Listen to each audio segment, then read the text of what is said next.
Welcome. Here we go. Day number 3 of the Florence Pipe Pro, presented by the Hawaii Tourism Authority, brought to you with Rogue TV.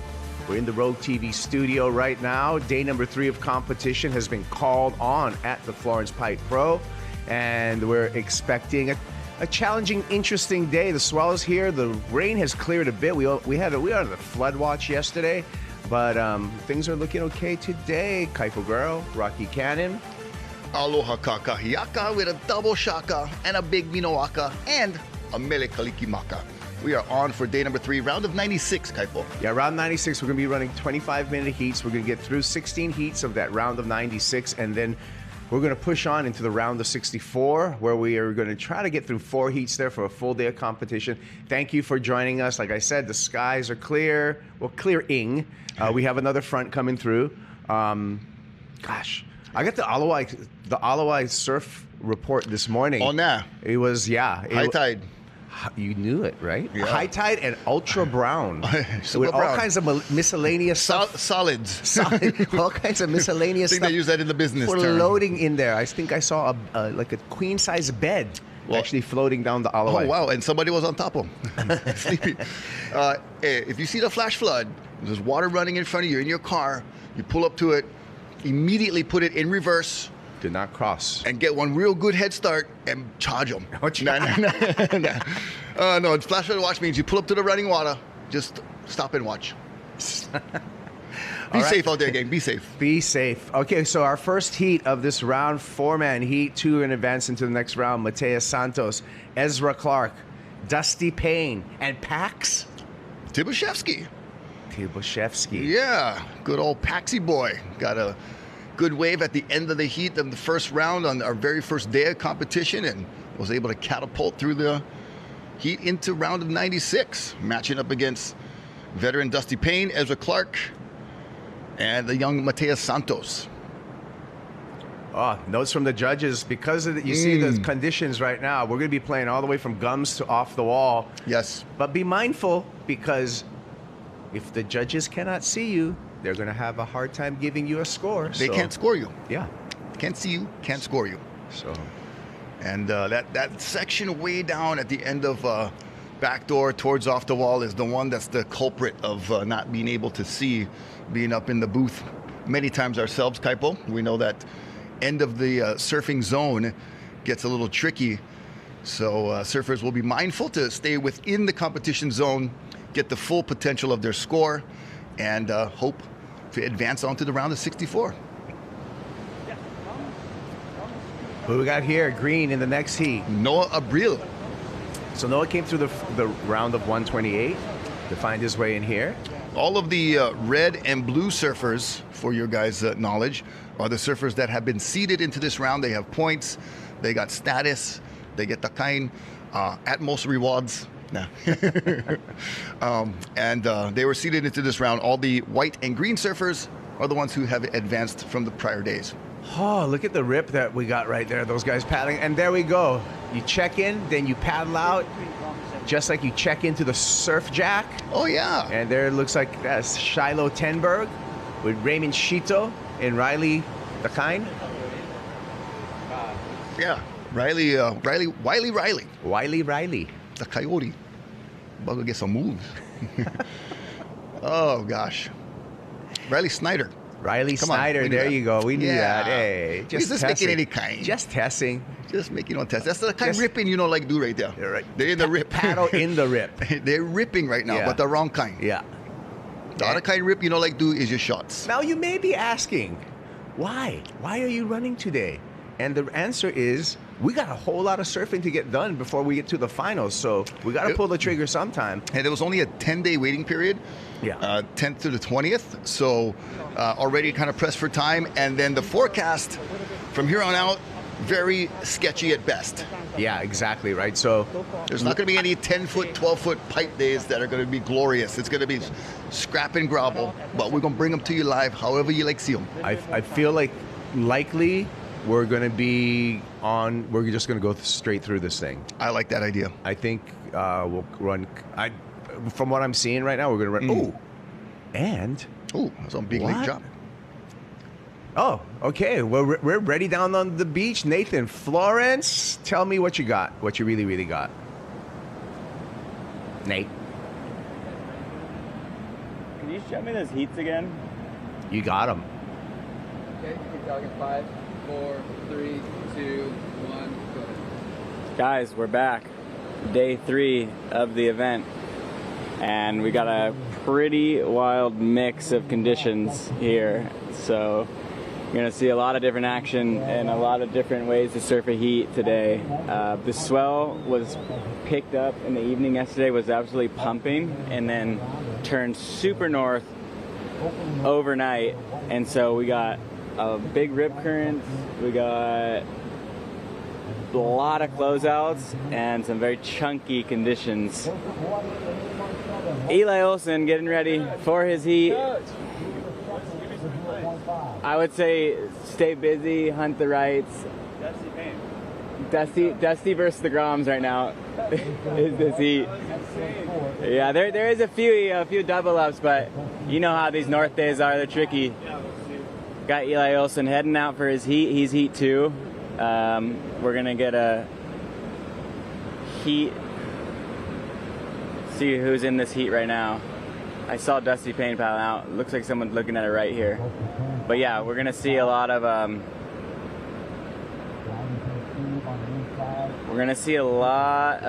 attempts today, just because the north direction makes tons of closeouts. It makes huge rips sweep through the lineup. When you have the west swell, all the water goes towards Aukai and to the right if you're facing the ocean. Oh, we got Red up and riding.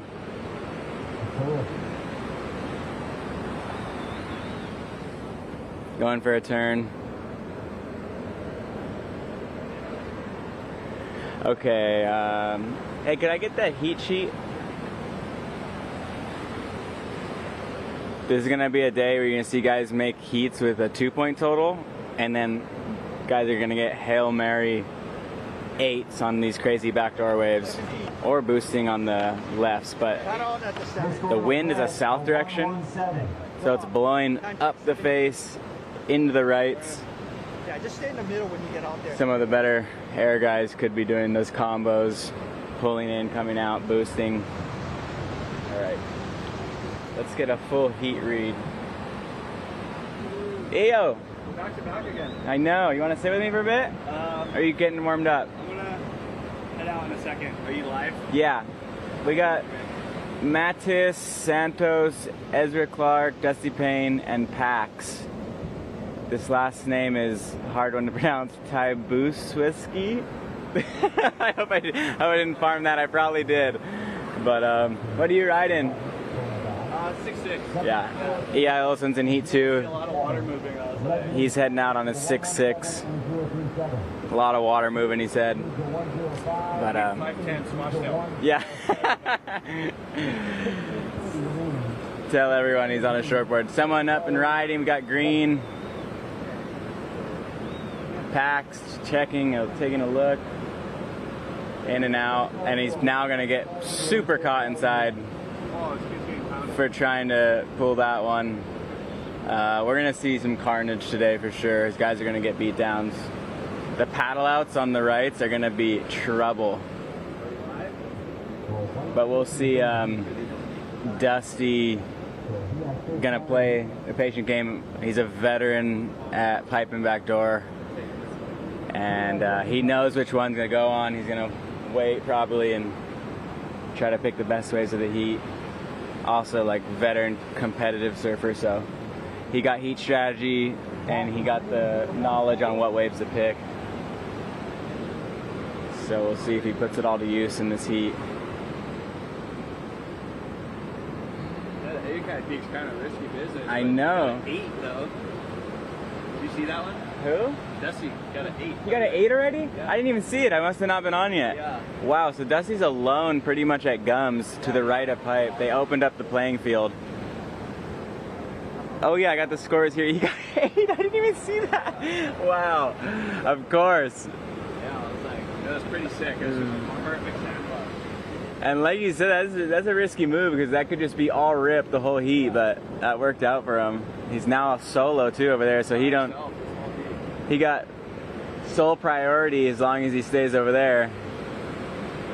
Out front at back door, we got Blue looking, Clark stalling, kind of a cover up. I mean, in conditions like this, and for now, that's probably going to put him in second place.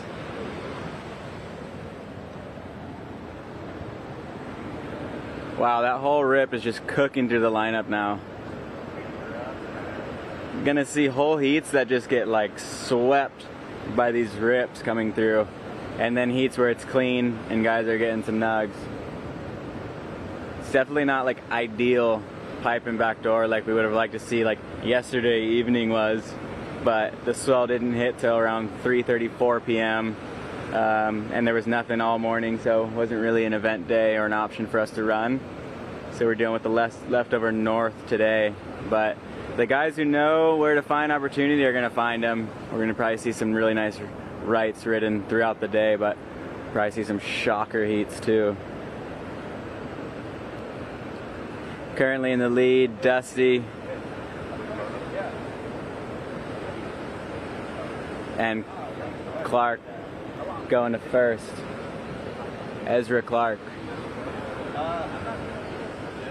Or going to second, sorry. Moving up into a position to advance. 2 people make it out of these heats.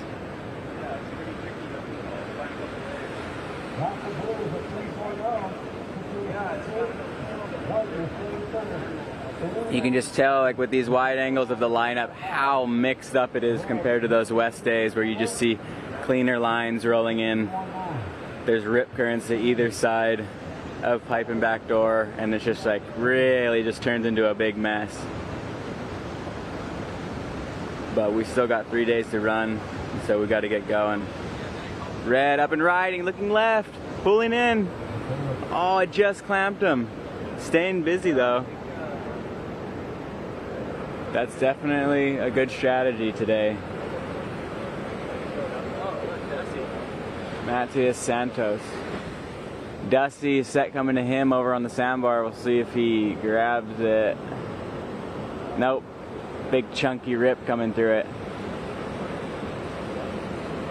We've got about 12 minutes to go. Dusty could potentially just sit on this 8 through the whole heat. Honestly, probably safe. Yeah.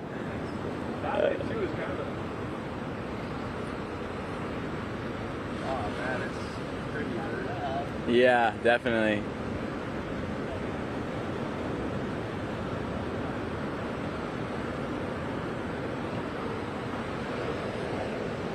I'm coming up in heat 3, so we got some of the local, most of the local boys are in this event, but we got our core friend group in the early heats here.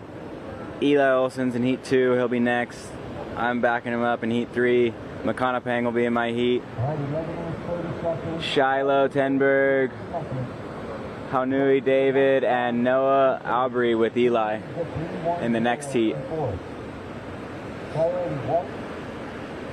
So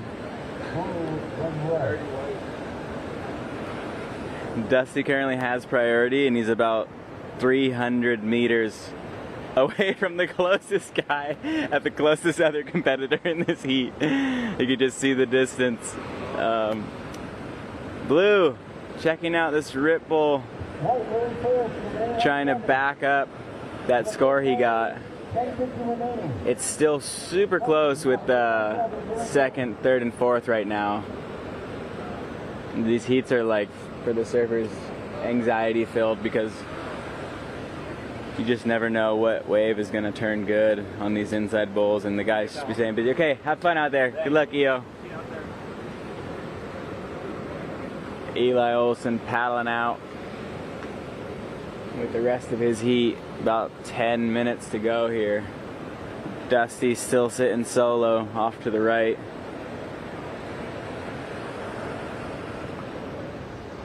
Got Ezra Clark in 2nd. Mateus and Pax. 3rd and 4th currently needing somewhere around a 3 something. Got some local Tahitians walking down the beach. Yeah, Collie. Hi. And they got their coaches and their teams and the families down on the beach here. Yeah, you. Pretty much because of so many local surfers in this event, you got almost the entire community down on the beach watching. Many of the families I grew up with, my friends grew up with, and the younger generation, the mid-generation. With this pipe event, we have like three generations of pipe surfers in this, and a mix of pipe masters, couple guys with world titles, or maybe just one guy.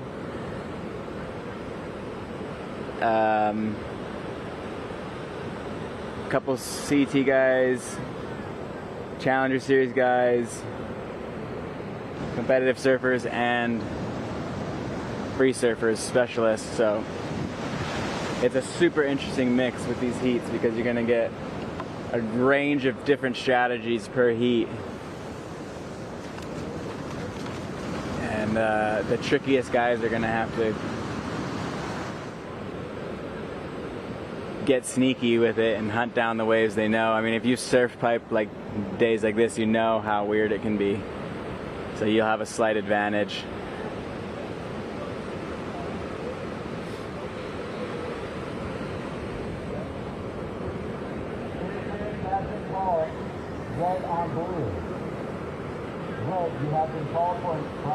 Oh no, we got a priority interference. Shoot.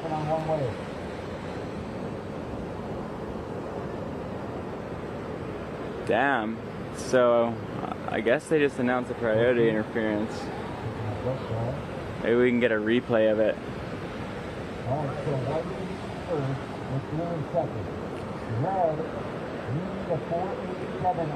Looks like Dusty's still holding it down at his peak. He's pretty much surfed a solo heat at this point and has the highest score of the heat.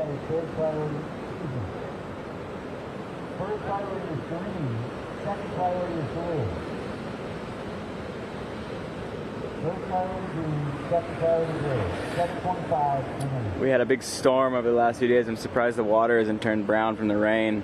If it rains a lot here, all the small streams and rivers flush out into the ocean, and sometimes we get some brown water looking pipe and backdoor.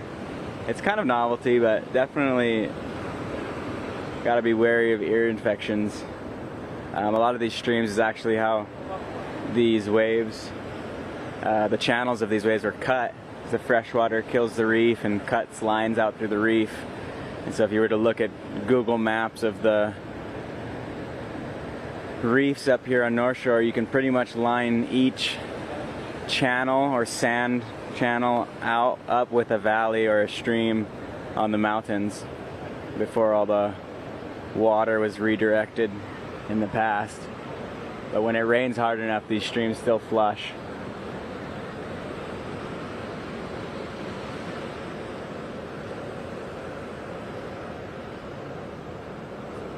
Pretty long lull here. Some rips going through the lineup. What's up, my guy? What's up, How are you? I don't know, I was looking for Trevor.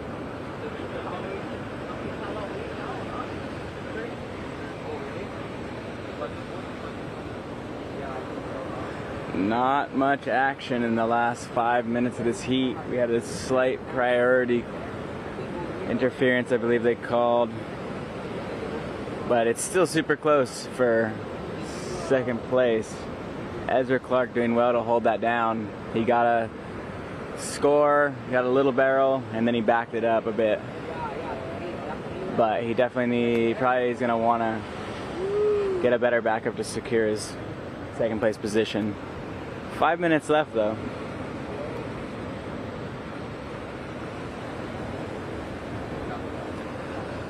At the end of the heat, we get to the studio. Okay.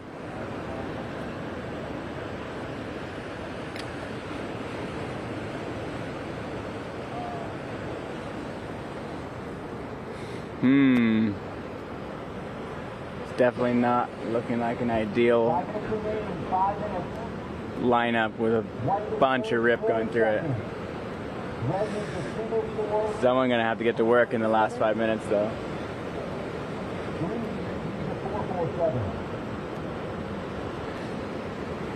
I got 3 boards down here from my heat. I'm heat 3, 2 6.6s and a 6.2. Unfortunately, my first heat of the comp, I broke my board, which is my 6.4, which I'd probably be riding right now. I searched around my house, but I couldn't find my spare 6.4, so I'm locked in with my 2 6.6s and a 6.2. I'm not sure what I'm gonna ride yet. I'm notorious for changing my board choice last second. So that kind of shows you not the best comp strategist sometimes. But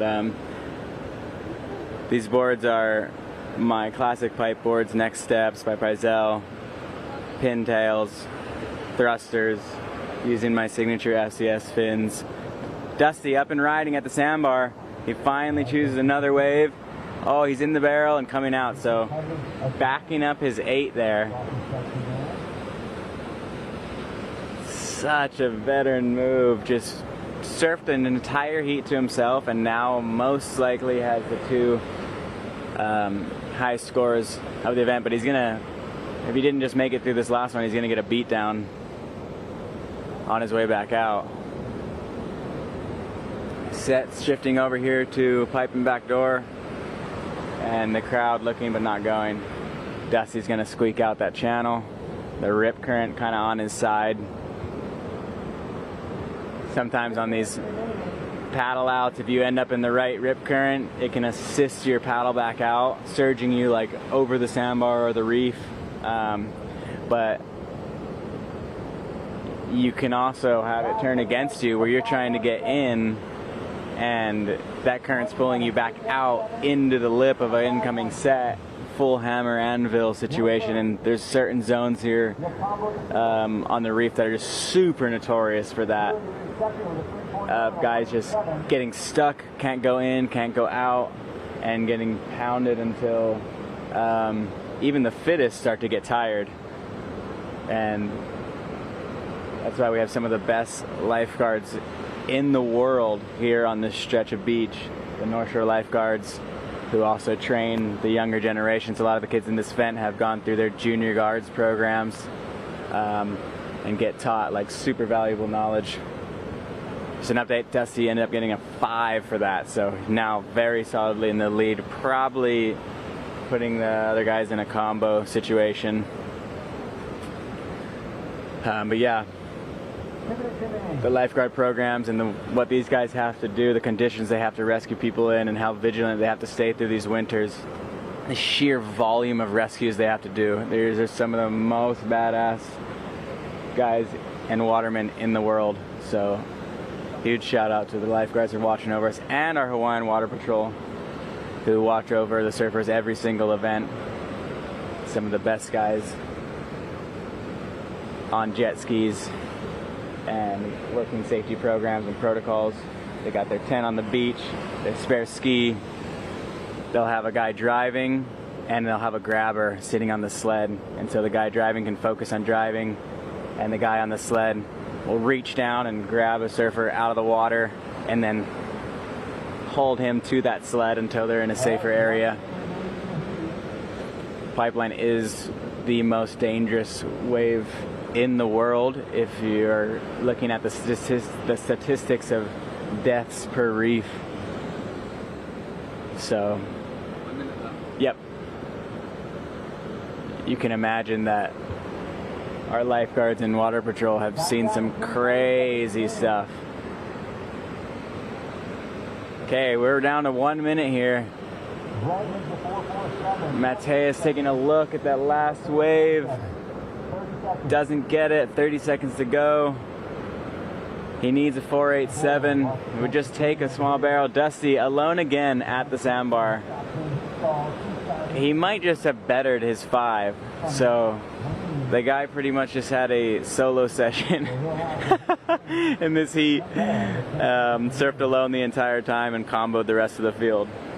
So with that performance, Dusty's probably gonna get some other people looking that direction. It's the end of Heat 1. Heat 2 begins. We're going to go back to the studio for a bit. I'm going to get called up and get my jersey on. All right, so Nathan Florence is going to get ready for his heat coming up. We already just concluded the first heat of the day, and it looked like it was all Dusty Payne. Take a look at our Blend-Fi heat recap here to start off day number 3 at the Florence Pipe Pro. And like I said, Rocky, it was all Dusty. Yeah, this was his 8-point ride. Got in the barrel, came out. That's the one we caught up right on the tail end of in live action. So I'm glad we got that replay. And Ezra Clark was able to kind of fit right in the pit right there just for some under the eve pit ride time. And then Dusty followed it up with another one, pulling the veteran move, going gums right off the bat, saying, "Hey, young boys, Bombay Uncle teach you." And incomplete air right there, but an 8 and a 5. Gosh, today that's going to be like gold. Yeah. And the conditions, however, living up to expectations. Tough, tricky, and chunky. Don't expect much, Yeah, but we got more action coming. Thank you to Florence for bringing us this Florence Pipe Pro QS 2000 here in Hawaii. We're going to have some messages from some of our supporters, and we'll be right back with heat number 2 out in the water.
There's beauty in our island home. And there's something remarkable in going further. With Atmos Rewards, you'll find loyalty that opens doors. Now that your Hawaiian miles have become points, think of this as your invitation to get rewarded for traveling the globe and to keep going further.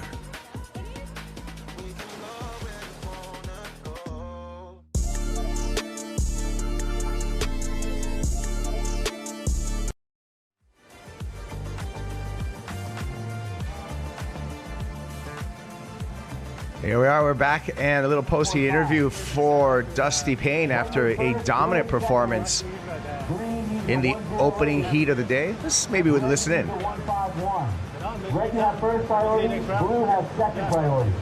Yeah, so Dustin with an 8.17 and actually a 6.68.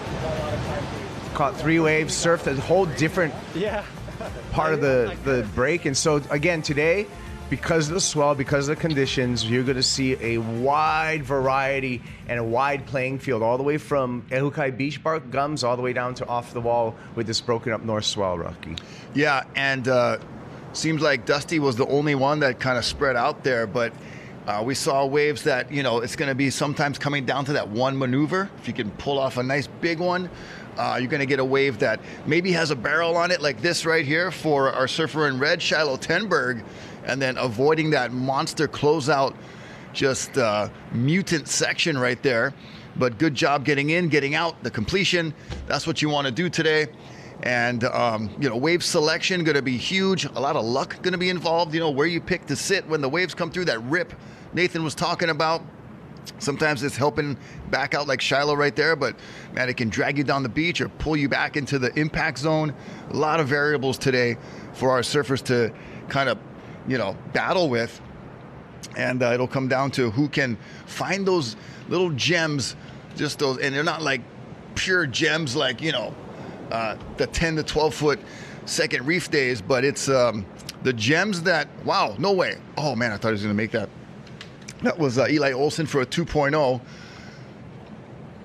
Haunui David, also there on the replay, our Tahitian competitor, and this is Noah Abril, just up and out on the left. Yeah, I mean, all these surfers, watch Shiloh Tenberg gets a little tube time, not super deep, but completed. So count it for Shiloh, 4.5, puts him in the lead above Eli with the 2.0 non-make. Had some good travel time there, but Haunui David with the 1.5 must be related to the Terevas and the Viteas Larat. Yeah, all the Davids out in Tahiti, so we'll find out there. We can tell you, Shiloh Tenberg, who's in the lead right now, North Shore kid, comes over. His dad, Jibo, great surfer, but also was a designer, a board short designer over at Quicksilver in some of the early days. So comes from a great surfing lineage. Back when they was making them super short there. Well, no, I think I'm going to say more maybe early 2000s. Oh, okay, okay. Not like so back, but not retro. Yeah, but all the good stuff. Yeah. And now the long shorts are coming back, but they never. Yeah, and then the short one's coming back. They never going back and forth. Actually, never left. It never left. And you know what? Haunui David is Poto's son. Okay, so and I'm wondering how Nui is Haunui. Super Nui, he's big, bro. This is Taije. You help me with that one. That's I said that one earlier. That's Taije Livstrom. Livstrom. There's a J in there. Could be Lilj. Lilstrom. Help us out, bro. If you guys know the real one, we always take pointers from our competitors and Ohana. Hey, Rocky Cannon at the Instagram. Kaipo Guerrero at the Instagram. Yeah. You can chime in. We can send you guys some messages and reply and answer some questions in the meantime. Yep. Obviously, conditions are going to be testy today. Could have some points of long lulls and waiting around, but it's surfers spreading out and getting different peaks. That could keep the action moving too. Well, 4 surfer heats, so that's good for the rotation. There should be a lot of opportunity for surfers in the way that this is a short period swell. You can see all the swell. It's just picking the quality waves is where it's going to come into play. Yeah, Nathan said it turned north really quickly overnight, which means it's a fast-moving system, and it was just almost flat in the morning yesterday, so obviously couldn't call it on, and then picked up throughout the afternoon. Was probably best right in that late afternoon and looked promising for today, but then overnight, that's 10, 12 hours, a lot can happen. Things change. Yes, sir. Overnight. But, we got this today. Tomorrow, I think we're expecting more of a backup northwest swell, I think, and so we'll see how that affects everything with the mix of swells. And so also shout out to North Shore Surf Shop, Liam McNamara, giving us some info Haunui, one of his team riders out there. And here he goes. Boom. That's him right there on cue, bro. Cue. But you can see how difficult that is, Rocky, just getting bounced on the inside. Oh, just exploded on that trough of the wave where it kicks back up. It's a challenge for our cameramen too, as well. Yeah, we were saying. You've noticed this because they're all over the place. Yeah, they're just like shooting here, shooting there. They're not focused on one peak. It's like trying to find the golf ball that's flying through the air. I give those guys a lot of credit, bro. Those golf cameramen. Yeah. Holy moly! But our guys doing a great job. Thank you for your guys' hard work down on the beach over there. Our Salt and Air Rogue TV crew doing awesome work, and the guys in the studio too. Well, it's nice here. All the boys, thank you very much. Mahalo. So, I still rather prefer this than a wave pool. I got a little note, ocean versus wave pool, and they have their place. Okay. But, the wave pool, obvious advantage. You know exactly when to have the event. You can time it perfectly. But, I don't know, it's limited, but then on days like this, I bet these guys are like, brah, I wish I was in a wave pool right now. Well, wave pools are kind of awesome, Rocky. You know why? Why? You never duck dive. Imagine going a whole day getting sick waves all day long and not doing one duck dive. That's pretty cool. I like the elements. You know, a surf contest, a wave pool, you're never gonna match the vibe and all of that when it's pumping. And the ocean is, you know, ruling the day when it's doing its thing, but there are the variables of being in the ocean. So just wanted to throw that out there. And Kelly, I never surfed your wave pool yet, but if you like to get me over there, I'll try it out. You got it. There's a strong Hawaiian running that wave pool, Kaniala, over there at the surf ranch in Lemoore. Comes from a great hospitality background. All right. Strong Hawaiian. So, yeah, maybe you get the message in there. Maybe you get invite. Yeah, we'll see. You know, I'm not chomping at the bit. I'm happy with, you know, I've rode some amazing waves of Pipeline in my life. I'm not, you know, but it would be cool to ride the wave pool, get that experience. And hey, I'm going to go on the record. You call me anytime. I'm flying over. Okay. I'm driving those 4 hours. I will see you in Lemoore. So that's awesome. Thank you. Open invitation. Open invitation. Well, yeah, I'm just putting it out there for the universe. Right. In case anybody has a day and wants to invite Gotcha. Kaipo to get even the scraps. Yeah. And then I'll get the scraps of the scraps. I'll get the gristle off the kebab. I went golfing with Kelly before. He's a good golfer, huh? Yeah. Competitive, that bugger. We wasn't even playing for money. Just for bragging rights. But he missed a putt like 3 feet. He threw his putter. I thought it was awesome. He was so snapped. Okay. Shiloh.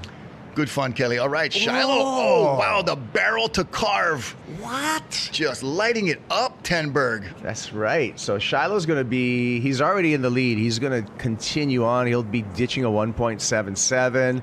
He'll be replacing that with a much bigger number. He's going to replace it with a 6.33. Look at Shiloh Tenberg into the double digits. And that, to me, Rocky, means Shiloh Tenberg's going to likely be on his way into the round of 64, even though there's 13 minutes left on the heat. He'll be rolling in a 6-4 for sure. Sorry, that was a super dad joke. It's okay. Yeah, it worked. Okay, Shiloh, tucking in, getting a little shack-a-doodle right there, and then just comes out with authority right there, the exclamation point, plus one extra asterisk. Oh, there's our guy. Look him. Nate Boy, you know, he said a word earlier. He's notorious for doing something, so that's Notorious Nate. Yeah. Is what I'm going with. We lost the Nasty years ago. Oh, look at the brothers. Yeah, because he's nice. He's nice, Nate. A couple of Florences. Wow. Some Flow Bros. 2/3 of them, anyway. If you work with fractions. That's DC. It was crazy. Tom with everybody. I'm gonna grab my jersey. I like to listen in. Yeah. Just not a fly on the wall, but a sand crab on the beach. Just, yeah. Listen in. Let's see if we can keep on tracking. What's Raymond got to say? Yeah, thank you. How are we doing? Got it. Yeah, We got about So 25 minutes today. You got 3 more extra minutes. 3 extra minutes. You might need it today, right? Oh, So yeah, it's so definitely. challenging. Yeah. Which one's the back part? This is the back right here. Oh, that's why you got the beach marshal right there. Tell you which one's the back. Okay, listen. If you unfortunately Put 'em on break sideways, your board, bro. at least just make your way out of the impact zone. The ski will grab and cut Okay. off underneath. Perfect. Thank you. Cut back on under. Cut on is at the 7-minute mark, but guys, they're getting out kind of fast. I don't know if you want to go out that. Okay, got it. Up to you. And you can surf at Save your gums energy. or Save your energy. at back on. Yeah. So yeah, Dusty picked up one, and they've been grabbing some. Shiloh just had to do nuts. Yeah, you know, this is your playground, so Yeah, you know the spots better. Oh, now they left Hey, him no alone. coaching They over got there, looking Uncle for the heat over there. Nah. Dusty too, huh? Yeah. All right. Cut out at the 7. Okay, All right. thanks. Good luck. Thank you. Okay. Right. Always good to see Uncle Raymond down there. Always smiling and giving good information to nice. the boys. Nice, the merch. The hats look nice for the event from Florence. Yeah, where ours one? I don't know. I'm on day number 3. With And my shirt, same and shirt number 1. but that's okay. Yeah, it's all right. But Still looks good out of sweating. Florence. Oh, whoa. Oh, How Chaco. nui. Oh, Yorana. How's you, how nui? All right. Nice one. Porto. That'll keep him in Dad. second place. Vatia David, one of the best ski drivers in the entire world. Yeah, I got into stand-up paddleboarding. Of course, was on the championship tour for many years. The Just pioneering Tahitian. right, just a couple years ago, Porto took me across the reef at Chaupo. literally 4 inches of water. Oh, bro. He's like, brother, I just need 1 shaka of water, 1 hang loose of water. I can't make them right there. I'm like, you don't have to show me, Poto. Yeah. Try watch. Try watch. And yeah, we did it. And I was holding on, dodging coral He heads. was on top of the sled, but still flinching. I was pulling G's right there. I was terrified. And he was just like laughing, having fun. But you get hamburger toes off the back. If I that's what I was worried about, was falling off the back and rolling on dry reef. Oof, yeah. Owie. Live coral. Oh. So we'll be waiting for that score for Haunui, and I'm sure that's going to either secure his spot even further into the advancing position of second place. Eli Olsen's out there, Rocky, in the white jersey. Eli, you would pick him in a normal pipe day and backdoor day. You would have Eli as the absolute favorite in this heat, but you already said today, kind of like Vegas. All bets are off, bro. You need luck. Yeah, you need the luck. You need the positioning. You need that timing. Look at Haunui making any kind of there. All right. I like it, bro. He's like, oh, I'm going right for one time. They need to get all laughs, that's why.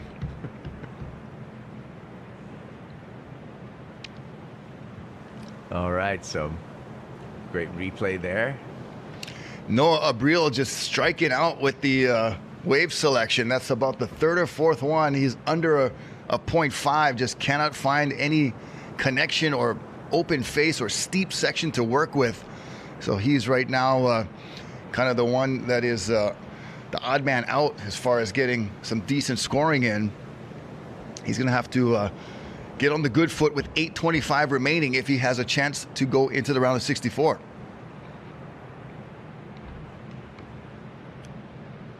Do you play golf, Kaipo? Not very well. Not very well. I'm all right. I only lose 18 balls per outing. That's only 1 per hole, bro. So this is the modern professional surfer. Always vlogging. AV, always vlog. No matter what, get it on camera. ABV, always be vlogging. Always be vlogging. Wow, there was some crazy stuff. You know what golf spelled backwards is? Flog. Vlog. I really want to flog the ball sometimes when I top it or I duff it. Dang it. But vlogging. Solo deep pretty much. Closest guy. That's what Nathan's doing right now, folks. 300 meters away. Notorious Nate. And look him. He's got the GoPro as well. So he's going to have the mount GoPro, getting more content. One high score at backdoor. Capital C, bro. It's all about the content. This is what happens, man. Yeah. A couple of Pizels on the beach right there. Always on, boo. Always on. Shiloh Tenberg in the lead.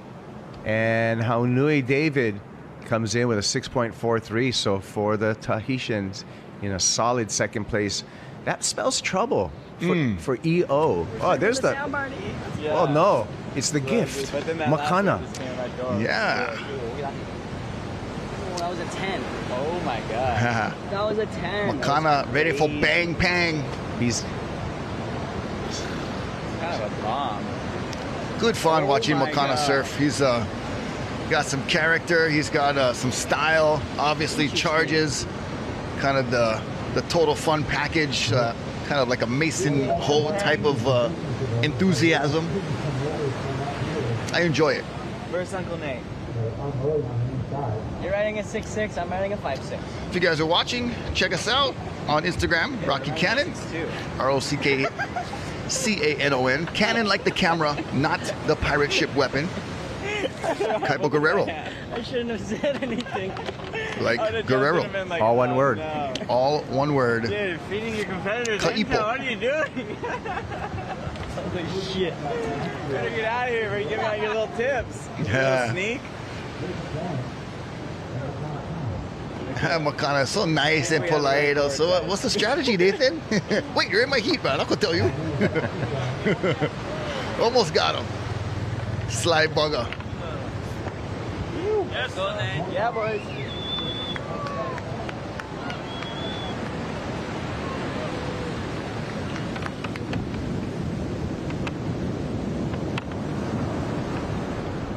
There goes Haunui.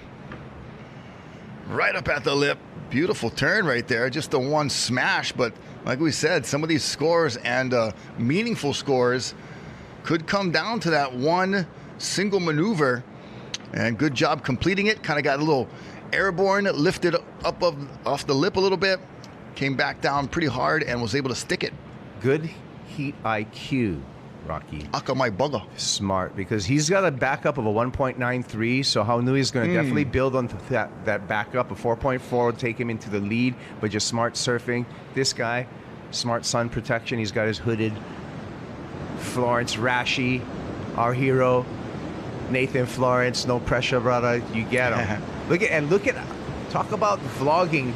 Always be vlogging. When you always vlog, you get plenty different stickers on your board. Look at all the sponsors. Cause he looked like a NASCAR driver. Bet Online, GoPro, Juneshine, FCS, Vans, Pizel. I see one Red Zippy. Bulls. I see one Zippy stick on the needle. No, but we're open for sponsorship Zippies, by the way. Woo. If you want to send over a couple zip packs, anybody from marketing at Zippies, Mixed plate. or I think there's the Wonton mean. chili dog plate right now is on special. Oh, special. Going right to the special room after that. it means they get plenty chili. Ooh, how nui? How you doing, boo? Doing just fine in second place, my brother. How nui David from Tahiti working it. Not sure if all of that was going to do much, but, you know, when you're in the zone, you're feeling it, you just milk that bugger like a Missouri Holstein. Holstein's the black and white cow, you know, with the udders. Those are the milk cows. Yes, with the udders. The brown cows are the beef cows. No, the chocolate milk cows. No. And the black and white cows are usually your milk cows. Yes, just Dairy 101. And you know what?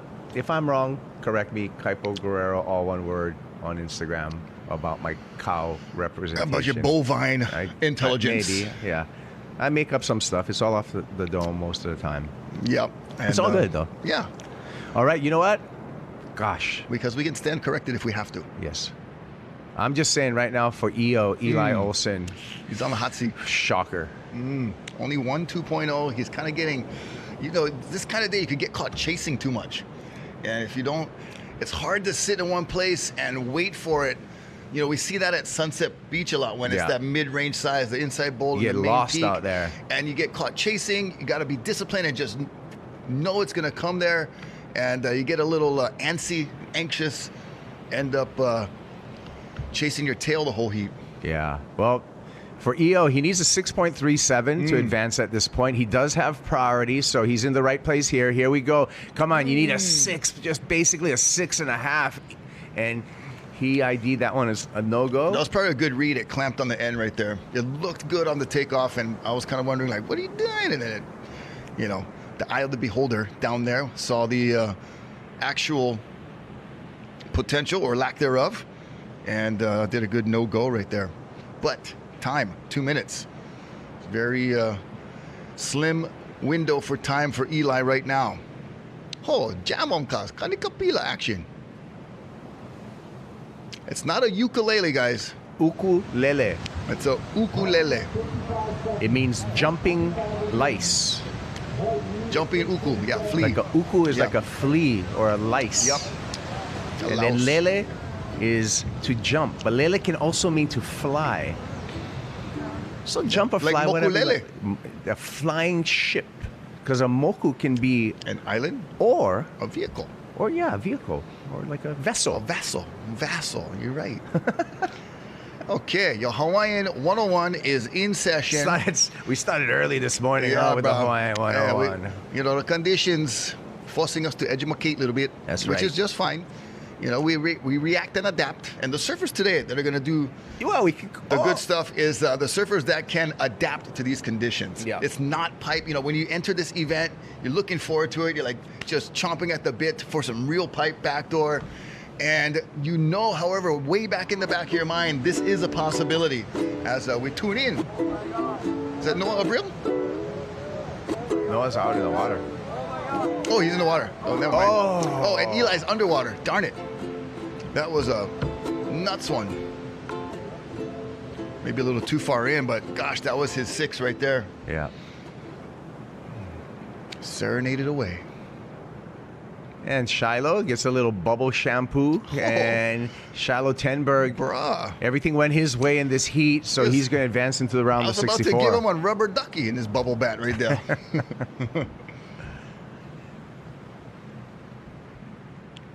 Yeah, so perfect way to end the heat for Shiloh Tenberg. So it looks like it's going to be Tenberg as well as Haunui David coming out of this heat into the round of 64. And yeah, nice way in for Shiloh. So well-surfed heat for the North Shore Young. So let's check out our Blend Phi heat recap. Shiloh Tenberg got all the right waves. Yeah, he was in the spot, you know, got the right positioning, had this one here with a little shack time, and then just a smash right there, a little shack and smash combo.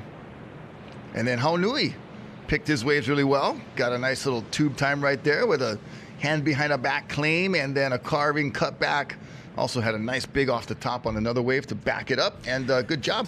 The Florence Pipe Pro is brought to you in part by Blend Phi, where your bank accounts, crypto, startup investments live together in one easy, user-friendly app. Thank you, Blend Phi.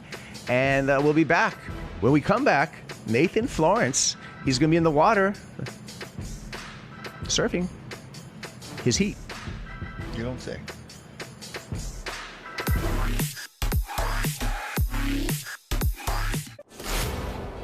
We are here for the moment when the ocean calls. At the edge where land fades and the sea takes over, we find our place. We take you to the world's edge, where legendary shores meet untamed waters, where raw power and unbound forces push every boundary. This isn't a broadcast. It's the next frontier. Welcome to Rogue TV. When the ocean calls, we answer.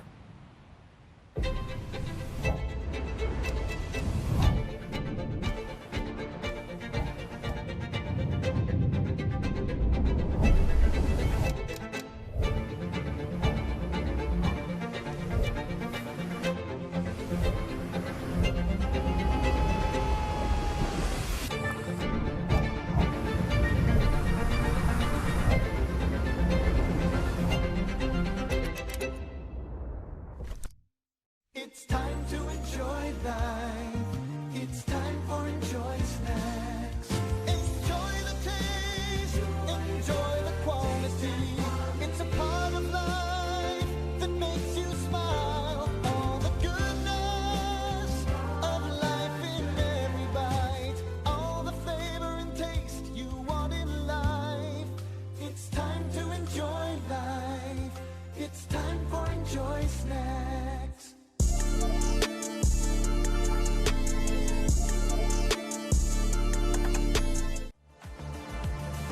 Welcome back to the Florence Pipe Pro presented by HTA. Heat 3 of the round of 96.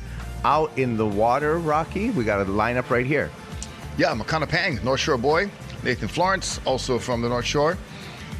And Cash Berzola. And Taije Lilstrom. And I think seeing those two names for my first time, at least at the pro level. I'm sure I've called their names at some Menehune events over the years, but now they're playing with the big boys. They got to put on your big boy board shorts. Speaking of the big boys, we got captain and CEO of the Slab Tour, and out there in the way of Nathan Florence. Makana Pang's going to get the first one.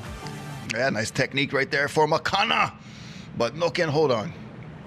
All right, well, I got a special treat for all of you watching. Commentating Nathan Florence's heat is going to be big brother, three-time world champ, John Florence, as well as Mr. Smooth, Ivan Florence. So it's all Florence all the time right now, heat number 3. Take it away, All John. right. John. So nice. Here we go. That was Makana Pang there. No, that wasn't Makana. Sorry.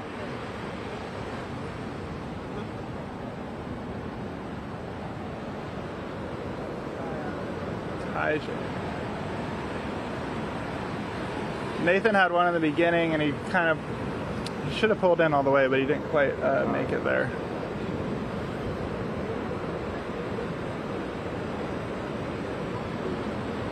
Seems like it's cleaning up a little bit. The current is moving to the side, and we're going to see a lot more action at backdoor right now.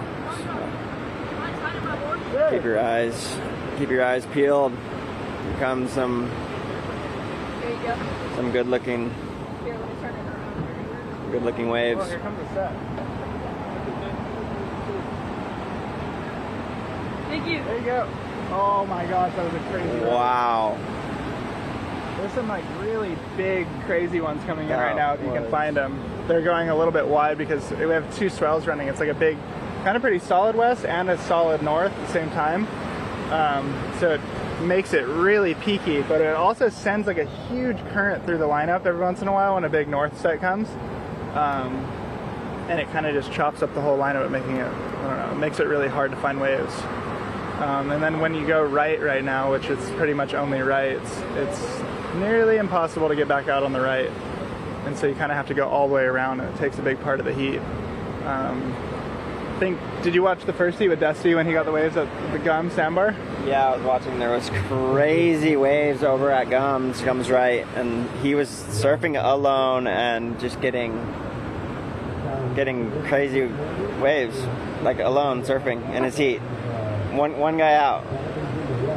That's I guess the beauty of it when it's the swells like this. You can kind of surf like 3 different peaks along it. It's almost like a big beach break. Here we go. We have another big set coming right now. It looks like this one's got a bit more north in it, but oh, the first one's a double up. Oh, the ski. It's also a really short period right now. So look at that first wave. So this was Nathan's first wave. He had an airdrop. And he stalled, and he kicked out right here, but I think he would have made it. It seems like today you kind of want to just try for anything you go on, because if he would have made it, he would have had a score in this heat already. John, I'm sorry, but my mom wants a picture. Yeah, Is that all right? yeah.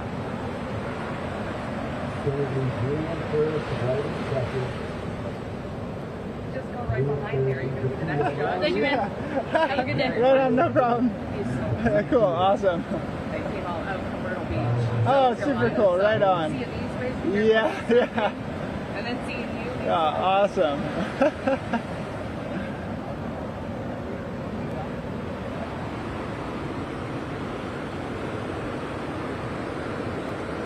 So that last set was just kind of north, and it kind of went through the lineup and didn't do much. And that's what happens when it's north like this. You get a lot of weird sets that just push through the lineup and kind of messes everything up.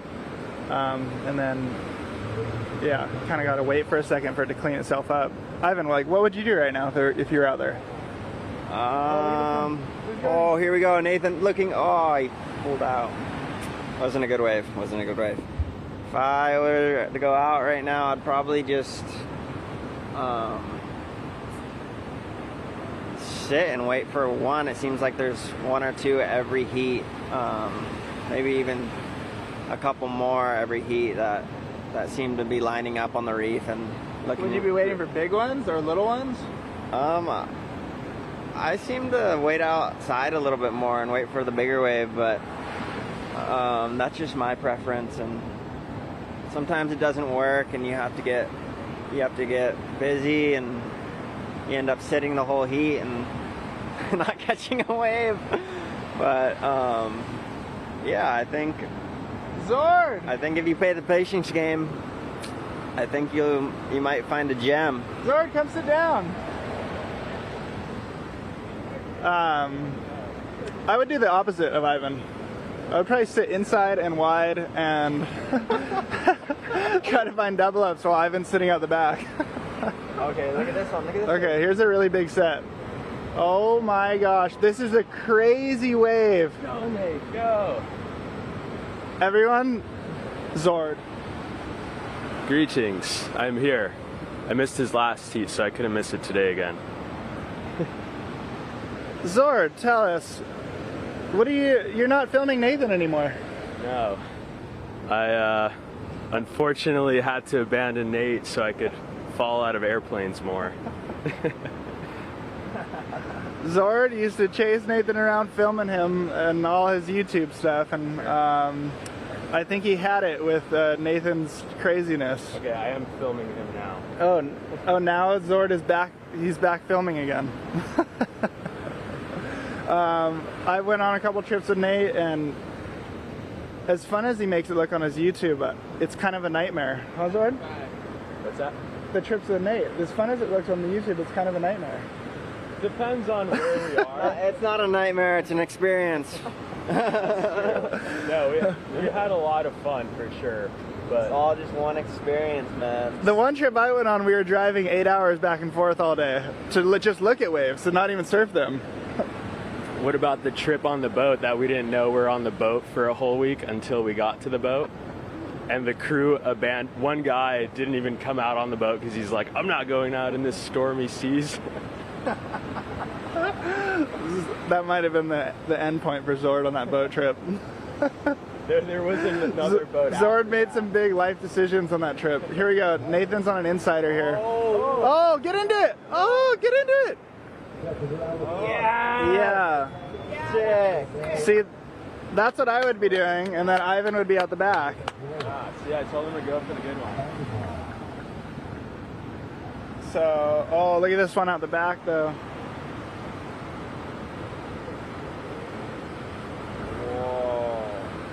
Well, yeah, so Nathan had this really nice insider just now. Good little double up. It's, like I said, it's so hard to find the waves out there, and so if you can kind of be open to those insiders, you can find a good double up. I think this is Cash on a big one. Oh, big foamy one. Just a lot of current going through the lineup right now. Yeah, one of the last trips we did in Panama, we were on a boat also filming all day, and it was raining, and it was the rockiest channel ever, and it was really slow. Here we go. No. And all I could think of was this might be the last time I sit on a boat all day in the rain. Did that make you really happy? It gave me a little comfort. Yeah, so the Slab tour Nathan goes on looks fun, but it's actually pretty chaotic and it takes a lot of work, and I guess I'm always impressed with the work these guys put in. Going to these places and chasing these waves, and you know, it's far travel, it's gnarly waves, it's scary, and it's hard work, huh, Zord? Replay. Here we go. Yeah, so that one had a nice little double up on it. It'll give him a good little score for this heat. Look at these wide ones going through off the wall. Had a nice drop on that wave too. It's crazy because when you see them, yeah, when you see them paddling into these waves, it looks so far in and so small. And I can imagine when you're out there, those ones look even smaller. But really, from the beach, it looks like a pretty good sized wave. And yeah, when you're out there, those ones, they look like nothing. They go underneath you. And so it was a good eye from Nathan to see that. Tide's getting a little close. Yeah, the tide is getting close. So last night in the evening, the waves kind of really turned on out here. It was a bit more west. And I think everyone was kind of hoping we were going to wake up to some big west pipe. And that north swell filled in overnight, and it... I think it was kind of shocking in the morning, and then it seems like it's cleaning up though. KR, go! Let's go! Oh, is that Cash again? Cash going in.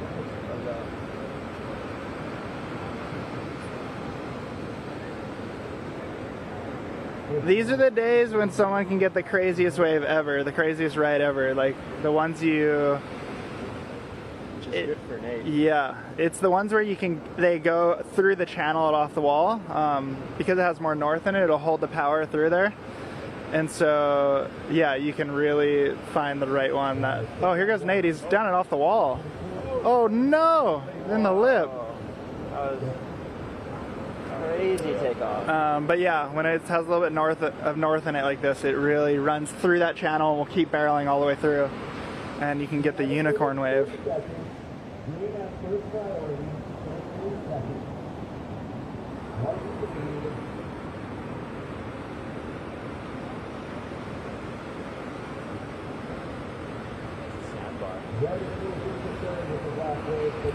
So I haven't really seen anyone opt for the sandbar at Gum since the heat this morning with Dusty. Seems like everyone's kind of going to back door now and waiting over there, but I think it's a good call. There's a lot more waves coming in. Would you go to Gums or backdoor right now? Right now, I'd probably hit the back door. Seems like it's the spot. Yeah, so that last wave of Nathan, you can tell how lurchy it is right now. It's got this short period, but it's just everything's surging into the reef with the two swells, and so it's really late drops. I don't know if you guys saw Eli's last wave in the heat before. He actually got a pretty big cut on between his toes, maybe stitches, I think. But yeah, so it's definitely got to be quick. This short period. Nathan's getting cycled around. It's going to take a couple minutes of the heat to get back out here. Benji! What that saying was? Okay. Oh, he's back. Oh. Yeah, Benji. Look at this shovel up. Benji, that could be you. Oh my gosh. Nate's on the shoreline.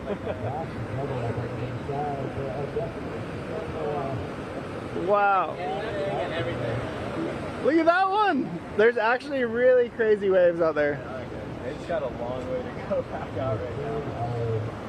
How much time they got? 9 minutes. 9 minutes to go. The heats go by so fast in these 22 minutes. Are they 22 minutes today again?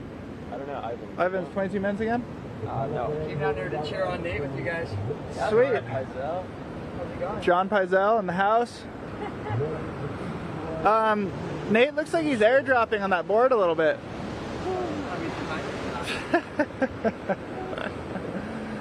With Benji Brand, Kane Hunt, Kalani Riviero. Who else is in the next heat? It's gonna be a really fun next heat. All these guys are great surfers out at Pipe. Kanehe actually got an amazing, one of those kind of unicorn waves a couple years ago out here.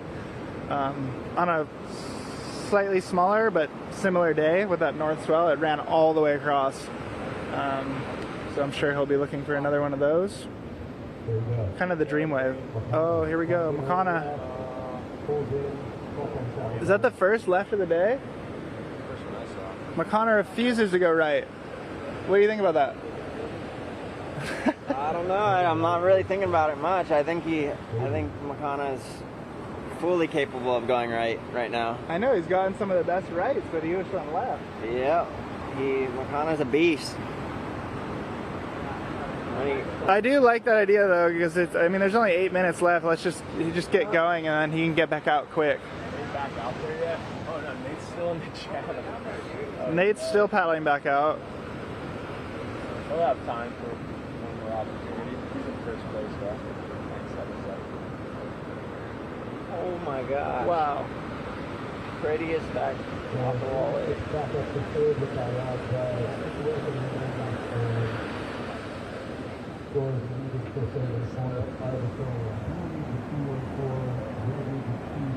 Ivan, who's in your heat? Oh my god. I can't even think right now, actually. When do you surf? I'm heat 14. Ivan is in heat 14. So a little later.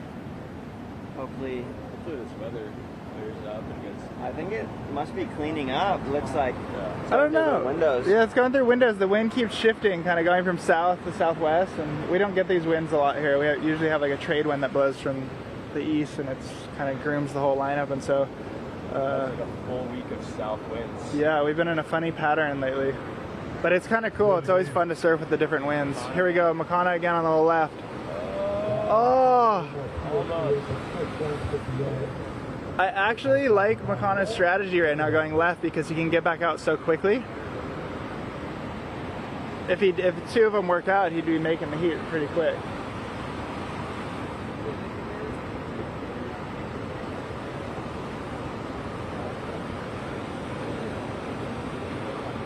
Oh, he just got pinched right on the end of that one.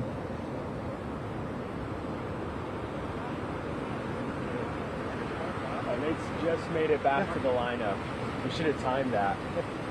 Yeah, Nate just got 3 minutes ago since we last checked in on him. I think Nate took 3 or 4 minutes to get back out from off the wall down there.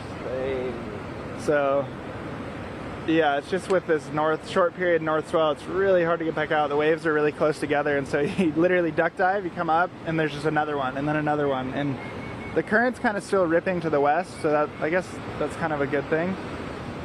Because sometimes when it's really north, it just gets pushing down towards Waimea. Here we go. Here's a big peak here. Oh, no. That was the left Makana needed right there.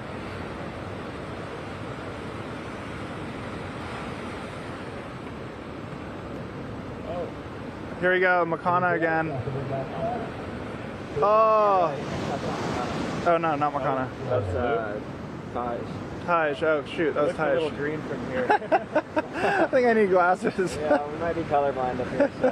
Sure, that looks kind of green. No, that was blue. That was definitely blue. Blue and green. That was the second time I did that. Days. Thanks, Sword. Yeah, I got you.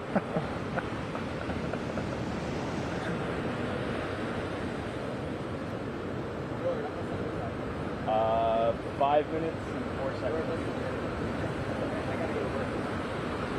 Okay, we're switching out Zord for Pizel. He requested to be in the booth. I did. I'm here to support. Tell us, what is Nathan riding out there? Slab tour hat on. What is Nathan riding out there? I think he's on a 6'4", probably. Is he on a 6'4"? Do you know? I'm not sure. You guys have been here watching him. You tell me. I actually don't know. What would you ride? I think I'd ride my 6'2", Ghost. Really? What would you ride, Ivan? I think I would ride my 6'4", Next Step. These guys all ride the Next Step. It's more traditional, kind of like narrow shape. I think it's like a similar shape to what they were riding in the 80s out here. I'm just kidding. Maybe the 90s.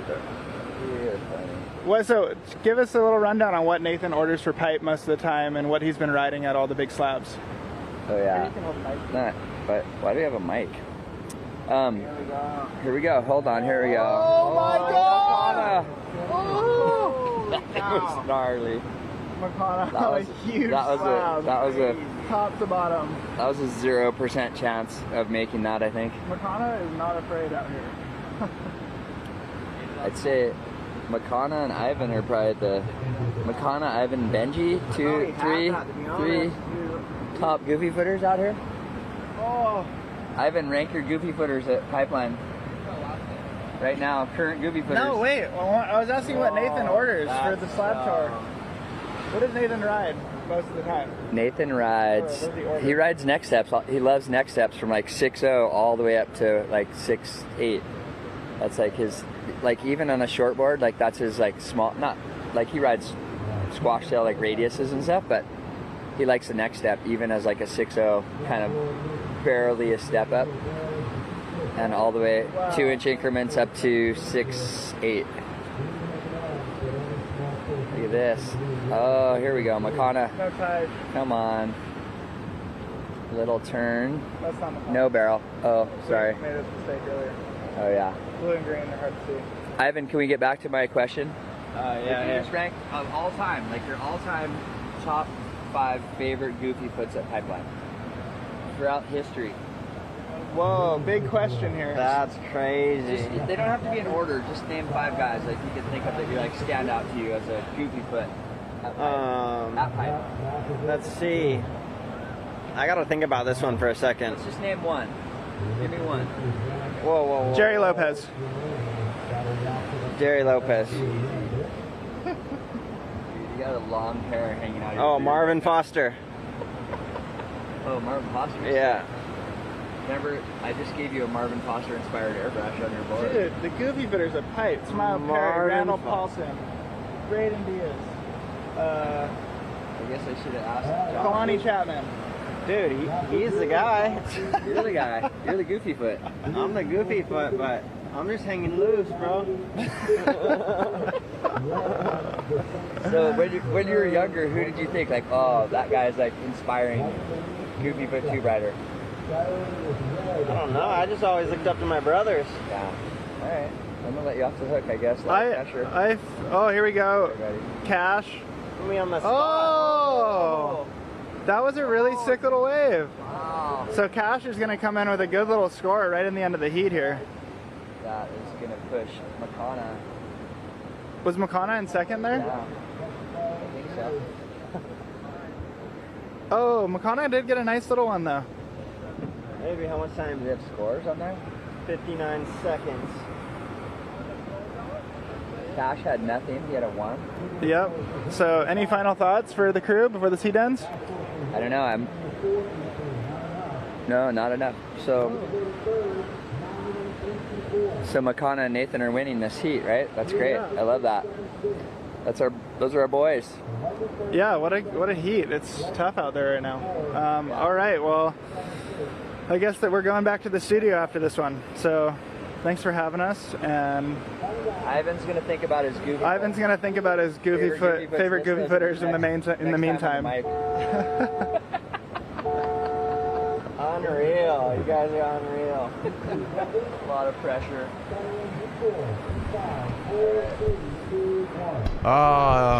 No. Thank you, John Florence, and thank you, John Pizell, for grilling Ivan Florence. Yeah, Ivan, you could have said Rocky Cannon. That would have been fun. And thank you, Nathan Florence, for winning that heat. Yes, sir. Now, Rocky Cannon, I'm calling you out because I think it's time for the Blend Phi highlights of this heat. It was Nathan Florence and Makana Payne coming through into the round of 64, starting with Nathan Florence right here. Yeah, notorious Nate got started early.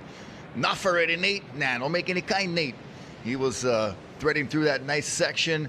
Not super deep, but good positioning, good enough to get a score that was meaningful, and then got a little more coverage on that second wave. Got the GoPro content. Always be contenting, always be vlogging. And then Makana Pang got the gift of no return right there, heading down to the bottom of that wave, but then recovered with this little carve and then a nice barrel. But Cash was almost money.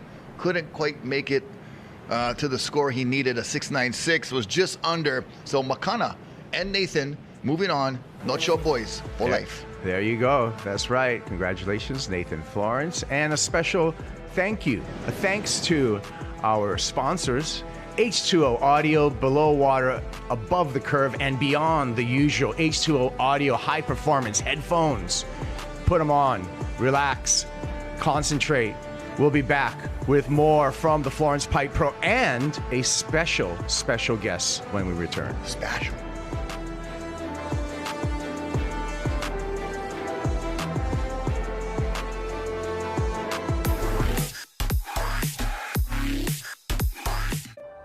I love receiving a lei. Take a lei making class, go down to Chinatown and buy a lei. It is a symbol of how we share our aloha with one another.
Be sure to read your prescription labels and warnings.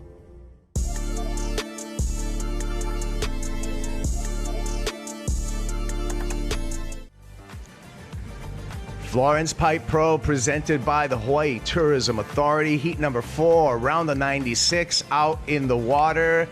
Challenging conditions today at the Banzai Pipeline. But I told you, special guest. You can go ahead, Rocky. Hey, Joel, always on a roll, Centeo. That's him right there. Little right. Joel, welcome. Good to have you, bro. Right on, you guys. Thanks so much for having me on. Excited to be here to call some heats with you boys. And yeah, like Kaipo said, a little tricky conditions today, but they're going to get through it and it's going to be fun. Yeah, we had to get the machine going. You know what I mean? So 96, around the 96, we got a lot of surfing to do. 4-man heats all day long, 25-minute heats, top 2 advancing on. But Joel, what's going on with what's going on with Florence? Because we've been having a lot of Florence. We just had a Florence win the heat. We had 2 Florences commentate the heat on the mic. Yeah, and now we have another heat in the water for the Florence Pipe Pro. A lot going on with the Florence brand. You know, obviously, we just saw John and Ivan calling his brother's heat Nathan's heat. Nathan won the heat, but you know, the brand is a new brand. You know, we've been around for about 4 or 5 years, and you know, we're looking to elevate product, and you know, we want to be known as an outdoor brand with products that go in and around the water, and you know, we're looking to constantly just keep elevating the products. Yeah. Hey, let's get down to the beach. We got some news on the beach at Ehukai. I had no words. Ivan had no words. That's not an uncommon occurrence. He was sitting over there counting numbers like, wait. Wait, you go on a first wave of the heat and then you don't pull in, but you kick out. I wanted to give the rest of the team a chance. But how is it out there? It looks like there could be the craziest wave ever that could come in. Oh my god, like sitting out there, it's wedging up enough that like if you get the window between the rip, you could get a 10. Like it feels like that kind of day. Like you might make the heat with a 5-point total, or you could get a 10 and freight train through off the wall. Like when I got out the back towards off the wall, I was like, oh no, I'm on too small of a board, because there's like 8-foot teepees. But the score I got was just a small inside double up right. Did that little right look like it was a tiny wave from out there? Yeah, like totally. I was 10, 15 feet inside the rest of the guys, and Makana was the only other guy who saw it, but I got lucky because I won the paddle battle back out with him. He was on the left and I was on the right, and I got priority over him. And then 2 minutes later, that right came, and we both saw the double up on it. Like you could see he's gonna barrel, and I ended up having priority, so I got it. Yeah, it's crazy because from in here, you take off and you're like, whoa, it's like a 5-footer. Oh, here we go, someone. Benji? Yeah, no, from out there when I first saw that one, it looked like 3 to 4 foot, but had so much water in it. I was like, oh, by the time this thing hits the reef, it's gonna go hollow. But it was a hard heat. I did like a 10-minute paddle around when I tried to go on that off the wall wave. And then it looks like everyone's like airdropping quite a bit.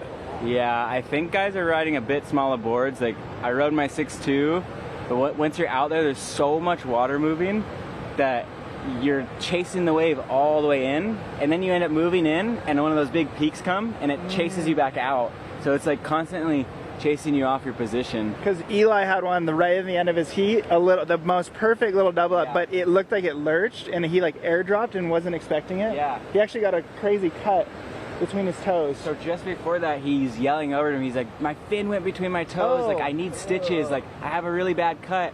And I was like, man, there's not much time. Here comes a good right. Go for it.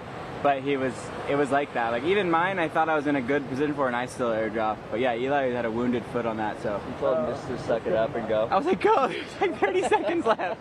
You got You're a it. stunt man. What are you talking about? Well, I think Eli is actually doing stunts today, so. Yeah. He might be stitching it up and going to work. That's what you gotta do. So yeah, it's tricky conditions, but it was hard because guys were getting good scores at the sandbar, and then just before I paddled out, I saw the first good right really at back door, and so I got confused on where to go. Oh, look, someone's over there in this heat. There hasn't been any. There wasn't any over there during your heat. The rip flushed the whole thing out. Right when you paddled out for your heat, it just completely shut off. Yeah. Here we go. Everything came back. Oh, that's Kainehe. Kainehe on the sandbar. Oh, perfect one. I was talking about Kainehe's wave he got a couple years ago out here, and it was kind of similar northish swell like today. It's like when you get those crazy ones that just go all the way across. The long one that went like every other wave is bad, and then the one comes that's like unbelievable. Yeah, that wave exactly. The big north swell, red, looking right, stall. Oh. It's so peaky, it's hard to get deep. Red. But these north days provide waves that will hit from the deep, like pipe left almost. They'll start there and they'll run the whole length of the reef. And they push through the channel and off the wall. Maybe they stay just out far enough or just in enough that they don't clam. But potentially today we'll see one of those. Someone will ride one of those. Hopefully, maybe a 10. it's pretty fun watching it right now because we have kind of hay over here at Gums, and then we have the rest of the heat over here at Backdoor, and it's just, and they're actually both pretty clean right now, so there's kind of waves at both. It's like a big beach break. It's kind of like pick your peak and then hold it down. Oh, here goes a right. Big double up. Oh, Backside. Oh, he no-handed it. That was crazy looking. I think I feel like he should get scored for the drop. That was crazy. He caught it. Yeah. I think if it was a more perfect wave, I think he would have made that. Oh my gosh, if it didn't flush the foam ball. Oh, the technique on that was pretty crazy. Crazy recovery. That was cool. Benji's so good out here. Yeah, Benji's really good. Okay, wait, we had a question for Ivan. Paizel put Ivan on the spot. He was pretty bummed. He still won't talk to me. Recovering from it. He's still mad at me right now. Top 3 favorite goofy footers out here. Out here. Of any era. Oh my gosh, that's a hard call. And you can't pick Jerry Lopez. I think Benji's wave. That wave is so crazy. I didn't get to see, like, I was too young, but to see like his era.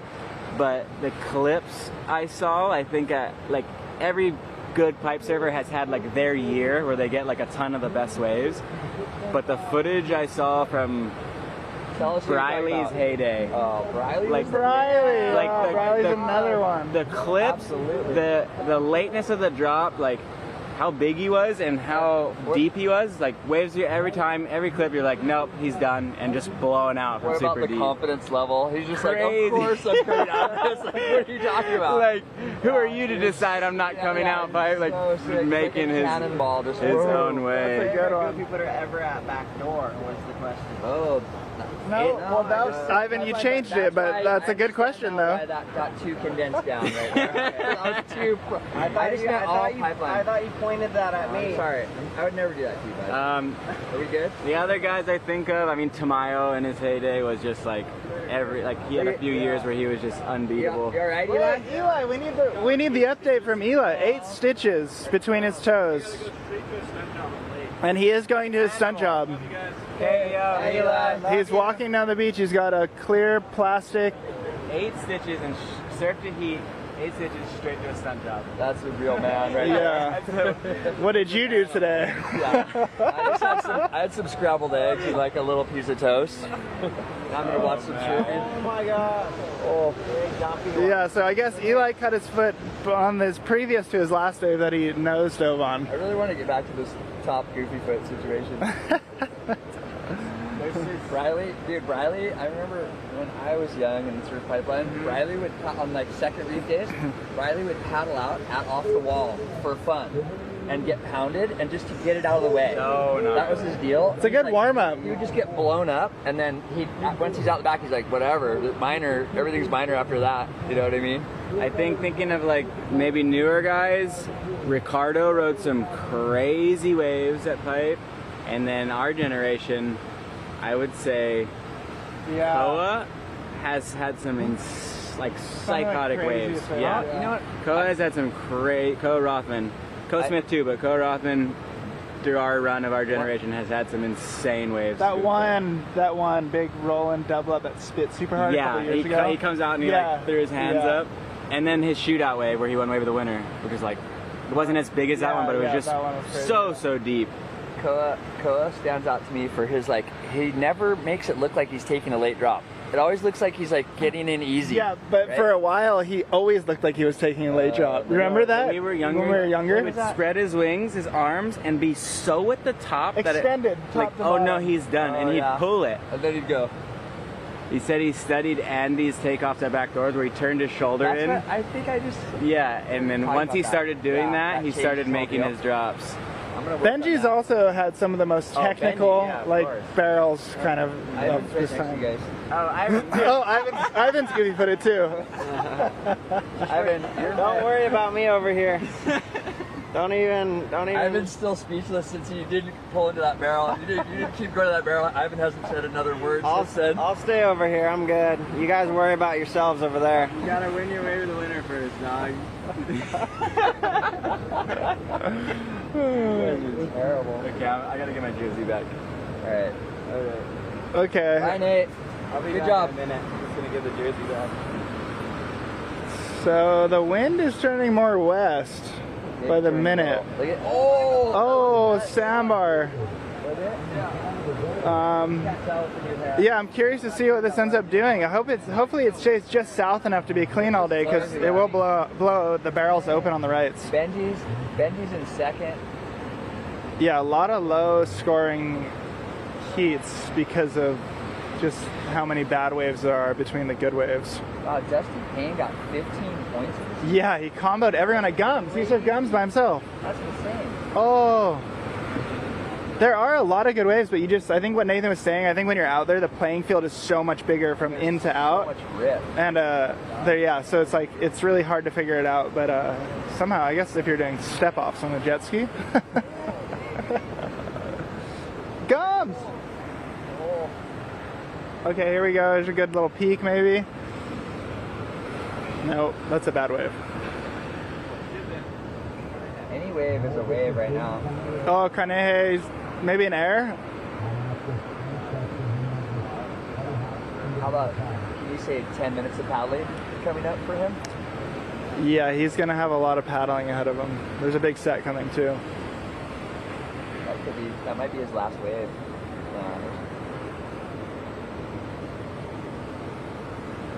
Benji got a 227 for that wave. Benji got a 227 for that. It's good draw. fun. There's lots of banter in the line. Wow, off the wall. Yeah, I'm stoked to make it through. It's really easy to surf it from the beach, huh? I think today it's one of those days. You guys are cooking it from the beach. Like the low point total, or someone going to get a 10 freight train across the whole road, because that north serves those up here and there, and so there's potential that we might see that today. From the beach, I feel like you just see Yeah, thanks so much for your time. Appreciate that a lot. Yeah. 80% of the waves are just going under them. They don't even notice them. Maybe 90%. Kanehe is 2 feet off the beach. He could be standing up right now. Benji. Oh, a little score. I missed it. What did he do? Got barreled and came out in this snap. Did Benji get barreled on that one? Yeah. Oh, sick.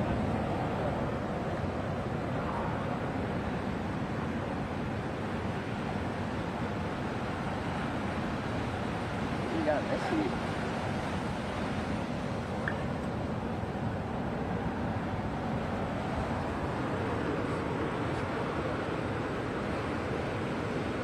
So Kalani Riviera is now over, or no? I'm not going to be able to be here to support you in that next heat. Benji got a nice little wave.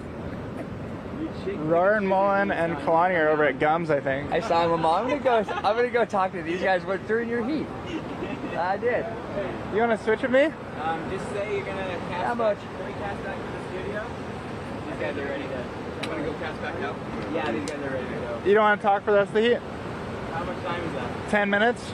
8 minutes? Jump in, Nate. Yeah, we'll finish this heat. Yay! Oh my god. Okay. Jay!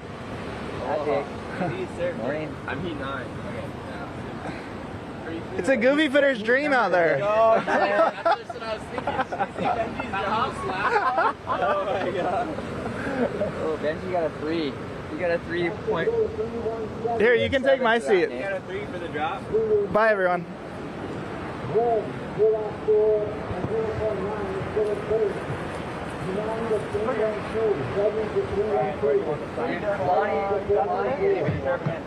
0.5 and a 0.27. We're not going to make it to you. Ivan, where are you? I'm at like 145. Nice to meet you. Maybe I can get a picture of the legend. Yeah, bro. Sure. You guys want to get a photo? Get protection on. Dude. Nathan. Drag it out there. You guys get all Florence. I need some new 6.4s. Yeah. I thought I had to, remember I ordered a ton in the beginning of the year? I was like, oh, I'm good. Break them off. through the travels Was that and your stuff. last one that you just That was my last one. Those 6.4s are so magic. Well, that means I definitely won't be seeing you next week, but I'll be at work. You gonna be here for my heat? When's your heat? Your favorite goofy putter? Yeah. Look at now. Now Evan's coming alive. All of a There sudden, he is. What's going on? Had to get Big Bro out of here. Yeah. Loosen up. What's going on right there? John's heavy vibes. Wow, that was gnarly. Dark cloud came over. I put Ivan on the spot with some goofy foot information. That's heavy. You know what? You guys don't know. Ronnie Burns, I think, was gnarly. Everybody's like, Ronnie Burns is right. But I was even super he, like, young at that time. I never even saw Ronnie Burns surf, and I'm pretty old. But like, that guy was pretty nuts. Even in small waves, he had the mural painted of him at Ted's forever. Yeah. We were super young. Me and Nate, when like tiny, guys, when we were. I think you were all going down. No, I think you guys were like he passed away before you guys were even born. I think. Yeah. It's interesting, like, it's hard to compare every pipe server who was the best. Or like, obviously Jamie, you could confidently say probably the best of all time. Most good rights, most good lefts, for sure, and consistently still doing it. But everyone's had their like years, 2 or 3 years where they stood out, like moments of just like where they just went on the run, like a full season put together. Most legendary goofy putter at pipe, most legendary goofy putter at back door. Like, and the list just goes on. There's the off the wall guys, and then there's just best all around regular putter. I'd say for goofy sure putter. though, there's like goofy putters that are not good at backdoor that are really good at pipe too. Yeah. Like guys are like they're getting drained at pipe, but like they don't go right. That's what I mean. Or they like, don't get good barrels on right. Yeah, you know like what I mean? Yep. Equally, that's changing now. Well, this over year, Ivan and Koa have decided to make a campaign to go right, and it's so annoying in the water. Because there's guys you can confidently sit on the other side of and go, he's going left for sure. And now they're looking right, and you're like, you guys, get out of here. Like, got it. The goofy putters Yeah, at back Mochi. door have been in the shadows too long. Yeah, you. Mochi, how are you? Oh wow, that was a big right just now. It's kind of chunky. These guys are. Hey, is there any chance you guys could? Thanks. It's okay. Clear the view for Uncle Pizel. Guys gotta get eyes on the water. Come on. We got our boy Zord down here. He seems to be flourishing since he abandoned me. Zord's living a better life than he could ever imagine right now. I'm skydiving every day. Out from under the oh my gosh. The boat trip was so gnarly. Thumb of Nathan Florence. We got Kalani Minihan filming now this winter. He made a really good edit the other day. Sandbar edit. I love that. Check it out if you guys I was want. wondering here. That was Kalani, yeah. That's epic. Oh, look at this. Kalani Rivera needs a score. Come on. So Carnegie is leading from those sandbar ways, and he just rode another one. 6.5. He got 6.5. That was like. Benji got a 3 for the drop, or did he get another wave? I'm not sure which wave was which, but yeah, he got definitely one of those was for the drop. Roran and Kalani need to ride a wave. Yeah, Kalani Roran has a 2-3, so he doesn't need much. Kalani hasn't broken a half a point on a wave yet. Come on, dude. Let's see it. Oh. Whoa. Sorry. Pizel board's falling in front of him. You had to do that at this time. Does that need some dinger repair now? It's been baking in the sun, so I think it's all good. Dude, I literally pulled that thing out of the sun at your brother's house. Like, I walked up, and it was just in the cement driveway. We were out of town, and that thing was just roasting. The red was just like, you know how people like sun themselves? Yeah. I do that to my boards. That thing was hot. When I picked it up, it hurt my hands a little bit. You can smell the fiberglass in the air. Yeah. It's just like... So the wind looks like it has just had like a slight twist of west in it. Like, it's still south, but there is a little more side shoreness to this. The sandbar looks clean still, but back door is looking a little chunky. Probably gives a big rip going through it. Kalani, here he goes. Here we go. Going on a wave. It's a nug. Oh, He's pulling in pump. Yes, he's coming out. Come out. He's. What happened? That was the score he needed. I thought he was going to come out of that for sure. It kind of breathed on him, and another one behind. That was Benji on that left, yeah? Oh man, he's got his hand on his head. He knows he needed that score. That's a bummer. Kalani, up and coming Grom, just below our generation, has ridden some psycho pipe waves. Super talented kid. Nice. Super good aerialist, super nice Grom, and really good at pipe along with his crew. Baron, Makana, Noah Beshin, that whole group has been charging and putting the time in for years out of pipe. But one last hurrah. Kalani's getting smoked right now. The paddle outs today are so bad. There's no nothing. I rarely get to the point of like huffing and puffing, but I was doing that in the last heat. And I was like, the GoPro was not helping. Oh, we got right. Oh my god. Was that I don't know. I don't know if that was Megable. It's Kalani's replay. Killing it from the beach. Oh. Out there, every wave looks so bumpy. You know it's a good shape, but you see the bump and you can't, it's 50-50. And the paddle outs are so bad, it makes it like hard to choose which ones, even more so than normal. These guys. The sandbar is looking ripped out. Carnegie surfed this whole heat alone and is in the lead, just like Dusty this morning. So we got one more ride, a guy trying to take off on the horn. I think it's a little late. Hope you guys enjoyed those last few heats. We're gonna kick back to the studio, so we'll see you later. All right, 3 Florence brothers for your viewing pleasure, and the Paizel Peanut Gallery happening on the beach. Rocky, let's check out the Blend Phi heat recap, starting here with Benji Brand, and he's going to prone in after the heat. It's the Boogie Board special right there. Oh, good. There's Benji right there, coming through the froth, kind of busting through the waterfall curtain, getting a score, and jumping over the ledge. Kalani Rivera, the heroin fade smoke kind, not as bright as the other day. That's okay. That means that's good news. Bet Online, thank you for your sponsorship of this Florence Pipe Pro Bet Online. We're going to have Eric Apple from Bet Online, last few heats of today, talking about surfer odds. So thank you so much to Bet Online. Well, we're going to be back with more Joel Centeo, Rocky Cannon, and myself, as well as the Florence Pipe Pro presented by HTA, Hawaii Tourist Authority, after this.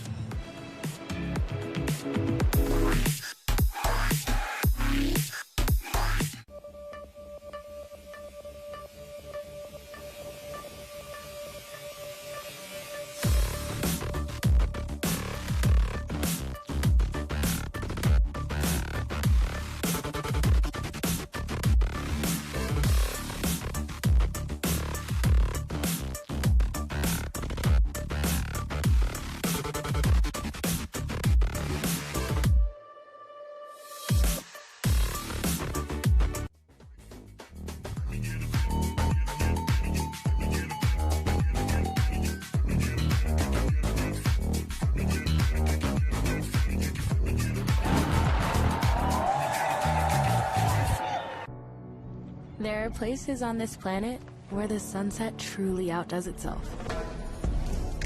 Where music is as constant as the urge to be barefoot. Where you're welcome with love, respect, and a soundtrack.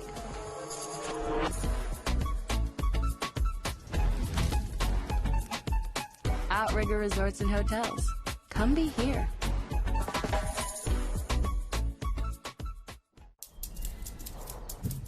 We are Kanaka Oiwi, the descendants of this land. Since 1981, OHA has worked to strengthen our lahui by supporting affordable housing, quality health care, educational access, and economic opportunity. Our story is one of resistance and resilience.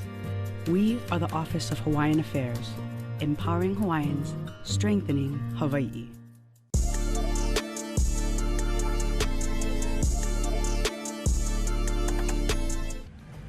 Florence Pipe Pro, presented by HTA. Kainehe Hunt making his way out of the water and advancing into the next round, the round of 64, with a heat win, along with Benji Brand also advancing out. So pretty cool to see Long Grom come through here. Kaipo Girl, Rocky Cannon, Joel Centeo. Rocky, look at this heat. Yeah, we got Kainalu McCormick. I've known that kid since he was in Taipos from Wailua. And now surfing in the Pipe Pro, Kane Teraldi, Greg Double G Nakamura, and coming over from Brazil, making home over here in North Shore, Geronimo Vargas. How do you like this heat, Joel? Oh, I like it. You know, so far, just kind of watching the last couple of heats, it doesn't look like your normal pipeline and backdoor day. It feels a lot like maybe like super tubes, like a beach breaker and whatnot. And so it's funny just seeing like the guys that you normally see when it's kind of a sandbar, real peaky kind of day. I mean, the Florence brothers, you know, Benji Brand, they're all out there on these tricky kind of sandbar days. And those are the guys that made it through the last one. Yeah, I'm surprised we haven't seen more broken boards, Rocky. Yeah, there's some ledgers on that inside section like that right there. You can see the little chop in that mutant section where it just goes, you know, 5-6 feet deep to 1 foot deep. And you're right, broken boards could be the story. I've seen a lot of bad wipeouts though, and oh, look at this drop. That's pretty sick right there. Little A-frame. Didn't get super deep, but Kane Teraldi was able to negotiate that well enough to make it get through and get a score. Geronimo Vargas doing a nice job right there. Yeah, you know what he said when he was dropping in? Geronimo! And Kainalu McCormick just getting a little bit of the pinch there. Actually, that was Greg Nakamura with 2 Gs. Extra double G. He's all G. But he needs a score. 1.78, still super close in this heat. But I like what, or I noticed what Nathan said earlier. We'll listen in on the beach. We'll be a sand crab on the sand radio. It's just Paisel, like he's normal ribbing.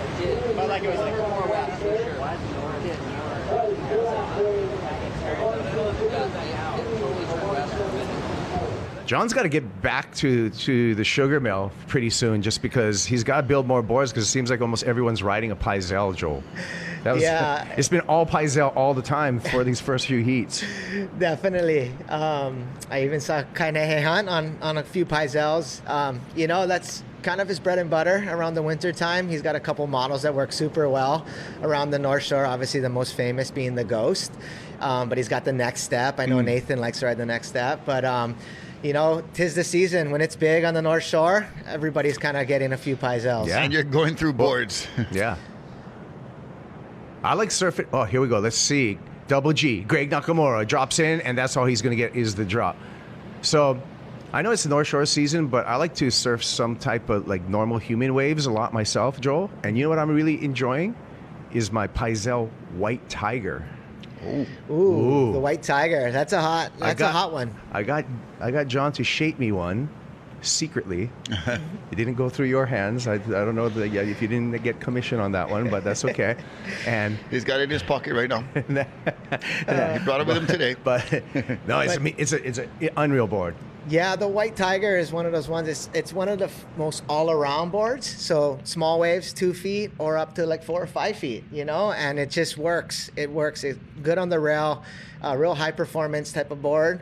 And the White Tiger has been kind of one of our more popular models. Yeah. Something that Nathan noted earlier that I like what he said is that the waves aren't huge. There are some big waves out there, but he rode maybe a little bit too small a board and probably might up it a little bit in the next round if he surfs again today, just because the amount of water that's moving around, it really does make it, you know, you want to club up like in golf, you know? The first step in surfing, no matter what you're doing, is what? Catch paddle. the wave. Paddle Catch the first. wave, yeah. First you got to paddle out. Then you got to paddle in. Yeah, and into a wave with all that rip. Yeah, I think when you're just looking at it, you know, and looking at the conditions, all I see is a lot of rip, you know, and so, you know, you're going to want to take a board that has a little bit more foam so that you can kind of move around the lineup, get out a little bit quicker, and then also get into those ones, you know. Another thing that Nathan said was it's super peaky, right? So you want to get in early and try and get behind it. And yeah, like, Sorry, go ahead, Joel. No, yeah, and get behind it so that you can kind of get into the barrel, you know. So, but the boys are all out there just kind of moving around. You know, I think you're going to see them just really like not really settling into any part of the lineup, and really just kind of on the search and hunting down those nice peaks where you can get that barrel. And John said it was lurching, like that super ledgy takeoff. So you want to get in early. Yeah. Well, John Pizell asked the question, you know, top goofy foots at Pipeline. It's kind of stunned Ivan Florence for the answer right there. And John Florence followed up. But I got to, even though they can't hear me, I got to join the conversation too. Yep. Derek Ho. Oh, yes. The king of Pipeline. The king. The king of Pipeline. Derek Ho. On the record right now. On the record. I really enjoyed watching Braden Diaz. This might be controversial. Gabe Medina's pretty good out at Pipeline. Oh, stop it. No, I'm kidding. See, I knew that. He's very well accomplished there, for sure. All time, though? What? Then there was another conversation, Rocky, on goofy foots at backdoor, and then for sure you have to put Gabe Medina in that conversation. And I'll put Brado there too, actually.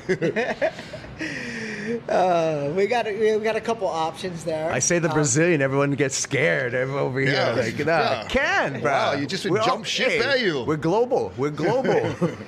Not particularly in this. Going back to your real Portuguese roots, huh? Well, I think there's no real wrong answer when you talk about goofy foots at Pipeline, because there are a handful of the international guys.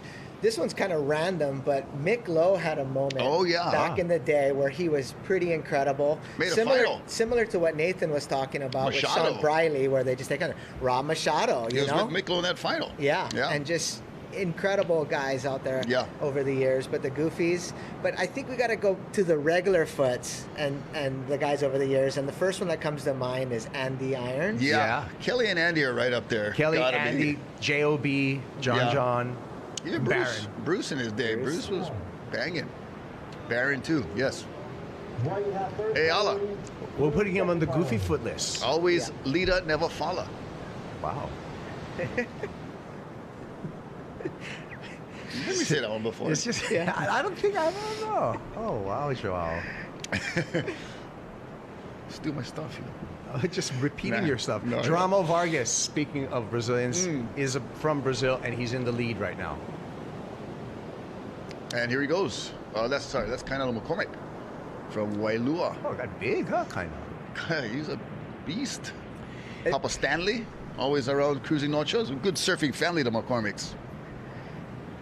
Yeah, Kainalo is a great North Shore Grom. You know, just from the day I remember seeing him at Haleiwa Manahuni, and then I'd see him kind of graduate to VLAN, and he's become quite the surfer. I seen him have a couple heats at the last event, the Haleiwa event, where he just surfed really strong. Oh, wow. And so it's nice to see him coming around and really stepping it up. And he's going to be good in these types of conditions because he's been surfing it all his life. Yeah. All the way from he's got the Rockies. Muscle, yeah. And speaking of Haleiwa, not to put you on the spot, Joel, but I do like to do that. Maybe next year, Haleiwa, we can have Florence sponsor the Haleiwa event, and we bring the broadcast from Ali'i. That would be or from great. here, we put the cameras over there. Yeah. Yep. Maybe we can sponsor all three of them. Sunset Florence triple crown of surfing. Whoa. How good would that be? Just marketing geniuses over here. Go with the flow, Rents. We'll call it the triple threat. Okay. Or triple banger. We'll let you come up with the name, Rocky. Get a triple banger. Yeah, you can. I don't know about that one. The Florence triple banger. We're just tossing stuff around, but we're whiteboarding right now. Only if you're in trouble. Yeah, broken equipment. Okay. All right. Paddle out to 7, and then it's 12 right now. It's 12 right now? Yeah. 7 has been plenty of time for guys. Okay. Perfect. Do you need wax? Smiley Rider. Righties. That's Riley Snyder. I got it. That's Cole Alves, huh? Thank you. Hey, you go. That's Maui boy, Cole Alves. Yep. Yeah. Another long all grown up. All grown up. How do I stay the same age and all these kids become men and just get all big while I'm just all right. I don't know.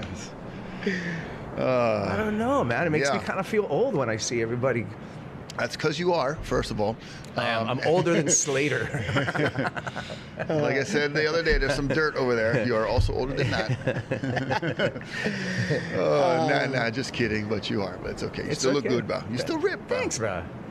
So here we got a little bit of kind of the drone view here. So it looks like we got two guys sitting over at Gums, and then we got two guys sitting at the back door peak here. They're like a football field apart. Look at that.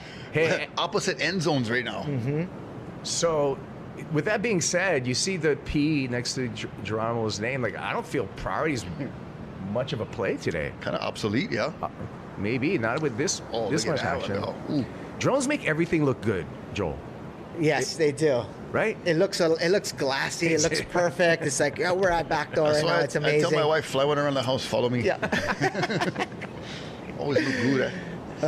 But yeah, I think you're right, Kaipo. Priority on a day like today, like you're just hunting, you're spread out from your other competitors. You're just going to be hunting, and just like this one right here. Trainer! And a special screen effect for us as well. Yeah, we zoom in. We're back. We did the long lens for 1 second. Double G. Double up. Oh, way. Double cracks. Oh, I love it. But those were two pretty good-looking little waves. Kainalu, his board came out. He was right at the end there. That thing was just a little cylinder that had an opportunity. Greg's kind of closed him out and washed him, smashed him through. But I like his effort, Yep. He got some travel time, and they gave him a 2.03. So, hey, as of right now, it's like he doesn't need much, All right, read the skies, Rocky. What do we see? I see cumulonimbus clouds. Yeah. With a hint of cirrus dominus clouds. All right. Up ahead in the stratosphere. And here we go. Payne. Oh, that one.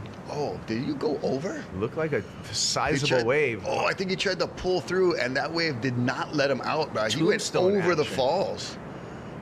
I thought he was going to penetrate and get through, but then I thought I saw his head and that red jersey, like, silhouette. I thought it was his board, but then the way he was held under, he definitely did not penetrate and get right out the back. He was struggling. Yeah, I think looking at the conditions, it looks like Nathan was kind of talking about it, but like a little more kind of westerly winds. But it looks right now like it's going more south, But I think as spread out as it is, like, and as north as well as north as the swell is, we're gonna see a crazy 1 or 2 waves today for sure. And so like this one was almost lining up, but if that had like a little bit of an opening, could have drove through it. But yeah, he got sucked. He went back over. Oh, bummers. Man, look at that cavern. Crystal blue persuasion, perslamming. But Kainalu's wave, somebody could have made that. That was right on the end. That could have been a 9.5. Yeah, totally. I think, and he was that close, and I think one extra pump. I'd love to see that one again. Yeah, so let's see if we can get a replay on that Kainalu wave. See all that chunk on these other waves that rip. It kind of comes and goes. It's like a snake just weaving through the lineup, and it's over here, then it's over there, then it's kind of gone, then it comes back. It's really tricky today. What's going on over here on the beach? Oh, looks like Kainalu maybe broken leash. Yeah, well, 8 minutes, so he'll probably have a chance for one more wave. But paddle out's not easy. Mach Kanahele helping him out down there. Son of Kainoa. And Red, live action right here. This is Kane Teraldi. And thought he was going to get around the section for a nice open face or a steep section and just the kick out. So that won't amount to much for Kane. All right, just got a message. Pretty important stuff. Okay. Joel, we got a Haleiwa store for Florence, right? We got a Waikiki store now, right? We got a Hanalei store as well, right? Yep. But right now we have the pop-up shop right at Ehukai with all the Florence gear, right? Yes. So like you just said, we have Florence Haleiwa, Florence Hanalei, and then just opened Florence Waikiki. And but we have the on-beach store right now. Our girl Kayla's down there running point on it, along with Craig, who works at the Florence Haleiwa store. And all the Pipe Pro merch you can get your Christmas gifts. It's all right down there on the beach at Ehukai. And look at that little drone shot of that backdoor wave. But here we have a drone shot of the on-beach store under the Florence tents. We got all the t-shirts, the hats, the hoodies, we have it all. And so go check it out, and go check out the North Shore lifeguards as well too, and ask before you go out. Yeah, talk to them, bro, for real kind. But we did notice also, Joel, that we need to reinstall some new burgies right now on the warning signs. The burgies are a little bit... They're tattered, bro. Yeah, you know that... Frayed and tattered. You know, like... Sun and wind, we understand. Look, we have a nice shot of Craig right there. Craig Yester. But yes, the Burgee flags on the lifeguard signs. Is it Burgee or Burgie? It's called Burgee. Burgee. Yeah, and that's our logo for the Florence brand. And but yes, you know, the elements on the North Shore, the trade winds, the sun, the rain, the salt, it just pretty shredded them up. So I think we need to update those ones. Tattered, frayed, and shredded. And then I want to get one more of these long sleeve. Are these the AirTex? This one? This is the best travel shirt. Yeah. Because it doesn't wrinkle. It breathes really well. The collar stays stiff. You know what I mean? And you look like, because I'm always going for the upgrade, you know? So show up at the airport looking sharp. Look the part. And you have more of a chance of getting that upgrade to business. You got to have your utmost rewards. Mine is almost rewards. But I like the fact that you brought the store to the beach. That's pretty cool. Yes. So they don't have to drive through, stop in Haleiwa. They can do all their shopping right there at the beach park. That's pretty major. But in Haleiwa, stop by and say hi to Nalu, right? Yes, go stop by and see Nalu and Mikey, and most days Craig's in there. Oh, look at this one. And look at Kane this one. Teraldi. Back door. Not sure exactly where he is. Come on. Oh, brah, come on. Just for fun. Wait. I mean, you got to give Kane some credit. He's been rolling the dice on a lot of them. He's sitting in second, so he's probably feeling pretty good, but he's rolling the dice, and that's what it takes on a day like today. And he just got pounded. That when he went over, he was tombstoning for a few seconds, and that's no picnic down there. Yep. And I give him a lot of credit, like you said, Joel, for charging that one and attacking that section. That was one of the bigger waves we've seen ridden of the morning so far. So let's look into the details here. Kane Teraldi, 3 and a 3.27. That's enough to keep him in second. Greg Nakamura right there, pitching out the back, needs a 5.04 to get into second in advancing position. Kainalu McCormick, we saw him on the beach. He paddled back out. Kainalu in third. He just needs a 3.97 to go into second in advancing position. And our leader, you can see him in the green jersey, Geronimo Vargas. Well, Greg is an engineer. He's a smart bugger, Akamai guy, you know, professional worker, and also a great surfer. As we watch Kane go down the line through that section, it got a little wonky right there and got kind of pushed down to the bottom of the wave, and the lip caught him just on the shoulder. Had he made that, it would have been a great score into the lead for sure. But Greg, he'd probably get his protractor in his pocket, measuring the angles and stuff like that, and checking out all the possibilities. Protractor. Bruh, what year is this? Protractor. He get his T-square out there. It's part of his arsenal. You gotta love a Greg Nakamura. I've known that guy for so long. Made a final at sunset. Yes, very, very smart human, obviously. But you know, he's the ultimate surf turkey. Yeah. Like if you go surf Haleiwa, go surf at 6 a.m. You'll see Greg. In the summertime, you go over to Bowls at 6 a.m. He'll be out there. He's always holding it down, and I love the fact that he's still putting it on the line and going out and doing all the local pro-am events. Yep. Yeah, I think much respect. That's one of the great flavors that we have in this event at the Florence Pipe Pro, is that we're getting to see a lot of kind of the underground guys, a lot of the local stars. We actually, thank you, Joel, for adding that. And we actually added a whole round. Usually these events start with a round of 96. We're like, what? That's not enough. Yeah. Let's start at 128 instead. Calm everybody. Calm it. Come on, my. Maybe. Well, it was one of those things where it was supposed to be a 3-day event, you know, but there was so many big names on the wait list. And well-deserved earned names. Exactly, and all the local guys, they want to go surf Pipeline. More than Sunset, more than Haleiwa. And so it was a no-brainer for us to add the fourth day. And look at the names that were in that first round. I mean, some of the Florence brothers, Cole Rothman, just like the list goes on of all the heavies, and it was just nice that we were able to add first that. round. Yeah, and then when we get to the round of 64, our big names are going to be joining us. Of course, John Florence. We're going to see Baron Mamiya, back-to-back pipe champ. We're going to see current ratings leader in Hawaii, Finn McGill. We got Jackson Bunch, Mihimana Bray, gold medalists. Kaoli Voss is going to be in the comp. Former winner out here, Josh Moniz, is going to be in the comp.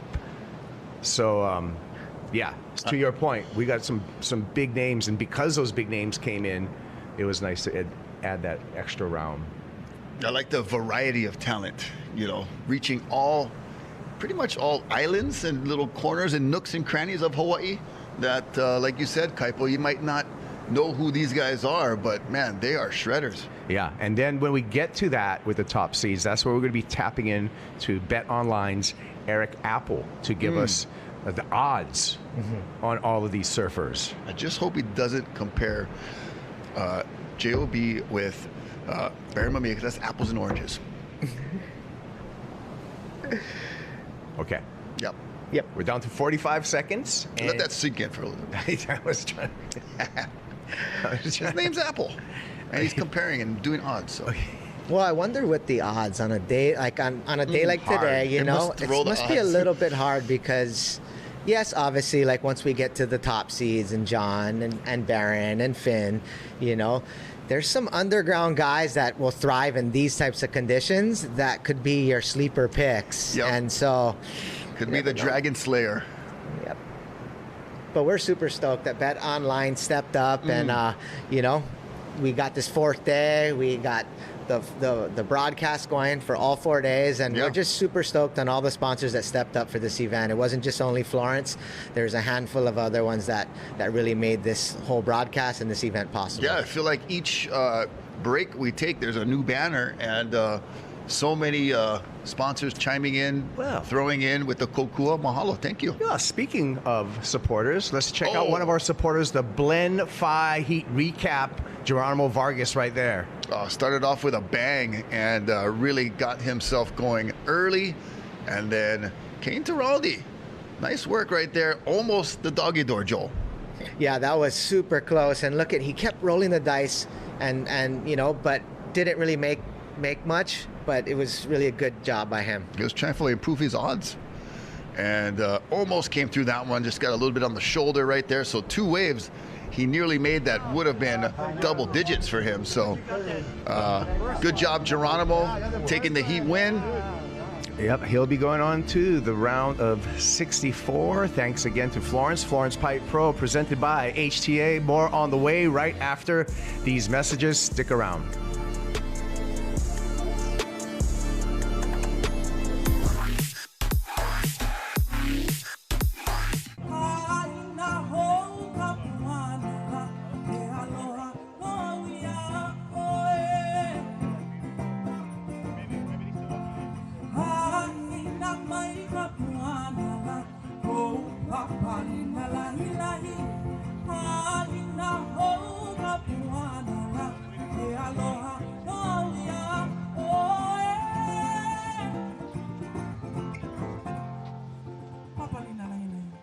Each piece of gear and product that we make, we just want to make it better over time. So we take feedback from people that are using it, from what we're doing and how we use it. So each time we come out with something, it's like a little bit updated from the last one.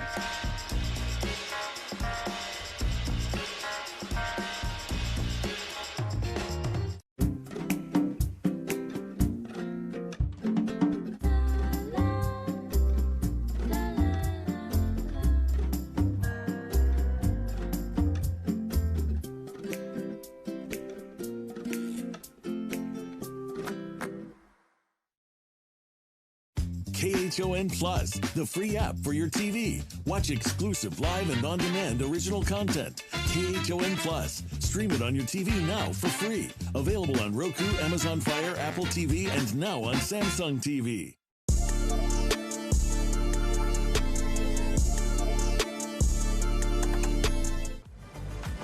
Florence Pipe Pro presented by HTA. We're on the way. We got a new heat in the water, round of 96.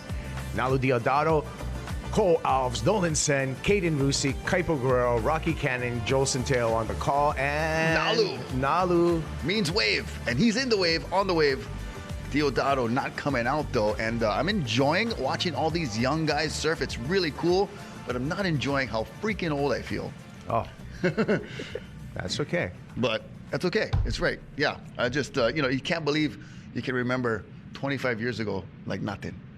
Yeah. So Nalu, Joel, one of the kind of the emerging talents coming out of the North Shore right now, as we take a look at airdrop in there, and that's Nolan Sen. Yeah, Nolan Sen.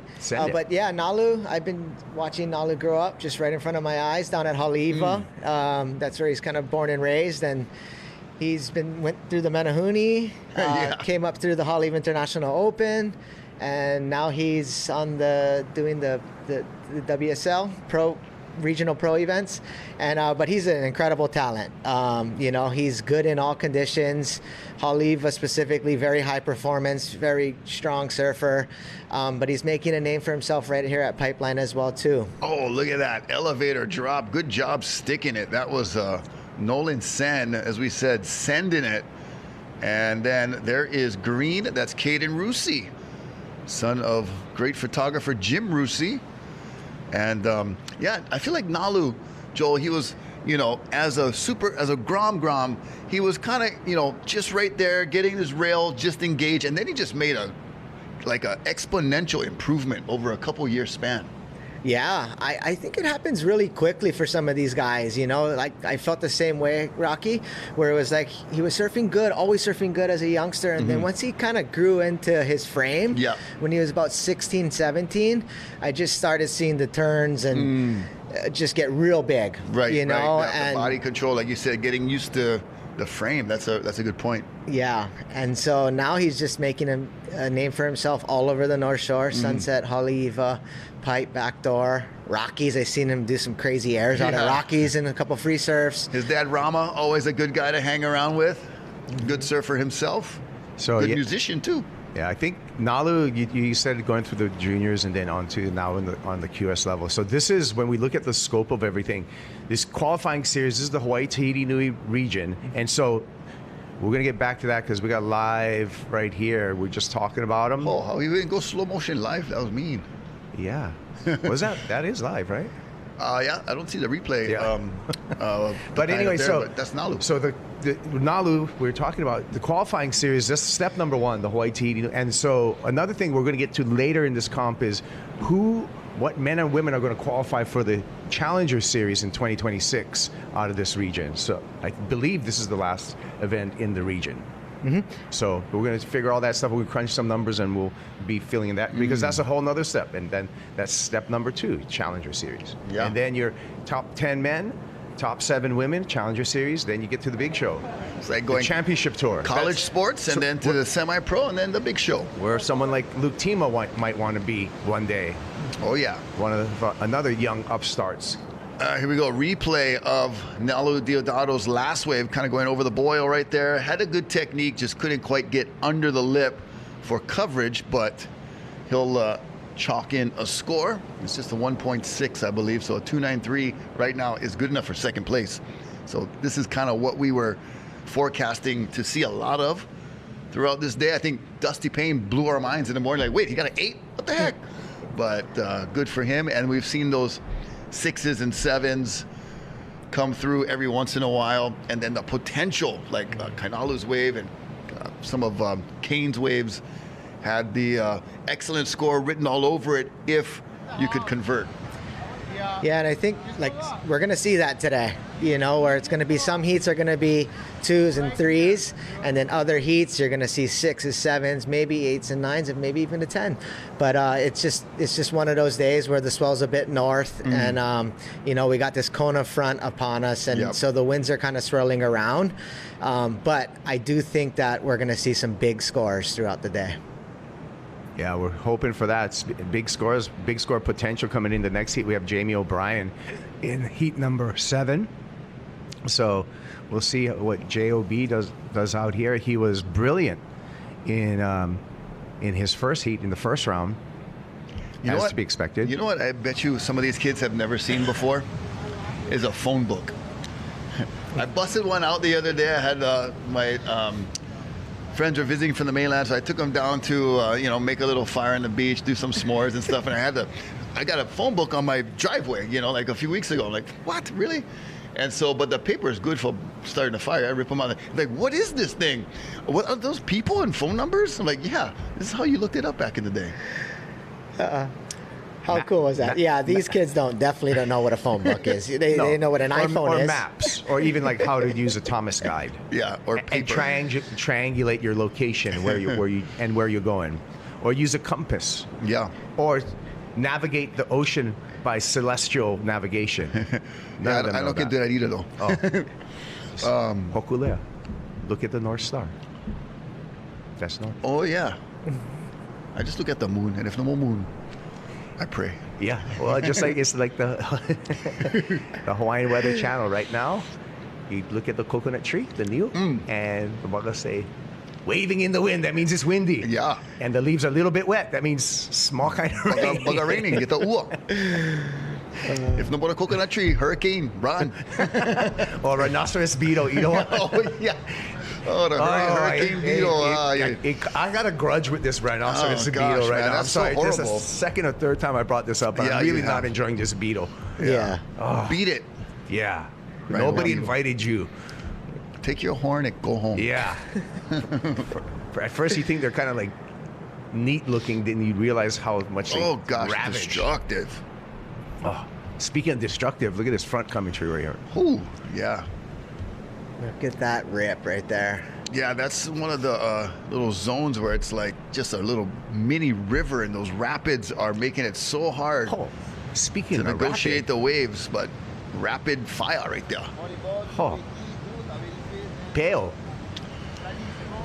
That's pale. Yeah. Shario Ostolazaga.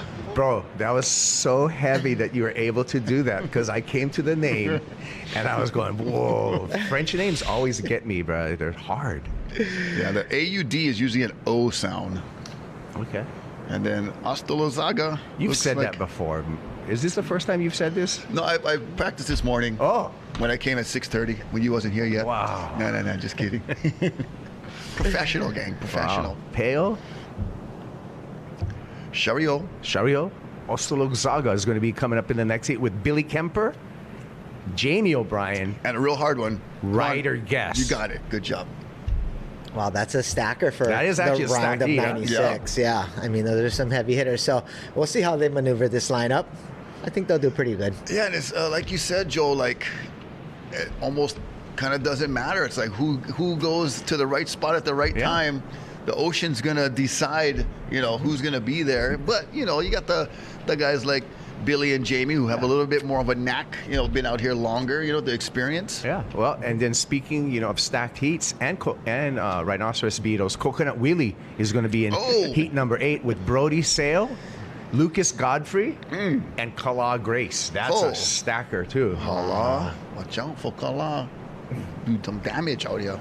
Oh, look at that set out there. Speaking of damaging. Cloud breaks. Second reefers at Pupukea. Yeah, but I think that's like maybe 7th reef. Wow. Yeah, I was counting. Look at that dredger on the inside. You talked about the broken boards, but it can happen even paddling out before you catch a wave. Yeah. That would suck. It's serious stuff. And so that set right there, Joel, coming out of the north, probably like a minute till it hits where these guys are? Yeah, probably anywhere from a minute to a minute and a half. Honestly, on paper, when I was looking at the forecast, I looked at this stage just because I saw the winds were more out of the southeast, which is a great wind. But if the swell was a little more west, we might be looking at a whole nother wave. But because it kind of swung a bit more north overnight, it just it's wreaking havoc on the lineup. But we're seeing the second reefers all over the place. So there's a lot of swell in the water. It's just missing the pipe and backdoor area, and that's what you get when you get north swell. Yeah, and that combination is moving very quickly across the North Pacific. Dave Hunt from England, great addition to our pipe conversation of surfers. Tom Carroll. Of course, yeah. So thank you, Dave, for that. All the way from England. Yeah, conversation was Goofy Footset Pipe. Yep. Yep.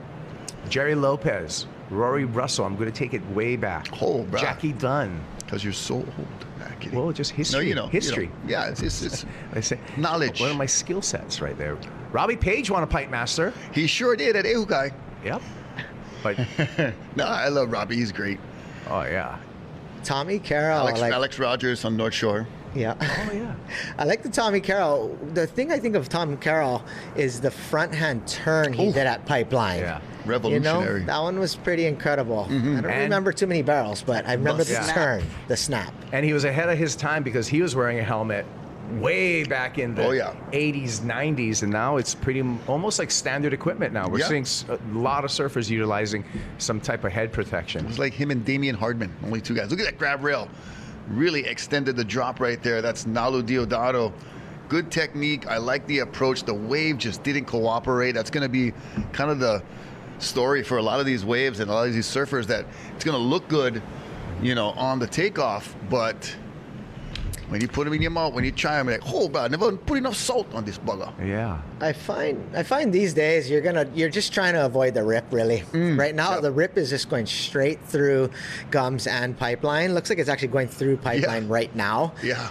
Just straight out. Yeah. So the good thing is Billy Kemper and the WSL allowed the surfers to move around, and so we're seeing guys at gums where there's less current, and then you're seeing guys maybe closer to off the wall, kind of backdoor that area.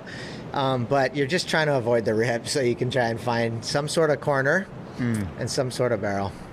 Yeah, and what do you think, Joel? I mean, more north swell coming? What do you see in the forecast for us for the next couple of days? Yeah, I see this swell kind of holding through, but it doesn't look like there's much west coming after this. But the main thing is we got a bit of the offshore winds for the next few days, you know, and so that's all we can really ask for. Unfortunately, we don't have the big northwest swell that Pipeline loves, right? And then that nice light east trade. We're just in that Kona front kind of situation, yeah. Right. But this bank right here, this sandbar at Gums, could really come into play over the next couple of days as this north starts kind of sweeping through, right? Yeah, so that's what we almost want to see. Right now it's mixed up. I think the front came in, really broke up this swell, but as it goes more north, we're going to see more kind of runner rights through the sandbars. And the sand maybe get more organized and line up. That's what I think. You know, we've seen that before, so that's what I think. And if you can't have 10 to 12 foot west with east winds, we'll take the back door all the way through. And even if it's Gums and all that on a north swell, it turns it like Kira-ish. Yes. You know what I mean? And the most crazy duo when it was like that, Andy and Kelly, very memorable north Gums to off the wall type swell. I remember that year. I think it was 2006. It was the showdown, right? And it was the showdown versus Kelly and Andy. At that time, it was 4-man heats, but really it was the showdown. And it looked a lot like this, where it was those backdoor kind of sandbar rights. Way over from Gums, but the energy on the beach that year was just insane, between like the Kauai boys and the Wolf Pack, and then Kelly and all his crew. And so it was just something so special. But those guys made it happen, and it was crazy. Andy pulled it out and got the title that year. Like, we got spirit. Yes, we do. We got spirit. How about you? It was crazy. But here we go. Look at Nalu. Yeah, a lot of those just hitting the eject button there. But it looks really hard to find a corner out there. I'm hoping, and I'm just crossing my fingers that this becomes more organized as we go through the next couple days. Yeah. That was a tough one for Nalu. That next one looked like it was possible, but gosh, it is so much easier said than done in getting out on the beach. Let's do it. Pretty sick. We got 2 heavy hitters coming right now. I mean, 3, 4. The next heat's stacked. But Jamie, obviously, when we talk about some of the greats out there, Jamie's been doing it for 25 years out there, but just knows this lineup probably better than anybody. And then you got Billy Kemper, who's gotten big results out there time after time. So many good waves. So I'm interested to see these guys get out there and see how they actually maneuver the lineup and where they're actually surfing. I'm not familiar with Peo from Tahiti, but rider guest, has come up through the Menehune NSSA Hasa ranks and now, launching onto the QS regional tour. So be interesting to see how this next heat stacks up. We're watching the replay of Nalu Deodato plunge feet first to escape that closeout section. Comes away unscathed. He's in second place. Cole Alvis with the lead. 4.17 the heat total. And right now it's anybody's game. There's Billy. He's got his game face on. Red's in second. Oh no, his smiley Green face. needs a 116. White needs a 1.8. Priority, white, blue, green. Everyone. Sick. Okay, cool. No, the whole crew's locked in. Awesome. Yeah, it's a mental group of kids. It'll be so fun. And they're like all like kids who I grew up on Maui with, who like kind of went to college and got really good at snowboarding. Sick. Like they're all way faster than me. It's like fucking good crew. All right. Little convo before hitting the water between Jamie O'Brien and Billy Kemper. Yeah, everybody's friends till the horn blows. And this heat right now is just kapakahi. That's why hot. All mixed up, and maybe even into the Kapulu range. Oh yeah, Kalakua, any kind. Maybe when Jamie touches the water, things will clean up. Oh, be careful! Oh wow, a kick flip. Oh, finger flip. Finger flip. Wow, little that. sow flip into the water. It's kind of interesting because usually once like a Jamie O'Brien or like a Billy Kemper hop into the water, we usually see a just magically a wave. Yeah. No, that's what I'm hoping is going to happen. That's Where did that one come from? That's like the X factor, right, of surfing, especially marine surfing, ocean surfing. We talked about wave pools and oceans earlier. You know more magic in the wave pool, but everybody get the same thing. But in the ocean, like Andy and Kelly would have that. Yeah, I remember when we were kids, like juniors in boys division, like Andy would just like need a wave and there it is. 10, 9, there's a wave for Andy. Cool. Yeah. Tom Curran would do the same thing. Oh, yes. He'd sit away from everyone and a miracle wave would come to Tom. He's just speaking to the powers right there of the ocean. Certain people do that. We see Slater, one of those guys.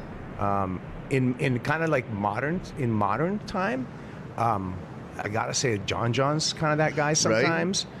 Jack Robinson is one of those guys. That guy sometimes. Gabe Medina too. Bring him back in the mix. Yeah, he's praying, bro. You get him. He's coming back. Jesus is Lord. Watch out. Check it out. Ready to go. Gabe Medina 2026. Oh, Medina. I'm going to be the hype reel for that one. I'm excited, bro. Like, there's a warrior machine. Okay. Any more adjectives you'd like to add there? I'm psyching John and Gabe are back, bro. But look at that muted. But isn't it interesting, just like, like we're talking about, like it's just certain guys when they go out, especially at places like Pipe and Haleiwa, back there, it just feels like they just will the waves to come in, but the waves just end up coming and the score always happens, it feels like. It was, like Tiger sinking those putts, Jordan hitting those shots. It was like, you knew it was going to happen. And it happens more often than not. But it is, that's what kind of like adds to the mystique of their greatness, Mm-hmm. That's the thing that separates, surfing from a lot of other sport. Correct. We don't have like a full. I've said this so many times. Surfing's so much more than a sport. So like what we're watching right now is a sport of surfing. 25-minute heats. Correct. You got a jersey on.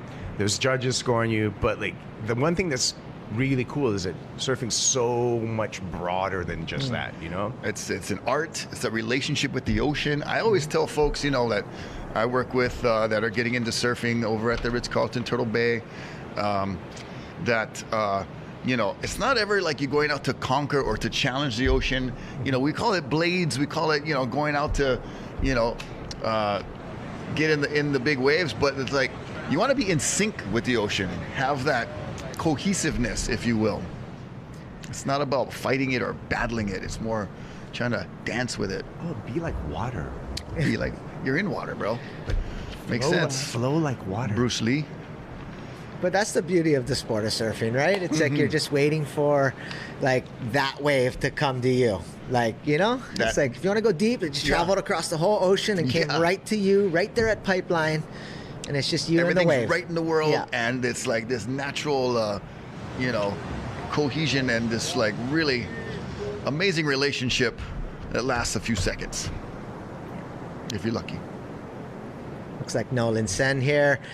Nice little in and out. You know, like it's just like sometimes you're just going to have to do that and get the job done right there. Fossil. Maybe a 2, maybe a 3, but hey, he got a little barrel, and that's what it's going to take to make the seat. There's 2 minutes left, and he needs a 2.97. Whether that's a 2.97 or not, at least he's going to better one of his ones. Yeah, he's going to drop the 1.13 and scoot up a little bit, and now needs a 1.81. So just 2 minutes remaining. So he's going to have to work on the inside without priority. Look at the right-hander over there. Looks like Nalo Deodato. Oh, can't get into it. The drone can make every section. I just mind to surf that. I got a 10. Just to let you know. On the here's Nalu, and he's on. Oh, and it's just going to be a ride to the beach probably at this point with only 90 seconds remaining. Yeah, he's sitting pretty with the 6.17 and the 1.6, so maybe that's just his ride in at this point. I think a 6 is pretty much a 10 out there as of right today, now. So. for sure. Yep. And you know, it's hard to see with this close frame, and then when we pan out with the drones and stuff. But Nathan and John were talking about, you know, the channel's kind of non-existent today. It's breaking everywhere, so it's like the paddle out is not a walk in the park. It's no piece of cake, let me tell you. No, definitely not. And it's even probably like, I think Nathan had mentioned that like in his earlier heat, it was just like paddling out, like it's just you get stuck in the impact zone and you just can't get through. And so you're just looking for that rip bowl to suck you right out because the normal channel is non-existent right now. It's a sandbar out of Pipeline. So there's that huge rip again right on the outside of the surfers, and they're trying to stay on the inside of it. 30 seconds remaining. No, Mr. Sen and Caden Rusi need scores. They're in 3rd and 4th. All right, well, it's just finishing up here. We got 15 seconds remaining. And it really looks like it's going to be Nalo and Cole moving out of this one. Maybe one last one for Cole Alves. Watch the board. Hope the leash holds. But Cole has surfed his way into the next round. You know it's shallow when you can see the sand exploding mixed in with the bubbles, you know? And that board, I don't know, bro. Time for our Blend-Fi recap. Caden Rusi right here to start off.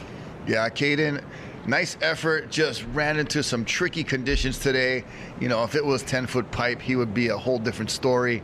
But having to negotiate and weave around, chase these peaks, it was a difficult heat. Joel, that was Nalo Deodato you're talking about. Yeah, Nalu had a nice little heat there. Like he stayed busy. He got what he needed to do. And so good for him.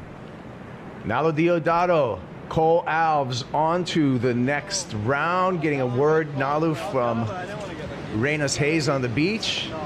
Tough day at the office, but got the job done. Thank you to our supporter, the Surf Jack. Surf Jack, check in, paddle out. That's what you do. We're going to check into a commercial break right now, and when we come back, we got more action here. Day number 3 of the Florence Pipe Pro presented by HTA.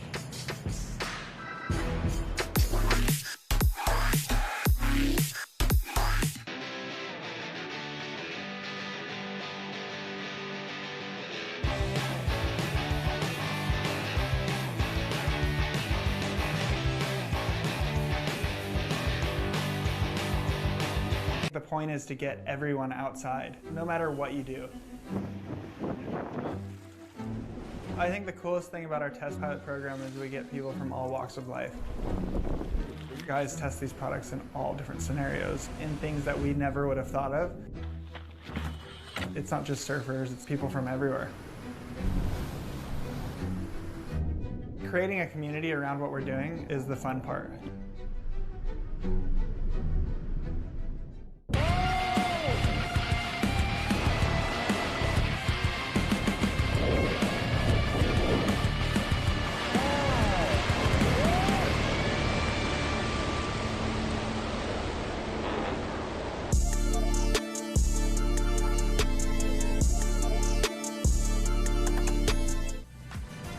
back at the Florence Pipe Pro. Nalu Deodato advancing on.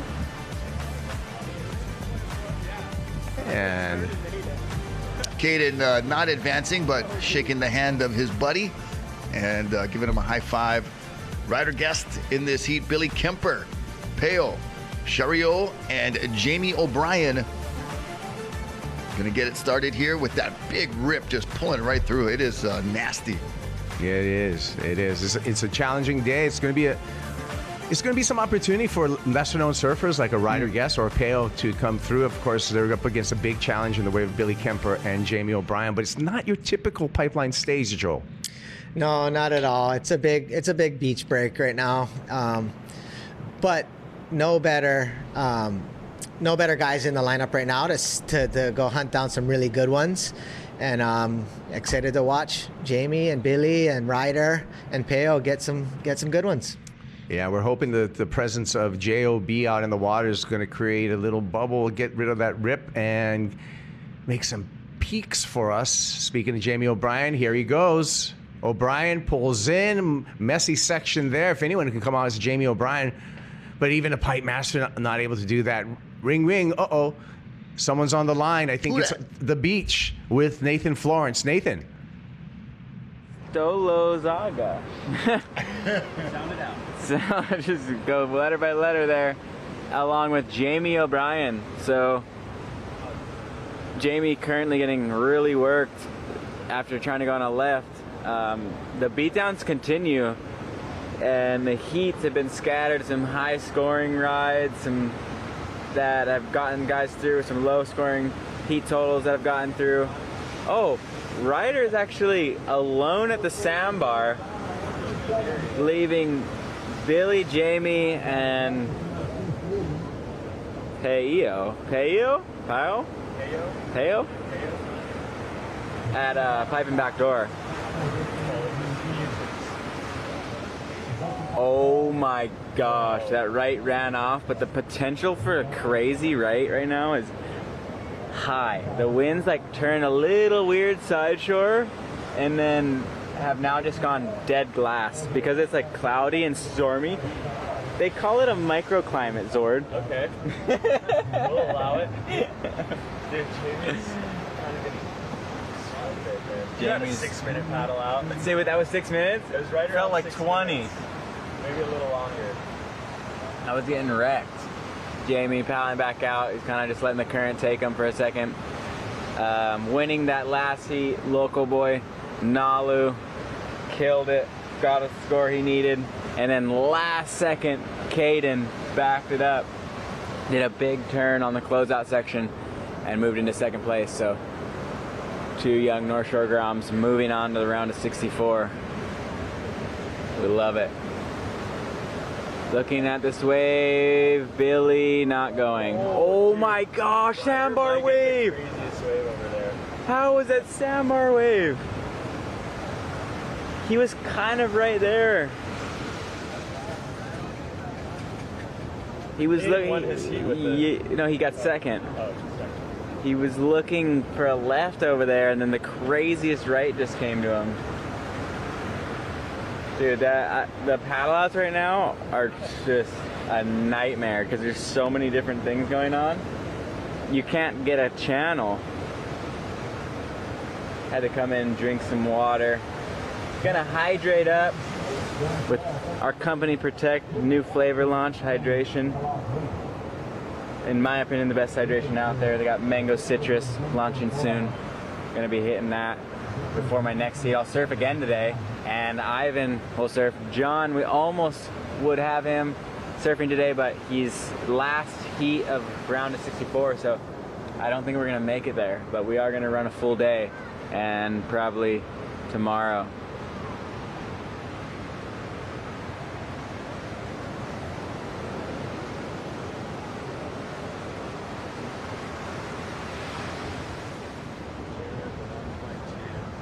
With a 1.2 and a very long paddle out.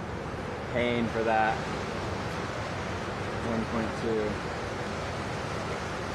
Now back out the back. Ryder's still alone. I want to see Ryder just sweep the craziest sandbar. Yeah, Tomo.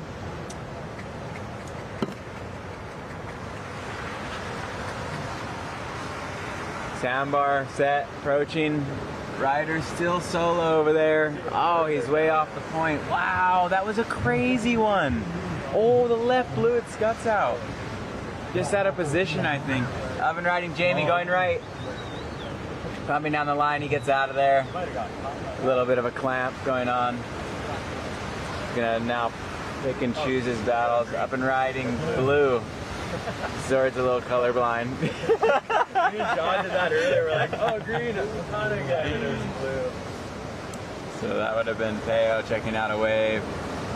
Now Jamie getting priority over him on the way back out. We got some stacked heats, these next two heats.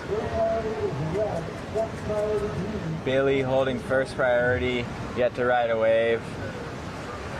Gonna pick and choose them. Might be going here. We got Billy going right, back door, late drop. Oh, and he gets barreled.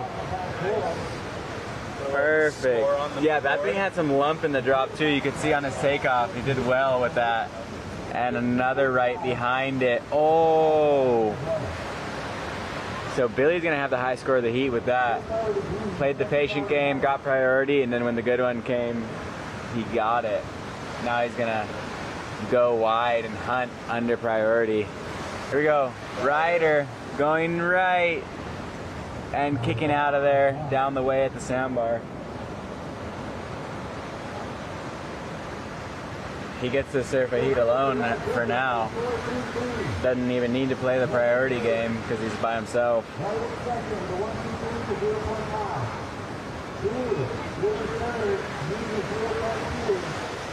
Billy to the lead with that score. Now there's a big rip cooking through the lineup at back door. It's gonna chunk up this next set.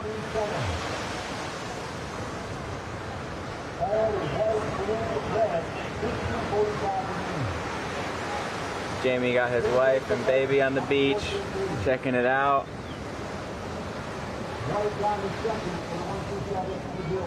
Tina and her sister Sally. Out the back, another right. Tucker on the drone. Oh, that thing's too chunky. They all duck dive that.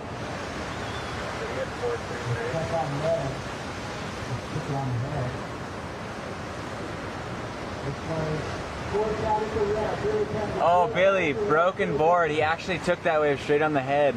Under priority hunting. Or maybe a broken leash. So we'll need to see his board caddy coming down. Looks like the ski's on him. Hawaiian Water Patrol already grabbed him within seconds of him breaking his leash. Got Billy's sons running his board down. His whole family would be here watching.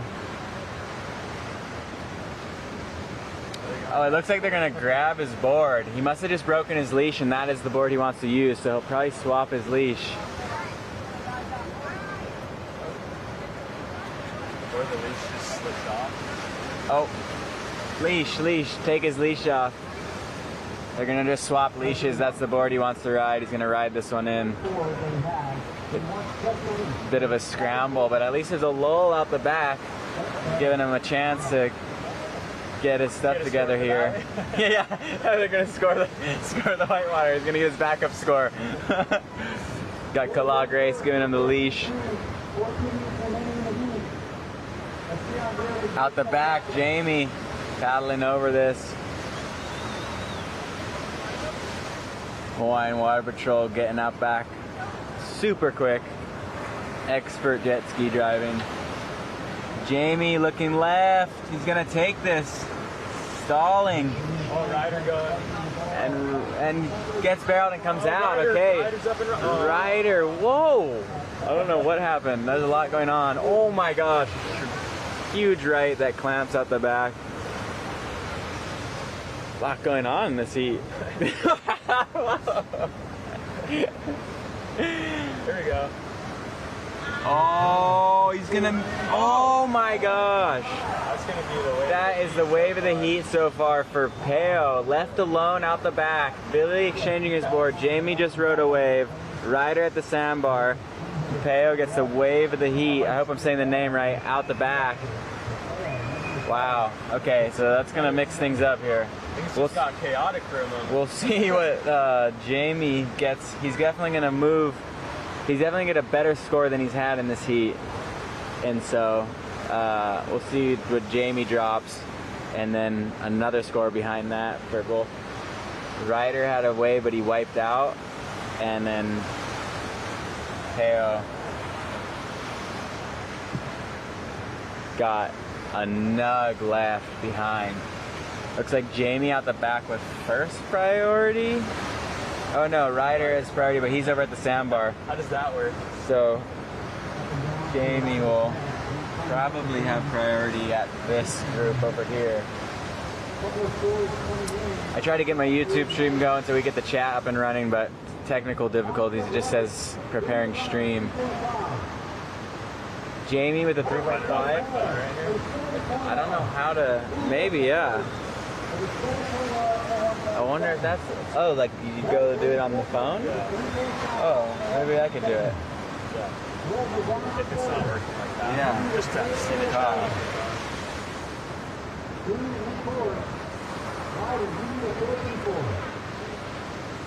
Who's going? Blue again, looking for a backup, and he gets a little nudge. Coverage there. Wow, so keeping busy and backs up with a turn. The underdog of this heat is now in the leader position. Wow, got a 7. With some seriously veteran pipe surfers, Jamie and Billy, Ryder, definitely shaking it up. But if these guys get an opportunity on one of these cleaner waves, they're definitely going to maximize it. So nobody needing too much.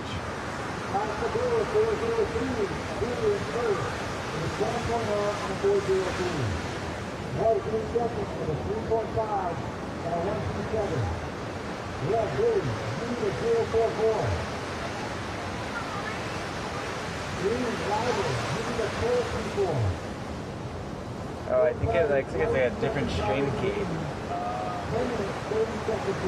It's weird. Why is it out?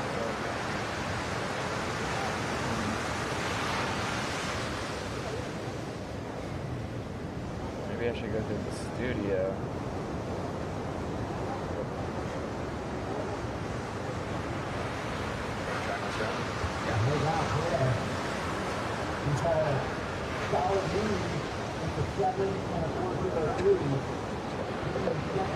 Kala Grace getting his jersey in the next heat. Another stack heat behind this one. And the conditions just look like, although it's north and currenty, that wind has gone sheet glass, and so there's at least not much wind chop coming through these waves. When their waves do come between the rips, they are clean, so that's the game. Ryder taking a look at the sandbar, not choosing to go. Oh, looks like Billy taking a look, going right, big layback. He's done a few comps to know, just not to just kick out. Jamie out the back on another right, taking off. He's stalling, looking. Oh, he pumps ahead and gets out the back. Yeah, and both those waves looked good as they took off, and then just kind of warbled and didn't hit the reef right. Didn't fully barrel. You got to launch it off where it's set up there.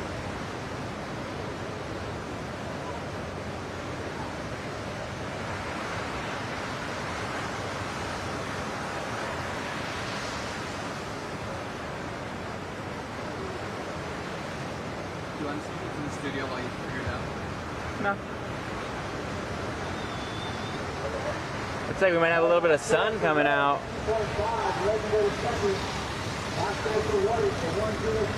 Okay, score updates. Oh, red. Billy hunting the inside. Under priority, looking again. He's going to get out of there. Oh, he straightened out. Might be a long paddle around for him. 25 minutes max exertion in these heats. Because you try a lot of waves because of the conditions, and then the paddle outs are unfriendly. So you get cooked. Takes up a lot of your time. We'll look at the cow burn on my last heat. Says I rode, my surfline session says I rode 6 waves. I don't remember how many, but I took about 100 on my head. Lost about 470 milliliters of sweat. Burned 300 calories in 25 minutes. You got a nice turn on that other one. Yeah, he's trying to get a backup score for that.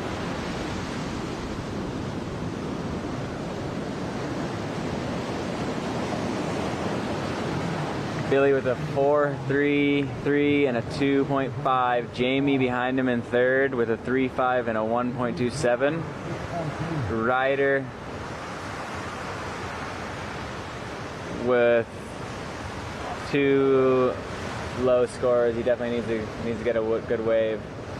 They're under a point for each of these scores. It looks like he just tried. We didn't see it. He's way over at the sandbar still alone. Looking at that set up. Whoa! Whoa, that was a monster set. I can't tell if it's getting bigger or the tide is changing, but it seems like there's a bit more energy. This swell is interesting, has a low period, so the waves are just like on top of each other. The second reefs are breaking a bit, so it's that interesting mid-size.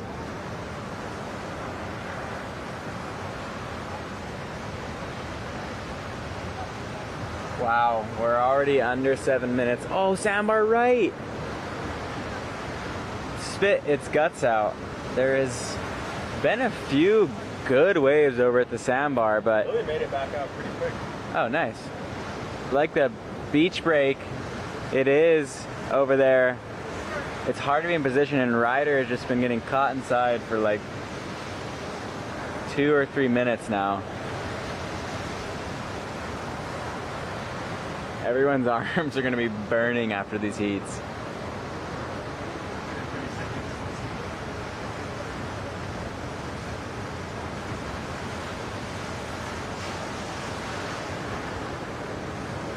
A little bit of lull after that big flurry. Let's go, Jamie.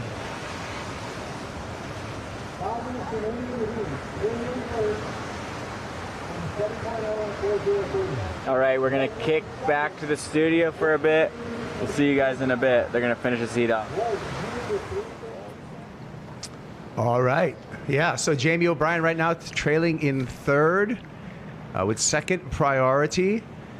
Rocky is part surf contest, part duck diving contest as well. Yeah, bro. Channel-less. All conditions, boo, and all muscles required. I like Nathan's analysis. Maybe it's the tide changing, but if you think about it, the tide is always changing.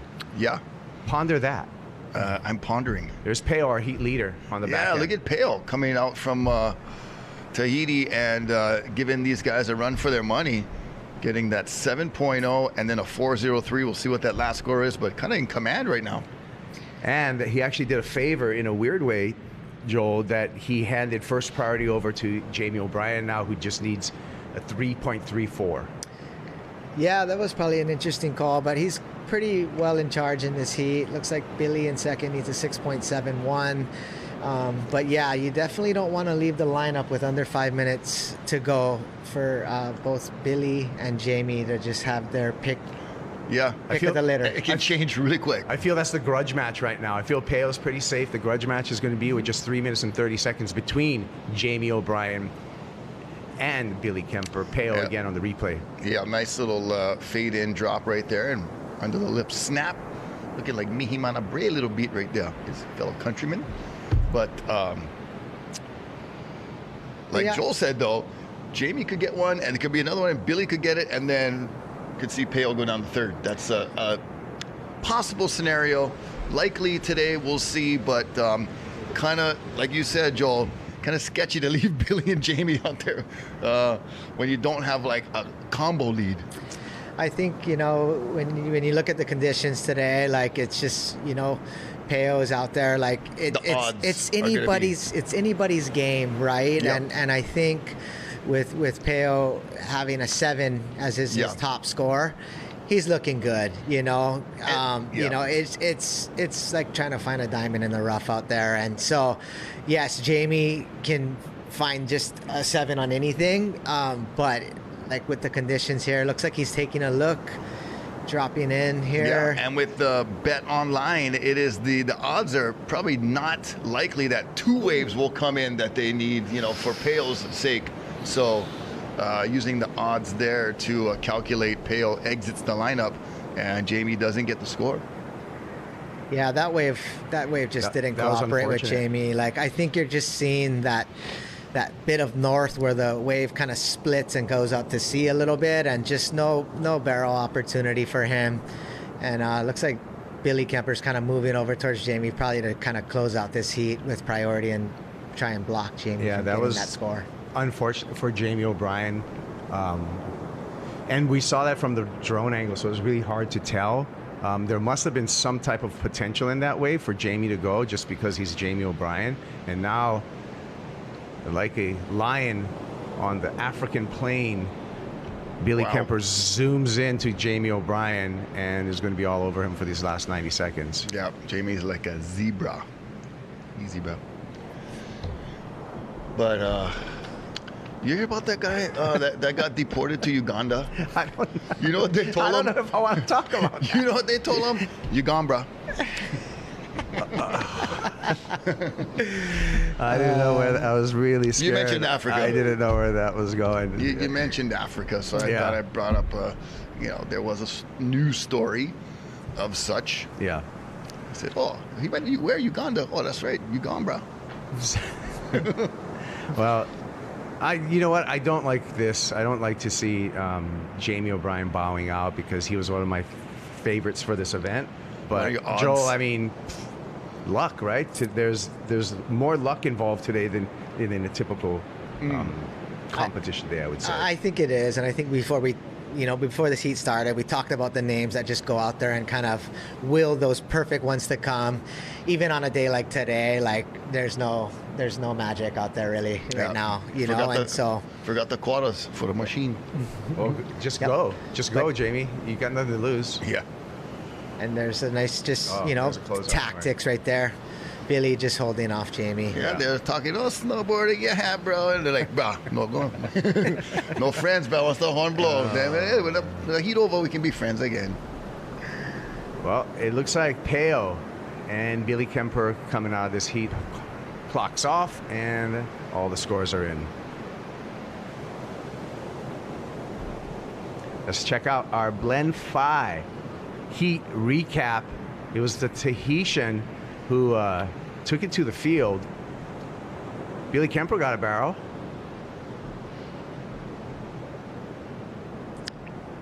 And right here, I think this was the 7-point ride that was the big difference, Joel. Yeah, that was a nice looking wave. He found the corner and he got deep. And so that was the 7-point ride that put him in the first place in winning this heat.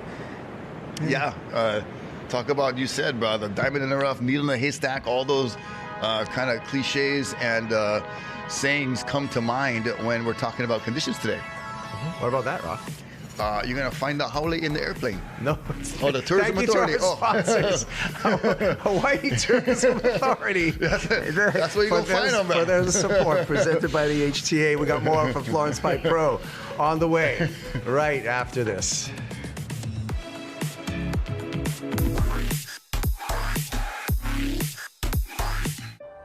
I love receiving a lei. Take a lei making class, go down to Chinatown and buy a lei. It is a symbol of how we share our aloha with one another.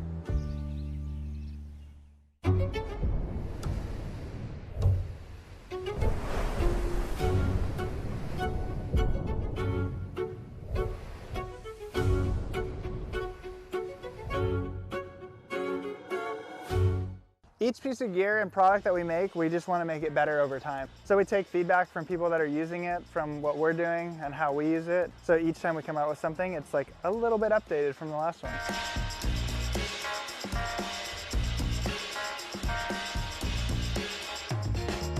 Get in the game with KHON2 Sports. From high school to college to the pros.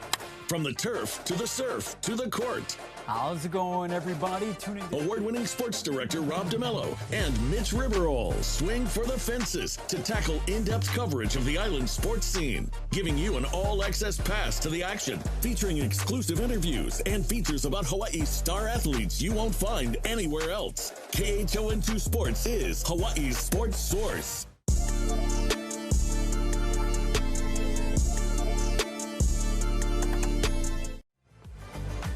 Welcome back to the Florence Pipe Pro, presented by HTA. It's the round of 96, second round of competition for the men.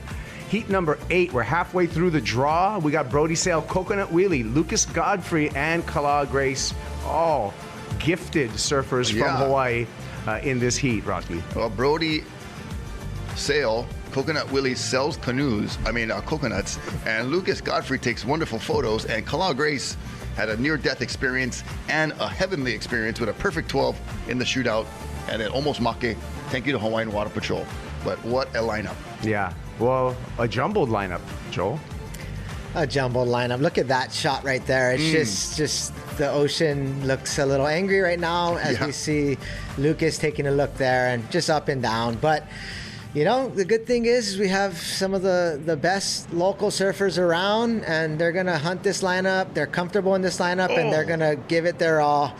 Coconut Willie, look at that drop right there.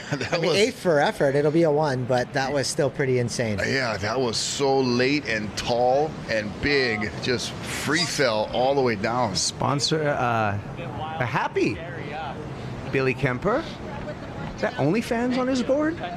It is OnlyFans, yeah. He's sponsored. Wow. Okay, bro. What you do in your spare time is up to you, my friend. I don't know much about it, but I commend all of these surfers that have these really creative, almost kind of non-sporting, non-surfing sponsors. Like, I always admired Hans Hedemann when he had like Nissan on his board and Primo Beer, the first guy to get those kind of sponsors. Drink it and drive it. I don't recommend it, but Primo and Nissan, they don't go together at the same time. Yeah, non-endemic sponsors. Yeah, that's a good word. But we have a guy that has a lot of endemic support in the way of Brody Sale. Billabong sponsored. Oh, yeah. Rides for Slater Designs. He's been a kid, just got a wave, and he's been a kid whose eyes have been on him for a long time. And we want to correct Kane Teraldi's name. It's Kane. Kane Hoalani Teraldi. And sometimes Brody, if he's feeling Samoan, we can call him Sale. I knew you were going to try to work that joke in there somewhere. But Brody. You should know already. But yeah, Brody's been around for a long time. Remember seeing him compete at the NSSA Nationals when he was 10, 11 years old. He's from Kona. Amazing surfer, amazing person, good kid. But he's got some good waves in his life out here. And he's strong and up and coming, and looking forward to watching him go out there. Well, he came down and spent some time at the Menehune with us at Haleiwa. Unreal. Well, you know what? The beach is ringing again, and on the sand we have Nathan Florence. Take it away, Nathan. He's going to be looking for that similar caliber of wave in this heat. Hopefully he can find one and put on a show. If not, he'll have to hunt out some scores like a lot of these heats have done. And Kala Grace looking right now. Oh, 2 peaked up. Gonna do a turn, get a score on the board. Typically most comfortable going left. Incredible pipe surfer, but recently this year been looking right more often, like a lot of the goofy footers. And so bit of training put in for a day like today, which is kind of more rights than lefts, although in that last heat the high score of the heat was a left. Wow, crazy sandbar one spitting. It's like the sandbar has good waves every time someone's not in the vicinity. So a wide range of surfers with different skill sets in this heat, and a big current currently going through the lineup, ripping it out.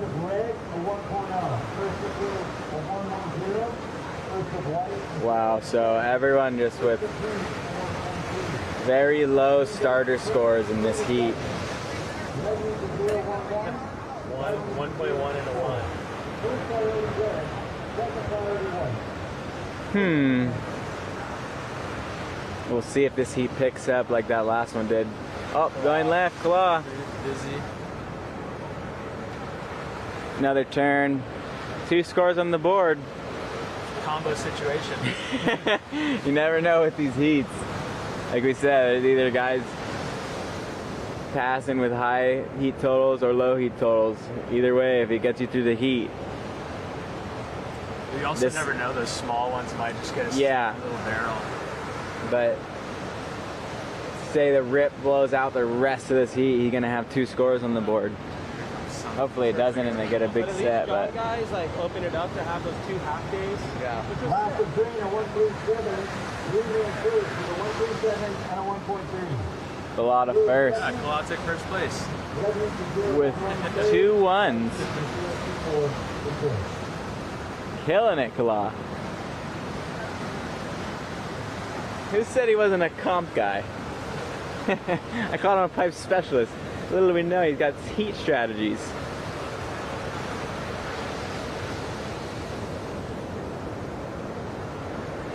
Got something lurking back there. Oh, a lurker. A lurcher. Got a young DeSoto in the next heat. Coach Kuiohama.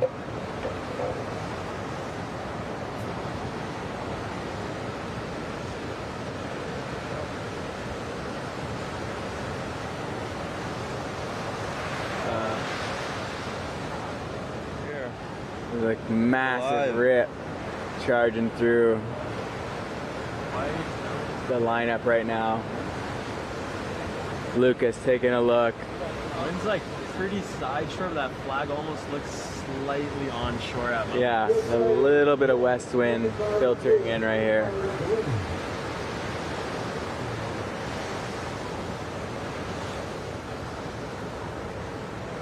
Here we go. Set coming through. Something's gonna Let's happen. see if someone gets an opportunity to do something. Sorry, we had technical difficulties getting the live chat set up, so unavailable today. Still figuring out YouTube. We had YouTube tech support here on the beach with us, and still couldn't get it figured out. So at least we got the live broadcast. Shout out to the WSL and Salt and Air for setting this up. Up and riding. Oh, that was, oh my gosh. So Coconut Willie had the right idea. That could have been a high scoring wave, but it had such chop in it as it passed over the channel between backdoor and off the wall that he skipped out before it got good. Or was that white? Blue is right here. No, that's another heat, right? Oh, there are. That's, okay, I got you. Blue, yeah, that was There's blue. 2 blues in the water. 2 heat. Or I'm colorblind again. Dude, you can't color colors anymore. You can't. Oh yeah, that's definitely green in front of us. Yeah, okay. Get your greens and blues right. We have a set approaching the lineup. They're looking at what's available, and it's just chopped up by this rip, so not ideal situation. Young Dorian, Jackson Dorian, going down to get his jersey, or maybe warm up. I'm not sure what heat he's in.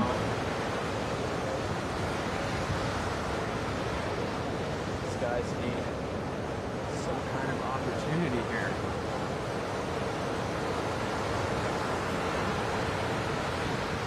Kalani, pull up a chair, dog.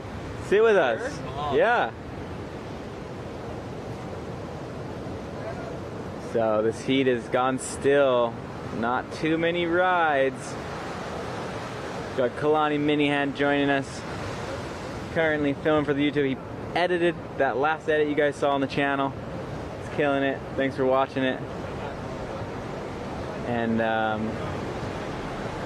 This heat is looking cooked.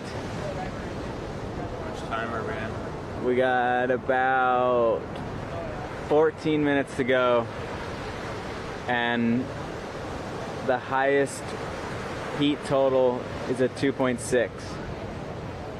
So it's getting grindy. We're gonna see the Challenger Series guy starts getting comped out. Yeah, Jackson. Jackson Dorian on the beach signing some autographs for the Groms. They got their Florence Pipe Pro shirts on. If you guys want to pick up some Florence Pipe Pro merch, there's a few tents in the beach park with all the merch laid out. Head over there. They also got some discount cards and cards on the table. We got some of our Florence crew running that. So if you're looking for some merch for the Pipe Pro, we made some specialty stuff, and it's over there at Aukai Beach Park. Yeah, Jackson. Let's go, bud. What heat are you? I came in here early. I thought I was, for whatever reason, I did my math wrong. Okay. Math's a funny thing. All right, I'll see you in the water. Lucas got her. He tried to get something going, but it just didn't do much. Man, this heat has had low opportunity. A battle of inches. Battle of the twos. The battle of the twos. The worst feeling in the heat is as it drags out and you sit with these twos, because you know, like, anything anyone takes off on could be like the score they need, versus like when there's a little bit more range, a little more high scores, you can either have a safety net or just know that you need a certain type of wave. But in heats like this, if it counts down below 5 minutes, like, guys are just going to start going on waves and doing turns with all of them capable of getting a 2.5 or a 3, which will probably see Brody go comp guy and do 3 to the beach, or any one of these guys if it gets down below that 5 minute level and no one's ridden anything significant.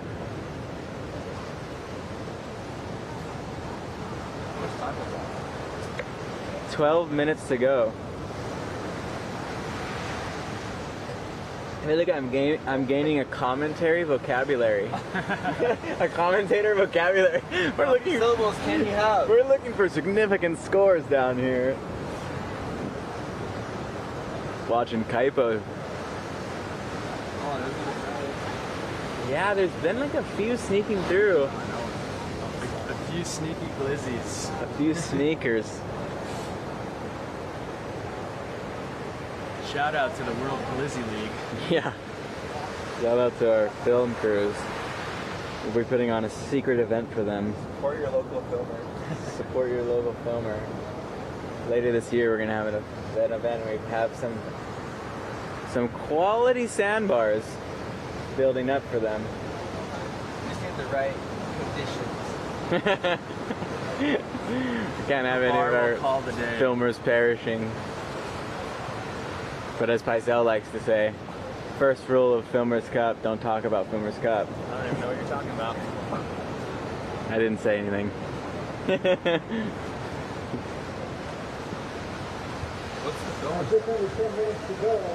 Never heard of it. Alright, we got some waves approaching. It's the craziest current, right? Yeah. Yep, that north. Wow. Oh man. Imagine needing a 0.34. That's like a stand up and go straight, and you're gonna get a 0.34. There's 3 people here. Yeah. Jet ski cutting it close over a wave. Anybody looking? Nobody going. Oh, down the line.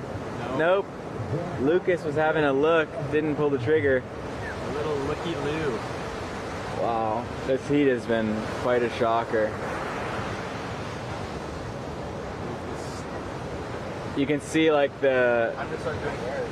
like they're not frantic yet, but like guys are starting to look at waves they normally wouldn't, because the time is just ticking down and the scores you need are super low still. Oh, Lucas getting caught at the backdoor channel. Every single heat has had guys get caught inside and bailing their boards. Oh, Willie up and out. I think the tide's peaking out right now too.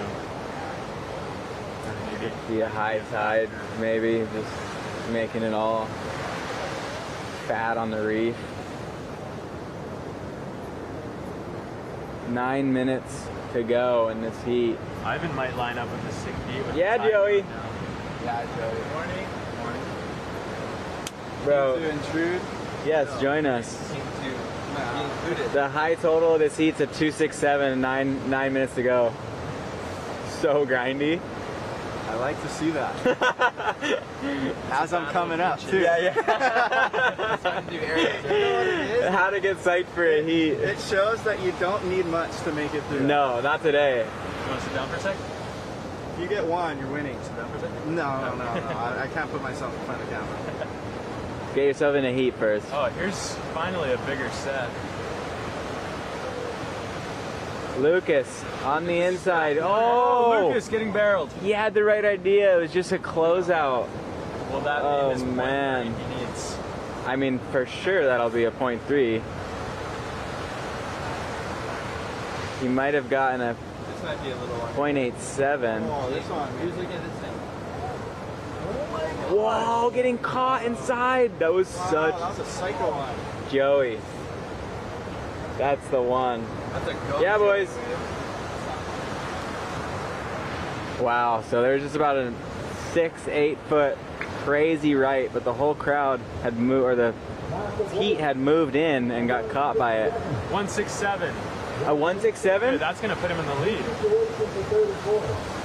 No, he needs a 1.8. Up and riding, Coconut Willie, going left. Oh, and he gets axed.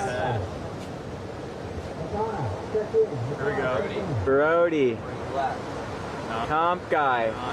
Gonna get to work. Oh, there it is.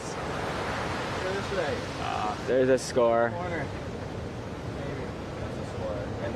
The air winds are good for the right. That's what I'm saying, Joey. Crazy air wind into the rights. You gonna launch one? If I have the opportunity, yeah, 100%. Yeah.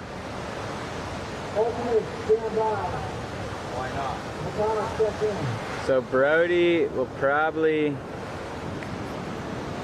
possibly get what he needs to move up in that. Oh, that's a crazy heat total. Yeah, I haven't seen one of these in a while. A 183. What? The high score of this heat is a 183. Oh my gosh. This is. I can't watch this anymore. Okay, yeah, this is not the heat to get fired up. Yeah, Joey. Oh man. Wow. So, in the lead currently. I think this is delayed. Oh, it is a bit delayed, yeah. Brody would have possibly just moved to the lead. Kala still holding second. Here we go. Yep. Wow, we got a 1.8. So Brody with a total of a 2.83. Kala with a total of a 2.67. Lucas with a total of a 2.54. So everyone within 1 point of each other. Here comes a wedge. Maybe someone can backdoor it. Nope, they're all getting caught by it. It is so shifty out there. It is catching everybody off guard. You pretty much just need a 1 second barrel at this point to win the heat. Brody looking for a backup. He's gonna hit the closeout, and he's not gonna do that. He's gonna kick out. Wow, this has been a rough heat. Kala needs a 147 to move to first. Lucas needs a 1.0 to move to second. And Coconut Willie needs a 1.57. That's crazy. All the required scores are under a 2. 4 minutes. Trying to applause and say on Lucas. Under 5 minutes to go. And everyone within 1 to 1.5 points of each other. This is a hectic heat.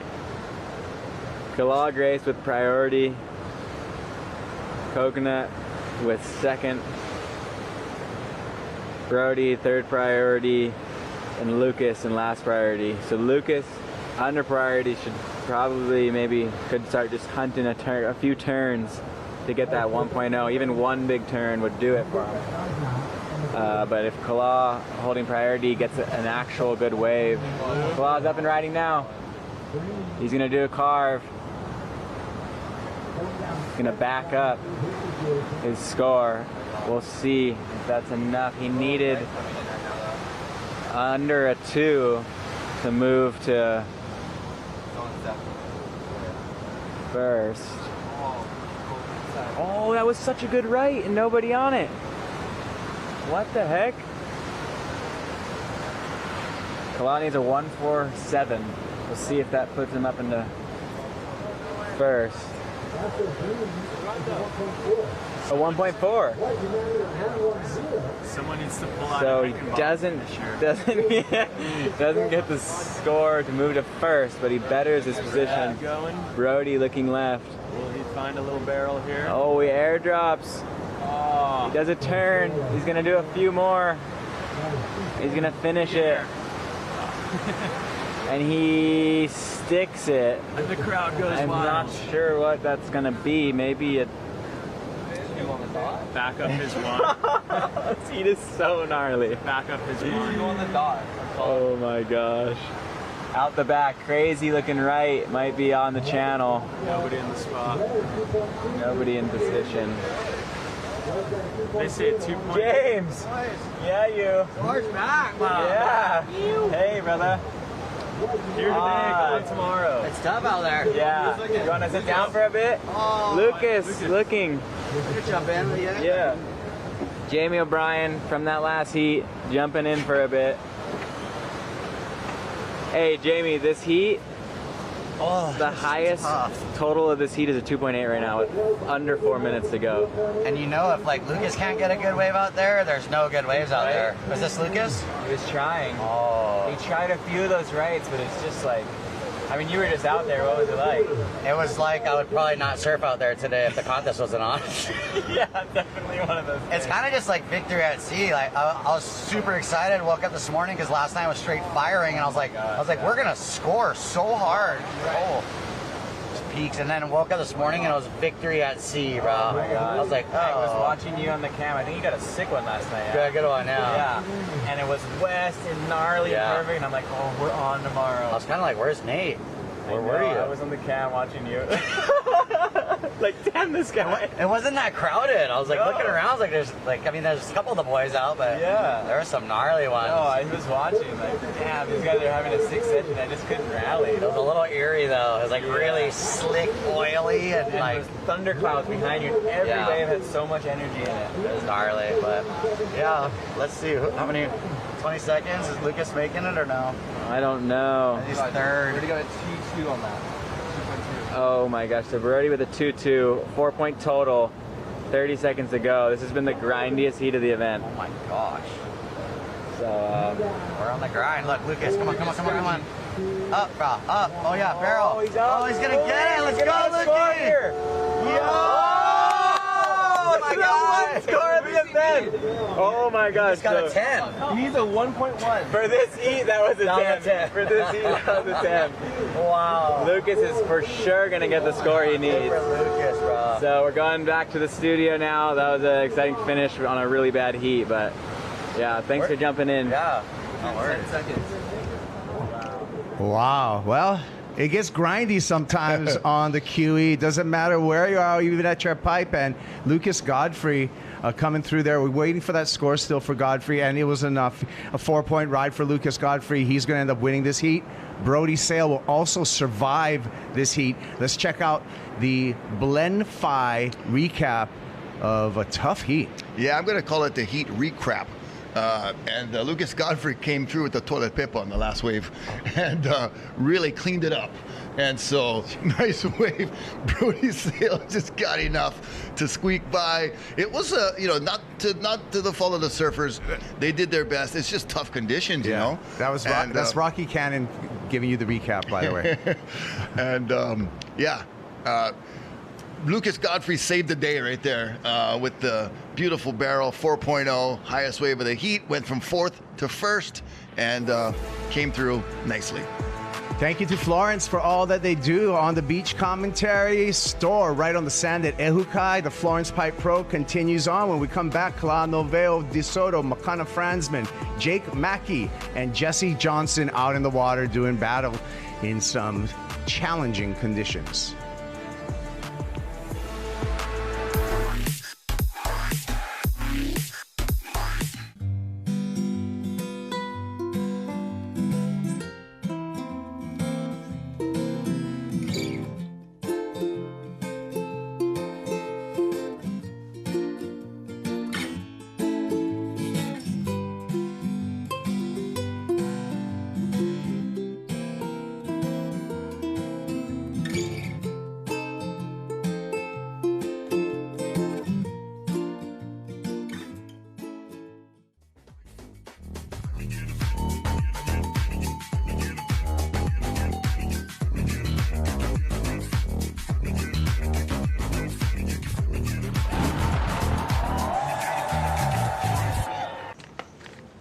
At Hawaiian Telcom, we're here for you, helping dreams become reality. Yes, enjoy. Have a good day. With friendly, reliable service that goes above and beyond, putting Hawaii at the forefront to be the first fully fiber-enabled state in the country, because a brighter world is possible with Optics from Hawaiian Telcom. This holiday season, get up to a $200 gift card when you switch to Optics. There's a strong sense of community on the Waianae Coast. It's evidenced in our schools, in the lives of our students and teachers, in the successful academic and athletics programs, and community activities we support. We celebrate the good times. And when there are problems, we come together to solve them. PVT is proud to support the things that make us who we are.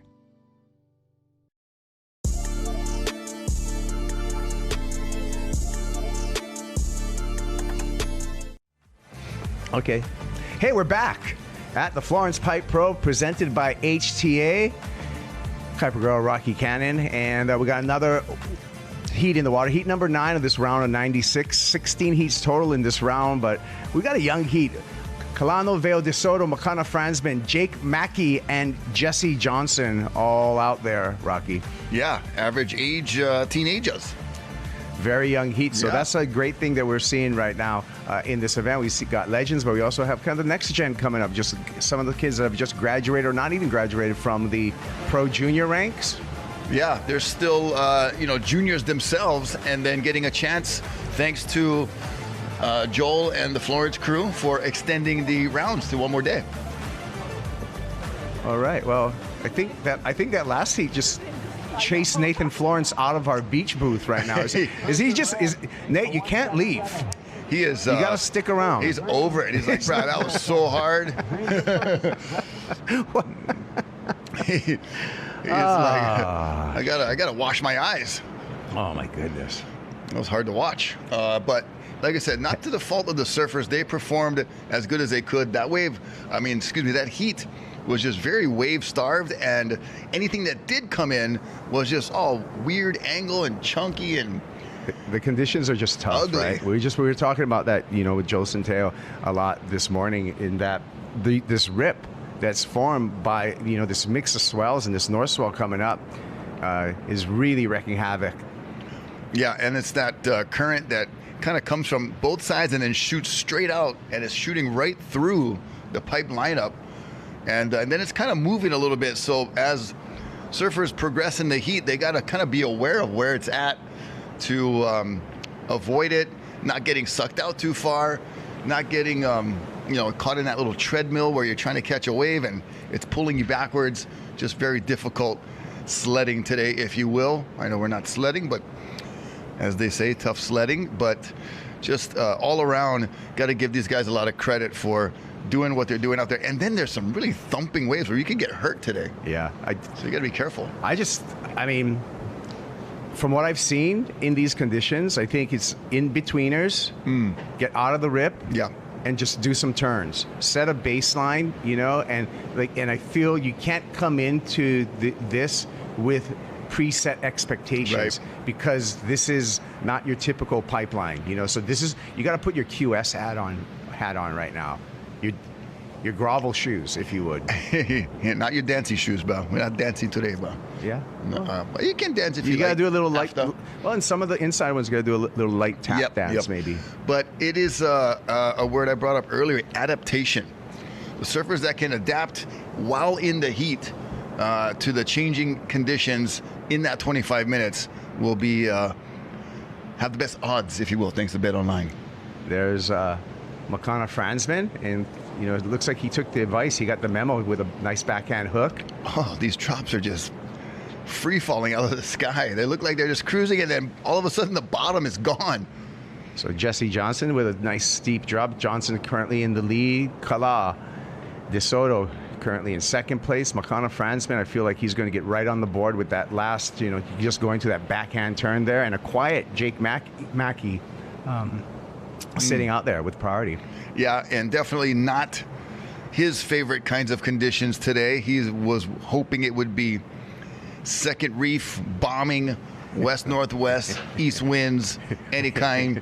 You know what? We got craft services coming in right now, so we'll... I'm gonna eat. Yeah, you can put this away. No, I'm gonna eat the sushi in the mic. Okay. We got roll sushi here. Which one is this, Rocky? This the kind Foodland. Foodland Farms is right here by our Rogue Studio, Sultan Air Studios. So we like to walk over there, grab some snacks and some poo-poos.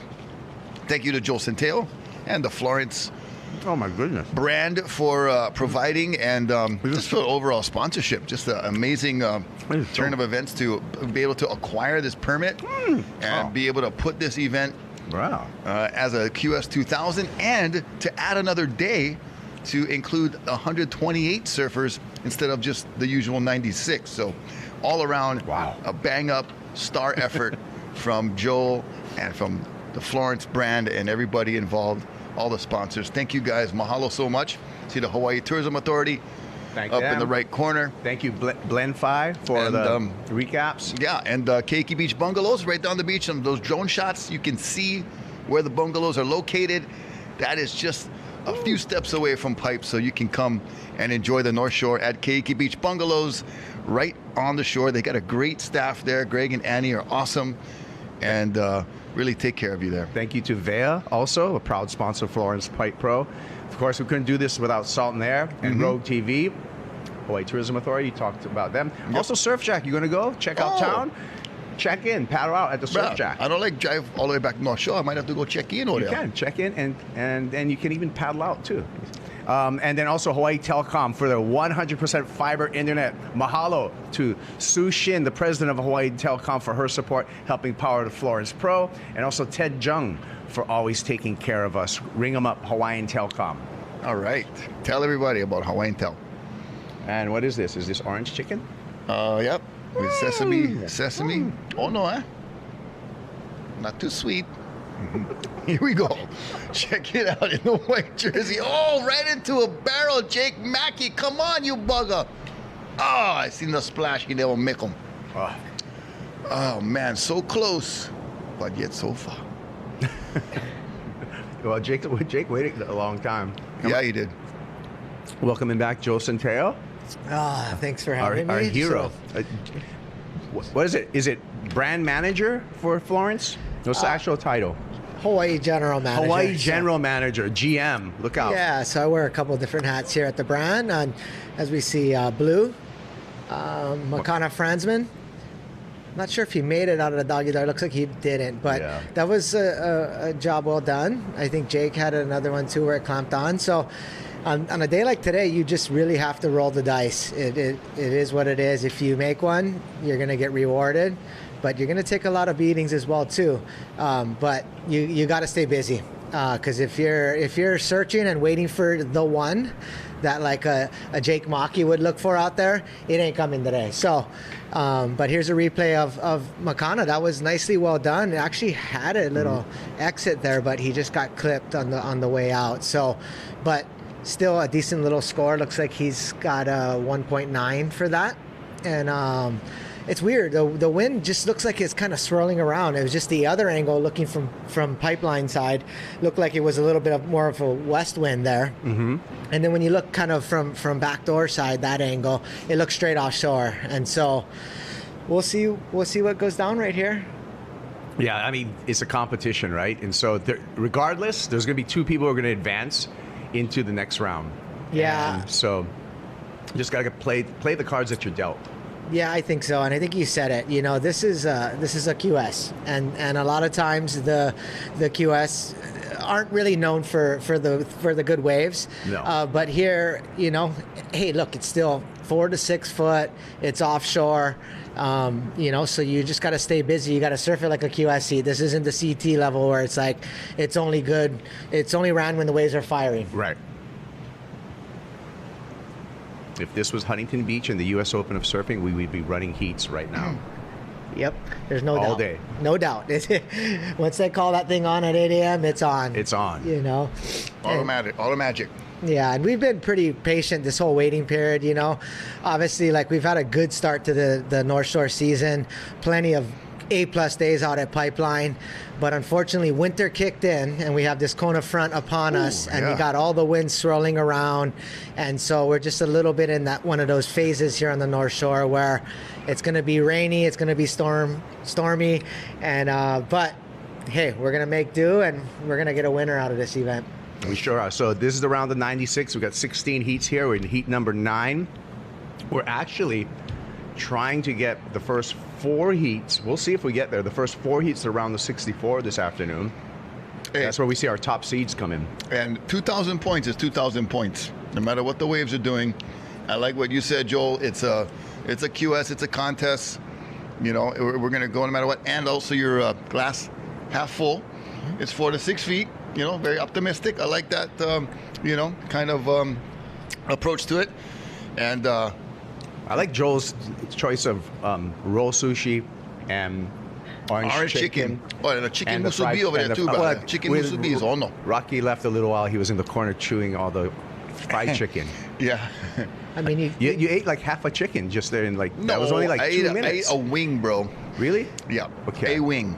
Just a wing? Yeah. Okay. I mean, we should have got Foodland Farms to sponsor this event. I left you the big piece of chicken because you're the elder. Yeah. Yeah. Oh, thank you. Yeah. I don't know if anybody's ever been to Foodland Farms. I'm sure they have if you live here in Hawaii. Yeah. But I mean, it's pretty amazing out there. There's a nice little bar in the middle of the store. Yeah, you take a couple there's shots. I know you do that. Yeah. Pizza, poke. Yeah. I mean, sushi, everything Let's in do there. it. Yeah, so Foodland Farms, jump on board next year. If we like, hopefully someone in marketing can hear this. We're in close proximity to you, and we would love your support because we're a fan of the product that you have there and the variety of delicious. Not only do we have local surfing, flavor surfing out here with Kala, Makana, Jake, and Jesse. We got local flavored food. Yeah. That Florence provided us. It pairs nicely. Via their Hawaii general manager, Joel Centeo. The HGM, the head general manager. That's how you become a general manager, is you take care of your Malama. Your workers. Speaking of Malama, go. I want to say thank you, mahalo to Kanaka Solutions. I would say watching a dual ridership there, that's usually something fishy going on. But if there's something fishy going on the beach, you know who's going to be there? Kokimo. You're going to diffuse them real fast. Yeah. You get a problem, we get the Kanaka solution. So, mahalo, Kokimo, dude, you guys, Jed, everybody, thank you, bro. So what we saw there was some heat IQ. Makana Fransman had priority over Jake Maki. Jake had second priority. Makana wisely used his priority, did a little defense, cutting off Jake, which was totally legal, and then went on to do a couple snaps on the back end, Joel, and probably going to get a pretty good score and remain in first place. Yeah, that was a smart move by Makana by using his priority there. You know, in Jake's position there, he's got to give way. If the other guy has priority, you have to give way. Yeah, I mean, he ended up straightening out, but paddle outs are hard today, so probably a little bit of a mistake for him there. But at the same time, there's still plenty of time left in the sea. I think he thought Makana was going to give him one gift, but he never. But Makana meaning gift in Hawaii. But Yeah, it's like when you're playing defense in football. You get an interception and you run off a back touchdown. You just went defense and offense right there. That's what McConaughey did. Here we go. Jesse Johnson. Nice barrel. Finds it. And that's what he's looking for. Great job right there. He'll go to first. Gave the little point back to the beach claim. You seen that, Boo? That was a nice one. You know, I think that was like the diamond in the rough that we're talking about here. Like, hey, it wasn't your typical crazy backdoor runner, but it was perfect for what was out there, and that'll be by far the best wave of this heat. Yep. Kala on a double up here. Oh, frothy. Nice. Kala's going to go in. Can he come out? Come on, brother. Come on. Oh, I seen the ball go out the back. Shucks. He had it. So hard to tell from that angle what it's really doing. Jake Mackey going to grab rail. A little spit and coming through. So things are getting better. Heating up here. Yeah, it's pretty nice when he looks. The sun hasn't peaked, but it definitely got a little brighter. And then when the sun peaks, usually we get a few barrels there. But looking kind of fun out there actually right now. Those last two. I think we're hitting a nice window right now. Yes, a little peekaboo into the midday and the avakea, the midday. Aloha avakea to everybody. Nice to be with you, folks. Nice to have you with us. And that gentleman will be coming up in the next heat. Surfer in white. That will be, I believe, Nico Fernandez.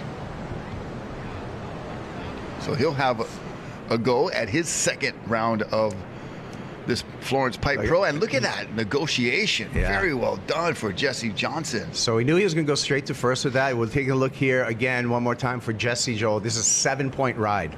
Yeah, that was a nice wave selection there. He found the corner, opened up.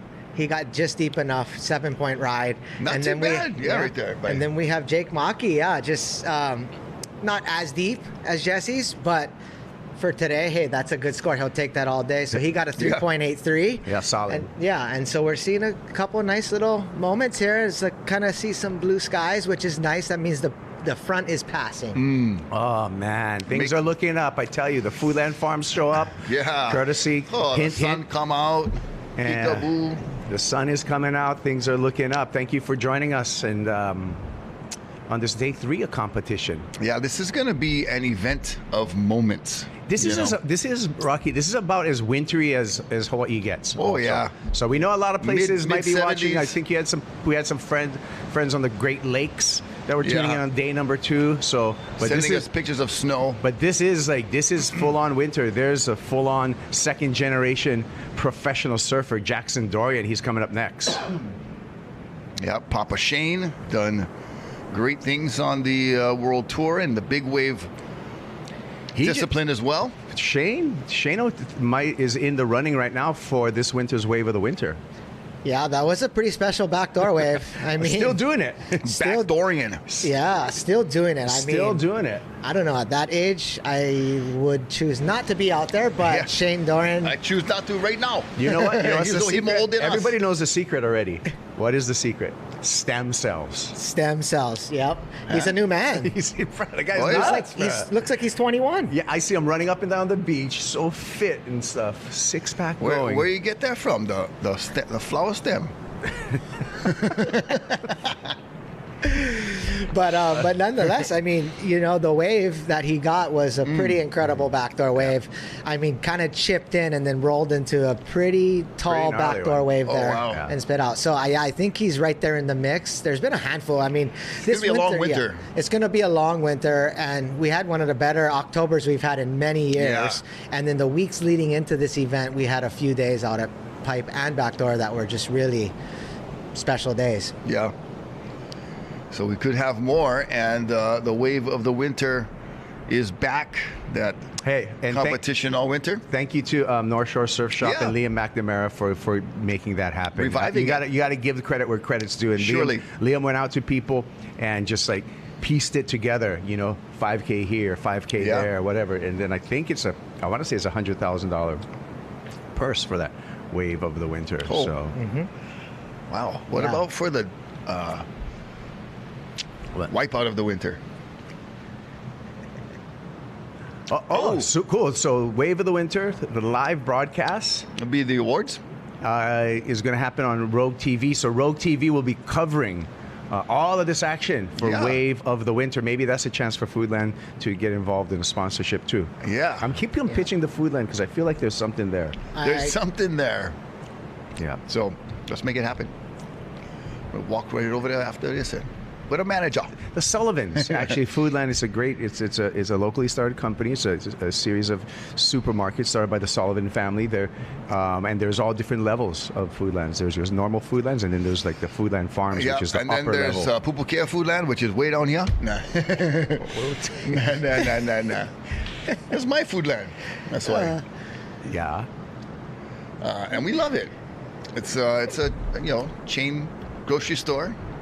Great people, but I love the Foodland Farms. Oh, bro, it's just a level up kind. I mean, if you can get a glass of wine and just walk the store and get your groceries and then eat good food, it's hard to beat. Yeah. Now you're talking, bro. My tastes are much more sophisticated as I'm getting older. So I agree with you there, Joel. 3 minutes remaining, and Jesse Johnson found the one. That 7-point ride's really powerful. Jake Mackey sat for a long time with priority, but then kind of got 2 waves back-to-back to go into second place. Makana Franzman out there in the blue jersey, and Kala right here, unfortunately, on a closeout. I want to say thank you to Joe DeMarco. Just got a message from him down on the beach. He's doing all of the P's and Q's, nuts and bolts, all the good stuff down on the beach, entertaining the beach crowd at the Florence Pipe Pro. So mahalo, Joe, and keep up the good work. Yeah, you do the beach announcing a lot with Joe. Your partner right there. Looks like Kaliva boy, Nalu Diodato. I think he might be done for the day. He won his heat earlier. Yeah. He was like coming out. He's coming out and hit a bump. He was kind of like sneezing too hard. He needed to maybe bend the knees. Yeah. How'd you do it? Made your heat, yeah? Made it, yeah. Yeah, called it. There you go. Got his work done, Nalu. Yep. Pauhana. Till tomorrow. Ahui ho. Till we meet again. And got John Denny tuning into our chat. John Denny saying, what's up, Kaipo and Rocky, and Joel missing the North Shore. He's over there at Huntington Beach, you just talked about, Kaipo, the U.S. Open Arena, and wishing he was here, and we wish he was too, bro. Yep. HB Board Riders, man, they got a great surf club there now. All these clubs are coming back on the West Coast. Huntington Beach Board Riders, one of the stronger contingency of surfers. And Joe, we're going to have maybe more of that club stuff over here, I hope. Yeah, it's really starting to take off. Sea bass over there on Kauai. Oh my gosh, look at that. That was heavy. That was a heavy double. That one just hit the sand just right, or just wrong. Just wrong. Either way.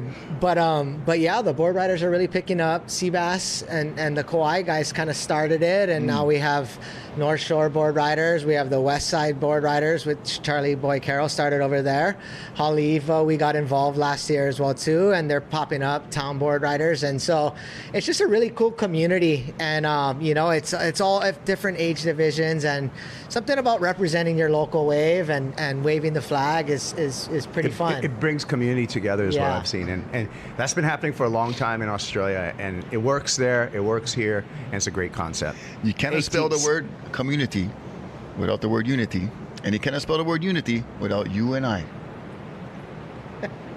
We're going to give you 9 seconds to ponder that as this... I'm seeing minds blown across the universe. As this kicks down.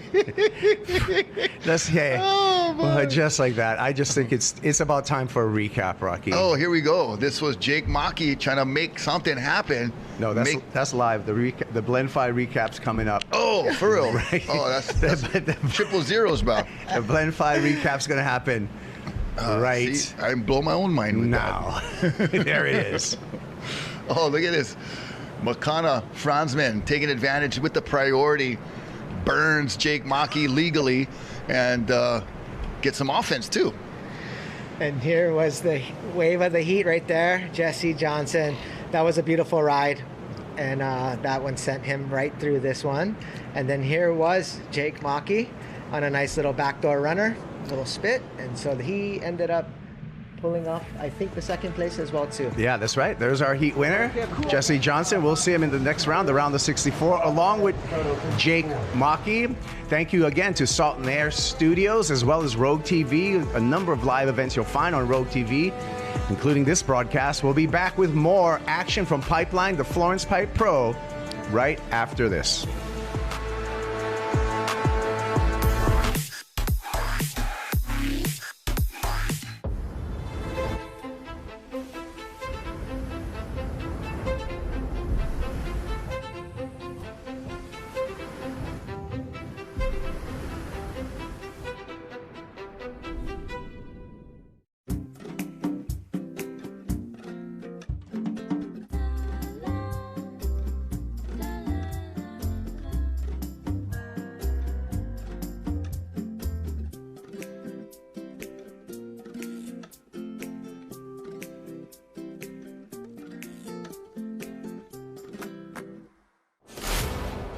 We're here for the moment when the ocean calls. At the edge where land fades and the sea takes over, we find our place. We take you to the world's edge, where legendary shores meet untamed waters, where raw power and unbound forces push every boundary. This isn't a broadcast. It's the next frontier. Welcome to Rogue TV. When the ocean calls, we answer. Kona Brewing Hawaii. Crisp refreshment in every pint.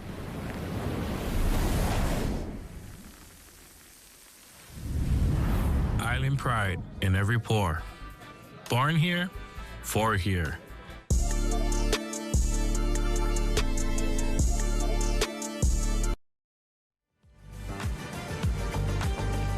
Look at that. That's the North Shore of Oahu. The Pipeline, the Florence Pipe Pro is what you're watching. Day number 3 of competition. We're in the Heat 10 of the round of 96. Nani killer. Nani no killer. It's a beautiful day, no matter even if there's some clouds. And look at this heat we got. Rocky. Sheldon Pike Sean from the west side. Dorian Jackson, FBI. Kayano Costa from Hawaii. And Nico Fernandez, also the young surfer from Hawaii. So, young heat. Sheldon, probably the elder here. And has surfed the heat already in earlier in the round. So we'll see what he's got for us. Up and riding in the blue. Looks like Kayona Costa. Just a quick in and out. But speaking of Wave of the Winter, I would love to throw Sheldon's name in the hat for his second reef kind of rolling. Was a pretty ridiculous wave. And so, like we said, Wave of the Winter is going. That guy. And there's the guy. Look at that guy. He looks like he's 25. Is that Shane Dorian or is that Jackson? Look at him, man. That's Shane Dorian 2.0. And Johnny DeCesare on the red cam right there, getting some footage. Two good brothers right there, hanging out, enjoying the action. Yep, they're enjoying it. I think Shane was remembering his role of In God's Hands right there. That look, very stoic. I've never seen that movie, actually. Yeah, I heard it was good. Matt George, I think, wrote it. Sam or Matt George. I think Maddie Leo had a. Maddie Leo was in it. Yeah. Yep. He was my favorite. Yeah. He was it was like fit Maddie perfectly. His character. I gotta watch it, man. Shane's fit him pretty well too, according to that look he just had right there. That was it. Blue steel. Steely look.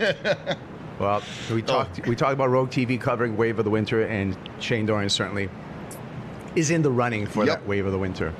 And as Joel said, this guy in the water here, Sheldon Pike Sean. So we've got a few of our competitors that have already kind of scored some of the early season poo-poos. Oh, that's not one poo-poo. That's one leftovers wipeout action. Grabbing donuts from the dumpster. That was horrifying. We got the full wave of that red. Looks like Jackson rolled the dice on the ice, and he was really deep in there. Okay. But looked like two good roll of the dice for sure. You gotta go, right? Yeah, you gotta go.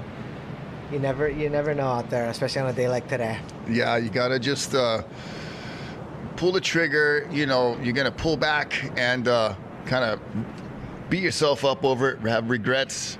When you do that right there, you just go, no regrets. At least you tried. Especially on a day like today, it's just like, you know, travel time may get you a 2.5, you know, so just time in that barrel as we see. That looks good so far, but then it just shuts down so quickly. Yeah, it's rough out there. But these guys are all young and just pop right up and shoot straight out the back. Yeah, so, rubber bands, but right back in place. I mean, even on a day like today, these Groms would be out there surfing. For sure. Having a blast anyway, so now they just put the jersey on and go do their thing. Yeah, on a good day, they're like, you know, way down here in the pecking order, but on a day like today, they're right at the top.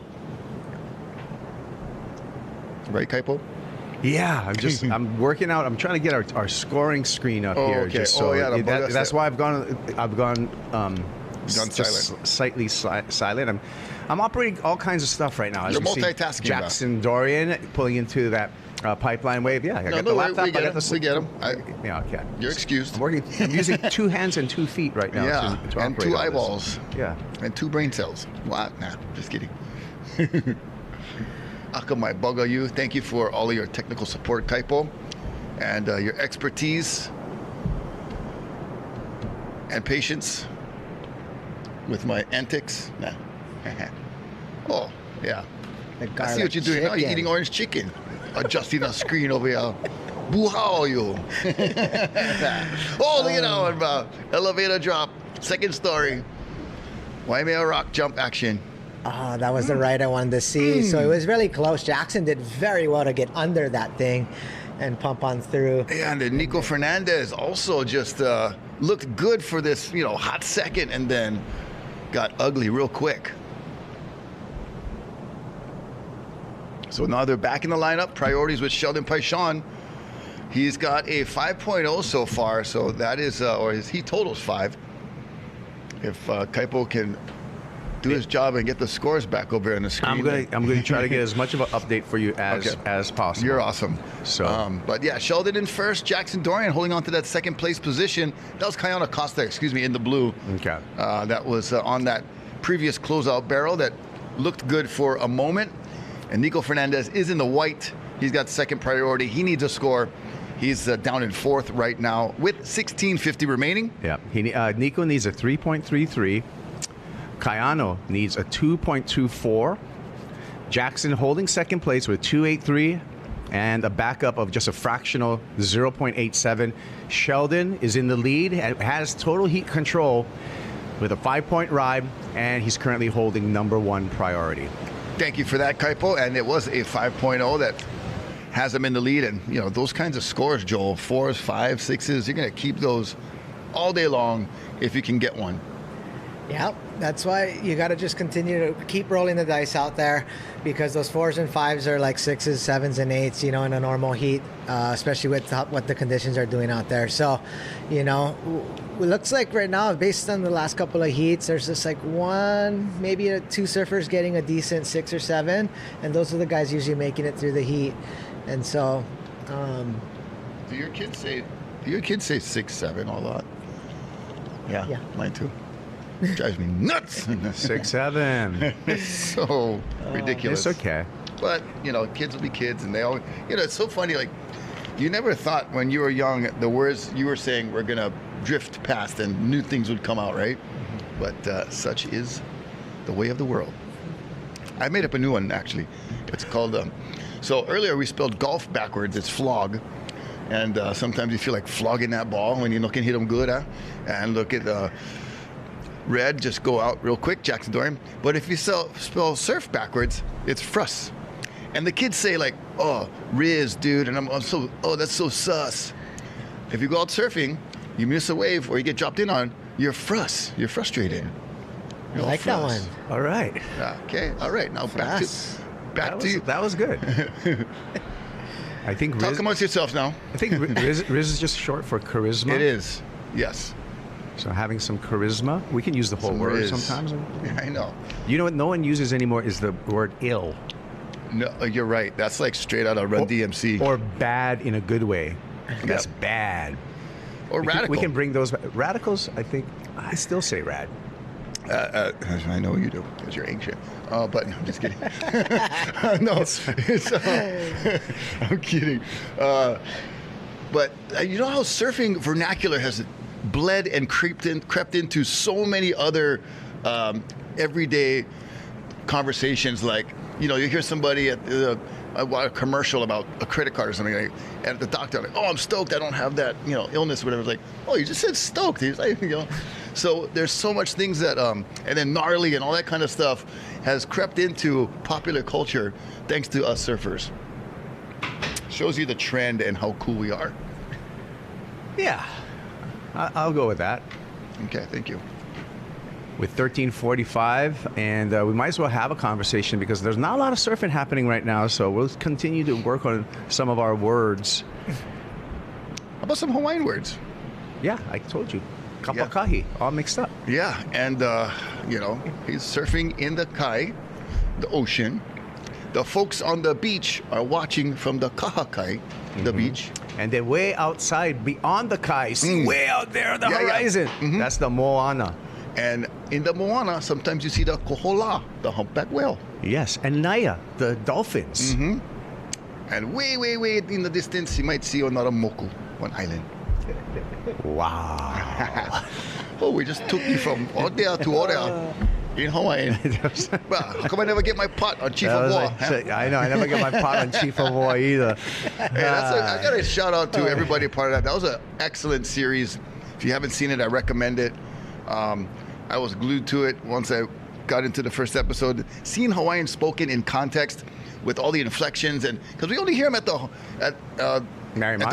airport.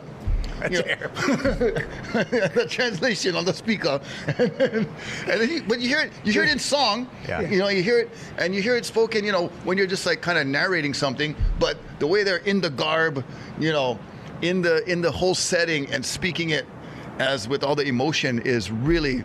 I gotta say, hats off to the crew. You guys did a great job. Yeah. Sometimes when you're on the plane, sometimes when you're on the plane though, and you're giving important information in Hawaiian, and with a lot of visitors, it's not that functional. Yeah, you just kind of got a lot of confused people right there. I get confused. I used to get emails from Kamehameha, all in Hawaiian, which is cool, but it can be confusing. Try to translate.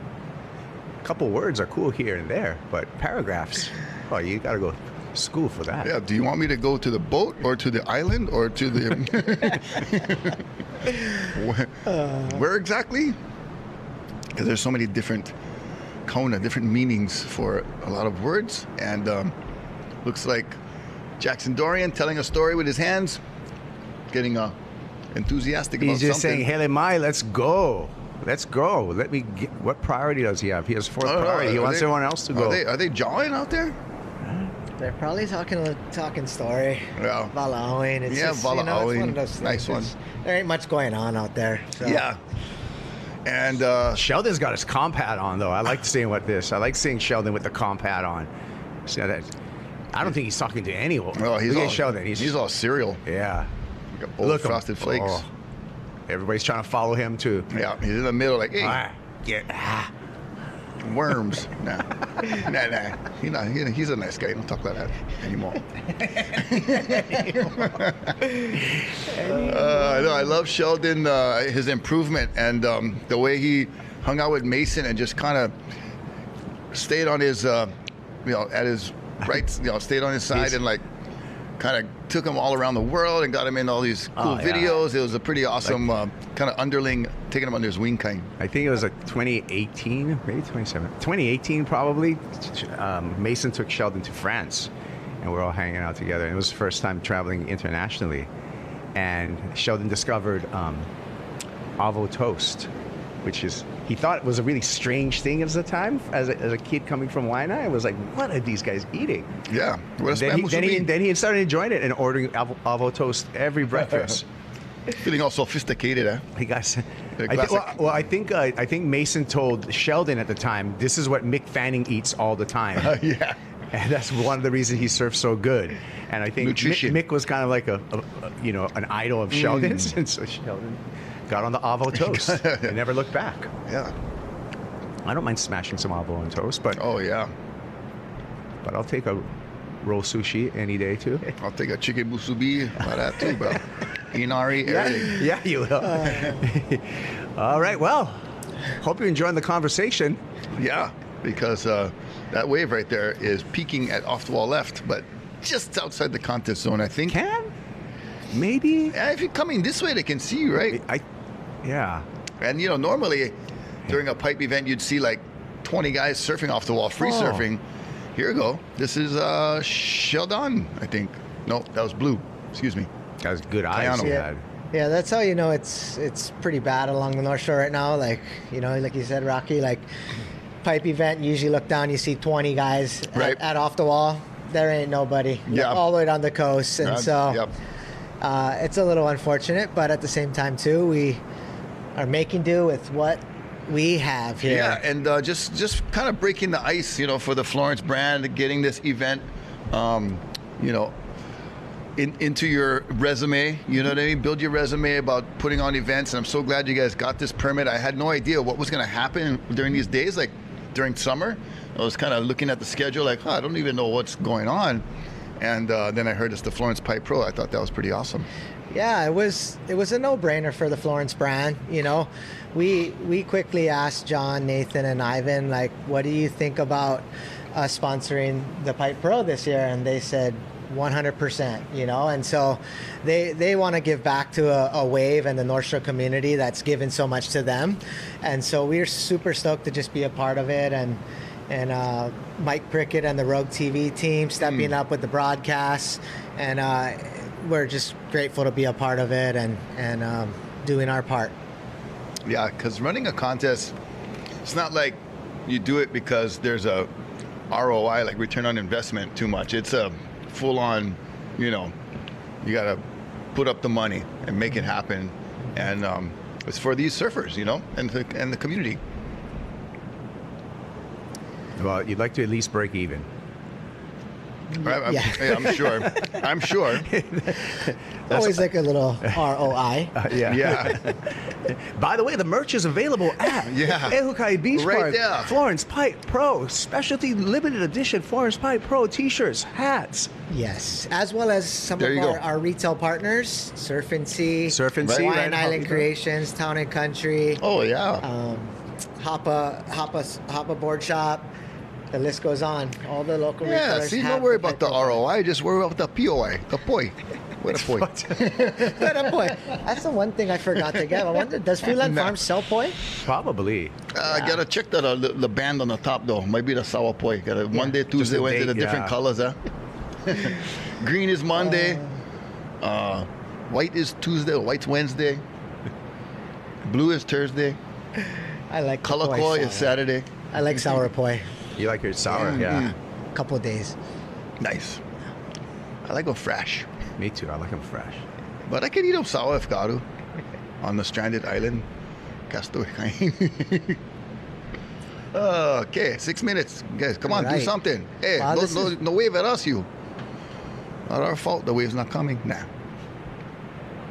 Situation, Joe DeMarco. Kiona, you need a 2.47. Yeah. 2.47. You need to stop worrying about waving arms and get busy. Nah, just paddle. I like you know, all jokes aside, I like the discipline that we're seeing from Sheldon Paijan right now. With the lead, and he's not flinching, holding on to that priority. Yeah. It would, like, you know, more excited or less disciplined surfer would have just caught a wave and just wasted that priority. So, maybe for a poor backup score, too. Yeah. So I like the strategy, too. Got the 5.0, highest wave of the heat. Sitting in the lead with one wave. Everybody's got 2, 3 waves, and they still can't put it together. No need rush. Just cruise them. Oh. That's going to change a little bit. Cayano Costa, 247 is he needs to get into second place. What do you think, Joe? Yeah, I think so. I mean, it was a nice barrel to a nice carve, and I think that was a smart decision for him. He you know, he's sitting inside of the guys. He's not Sheldon sitting out the back waiting for a good one with priority. But Kayona, look, he just jumped into the lead, so he just went from third all the way up to first. I think that came in at a 4.0. So. All right, so, yep, that was enough, and it was a 4.0, 4-point ride right here, Joel. Yeah, so as he dropped in, he got a nice little vision here. I actually really like this little carve. And so that was just what he needed to move into the lead. And so Kayona goes from third to first now. Sheldon sitting in second, probably just needs to get up to take the lead back, needs a 0.47.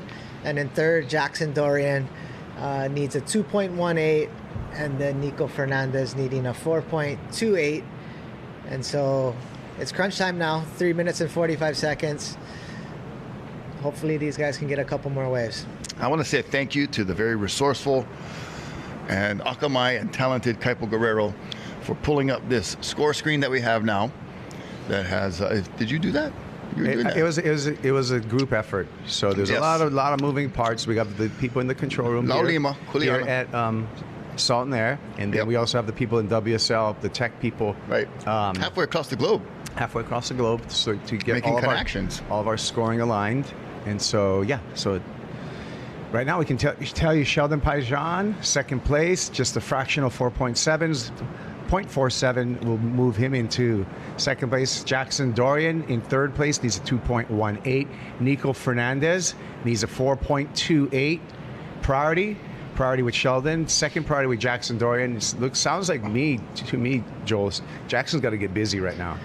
Yeah, he was real busy early to start that heat, and now I think he's really settled in, trying to look to get that score. But needing a 2.18, not much. I mean, I would even resort to turns at this point. So, but it looks like they're sitting right in the middle of the rip, which you want to either be on either side of that rip. So I think you either want to be at gums or you want to be closer to off the wall, but you don't want to be right in the middle of it right there, because that thing is just draining out. Yeah, and the takeoff point is going to be so difficult.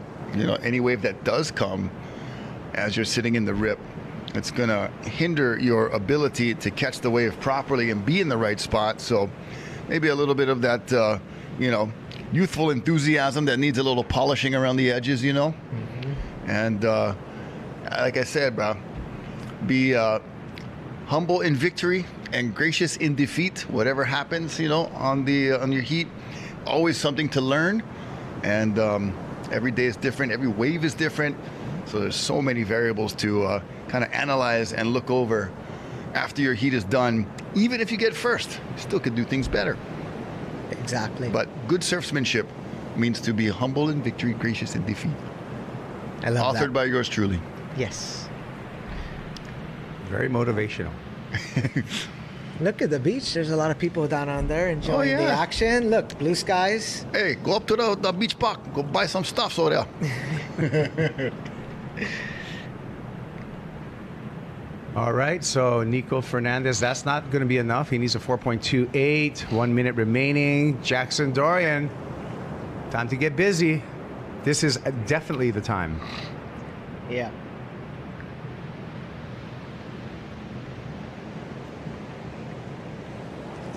And a pretty ripped out lineup you can see right here. Will Sheldon Paijan advance out of this heat with just one wave? Currently looking like he's going to be able to do so. And Sheldon with priority over Jackson would be wise just to... At this point, maybe Sheldon should just get to his feet, right?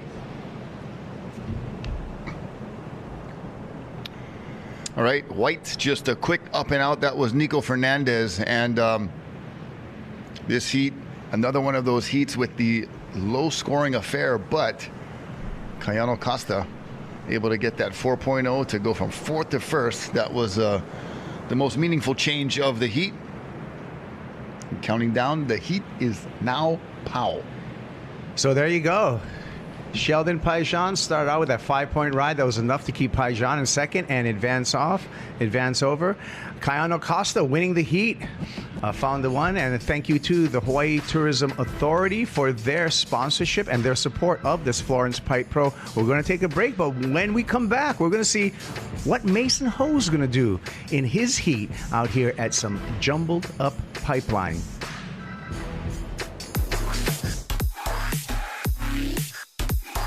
The point is to get everyone outside, no matter what you do. I think the coolest thing about our test pilot program is we get people from all walks of life.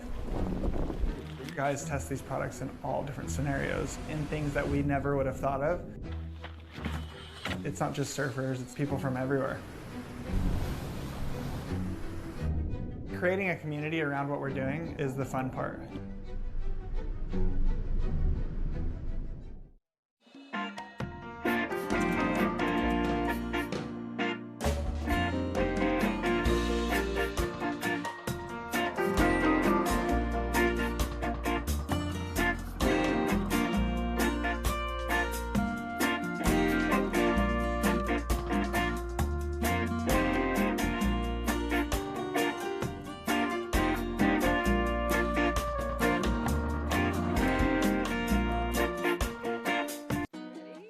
There's beauty in our island home. And there's something remarkable in going further. With Atmos Rewards, you'll find loyalty that opens doors. Now that your Hawaiian miles have become points, think of this as your invitation to get rewarded for traveling the globe and to keep going further. For over 90 years, Scott Hawaii has been perfecting the local slipper, creating iconic footwear that's long-lasting and comfortable. Your favorite styles are here. The Makaha, defining casual island lifestyle. The rugged Manoa, with all-terrain tread. The Kaikane, featuring island vibe straps. The Kaiko, footwear for your fishing fantasy. Choose Aloha with slippers from Scott Hawaii. Every step taken is in the spirit of the islands, protecting Hawaii's vavai since 1932.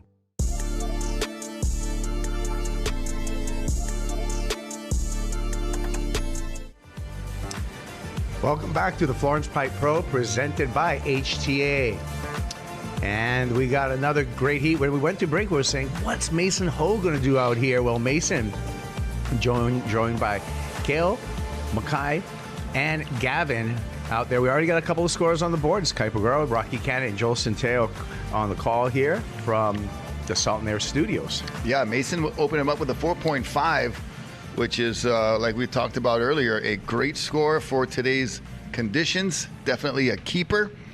If you get it right off the bat, you're sitting kind of nice and pretty, Joel. Oh, yeah. I mean, like I said, Mason, he'd be out here on any given day anyways. He loves these types of conditions. He'll make it look fun. And here he is. Here's a replay of that one. And so a nice little in and out. But a good way to start the heat. I mean, we didn't see anything really over a 4 last heat, so he's off to a good start. And then we have Blue here with a nice looking slash, actually. Oh. Actually 2 turns there, so good start for Ke'o. Okay, Ke'o. Tamatoa Chabrier from Tahiti. Nice couple of carves right there. You know, early on in the heats, too, we see the surfers not hit that last section because the paddle out difficulties. Mm-hmm. Once you go too far in, it's like you're going to burn 3 or 4 additional minutes of the heat. So Mason got the barrel, got the score, dipped out, back to the lineup. Good move, good strategy. I like that. Good to see a bunch more of the Tahiti surfers coming over now for these regional events. Most years outside of the bigger names, Kauli and Michelle and all them, it's nice to see some of the guys that we never heard of over here. Yeah, the younger guys, the younger crew. Yeah, and actually I was talking to Michelle Boris at Haleiwa, and they brought like a nice kind of big group of the younger Tahitians over to compete in all 3 of these events, and just nice to see. I mean, there's always talent coming out of French Polynesia, and it's good to see them competing here on the North Shore. Yeah, it's also great. We share regions, right? The Hawaii Tahiti Nui region. Here's Gavin Klein, just with a quick takeoff and a rail grab. But yeah, Tahitian surfing now, Gerald, probably about 3 generations into it, you know? I mean, starting with guys like Arsene Harehoe, and moving on to Poto, Vatia David. But now the scene over there, oh my goodness, just, I go there at least once a year, and there's so many kids, there's so many families involved. Surfing's really been embraced there. So cool to see, you know, and then you have a Olympic gold medalist in Kali Voss. I mean, that's pretty huge. And so, like you said, Kaipo, nice to see like the sport of surfing just really growing and expanding there. Obviously, they have some of the best waves around, and some of the best surfers have come out of it the last few years. Yeah, we're going to see Kali Voss in heat number 10 of the next round, the round of 64. So when we catch that off, we'll see the gold medalist. That's when the top seats come in, the big names. Kale, quick flyby there. So that's going to add to his 3-point ride.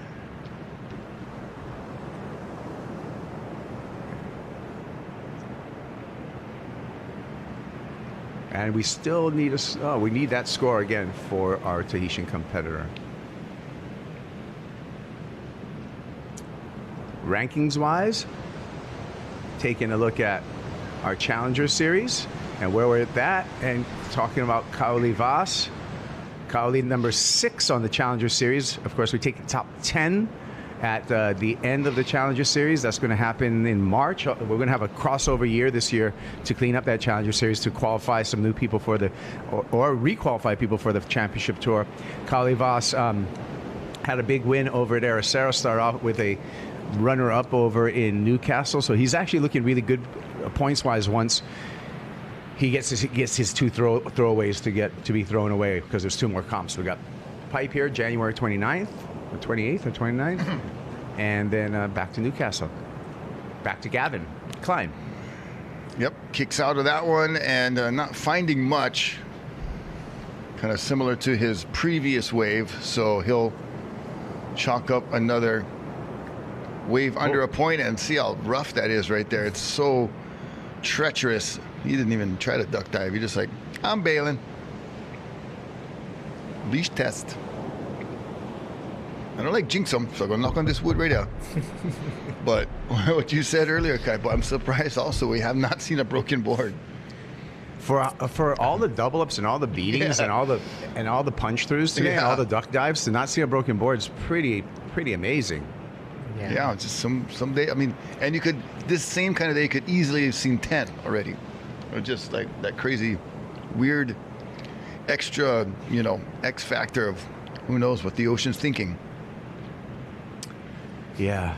What are the odds? You can bet online with Bet Online. The Bet Online, that's the name of the sponsor. So you could, I don't know if that's part of the odds though. That'll be interesting. Broken boards. That would be a kind of a neat one to wager on. Add in there, sure. Why not? I wonder what the odds of Mason. I would bet on myself. I would bet on myself, and if no one broken board yet, I'll go bust him in half. So yeah, what are the, you know, for Mason? Maybe like a minus 400 or something. Yeah, he would be. We're going to have Eric Apple coming in pretty soon, and hopefully come down to the beach, and we can discuss all those odds. But let me see if I can. Ooh. So for the next heat, I can tell you that. Oh, never mind. You need to log in. Nice. You're only as good as the computer, huh? Or as you log in. Yeah. Anyway, the next heat, Kiran Jabor, Merritt Muscatel, Maddox Alotis, and Joey Johnson. That's a pretty good heat right there. That's a good heat. That's a really good That's heat. a hard one to pick odds on right there. Yeah, yep. You know, I would think that, like, Kiran would have all the experience in the world, but then you got Merrick, Merrick's who's one of our top up-and-comers. Maddox, North Shore boy. Yep. And Joey's incredible out here. Yeah. Joey's incredible. Yeah, he could win Wave of the Winter. I feel like he does in his own right, in his own way every year anyways. He's always on the one wave. And talk about that, you know, I think that's another, you know, good talking point is that this, you know, Joey Johnson in the world of surfing is probably not that big of a name, but everyone knows him here in Hawaii. Yeah. He's one of those North Shore undergrounds. Yeah. You know, like, I guess we shouldn't say underground, because most of all the local Hawaiian pro surfers know of Joey, because he's one of those guys that any given day when pipe and backdoor is going off, he's going to get the one. He's going to be on one of the best waves. This guy's gotten a few out here too. Mackay McNamara. Yes. Starting to activate, gets caught up there, unfortunately. Mason Ho swoops off the bottom, snaps off the top. Oh, he's got the Spitfire spray on his board by Ryder Biolis. I love it. I love watching Mason just ride in the whitewash. It's just so much entertainment watching that guy surf. But him just through the whitewash even makes me happy. And his stoke, his enthusiasm. He's kind of the one of the new breeds of professional surfers that are finding ways outside of just like straight WSL stuff to make a living. You know, he puts on all these edits and stuff. He does a lot of those edits himself too, so he's pretty talented, you know, and he's entertaining. Like with Mason Ho, we did a couple of talk stories for the Eddie, and he's a natural. You just give him the microphone, autopilot. He'll command the room. He's a great storyteller. What? And look at that right there, looking like Pops on that bottom turn. Michael Ho. I think that's what makes him so special, right? It's like what he does. He doesn't necessarily need to be on the championship tour to be very successful. You know, he has his own YouTube channel, and people tune in because he's such an entertaining surfer. But also, it's just fun watching him go about life and his interviews and all that. And so, if you haven't seen some of his content, go check it out on his YouTube, and you'll have a good laugh as well as you'll be very entertained. Yeah, he's got definitely the skills and likes to think outside the box when it comes to different waves to ride and boards. So super entertaining. You're right. Here he is again. More Mason. What's he got? Oh, nothing really over there. That kick out was exciting, though. That was a smooth kick That out. was a smooth sailing right there. You know, Mason did a epic kind of tracking and retracked his father's trail that Mike Ho used to jump when Mike was a Grom. He used to jump it with Michael Peterson, and they would drive from the Gold Coast, from Burleigh basically, to Bells. And Mason retraced that whole vibe right there, which is kind of cool, you know, just bringing that second generation storytelling right there, especially when your dad's like the best 68-year-old surfer in the entire world. I mean, I'm surprised he's not in this event. It'd be rad to see Mike in this event. It's just amazing, just timeless, you know. I just love watching. I love watching the sessions with Mike, Mace, and Coco at like VLAN. Yeah. It's just so much joy. Like Mike's dropping in on his kids. They're all getting barreled, you know. Mason's doing some sort of like 360 on the inside. Like it's just really fun to watch that family go. Special family, and to watch them, you know, be able to ride waves together like that, awesome. Another great family too. Mackay McNamara, son of Liam McNamara. So that's a couple of second generation, 2 generations of pipe surfers right there. Yeah, Mackay is incredible out there at Pipeline. And I think back to a couple years ago, maybe 5 years ago or so, in the Pipeline event, he got one of the bigger, most tallest pipeline waves I've seen in a long time. It was a perfect 10. Yeah, and I think he needed a score to advance or something. It was clutch. I think he had an interference, and he got that wave, and he made it out of the heat. Yeah. Just needed performance under pressure. Look at hiding in the bushes there, 1988 world champ. Oh, you see behind it there. that beard is the stoked bloke. You Look see at it him. there, stalking its prey. Everybody loves the good old Barton Lynch. Hey, you know, I was looking at the reels of Paul Gordino. Has some amazing archives on his Instagram, and came across a cool portrait of Bart way back in the day. Yeah. Gordino has he has all the Thanks for doing that, Paul. Yeah, all the gold. And like every once in a while, if you follow him on Instagram, he puts out these ones from 30, 40 years ago, and you're just like, wow, like he captured that, you know, but just so much. Those moments, they're living on, you know, and so cool to be able to just jump on that and check out some of the pioneers and some of us too. I've seen you guys on there. Kiran Jabor, he's coming up next. Yeah, Barton actually, when we were kids, rode for a brand called Mango and came over and saw myself and Brock Little and Todd Chester surfing Chuns, and was our first sponsor. We started getting little boxes of the gear, courtesy of Barton Lynch. So small world right there. What about Pickle Mango? You guys ever get bags of Pickle Mango? It was called Mango. Oh. Mango surfwear. Oh, like the man is going to go surfing. Okay, no, just Mango. Like the logo was like a mango. Like, it was cool. Like just I don't know if you can Google it. No, I remember that brand actually. I've seen it. It grows on trees. No, sorry. It was a time of strange brands. We got like brands Hot Tuna. like Hot Tuna would have been another one. Yeah. So yeah, we can. Yeah. Gosh, it's looking hard out there. It doesn't look very fun out there right now. Yeah, I know. I like where I am. Yeah. What do we have here, though? What do we have going on in our beach studio?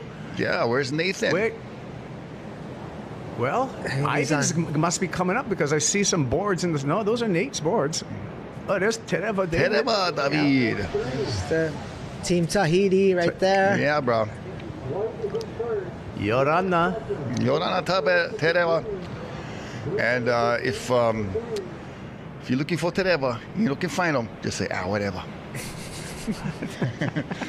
Somebody earlier at the beach, when we had the little beach mic on, somebody's like, "Yeah, I was looking for Tereva." And I was thinking in my head, if you looking fine, just say whatever. That was earlier this morning. I was already writing material. I feel like you're making a lot of this stuff up. Do you really write it down? No, I didn't write that. I wrote that in my brain. Okay. But I do have stuff that I wrote. I know you got some stuff. You've been waiting for the right time to spring it on us, right?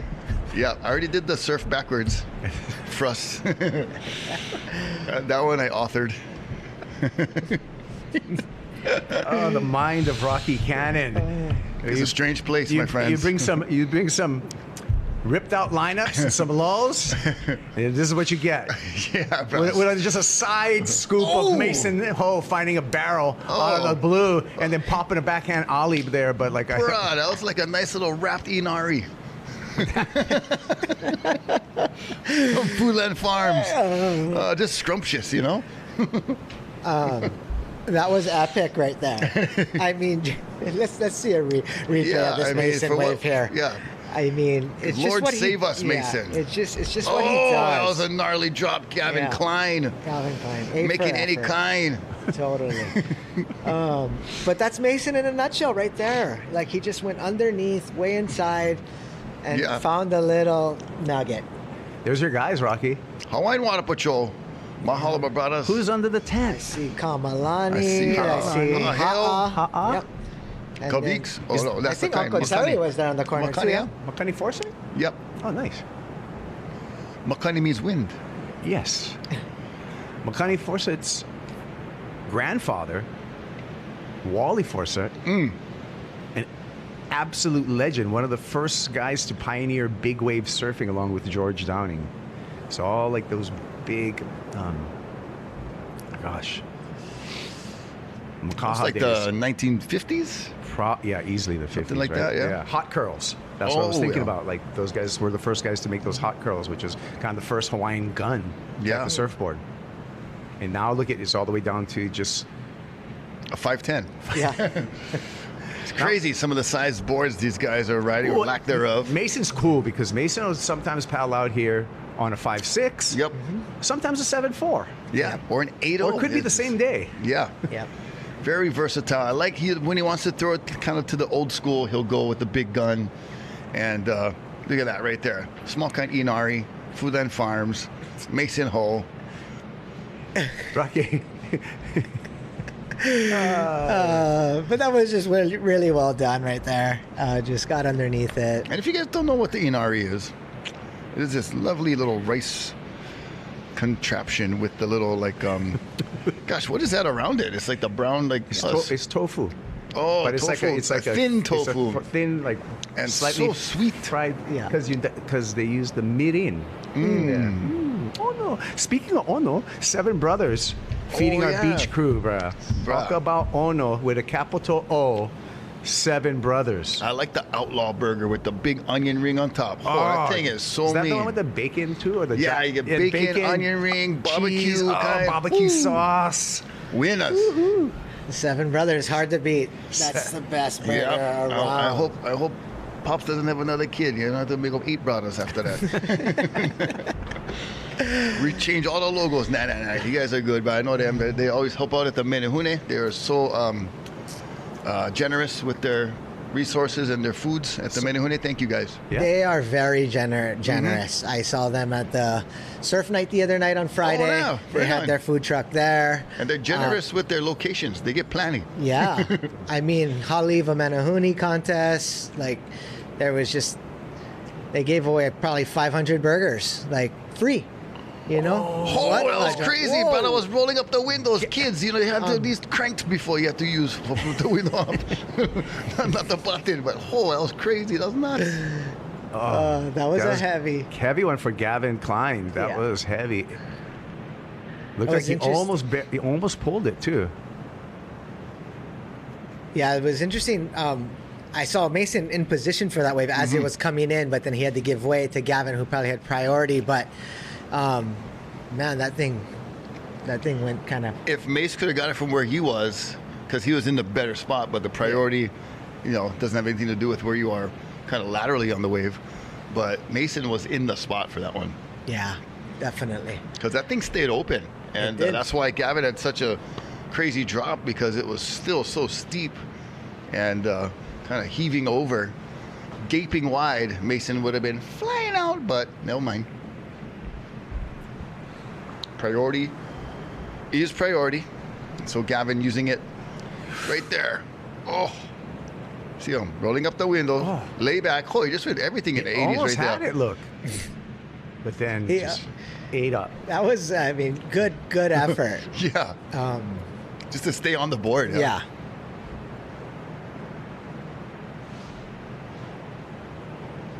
Oh, somebody on the right just got caught inside right there. Oh, only a surfer knows the feeling. And it's not a good one. No. But getting barreled is a good one.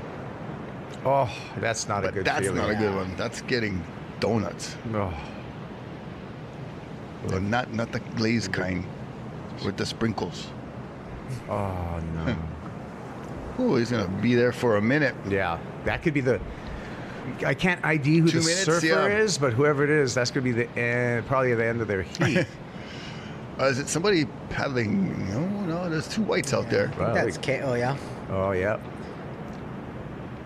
Yeah. That's a tough position to be in right there. But he is? No, he's in... Currently in second, so... No, I think he's... Oh, no, yeah, he's in second. Sorry, yeah. And... Sorry, I was looking at the priority. My bad. He, right now has Gavin Klein and Mackay McNamara up against the ropes of elimination, so still in a good spot. I'm really surprised Mackay's hasn't found one out there, just because he's pretty knowledgeable. And oh, look, he's shaking.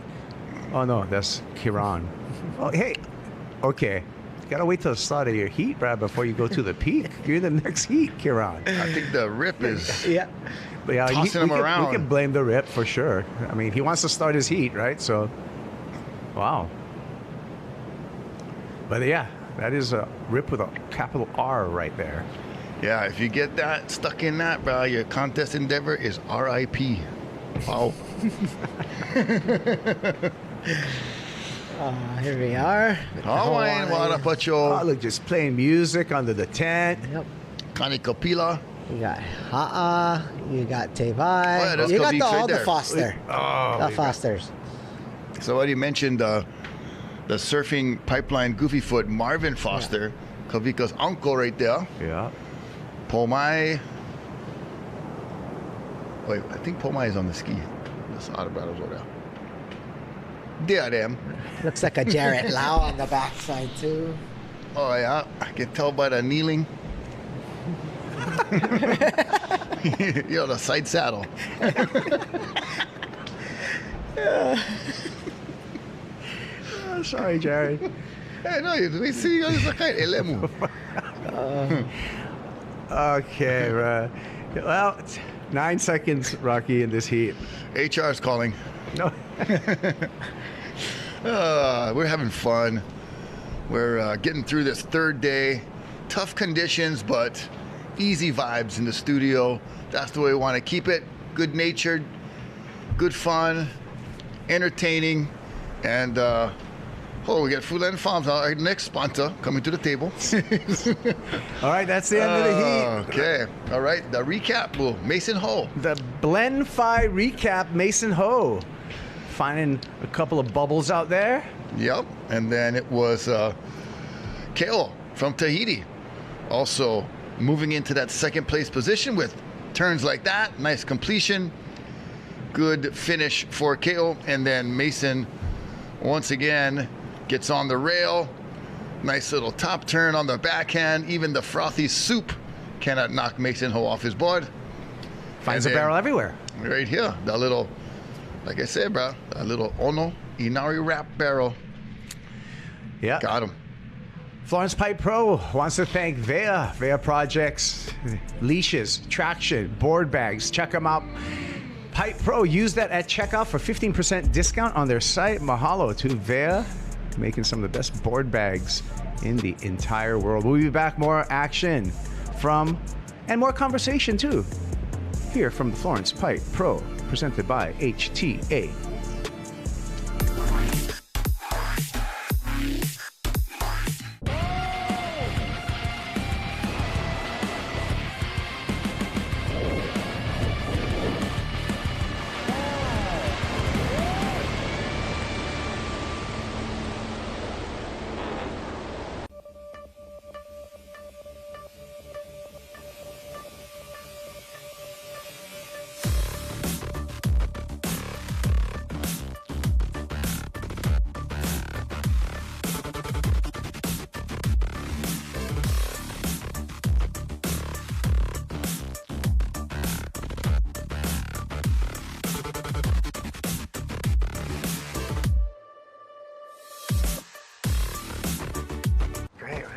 I love it. Get that Wi-Fi going. Light the fire. You got it? You can go fast. Go down. Our house is a very, very, very fine house. Now everything is easy because of you. It's Spectrum fiber-powered internet, the most reliable internet you can count on. It's only everything.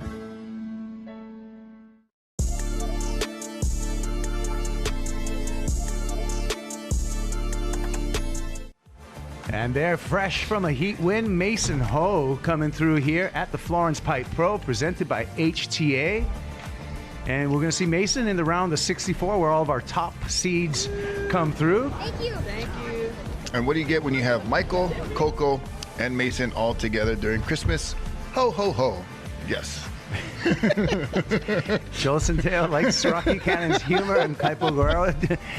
You talk about this heat, Rocky. Okay, we got Kieran Jabor, Merrick Mochkatel, Maddox Lotus, and Joey Johnston, all standouts here on the North Shore. This is going to be a good one.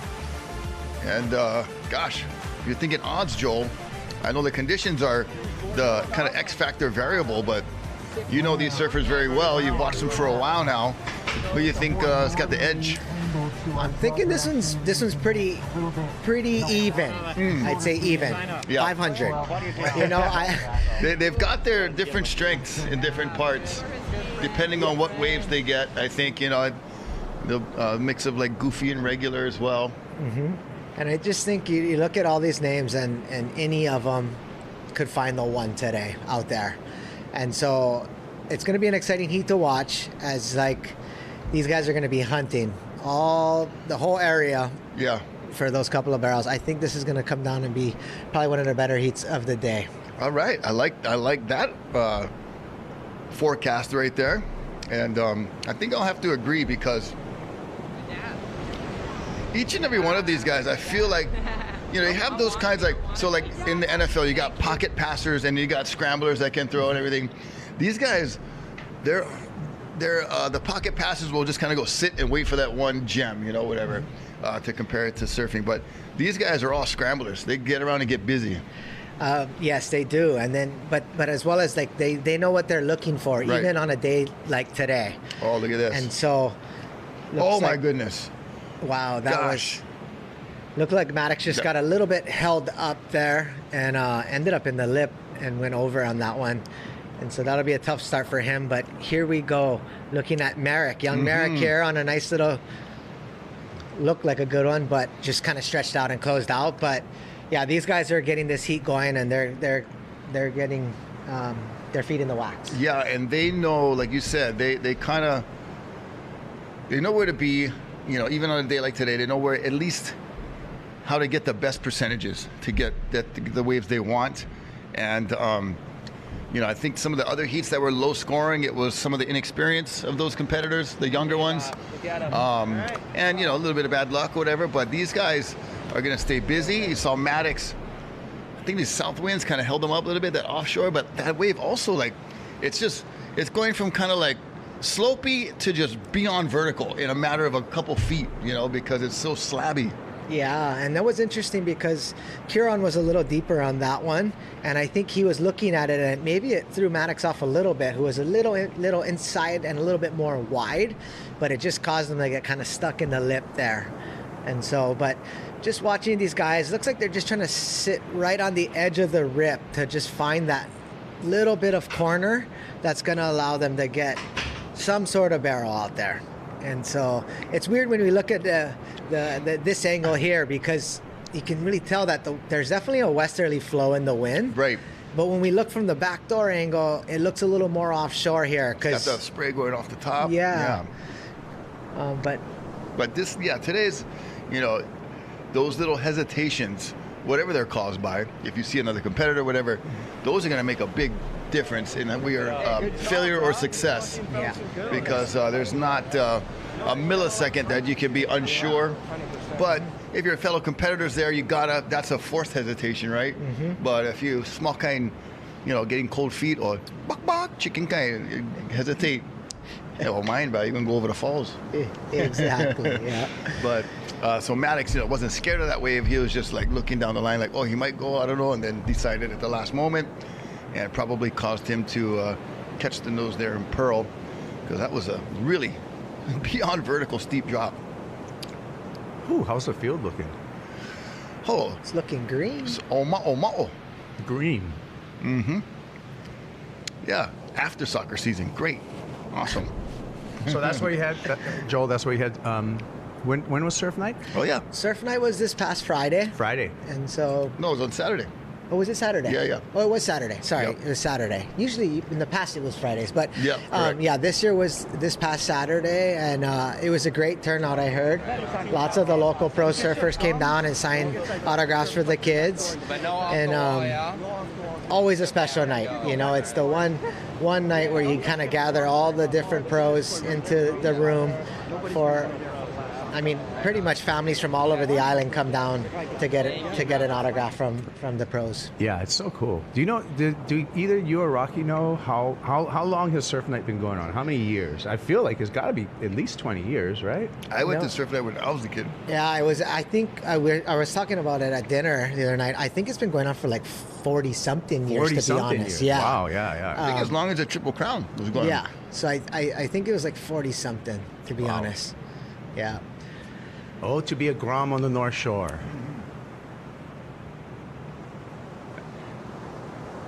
Looks like the. I'm trying to always figure out where they're sitting in the lineup here. Usually, when there's a bit more sand, that means they're kind of sitting more towards gums, and then when they kind of push a little more wide, it looks like they're over kind of that backdoor reef shelf. And so, but I mean, with the swell being so north, that sand is just moving now. It's moving over the reef, but most of us guys just don't really like sand on the reef at Pipeline. Yeah. Speaking of sand on the reef, sand on the beach, where John Florence just first grew up, spent his whole life here, and now, you know, heading up a company. Pretty incredible story. But I remember John in past, when he first started surfing the Pipe Pro events out here, even before he was on tour, doing really well. But like in between heats, I think we were beach announcing back then. Yep. Rocky, and John would be like making sand castles and stuff In between heats. In between heats, like full Grom, right? Yeah, his little bucket and like the little and like full on castles. Yeah, like some good engineering. He's always had that engineering kind of mind. And just to see how far he's come, 3 world titles, starting up and helping found the company with some pretty unique products as well. Yeah, Joel, I was seeing, we were watching, I think, too, the other day on a commercial for the Florence brand, that a lot of stuff is upcycled or reused from the ocean debris. Yes. And so we use a lot of different recycled fabrics. And so we use a fabric called Codura on a lot of our board shorts and different types of bottoms. And so it's like 90% recycled. And then we also use like fishing nets, recycled fishing nets for some of our bigger kind of more outdoor puffer jackets. Okay. And so that's one big thing with the Florence Brothers is sustainability and using the right fabrics. Obviously, yeah, they've got some farmland too, those buggers. Yeah, and so they take pride in that, taking care of this planet, and they want to, take care of the oceans and whatnot. And so with their brand, they're very involved in it, the decision making, the products that come out, and so it's a really fun company to be a part of. Cool. And they're going to continue to just elevate all the products. And it's always kind of with the mindset of sustainability and giving back. Like that's always kind of a constant with the brand. Of course, there's a bottom line. There's, we said earlier, the return on investment. There's all those things that a company needs, but to have front of mind also the sustainability, community involvement, that is makes it very special. Yes, it does. All right, so 13 minutes and 25 seconds. And Joey Johnson out in the lead, but just with a 1.5. So, we've seen grindy heats, we've seen tough heats. This is about as tough as it gets. We talk about Florence and some of the stuff they do, not just products, but you talk about community involvement. One thing that Florence does do involving the community is the North Shore Junior Lifeguard Program. Let's take a look at some of the work that is done here and with all of the junior lifeguards.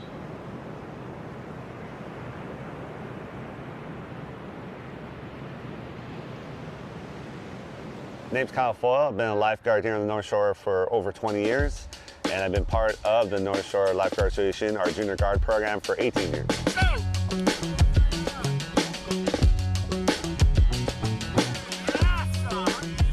And it's a great thing for the community because I can write probably a book about that thick of junior guards that come back every summer and go, oh, I helped my aunt that was choking on a strawberry, or I saved this kid at gas chambers, or I was in Waikiki and this tourist was in trouble. They pick up those little things that we're teaching them on a weekly basis that could actually change the trajectory of their life.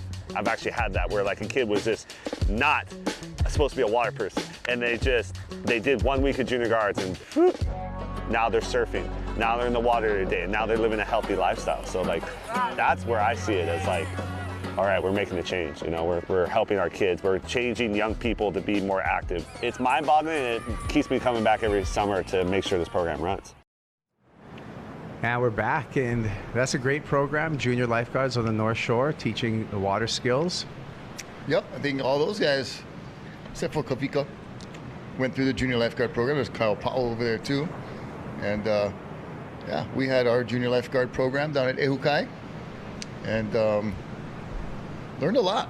And the skills that you take with you out to each and every surf session. Yeah, it's a really awesome program. I mean, the North Shore Lifeguard Association and all the North Shore guards put it on for the kids year after year. The Florence brothers came up through it. I think Nathan actually has like the fastest run time. I think it's on record. Oh, really? Or whatnot. Still? Yeah. And so, but it's just a great program for the Florence brand to be a part of. Our brand started right there on the North Shore. And these lifeguards are out there every day, keeping the water safe and teaching these kids just the most important thing. Yeah, and like Kyle said, sometimes just you could be in a place, even if you're not a lifeguard, become in a situation where you are the first responder. Even like Kyle said, Auntie just choking on a strawberry, and just being able to have those kind of, those life skills, right, to be able to help someone out. Let's take a look here. We got Isaiah Briley getting psyched up, as well as Gavin Hogan for the next heat. They'll be joined by Legend Chandler and Nalu Shepard. All right. Well, yeah, and back to that one moment of the Florence brand and the Junior Lifeguard and North Shore Lifeguard partnership. It's just a really good fit. And, we saw John coming down the beach as a Grom, from Tower 26 right there, and going out the pipe. There's a couple of times I'm like, when I first started seeing him on the scene, and I was still kind of new at lifeguard, and running out, whoa, kid, what you doing? They're like, oh, no, he's okay. He can do it. I'm like, okay. It's like, he's like 2 feet tall, and the waves are 10 feet. But he did it, and impressive. It's pretty funny, when people say, oh, yeah, he was, raised on the beach right there. Literally, he was born and raised on the beach at Pipeline, in the sand. He was a toddler. Literally, getting... Probably spent more time out on the beach than in the actual house, just sleeping in there, but they were always outside. Always outside, and it's just crazy to see, how comfortable they got out there at such a young age, and then just watch them, how they maneuver the lineup nowadays, when it's big. It's just they're able to toy with the wave, and it's just crazy to see, really. And it's cool to see what John's skill set's been expanded even outside of surfing. I think the stuff that he does as far as voyaging and stuff is kind of next level, when just sailing out into the Moana, sailing out into the blue ocean, and searching out there. That takes a special type of person, because there's always something that's going to go wrong on your boats. And the boats in the middle of the ocean are scary. Yeah, and especially when it's just yourself. BOAT stands for bust out another 1,000. There's going to be some issues, and man, it is no joke out in that deep Moana. Yeah, and that's what, John and his brothers love to do. And even, John brings his family out there, Lauren and Darwin. And, hey, this whole summer, he took a year off from the championship tour, and he was sailed from New Zealand over to Fiji, and then Fiji down to Australia. And he really enjoys that. And he's scoring amazing waves along the way. He's really living the dream, you know, and he's living what the Florence brand is about. And it's pretty cool to see, and then his first journey actually was when he sailed his boat from here, Ala Moana, to Fiji, which was a pretty gnarly journey. I think it was 17 days or whatnot, and he said that was pretty heavy duty, but he really enjoys being out on the ocean as well as getting barreled at Pipeline. Yeah, so those both take place in the ocean, two very different parts, but it is, like Kaipo said, impressive how he's expanded his skill set to include that. And we did a fun talk story with John over, I think, a couple months ago, and released a new video, and it was looking pretty cool. Legend Chandler, another kid kind of growing up on the beach right over here, right before our eyes. Yep, Legend and Mana coming over from Kauai, and so these boys, same thing. Mama Coral and Moku brought them over at a very young age, and they're very comfortable on this reef. And they've gotten some great waves already this winter. And man, I wish the waves were a little better today, but hey, at the end of the day, these guys are making do. And they're earning points. Yeah. And so it is what it is, right? It is what it is. They got to adapt. Yeah. Cool to see Legend. He got brand new full quiver of Channel Island boards. I think Britt Merrick and Brent Powers came over here from CI doing their homework. I see those guys always do their homework as well. It's pretty cool to see all the working parts that go into, being a competitive surfer, especially as you start upping the levels. Yeah. Yep. Joey Johnson seeking something, but a 1.5 and 0.8 is enough to keep Joey in the lead, which is kind of unbelievable. I thought a few just were saying this heat, we and Joe were calling it. They were going to blow up. how you called it, but I think I mean, we thought Heat 8 was going to be the lowest scoring heat of the day. With a 5.67 taking a win there. Right now, we got the winner in this heat with a 2-wave score of a 2.3. Who would have thunk? Total 2-wave score. Wow. You know, yeah, I always I catch you guys later. I'm gonna go enter. I get chance. I always trip out on these like low scoring heats, you know, and it's like at Sunset or here at Pipeline when it's just the conditions just aren't cooperating. But you need a 1.3. Like, I mean, it's not really just you getting to your feet. Like, you got to at least get a little bit travel time or like do a turn, you know. Yeah, but a bottom turn, whatever it is. Yeah, at this point in the heat, I would resort to turns to make the heat here. So I would probably go inside and ride a couple and do a couple cutbacks or something. A couple of waves like that where you can because complete a few turns. Yeah, the gem just is most likely ain't coming. So it looks hard though. It looks like just even the takeoff, and they're so closed out. Let's see here. Maddox is going to give it a go.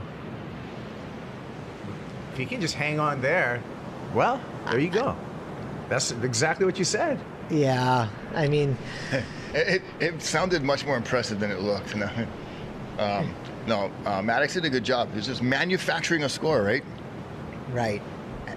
Hey, do what you got to do to make it to see tomorrow and the round of 64. Well, a lot of times too, if you know, getting through the low scoring heats, the tough heats, the grindy heats, a lot of times in the full kind of framework of a competition, you see the guys who get through those. A lot of times the guys that you see on finals day and in the semifinals, in the finals, because they made it through those sketchy heats, and then they could kind of get some momentum after that. Yeah, I think that's a great point, because it's like, when you watch guys come all the way through, especially in a QS event like this, it's like there's going to be a couple heats where you literally just got to do what you got to do. You need the 1.5, and that's what's going to slingshot you into the quarters, into the semis, and then you have a chance to win it all.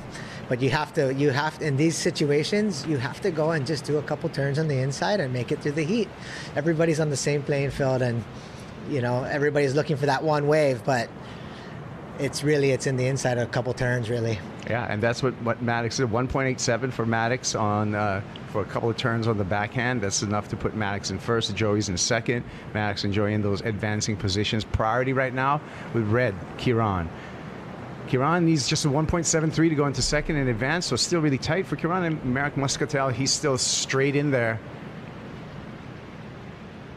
He just needs a 1.77. There we go. This is Maddox again on the backhand. And incomplete there. That won't be one of his keeper scores, I don't think. Yeah, we'll see. It's still a low scoring situation. Surprising to me right now. I've been watching Merrick Muscatel coming up now for the past couple of years. He's really been on my radar, and he's just like such a great surfer. I'm surprised that he's just not just going for the turns. You know, I'm surprised he hasn't moved in and just, because he can surf these waves up a score. Ooh, someone slashed right there. Kieran Jabor is going to be the veteran of this pack right here. This is going to be a game-changing wave in the context of this heat. Under 2 minutes remaining, he finds a little runner, and I'm going to tell you right now, that's going to put Kieran Jabor in the lead. Yeah, I think that's very smart surfing. But I'm with you, Kipes. Yeah, I think Merrick, you know, he's young, he's explosive, he's got the air game too. Like, I'm surprised he didn't resort to it a little bit sooner, but the veteran here, Kieran, definitely found that one. 3 nice turns, and I think that's going to put him right up into the lead. So it's a 3.17, and so at the end of the day, Kieran just doing exactly, that was a nice backhand hit there, doing exactly what he needed to do to put himself in an advancing position here. Yeah, nice timing. Everything fit well within that wave. The flow was great. So matching the criteria, speed, power, and flow gets a decent score and puts him in first place. Well, sometimes that's just an example of, sometimes you just grind it out. And here comes Maddox. Lotus in the barrel, traveling. Is there any escape? Not from that angle. Didn't see exactly where he came off. But Merrick, we talked about the kid. I think we're missing a wave. Merrick made it happen. went to turns. Yep. Somewhere in this lineup, and took the lead. And we're talking about he's young, he's quick, he can just do it on turns. That's probably just what happened. I don't know. Because of this jumbled wave, I don't know if we have that, but Merrick Muscatel, let's see. Here it is. Here's the game changer. Oh, there's a barrel. It was actually a barrel. Oh. Yeah, I was thinking that. I was like, I saw the 5.5 pop up on the screen, and I was like, oh man, maybe it was actually a barrel instead of turns. But I mean, he did barrel and turns. That was combo. One of the better waves we've seen in a while here. Give him a 6 something for today's standard, for sure. Come on. Oh, sorry, judges. Well, there you go. Merrick Muscatel made it happen, as well as Kiran Jabor. So those two be moving out into the round of 64, surviving some grindy conditions here. Thank you. Mahalo to BlenFi, powering today's live coverage of the Florence Pipe Pro. Simplify your financial life by merging your traditional finance with crypto and startup investing all in one platform on BlenFi. Coming back with more action, more talk, and hopefully a couple more barrels here at the Florence Pipe Pro.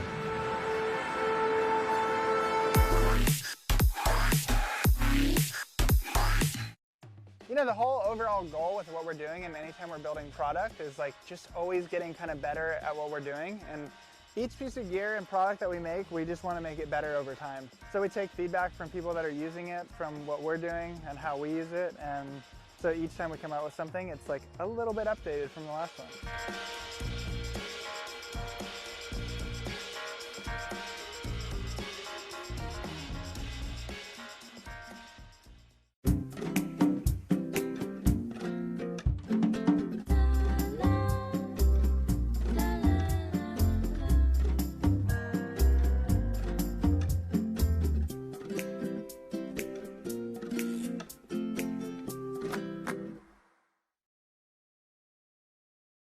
It's time to enjoy life. It's time for Enjoy Snacks. Enjoy the taste, enjoy the quality. It's a part of life that makes you smile. All the goodness of life in every bite. All the flavor and taste you want in life. It's time to enjoy life.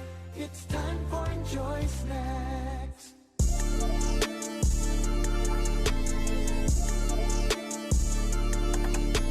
We got an upcoming heat. Ivan, Mr. Cool will be surfing. We also finally figured out the back end of the stream on the YouTube. So we got live chat. If you guys want to live chat, it's going up on my channel. If not, you can view from everywhere else. That's about it. The conditions are looking okay. There's still some big rights. The wind is still south, and the sun is out now, so it's gotten a bit prettier. In this heat, Nalu Shepard, Legend Chandler, Gavin Hogan, Isaiah Briley. We spoke about Isaiah Briley's dad earlier as being one of the most badass goofy foot surfers amongst many other foot here at Pipe. So young Briley in this event himself, and along with a couple other guys that have been surfing Pipe a lot in the last few years. Oh my gosh, the whole crowd just got caught inside. Tide's dropping. Everyone except White just bailed, and that wave was perfect. So everyone's sitting a little out of position here. Let's see the carnage. Looks like guys are waving, leashes are broken. Green is making it through the second one, but there's a bigger one behind it. Nalu just broke his leash.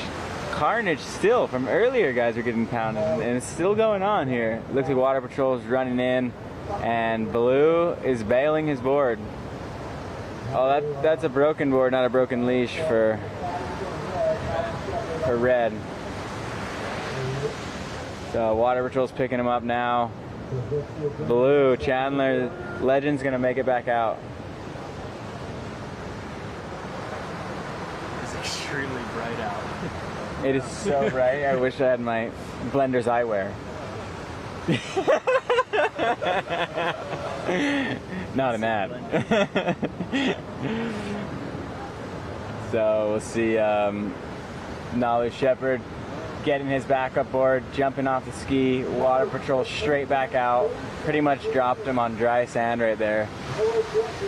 He's gonna swap boards and in for a long paddle out back out. I want to say there might be more chances to get a high scoring ride right now, as there's been a few huge rights. We got Ivan, Florence, aka Mr. Cool, making his way down the beach. He's in the next heat. Got his Florence camo board shorts on, the Airtex Cordura combo short. How sick do Oh, boards look? beast mode. This thing looks so fresh. Looks like he's on 2 brand new surfboards. This things look insane. Come here, boy. Get involved. Yo! How we doing? Sick are your boards, Ivan? Black rails. Yeah, they look so sick. They look brand new. What 2 boards did you bring down? 264s, next steps. I just figured a little bit more of a bigger board. I think it's a good call. There's wind. It doesn't hurt, and yeah, there's wind. There's some bigger sets right now.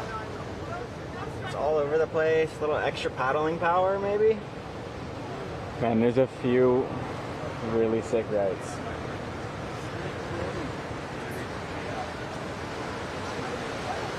So we got, can't see the time left here. Skip over to this side. So I did it on Friday. Looks like we got 19 minutes to go in this heat. Already carnage, already had a broken board. And nearly the entire heat caught inside. Ivan's just getting his gear together. Gonna grab his jersey soon. But now the entire heat's back out in the lineup. No priority set yet. But up and riding, Legend looking right. Oh, come out. Oh, he was coming through that, and it was just the last foam ball. It's that south wind. It just turned enough to shove little chandeliers down. Legend and his brother have great style, and he got good bow riding technique. But he had to stall to max the points on that wave because it was real peaked up. But it ended up getting cooked by a chandelier by that like southwest wind. The right idea though. Got a 2.87 for it. Had he made that, it would have been a high score maybe of the day. I think the high score is still held by Heat 1 and Dusty Payne at the sandbar where he surfed the whole heat alone.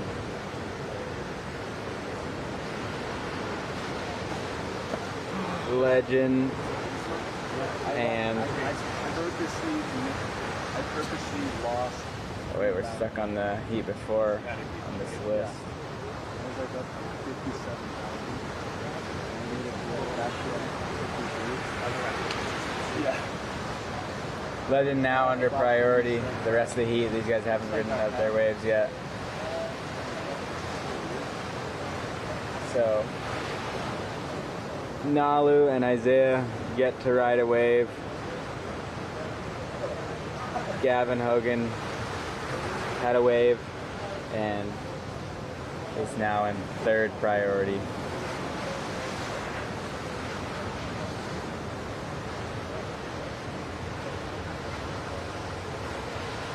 Ivan will be in green coming up in the next heat. Can't forget about the chat here. Some crazy ones, huh? We talk about the brothers' beards. There is, huh? Ivan winning the beard comp 3 years running now. Hard to beat him. Sweating. It's so hot today. It's so muggy right now. so warm out. Looks like White going left. Gavin Hogan doing a turn. Another turn. Gonna finish it off. He kicks out. So getting the scores on the board. There's not much as far as scores in this heat yet. Looks like Red, Nalu, getting his heat started. There's a carve and gonna kick out. It's tough in these conditions because like you might get a wave, and even though it's not barreling, it's still hard to be doing turns on it. So you're like caught, like if you end up going to one and it's not barreling, which is going to be scoring high, then you got to work on turns, and then it's all lumpy, and so you got to ride safe. Just one of those days. That piping back door is a massive rip getting shoved over from the sandbar. So this north swell, what it's going to do is going to cover the whole reef in sand, which just sucks because the next west swell is going to be closing out a lot easier. Blue having a look but doesn't go. That might... Oh, that was his replay we just saw. Damn. The Legend had a look, doesn't go. Went to fourth priority with that look.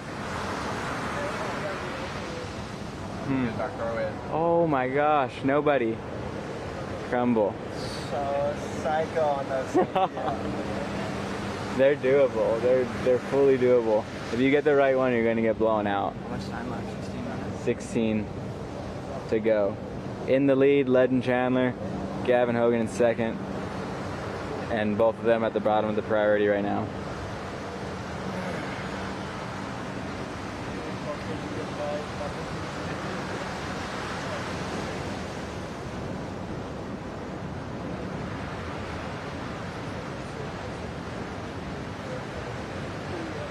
Code Rothman was in Ivan's heat yesterday. He's no longer in, but I just saw him checking some different ways. He's surprise surfing all over the place right now with this north swell.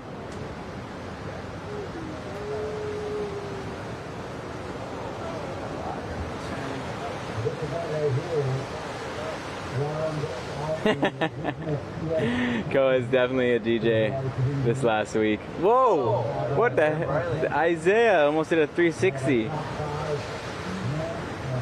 Tried to get started on an inside nug, and it kind of just slid his back fins out.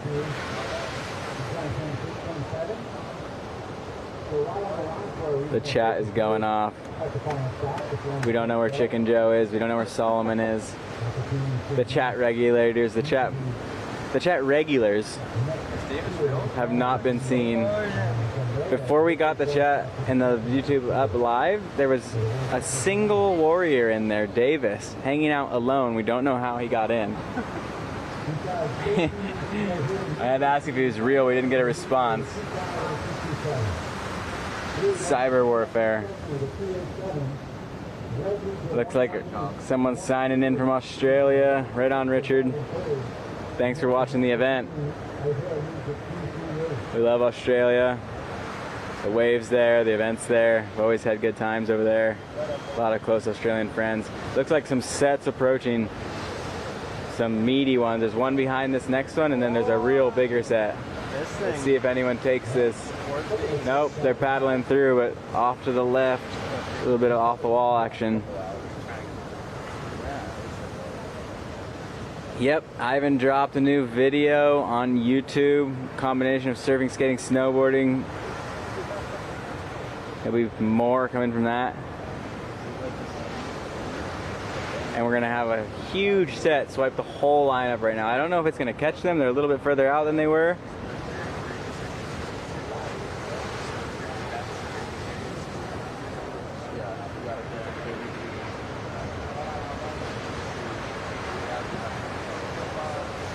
Whoa, what's going on here? There we go.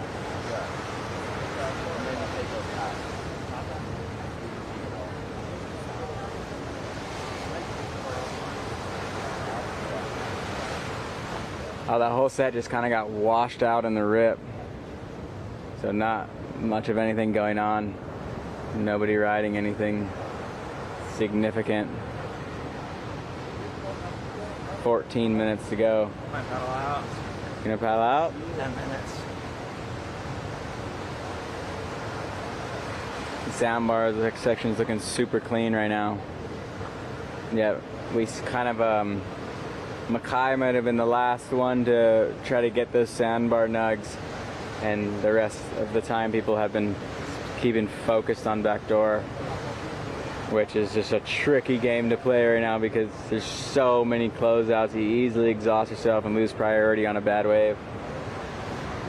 But choose the right one and you're gonna get a big score. Where's White? Oh, he's off to the left. Okay, he's sitting at deep back door.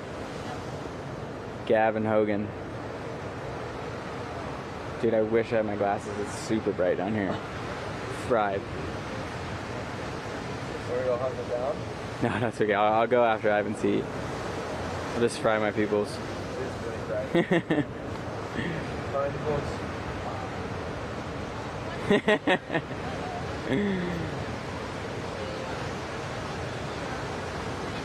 Yeah, tomorrow looks similar in the direction of the swell, but it will probably be smaller and more put together. I mean, the good thing is if you have a few days north, like I said, that sand can get washed onto the reef and cause troubles if the swell's west. But if it stays north, sometimes it turns into this crazy sandbar right. And so I don't know if that's going to happen overnight, but we'll see if some sand can form over the reef, fill in the gap between backdoor and off the wall, and then you get those crazy dredge-style runners. Okay, have fun. Stay busy.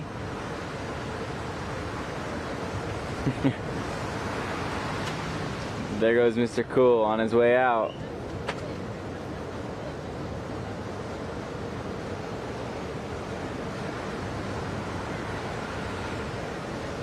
A wave out the back, red, they can look, nope, legend up. Maybe he's gonna do some turns, might find a barrel here, and now, oh, he makes it. So he punches through the end foam ball. Exactly what he needed to do for this heat right here. So he'll get a backup score and probably move to first with that. The first legit barrel of the heat. Legend knows how to find him.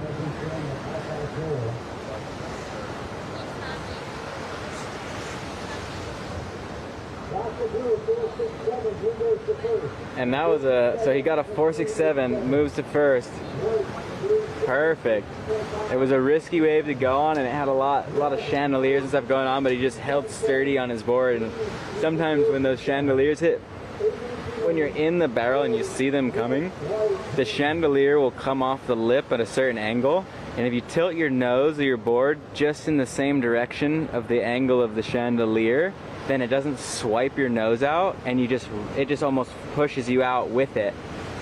And so it doesn't happen every time perfectly, but when you see it coming and you have time to adjust, you can just turn your nose into the same to hit it perfectly head on, and it'll kind of just, as the water falls, push you out with it, unless it's a hard lip line. But if it's just white water, you can squish through. Versus if you hold your line tight to the face, sometimes that white water will slant on your nose and swipe it out, and you end up flopping onto the face of the wave. Wow, there's a spitting right just now. Nobody on it. Legend's got a disturbing looking paddle out ahead of him right now. He's stuck between the sandbar and the pipe.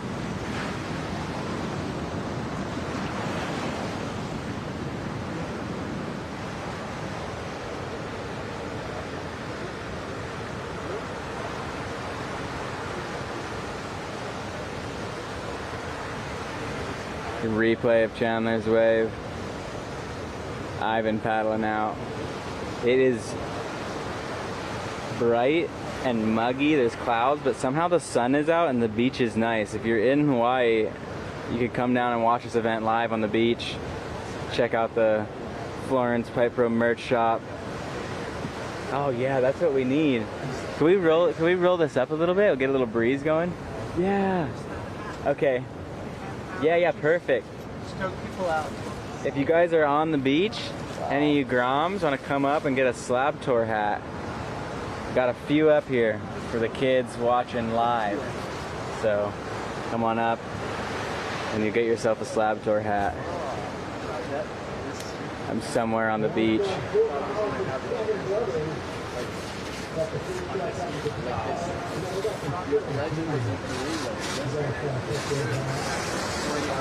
Pat, let me know if you want to jump in too, whenever you want. No pressure though. Yeah, let's put it back here. So we got the trophies for the comp just received, freshly made. We'll give you guys a preview of what that trophy's gonna be. Yeah, we just needed that. We had our wall blocked off. It's full airflow now. The commentators aren't overheating. Breathe, everybody.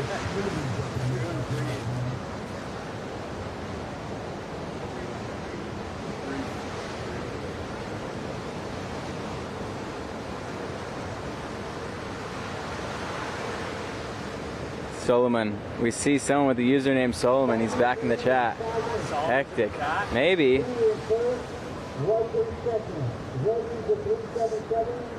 Where do you keep getting these beverages from? I have an unlimited supply of beverages. I don't even have a supply. Here we go, White. He's been sitting there looking for one of these for a while. Oh, it just went fat on the channel. He's kind of been in his own little zone over there for a long time. And he kind of ended up going on not the best way, but it's worth a try because there's been a few crazy ones over there. So he must have seen them as well and be trying to get one of those haymaker rights. Ooh. Is that Legend still paddling out? Yeah. It is. I don't know how many minutes it's been, but 4. Legend has been paddling out forever. He's now just caught a wave on his belly to get to the side of pipe. With the currents like they are, it flushes you back onto the reef into the main impact zone. And so these paddle-ups have just been a nightmare all day. I think I burned something like 400 cals in a 25-minute heat earlier. Had about a 6-minute paddle around from back or off the wall all the way back to the sandbar. KR! Forcing my way through. Yeah, KR. Oh, Florida's out? You don't want the chair? Oh, we can switch. Okay, I'm coming in. Yeah, KR. Yeah. What's this right here? Oh, hats to give away to the Groms if they come up.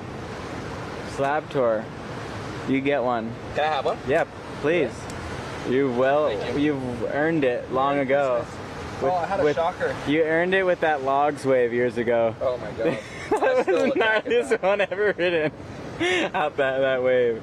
It was so hectic. That one, and then there's another clip that Eli has of me, and I'm getting lipped in the head, and he's like, "What are you doing, KR?" And oh it's just no! all of Look, this is the trophy. This is the trophy. Yeah, bring it in behind. Lay it on top of us. Oh, across. Yeah, just lay it across. Congratulations! Oh my god. We got our paws on it. Oh my gosh. Pizel. Whoa. This is the trophy for the comp, so we're gonna be gentle with it. The winners will receive one of these, shaped by Pizel, custom Payne. It feels like a blade. It is a blade. So you're actually gonna surf it in your next heat. This is the ultimate sand I'm actually sliding taking one. this out in my heat. Look, no fin boxes, nothing. No, just purely for show. And up and riding. Legend again. They're pulling in the barrel. Oh my god. Pull the paddle back out. That's a good score right there. Turn. Went straight from a 6-minute paddle out under priority into a nugget, and this is probably maybe a higher score than his first wave. Nalu. Oh, he's trying. He's manufacturing. He's in the barrel. He manufactured. Doggy door. Wow, it's so shallow in there. It almost got manufactured into the reef. Yeah. Okay, Isaiah. Do something. Okay, should we put this behind? Let's give it back to Pat. I don't want it getting damaged. It is the trophy board. I'm gonna take this thing. This thing is so sick.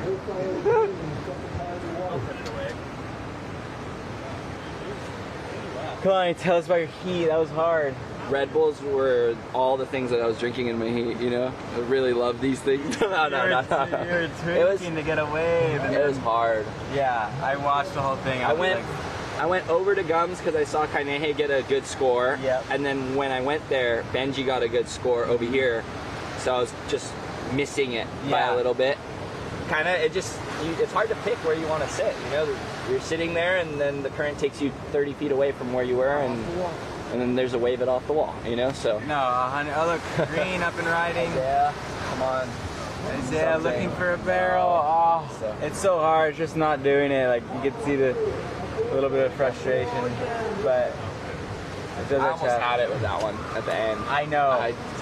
You were so close, and it just like foamed and breathed a little bit. Like, but had it not done that, you would have made it for sure, and it would have for sure been the score. Trapped door on me. Mm-hmm. But I had the same thing. It was like, watch Justy get those two over there. And then by the time my heat, I'd seen a good right, and so it's like because the playing field's open. Yeah, drink it. It's hard to choose where to be. It was. I feel like if you can get under the hood and kind of fake it and then get out, you got some sort of a score. 100%. That today there's been like 5s and 6s for that. Yeah. I saw earlier in one of the heats. Okay, we're gonna go back to the studio for a bit, and then we'll be back for Ivan's heat. Ivan's surfing? Yeah. Damn, that's cool. All right, so there you go. Legend Chandler.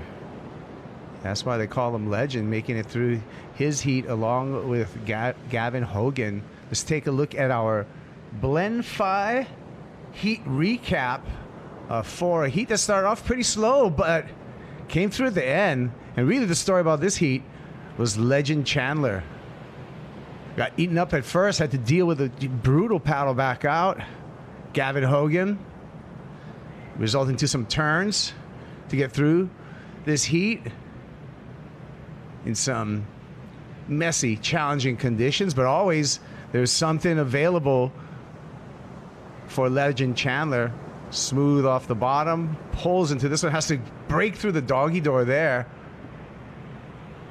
Then endured about a 5-minute beating, paddle back out, just got back out, dropped into this one, and even better for Legend Chandler. Stalling in the pit, coming through, living up to his name. Legend Chandler in this heat 13 of the round of 96. Here's Legend coming up the beach, and he's going to be preparing for another day of competition. Some good sportsmanship on the beach there. Thank you also to Florence for this Florence Pipe Pro. Florence doing a lot of great stuff, not just competitions, but also following Nathan Florence around on the Slab Tour.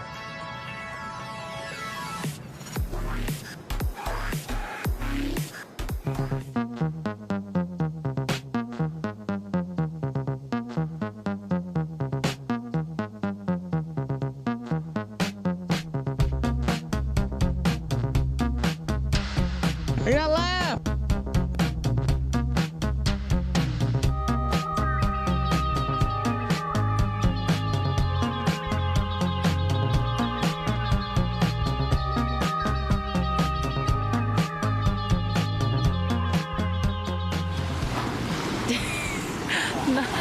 That was nuts. That was gnarly.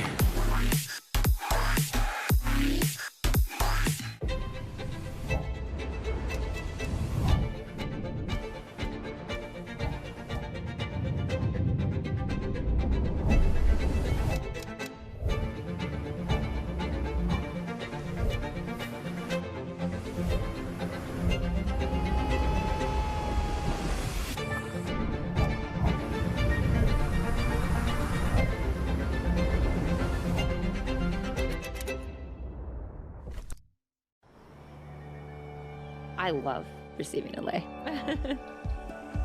The making of lei, the preparing the flowers, it's all part of our history and our culture.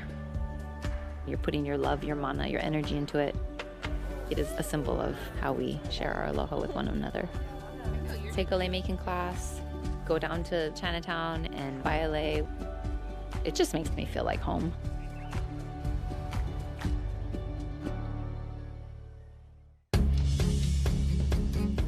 We chase more than speed and titles. We chase the horizon and the moments that move us. We chase connection. Kaiwa, powered by passion, driven by performance, built for adventure, and grounded in ohana. Be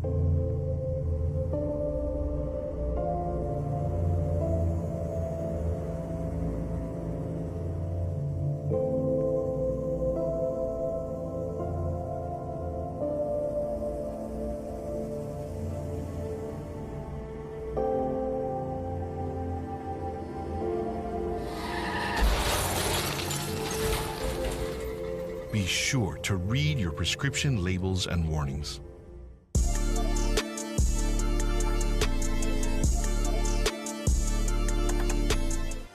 Ayala. Okay. Ayala to the sandbar. All right, we're back. That was a funny start to this heat. Ivan fell in a drop. Kai Nelson got a wave. Ayala got a wave at the sandbar. And Mana is yet to ride a wave. His brother just won that last heat along with Hogan getting through. And so they're surfing back-to-back heats. Two brothers, my brothers in this heat, Ayala, Kai Nelson. Ayala is posted up at the sandbar with Kai Nelson, so the heat is split right now. Two guys over at the gums right, and two guys here at backdoor. Ivan and Mana holding it down at backdoor, and Ayala and Kai over at the sandbar. We'll see whose strategy pays off here. You guys want odds? BetOnline's got the odds on the heats. Check that out. They update after each round, each day. And we got a huge rip, just ruining the lineup. Ivan had a good wave, but he just wiped out on the drop. Oh, how's it off the wall one? Oh my gosh. I didn't want to scream. Okay, here we go. Okay, we got Mana looking, going right. Oh, he just... Hopefully he can get through and get out the back, but yeah, the wind just ruined the lip line on that wave. A ruined lip line. Is this morning better than this right now? Going through its windows, it wasn't, I wouldn't say it was better, but it was maybe cleaner at times. I think it's just the same amount of trickiness all day. Totally. You gotta be full-on tricky guy. You either gotta be super smart or like kind of sendy. Because if you're sendy, you can kind of force something. Try and try again. Yeah. Okay. Noted. Yeah, that's a crazy one. It just comes out and. Yeah. Okay, off the sandbar, there's a set. So bad. Nobody going. 0.6 for Mana. Ayala has a 2.0 for his first ride, so leading the heat currently with a 2.0. We had another heat earlier that went to the 30-second mark with the highest total of the heat was a 2.8. And in the last 10 seconds of the heat, Lucas Godfrey finally got a wave and got a barrel, the only barrel of the whole heat, and got a 4, moving him from third or fourth to first. So that just shows you the trickiness of the conditions. Mana going left, under priority, gets barreled and comes out. So smart move there. Yeah, we'll see what that score comes in as. Because the made barrels have been pretty rare this afternoon. So we'll see what that scores. You will be rewarded for getting barrel. Yes. I feel like it's like. Today's the type of day I would feel more comfortable under priority. Oh my gosh. Because if you have priority, you're like, what am I gonna wait for that's like worth wasting it on? Like, fuck. That's so true. Oh!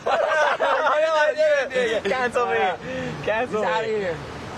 No, but I think today, Ayala on the sandbar. Ayala going barrel, right. that was sick. Backside. Oh, we got lip coming out. That was a crazy attempt. That would have been a solid score. Today you can do all the work and still come up short. It'll be like in the mid, like 1% that you needed to like make, and you're just like, okay, I didn't make it, so I'm not getting a score. Yeah, that's it. Totally. You can work as hard as anyone in the heat and just not be on the right ones. Here we go. Ivan looking, but it doesn't go. That thing was super bowled up. Yeah. Waterfall. Mm-hmm.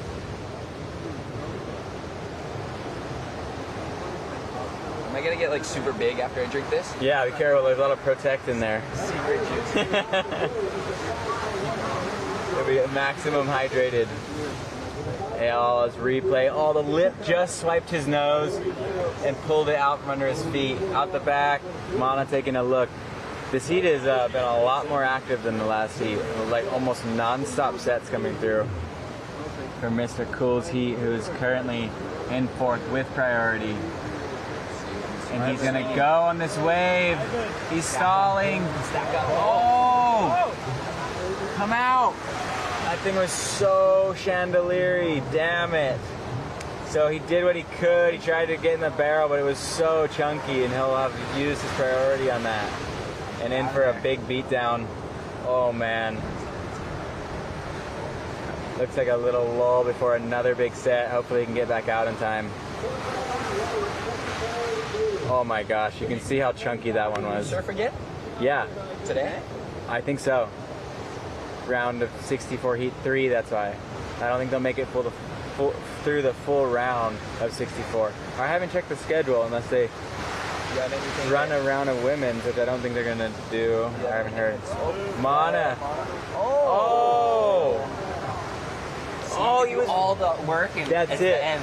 He was right there at the end and just got clamped. Craziest far right now. Is he getting annihilated? He might. Oh man, the current is pulling him back into the bowl. There's sets lining up. I want to ask you, what was that theory with the epoxy that you were talking about when you posted? What? I went on this crazy run of trying epoxies at Slabs, and it was weird. Like I had some really good sessions with them. I was calling, oh look at that right. Thrower. Oh my gosh, nobody. I was calling it epoxy theories, and my idea was they're lighter and more reactive under your feet, and they worked super good at chokes. And then I was like, this is it. Like, why doesn't everyone do this? Like, I'm bringing them back to pipe, but pipe is, oh, that thing was so chunky on Ivan's replay. Pipe is so much more going on and so much more lump in the face. It's way more imperfect and way harder. Like, choke drops is hard on the biggest ones, but oftentimes it's really smooth and clean. Where pipe is like so much, there's backwash, there's warp going through it. So the epoxies went terrible at pipe. I went on a run, so I came back from the summer travels thinking, epoxies are it.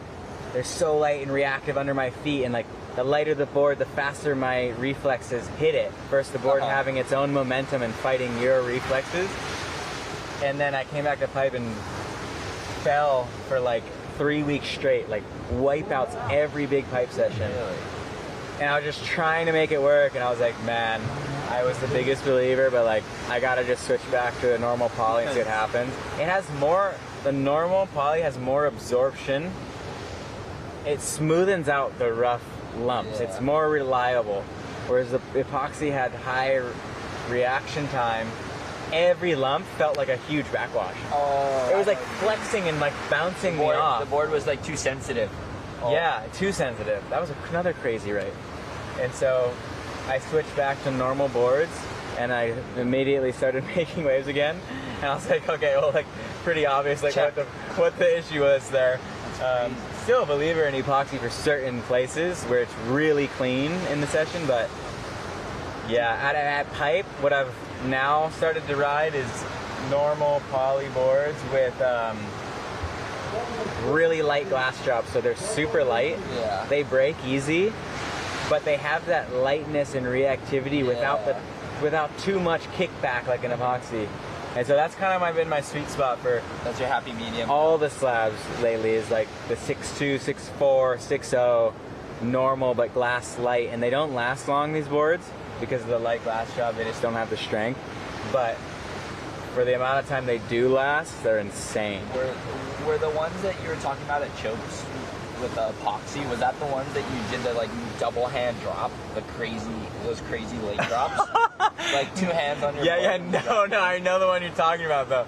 No, I don't think that was, but that drop, I literally had 4 points of contact on the board, like both hands and both feet. And I was like, this probably looks so bad, but the wave was sucking up so hard that it, like the board, I was like going forward, and like the G-forces like crumpled me onto the board, and I to stop it, I put my hand down, and I just like, it just didn't work. I have the craziest body surf shot ever. Oh my gosh. Because the board just disappeared under me, and from trying to stop it, I ended up in like body surf You're position. just looking at Zord like this.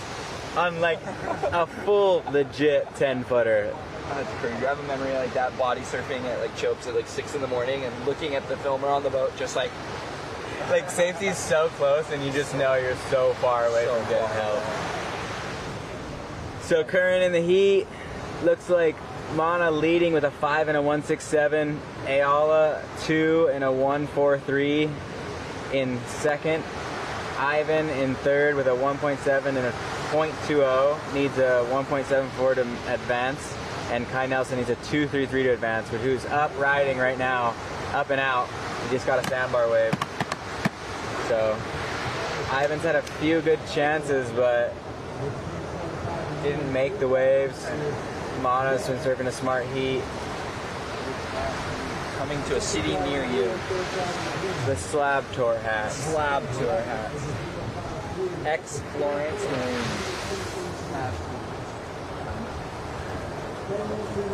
10 minutes remaining. Come on, Ivan, let's get to work, dog. What's Ivan needs? He doesn't need much. Just needs a wave made.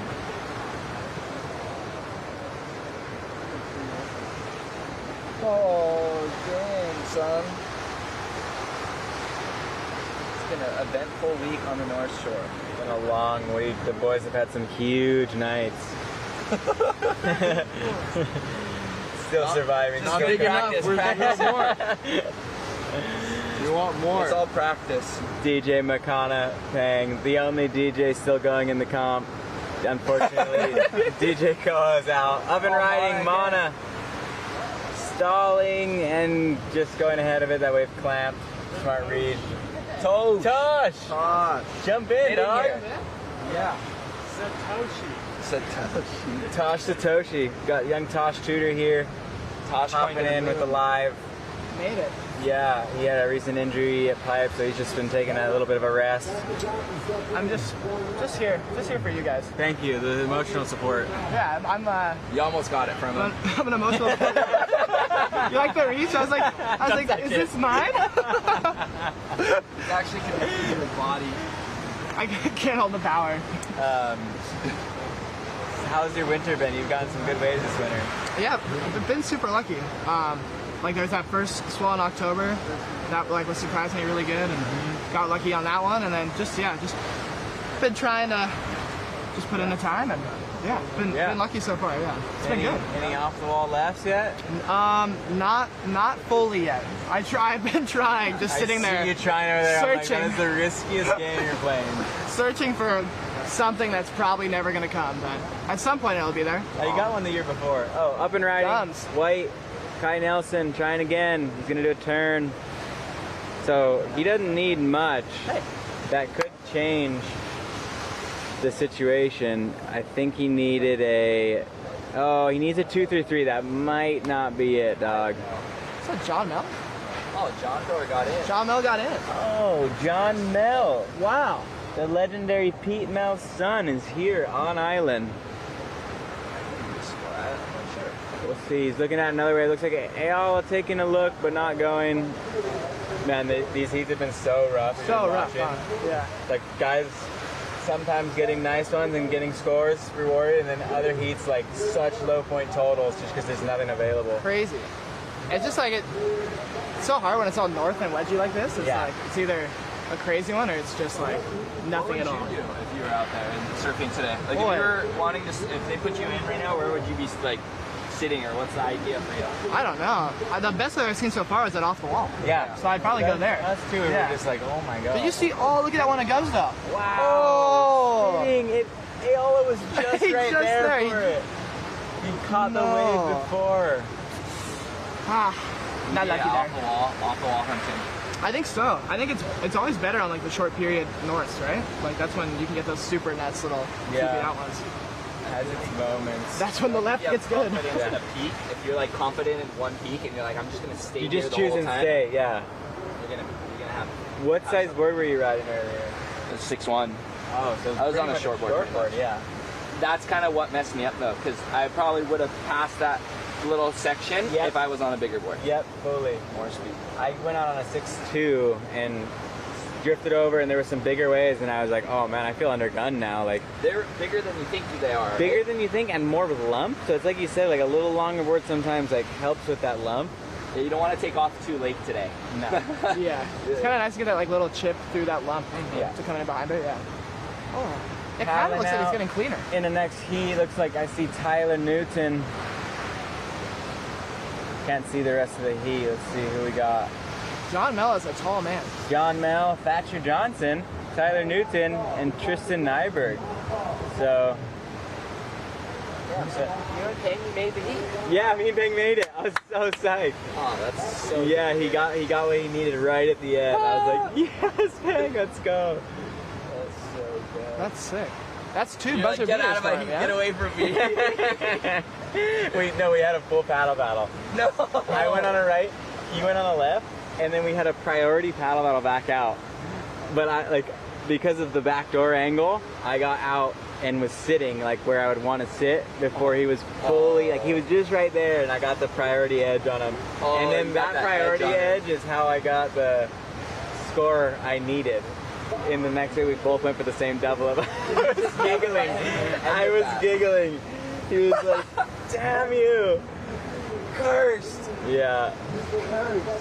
So we're at 5-minute mark. There's huge waves breaking on the second reef outside Aukai. And the highest heat total here is 6.67. That's crazy. With Mana. He got the only barrel of the event so far. Ayala's in second with a 2 and a 1.43. So this has been a pretty rough heat. You say you get the only barrel of the event? Only barrel of the heat? Oh. Maybe I said event. I think you said event. I was like, wow. Yeah. This current 25-minute event. Oh no. Oh no. Looney. He's lost it. We've lost him. He's watched too many North Peaks. Too many commentations. Oh my goodness. Huge set rolling into the sandbar. There's got to be a sandbar that's crazy right now. Yeah. So 4 minutes to go. We need Mr. Cool to get a wave right now. Yeah, you. Hey, what's up? Yeah, you. How's it going? Hey. Kaipo and Rocky. How's it? Good to see you. So Kaipo and Rocky are in town. Yeah, Kaipo and Rocky in town in the studio. Oh, this next heat paddling out is getting wrecked already. Wow. Yeah, how's the paddle out right now? The paddle outs looks have been vicious. so bad. Like, non-stop carnage on the paddle outs. If you get sucked down there, you're fucked. Oh, you're done. Yeah. Surfing multiple heats today is going to just be a shoulder burner. Yeah. Oh, the camera. High tide. It could be a 6 sandbar day the next couple rounds, huh?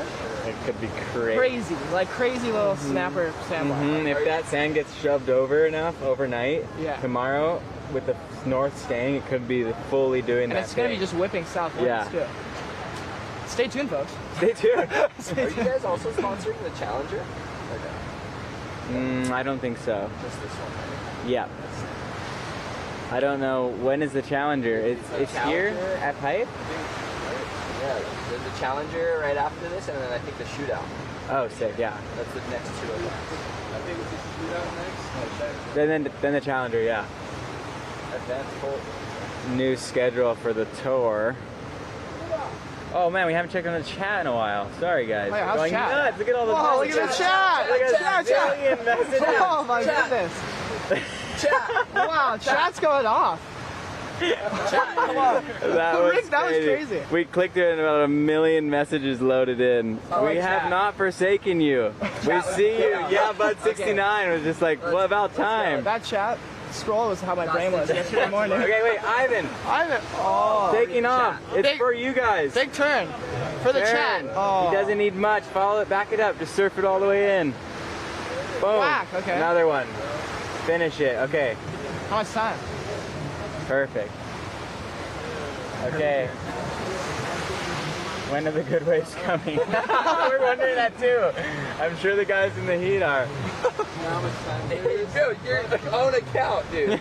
The Nate Go podcast is chatting. Tell us about your new sponsor, they said. My new sponsor? Oh, is that Oh, y'all up and riding. New sponsor. Kai. Oh! That's Oh, he did like a mid-face car. It was like a little like board slide. Ivan is with under 4 minutes to go, pretty much at off the wall, having a very long paddle around. Ayala up and riding. Green went to second, I just heard. Ivan just went to second. Ivan went to second with his two-turn combo. No way, really? Where's the what? Looking at chat, finally brought Island in a wave. Yeah. Yes, you guys did it. Spam some W's in there. Yeah, let's get some W's in the chat. W. Oh, the chat is the best part about surfing now. The chat is live. Yes. Oh my god. Ahoy. Okay, Ivan is in second now with a 2.93 and a 1.7. Ayala needs a 3 point, but Ayala got a wave too, yeah? Yeah. Then, so I wonder what that might come in. Oh, not enough. Ivan needs to move. Look at that left. Dude, he's paddling so slow. Oh, it's over. Oh, yeah. Oh my gosh, he just did that by the hairs. That was crazy. I'll let him know it was the chat that did that for him. We're going back to the studio. Thanks for watching. Ivan made it. That was crazy. That was so sick. Ivan made it. Ivan made it. Yeah. What the hell? I love how you like. That was insane. I love how you like keep him all hyped. That there's 5 minutes left. So hyped. You're like, oh, you gotta paddle back out. It's like 5 seconds left. Keep him so hyped. Wow. Oh my god. You had him stab a million W's, dude. That's crazy. Yeah, and the W's went up. I don't know, I saw the chat going like back on the main. When we turned back, it went like 500 messages. Thanks to Vea Projects and their support of this Florence Pipe Pro presented by HTA, Hawaii Tourism Authority. That's right, the chat's on. We're going to take a quick commercial break. We'll be back with more action from Pipeline. And we got another great heat. John Mel, Thatcher Johnson, Tyler Newton, Tristan Nyberg, all in the water. Heat 15 when we return.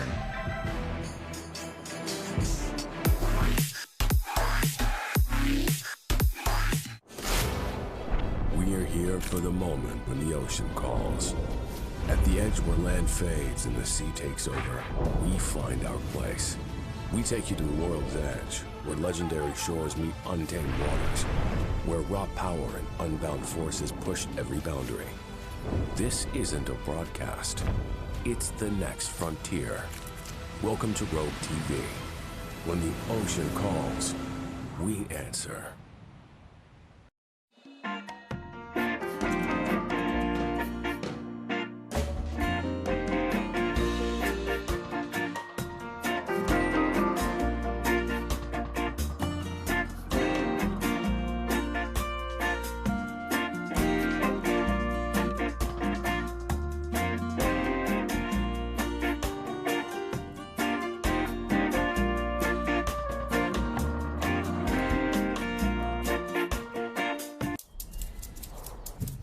We are Kanaka Oiwi, the descendants of this land.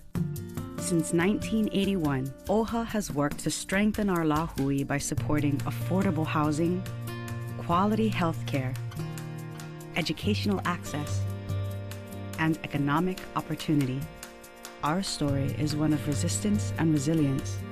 We are the Office of Hawaiian Affairs, empowering Hawaiians, strengthening Hawaii. There are places on this planet where the sunset truly outdoes itself. Where music is as constant as the urge to be barefoot.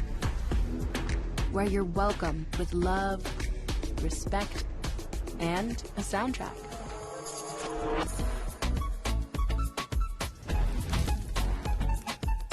Outrigger Resorts and Hotels. Come be here.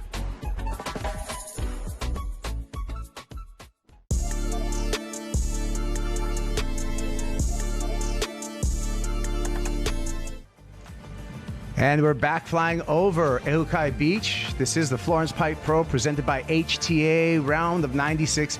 Heat 15 out on the water. John Mel, Thatcher Johnson, Tyler Newton, Tristan Nyberg. 2 going to advance out of this heat. Just out of the last week, we had Mananalu Chandler as well as Ivan Florence move out of that heat. There's Ivan right there. Yep. And on Nathan's YouTube, the chat's open. So there's many ways you can watch us. You can watch us on worldsurfleague.com. You can watch us on Rogue TV. You can watch us on Nathan's YouTube. The chat's saying, well, Ivan versus John. That's not going to happen in the next heat, in the next round, but it could happen in the quarterfinals. Or in the quarterfinals it could happen, because we're going to see Ivan in heat 13 as we see John Mel here, and we're going to see John in heat 16. So still got a lot to do. 50% elimination. Kuiper Girl, Rocky Cannon, and John Mel getting a call up and getting into this event. Yep, came in as the alternate in this heat, got a 2.5 just then, and now has a 2.13, so he's got the early lead. And we've seen some of these heats come down to just tenths of a point. Very meager scoring affairs with the conditions, but then we've seen some surfers able to capitalize and get some meaningful rides. Kavika Foster right there on the ATV, Kyle Foyle, North Shore lifeguard, giving Ivan some congrats. All the Florences are still alive in the event. And a 2.13. Nobody else with any waves yet. Red in the lead. 20 minutes on the clock. Yeah, so again, to answer your question in the chat, it looks like John and Ivan could be meeting up in the quarterfinals if everything goes right for these two. All right, there's white. That's Tyler Newton. Sir Tyler Newton with a wave to get started from Kauai. Has had big success at Pipe during the backdoor shootout and other events in the past. He's probably the more senior competitor of this crew. And that was green Tristan Nyberg. Check out that bubbles and boils right there. Just so much energy transferring from the wave to the bottom of the ocean, which is not that far below, as Tyler gets in a quick one and gets out. Nice late drop. Negotiated that one well and disappeared. So that's going to be a 7.17, Kaipo. For Tyler Newton. And in the chat, we got guys claiming Tyler's going to take this one, no problem. Oh, yeah. Okay. So, and still people looking for Chicken Joe, who's been MIA. So it's okay, Chicken Joe. Yeah. Maybe he'll show up a little bit later. I thought I had him from Foodland Farms earlier. And he was orange. We're not saying Foodland anymore until they start paying. We've offered them from sponsorship. From the supermarket. Well, from the supermarket. But once they stop, yeah. We rather talk about Seven Brothers, who's feeding the entire beach crew over here with the Paniolo burger. And I'd rather talk about John Mel, all 6'3" of them, strapping that wave. Good Lord, he is using that frame well. Just like his father. Yep, John Mel, son of Peter Mel, grandson of John Mel. Okay. Freeline Surf Shop, Santa Cruz, California. Check it out. Say the word Kaipo and get a free bar of wax, maybe, if they're in a good mood. Oh, yeah, and that half a bar, I think. Don't break them in half. You get a chip. Freeline, that's awesome. Going way back. OGs of Santa Cruz.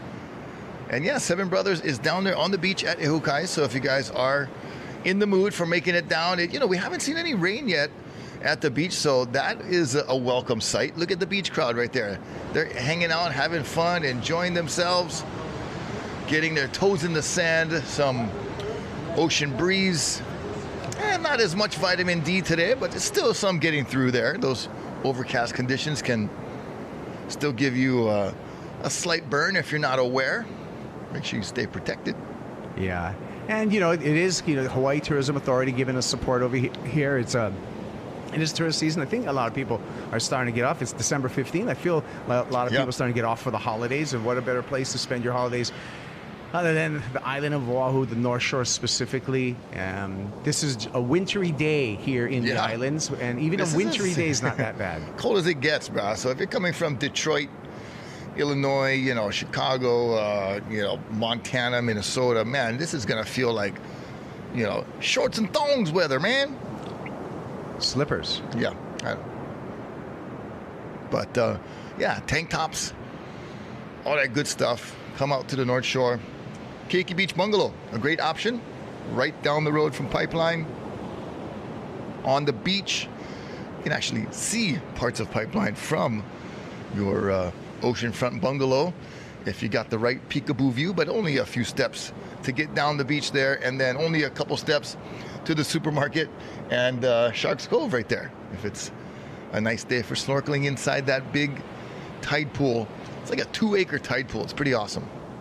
Yeah, one of the many marvels over here, and we can see out in the water still holding on to priority. No wave ridden yet for Thatcher Johnson from the great Johnson family over here on the North Shore. Yep, that's Pete's son, Jack's nephew, Trent's nephew.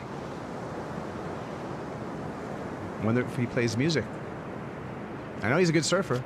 Yeah, good waterman, good water polo player. Has all the, you know, the aquatic skills that you grow up learning here on the North Shore. And look at that wave. Is it starting to like maybe try to improve a little bit? Or that's just positive thinking right now. Keep giving it the positive vibes. The chat open, so you know, but that brought a little bit of positivity. It did for Ivan Florence, was able to pull that off. Yep. My favorite Transformer is Optimistic Prime. It's a Transformer joke. I'm not a super big fan. Kind of went over my head a little bit. I know they turned from robots to cars. That's about all. Yeah, Optimus Prime is like the main good guy, Autobot. Oh. Yeah. And he turns into a semi-truck. How does it go, Bird? Go Birds 808. I'm infiltrating Nathan's chat right now because it's actually Nathan's chat on his YouTube channel, but now I got my eyes on it, and now I get to. I'm gonna have to say. Oh yeah, anytime, Freeline. Love you guys. 50 years in business or something over there. Yeah. All right. Looks like the Chicken Joe mystery solved. Oh, there's people still calling for him. He says he's a Florida man and he's real. So yeah, we'll just continue down the rabbit hole. Some of you guys are funny too. Oh. Thanks for nice words. Nice. All right, I'm going to focus on our situation in the water, which is 13 minutes and 40 seconds. Tyler Newton doing his thing, really familiar with this reef in all kinds of conditions. Newton, you can see him there in the white jersey, got a 7.17, so he's got a strong lead. John Mel just using some good QS shoes right now, getting busy and getting a couple of scores. A 3.6 and a 2.5 for the second generation pro surfer. Puts John Mel in the red jersey in second place. Tristan Nyberg, he's just searching, and Thatcher Johnson is going to play it very, very selectively, calmly sitting out there with priority. He's looking for that gem, and when Jolson Taylor was here, we were kind of discussing the different strategies to employ on a day like today, and that was not one of them. It was move and get busy. Look at that slab. Whole slab tour comes to Pipeline. So we're hopeful that what's going to happen is this sand's going to keep on coming through here, smooth out, get brushed down from the east to the west. Yeah, it's going to push the opposite direction of a normal west swell. So it'll be coming back over the reef and could set up a nice little, we've seen those snappers, before, Kira type of situation of barrels over sand, which is always, better for your head anyway. Yeah, and all your extremities. Well, and then it's pretty cool because then you get this like kind of long running right? And the right comes through there. The only battle is going to be just the paddle and the current, I feel. Yep. And just kind of you just flip everything around from a normal pipe day. Everything's opposite. So just processing that and reconfiguring the approach. Gotta say shout out to Judd Lau on Maui. He's cheering for the Maui boys. He Judd Lau surfboards. Threw a message onto my Instagram, Rocky Cannon. You guys can chat on that too, if you will, or at least this chat, man. This thing goes so fast. It's like it's like that's what the chat's all about. Machine gun chat. Yeah, that's like guys. And is Nate surfing today?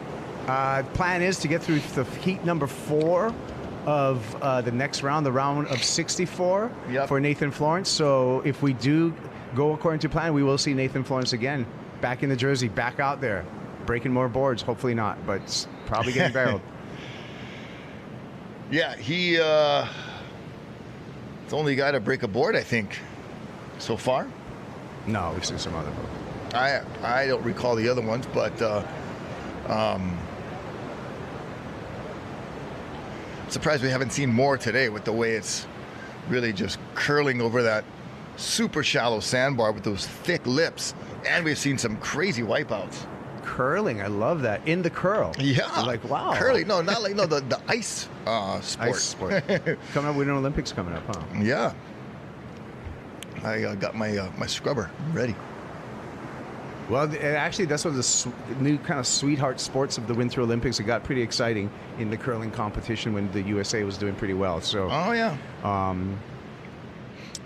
that's when you get to see a lot of weird sports. Yes. Well, you know why I call it weird, and I take it back for calling any of your winter sports weird, because we don't really have our winter sport in Hawaii is surfing. Yeah, and our summer sport in Hawaii is surfing. Yeah. I don't know how to put tennis rackets on my feet and walk across the snow. Yeah. Snowshoes, right? Yeah. Oh, there's the guys. Tosh, Tudor, Nathan Florence, Kalani Rivero. KR needs a new.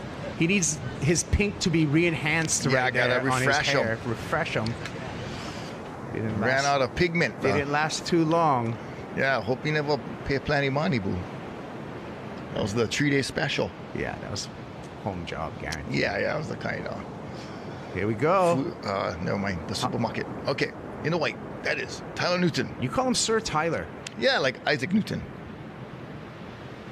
Sir Isaac Newton. Sir Isaac Newton. Sir Tyler Newton. Okay. And I believe at a place like Pipeline, Tyler has been knighted. And he has. He has. Yeah. And he's also, applied the theory of relativity as well. Yeah, and the theory of barrelivity. Yeah. And tubritivity.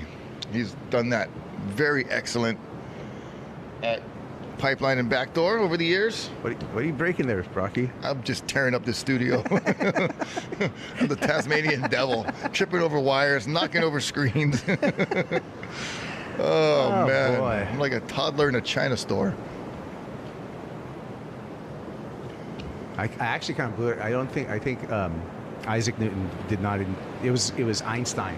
Oh, relativity? That was the theory of relativity. Oh. So Newton was, I think, the gravity and like the apple falling, hit him in the head, and he made some kind of epiphany. I believe so. You know what? I'm gonna stop there. And no, you're all good.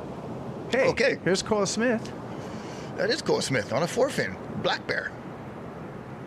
I like the commitment when it's just like only a quad and there's not that extra box there. Yeah, like you're kind of on the fence. Got to go one way to audible. Yeah.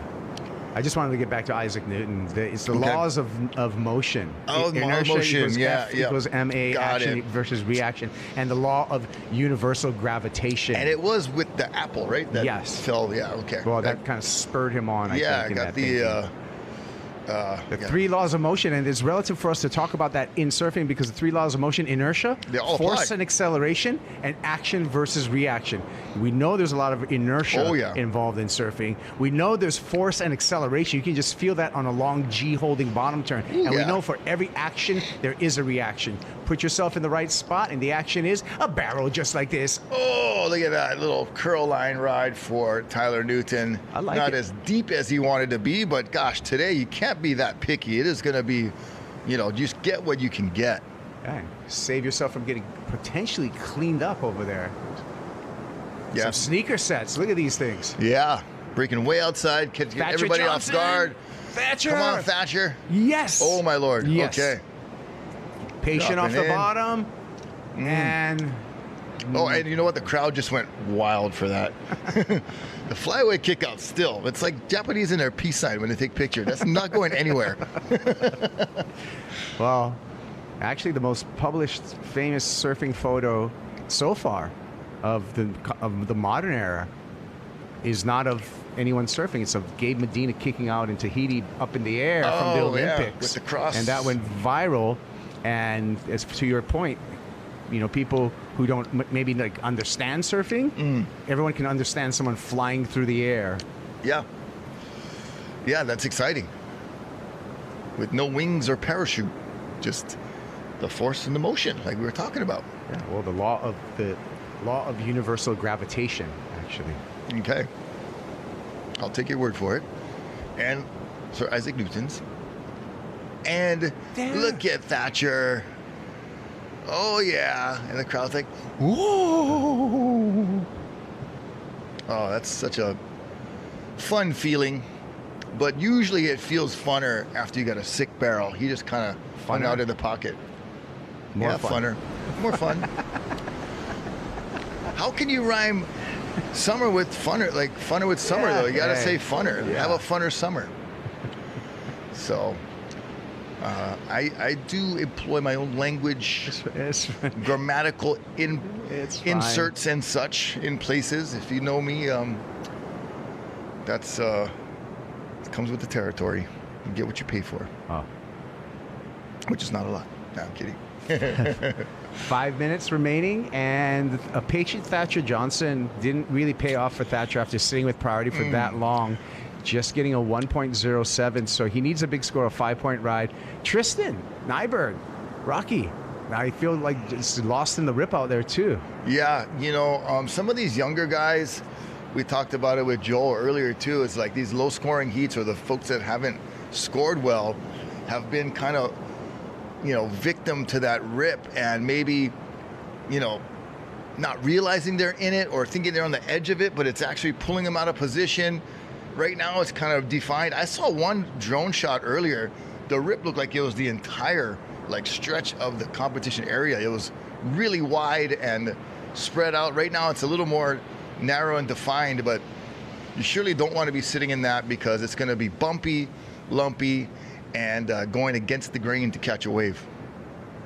Yeah, and that's been really a lot of the challenge for all day today. That's the 5th competitor in the water right now.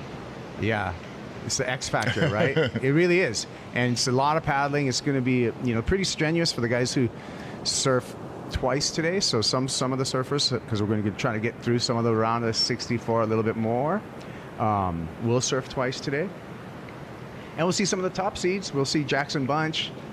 Tama Hanneman, who is in that first heat. I hope he's okay. He dislocated his shoulder in the last event in Haleiwa. Oh, that's a tough injury too, because it really is hard to get back to 100%. Yeah. Mihimana Bray, Cody Young, Luke Swanson, Levi Young, and Imai Kalani DeVault and Emil Zermak. Those are the seeds in the first 4 heats of the next round, which we're planning on getting into. There's been some Chopo free surf sessions where Emil Zermak is just owning it out there. He sure looking is. so comfortable. Very impressive. We did some Rogue TV free surf broadcasts, and gosh, he was putting on a show, wave after wave. And you can go look at those episodes on the Rogue TV app. You just download it to your phone, Google Play or the iTunes store, and then all of our episodes that we've ever done from last year, and you know, the Eddie, the Chopo sessions, this event, so you can catch all of that on iTunes. On iTunes is where it is located, so check it out, rogue.tv.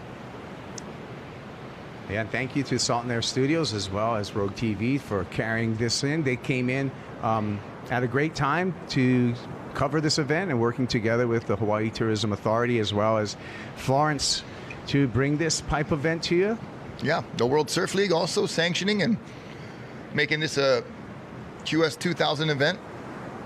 So winner will get 2,000 points on the regional qualifying series, which is very valuable.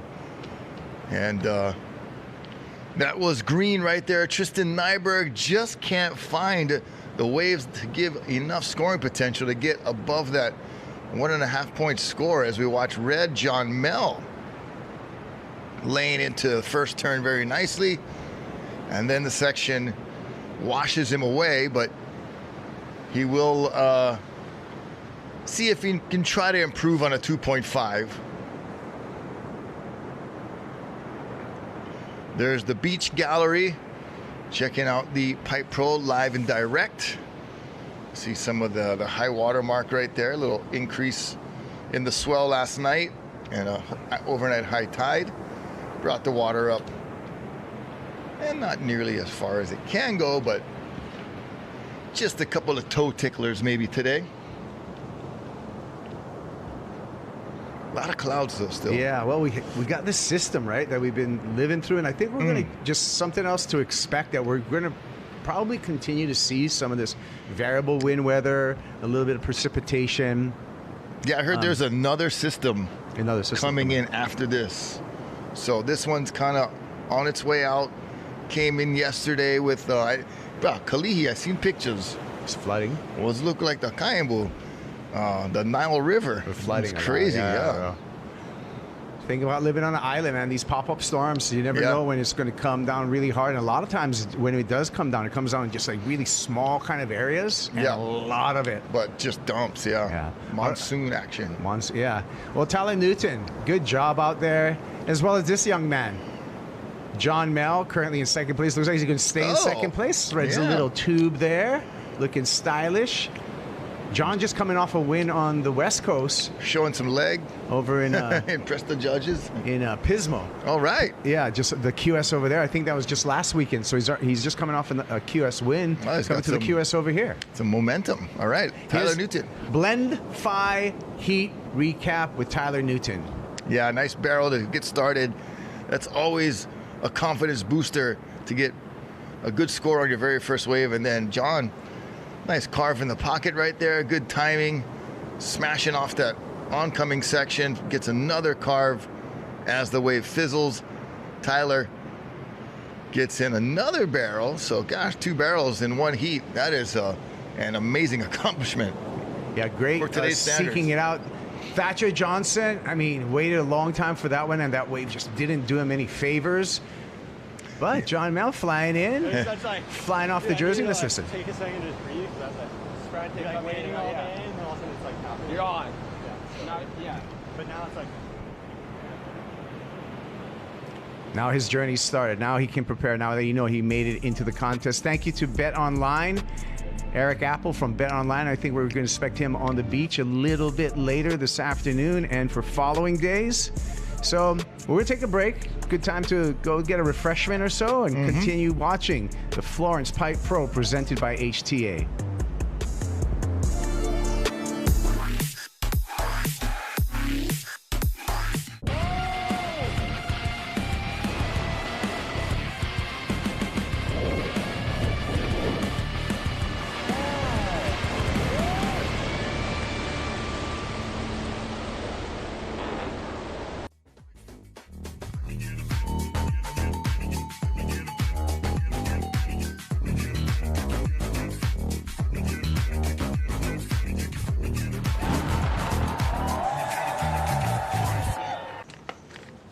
At Hawaiian Telcom, we're here for you, helping dreams become reality. Enjoy. Have a good day.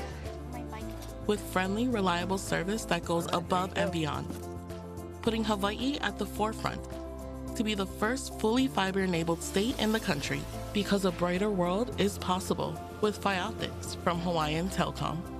This holiday season, get up to a $200 gift card when you switch to Fi Optics.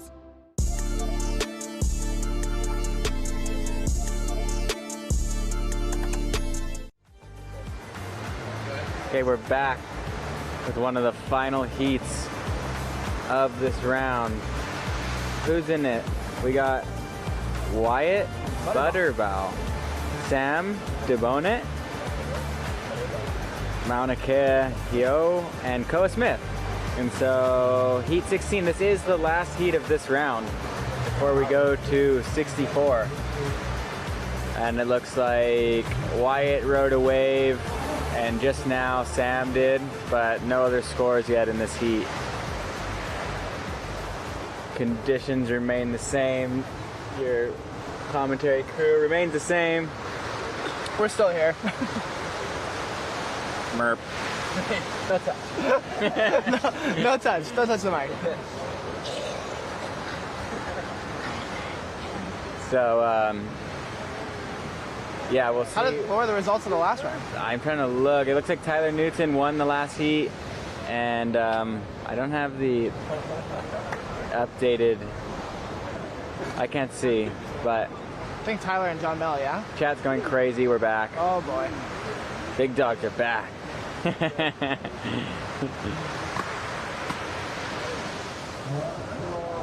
Guys are currently out paddling in the current, and hopefully we get a good final heat of this round, because it's been a day of shockers and then some moments of glory. Whoa, grab rope carve. That was cool.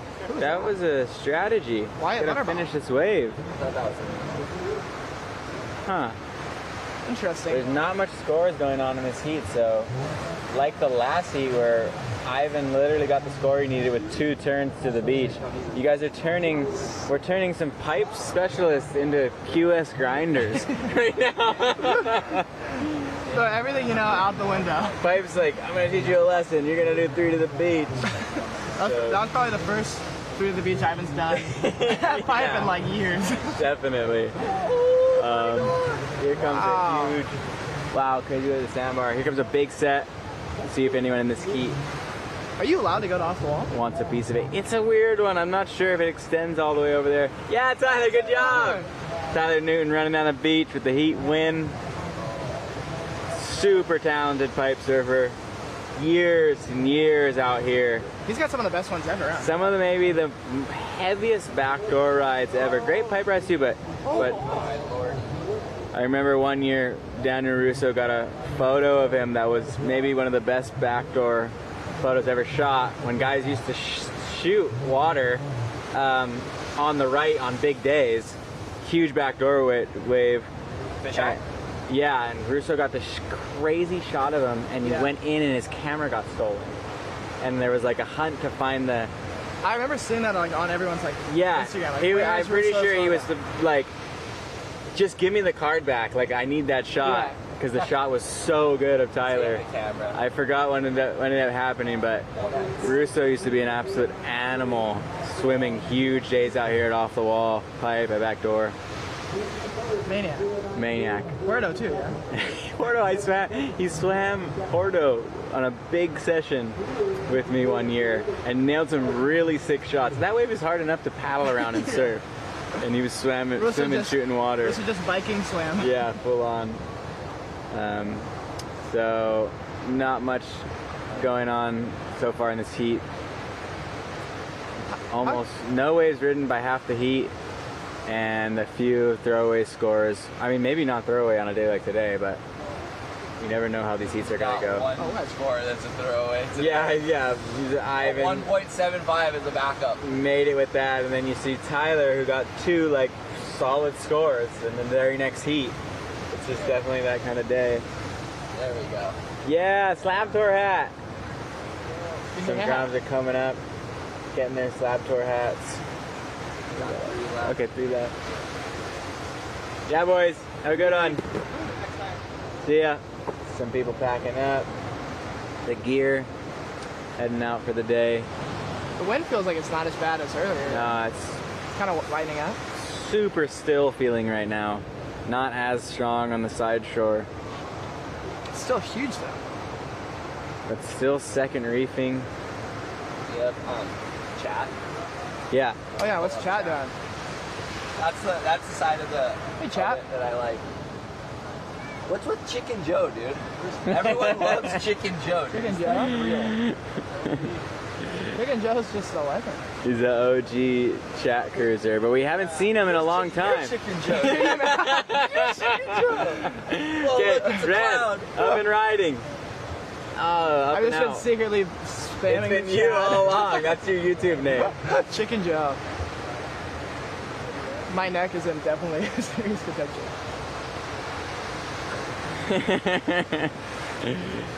This constant, yeah, no, not surfing. Tosh is a good one to ask this question. We asked it to Ivan earlier, and you can take your time, maybe come back to later if you need time to think about it. Favorite goofy foot pipe surfer?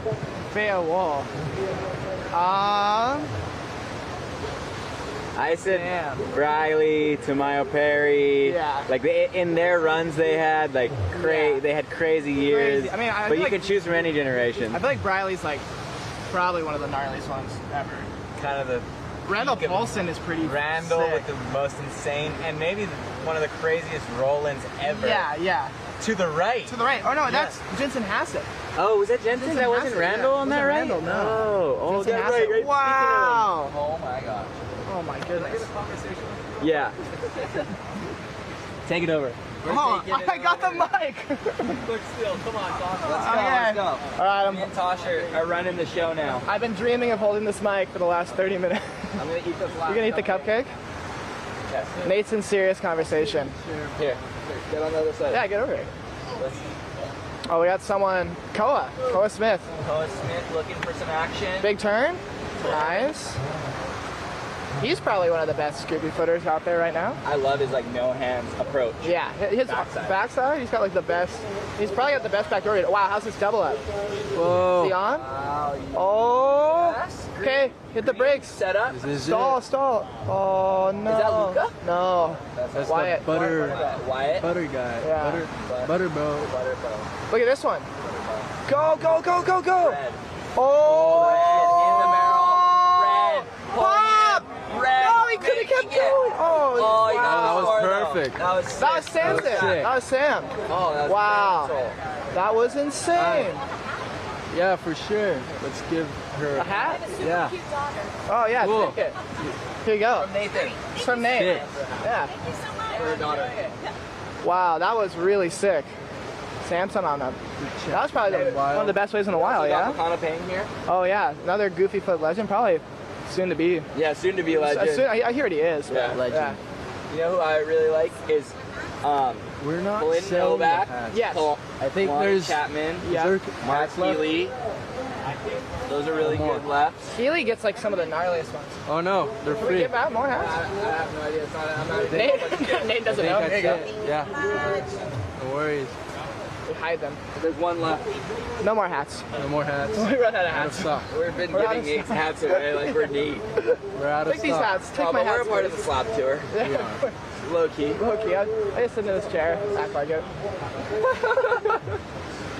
Okay, let's get some questions going on here. Oh yeah, Tom Carroll. I think that's my favorite ever. Gotta be, yeah. How can I And then forget? Let's Yeah. go back to this. To Okay. The scores. Yeah. What did Sam? He got an 8. Wow. Yes. Okay, so that's an 8-point ride for today. Has to be, yeah. Yeah, I mean, he got drained. He came out before the thing kind of ran too far. I thought he should have kept going also, but if you want to get the score and what it's been doing today, he already was under the hood for enough time. Yeah. I mean, he could have got like, if he had kept going, it would have been like 10. A 10. And if he somehow came out that doggy door, but yeah. Is that the best wave of the event? I don't know. Like It was- right now, today. That's the best wave I've seen since I've been here. Yeah. So Is that the highest score so far? An 8? I have. Oh, you think so? It's got to be. Let's just yeah. say it. Highest score of the day, Samson. Yeah, good job, Sam. Yeah. That was sick. Nailed it. Let's Is it- go. is it on He's such a good I surfer don't know too. if it's on specifically on the right time. Do I? Let's get it to that. Here, go right here. Where do you go? Oh, yeah, to Oh, is move it? the time. Ah, yeah, we're looking back in time right now. Boom. There we go. Yeah, okay, cool. We're back. Okay, so we got that. And then we got the chat. Mid-wave claim, no bueno. I mean, mid-wave claim before. Did he claim? I mean, I would have don't claimed think that so. for today. I don't think so. Ronnie Burns, once again. Yeah. Do you ever watch like people frontside, like I mean not frontside, regular like at Pipe, or are you mainly watching YouTube? I mean, John, a bunch. But I feel like when you watch John's clips, it almost makes you like feel bad about yourself because you're just like, it's not realistic. It's like so nuts. But no, his John's just like positioning when he's in the water and like how like fast he moves. I feel like it's crazy. Seriously, though. He's always just like, he just moves around the lineup so well and like he doesn't sit in one spot either. Yeah. He'll be like outside, inside, right, left. John is the man. He's the man, yeah. Kelly, like, Kelly's crazy. The way he like paddles before he gets a wave, just like look at it, like he'll be like fully on, and then like, oh, it's not gonna do it, and kick out, like just back out last set. I feel like that's Nathan Florence is a killer goofy, but Rob Machado, yeah. Jerry Lopez, of course, yeah. Okay. Oh, we got. This is Koa. This is Koa. Did we miss this? I think this was way early. Yeah. We're looking at Look at the replay. Looking of way his back. turn. Okay, he's coming up.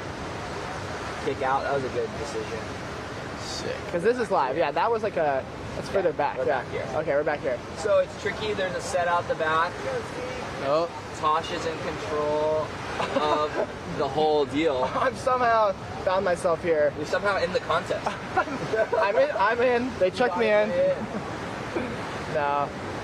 I mean, tough conditions. It's definitely a hard day, but I mean, you can still get a wave like Sam. Wow, sick wave of gums. When they were looking at it to see if they wanted to run or not today is like, it's really hard to say no to this. Yeah. And, like, put everyone out at the same time because there is barrels. Oh, hey. we're getting booted. Boom. Who's getting booted? Sorry, I let these little pests take over. Tangos. Good job. I blew You it. were just pesting. I blew Pestering it. on your sticks and out. You're like, you didn't know where to be. Yeah. I still got the wave at the end and blew it. You were just kind of not. It dropped out on me and I was just like, did anyone get a wave holding here? onto my board. Oh, red. Sam. Red again. Sam got the highest. Yeah, what did he get on that? 8. Wow. But no, you don't want the cupcake? No, you take it. I had one I already. need all the pounds I They can are get. going to run around the 6-4. They're gonna go forward. It was a hard call. Everyone was kind of split on it. Another setup. I said leave it up to the surfers, but the surfers were split. We're gonna do a 1-bite challenge. That wave kind of was like, oh man, if guys are getting those, but those waves are super rare today, so it was a hard call. My name's Connor Rivera. Yeah, We're gonna do the 1-bite challenge. Let's go, Dusty Payne heading out. M-Pang, you want to hang in here for a little bit? Okay. Me and M-Pang made our heat together earlier. Oh yeah, crazy announcement. It's a travesty. Shrimps can't get loans. They can't get bank loans right now, so we're spreading awareness about it. You can check my story for more information. If you're a shrimp, bro. Those are all your bro. Shrimps can't get loans. The experts confirmed it. It's super sad. I don't know. You guys talk about it in the chat. Come up with solutions. The daily shrimp. It's honestly a travesty. Off the walls wave. Oh my gosh.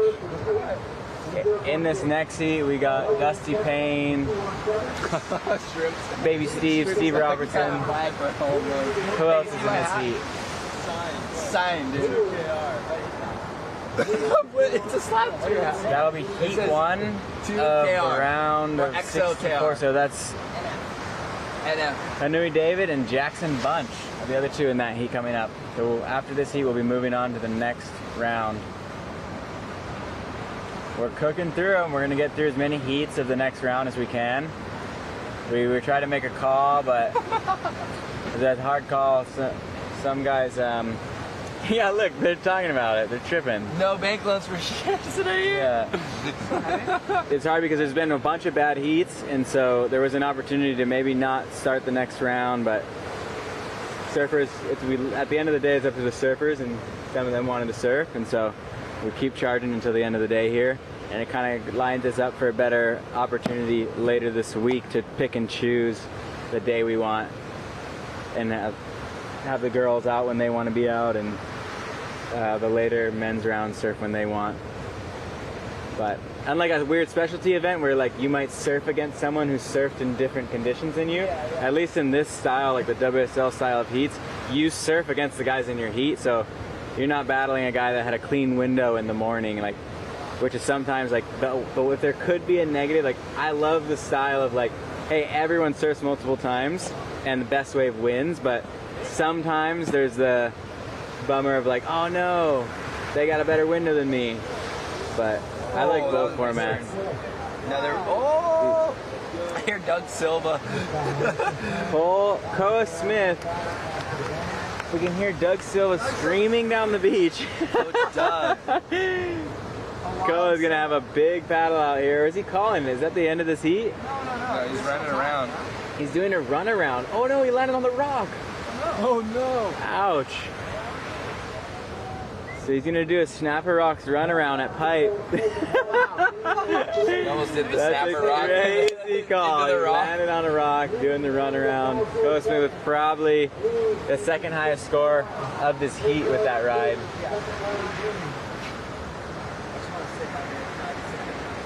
What does Dusty think about the girls surfing from that movie? You ever see that part? Lost Atlas? Oh my god, yeah. Oh, it's classic how people can remember that. People have memories, dog. Yeah. People don't forget. They were shrimp, dude. What's gonna happen with the next round? They're gonna run the first four. Like it's freaking. I smell real good. Oh, me too. There's some good ones live. That's what they. But then when we were just talking, Makana was down here, there were some sick ones up there. Like, yeah. The wind's kind of mellow or... Yeah, he was super locked in. It's like swirling, but he was trying to help them make a call. Picking like what it wants to do. It'll go Kona and go normal. That was a good turn. Whoa, Drone is getting that angle right there. There's Joao Florence. Sam,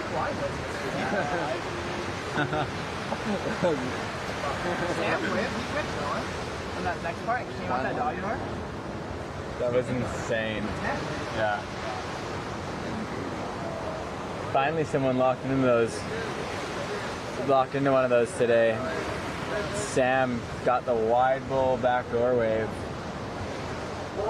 and got an 8.0. I forget what Dusty's score was this morning, but that might be... I think that might be better. Yeah. So maybe high score of the event today? I think so. High score of the day. We got somebody looking, not going. Huge rip surging over from the sandbar right now. It's pushing them all towards off the wall a bit. Double up right here, maybe? Yeah, could be. Oh, that was such a fun wave. Like it's not gonna be good, but the way it peeled, if the sand covers the reef and if those are doing that, I'm gonna be a sad man. yeah, you're gonna be like, I'm no, gonna be no, my knee. Damn. So 7 minutes to go here in this heat. Sam and Koa holding down first and second positions to make it through. Ask chat to give us jokes. Yeah, have chat give us their best jokes. Knock jokes. Yeah. I reflect the wave of the camera, no claim, wave of the day. Nate, when is the shrimp tour starting? The shrimp. Yeah.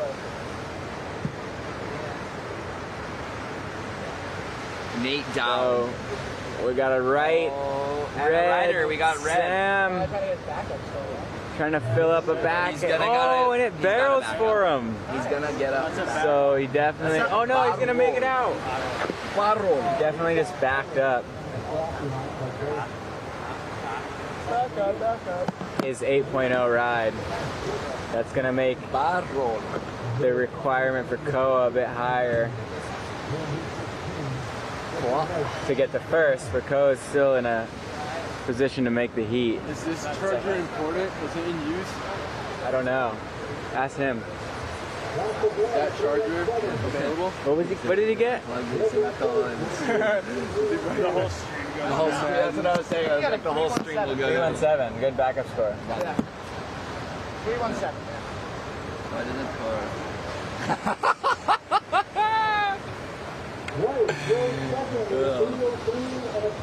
Eli this morning surfed and had a pretty crazy cut in his foot. He had his fin go between his toes and split it down the middle. So he gained some stitches. He had a stunt job that he came in, got stitched up, wrapped his foot, and went straight to a stunt job. That's insane. That's pretty gnarly. Out of respect. Yeah. Is this Sam right here in the shore break? That is. What's he doing? Get back out there, dog. Dale, dale, dale, dale. 2:45 is enough time. We're gonna run 4 more of the. Do we have any more hats? Yeah, we have one more. Oh, let's give it to her. You want a slab tour hat? Wow, that left was insane. Here, have a slab tour hat. We're gonna do 4 more of the next round, and then that's it. So we'll end at like 4:30. See that? Yeah, Benji. That left, you channeled it. That was your left. Sam, it's 2 minutes to go. This is one of those moments where I'm kind of like stoked that I didn't make my heat. I'm like watching it look so bad. What's going on? He's just called it. He said, "Ya no mas, bro. Ya no mas." Is his foot okay? It looks wrapped up. Sam! Oh, he looks fantastic. I think he's still in the heat. He's got under 2 minutes to go in this heat. Sam has left the rest of the boys. ¿Por qué? Dude, you got 2 minutes. ¿Por qué? Nice wave you had. That was epic. Yeah? How sick was that wave? That was so sick. Dude, that was the one. Oh, that's epic. That is the best backdoor wave he's had. Should do the heat interview right now. Get him in here. Yeah. Here. Oh, going on this wave. Oh! Koa got his backup score. Who was that in blue? Sam, he left the door open, dog. Blue really went for it. Up and riding, backside, and kicking out. Is that John Mel? Wyatt. No. Oh, Wyatt. Yeah, confused. Look at Sam on the video. 4, 3, 2, 1. Back to the studio. See you later, chat. We're not leaving. All right, thank you, Nathan. And Tosh and Kalani there on the beach. So it looks like it was Sam Debonet coming through with an 8-point ride. One of the highlight waves of the day. Along with Koa Smith advancing out. The last two to advance out of the round of 96 to the round of 64. Time for us to check out the Blend Phi Heat recap. Koa Smith here. Koa Smith from Kauai. Looking like surfing pine trees on steroids right there. Knows the beach breaks well from being from that area. And then this was the 8.0. Sam Debonet, just so debonair and stylish on that wave. Getting the 8-point ride. I think one of the higher waves of the day. Koa able to do some turns, mix it up, grab the rail, tuck in for a little head splash, shampoo, and a backup score. So it will be Sam and Koa advancing to the round of 64. They won't surf again today. I'm sure they're thankful of that. Yeah, the Florence Pipe Pro is powered by Hawaiian Telcom, Hawaii's only 100% fiber internet. Mahalo to Sue Shin, president of Hawaiian Telcom, for her support in helping to power the Florence Pipe Pro. And thank you to Ted Jung for always taking care of us. Speaking of advancing into the round of 64, we're going to advance into the round of 64. Coverage of the first heat in the round of 64 after these messages.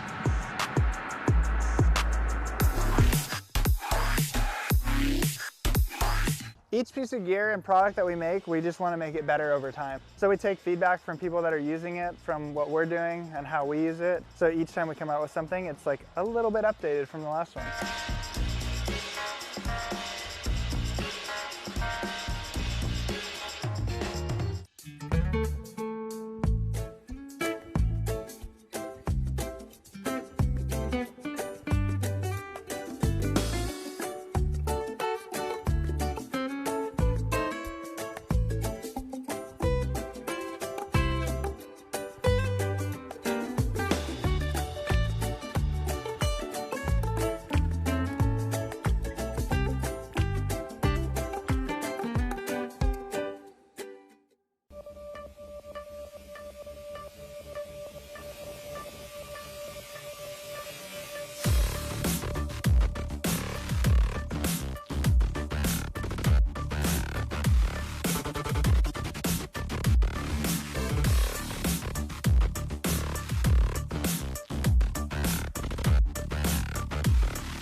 There's a strong sense of community on the Waianae Coast.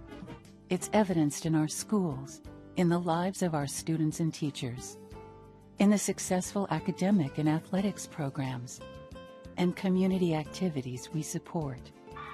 We celebrate the good times. And when there are problems, we come together to solve them. PVT is proud to support the things that make us who we are.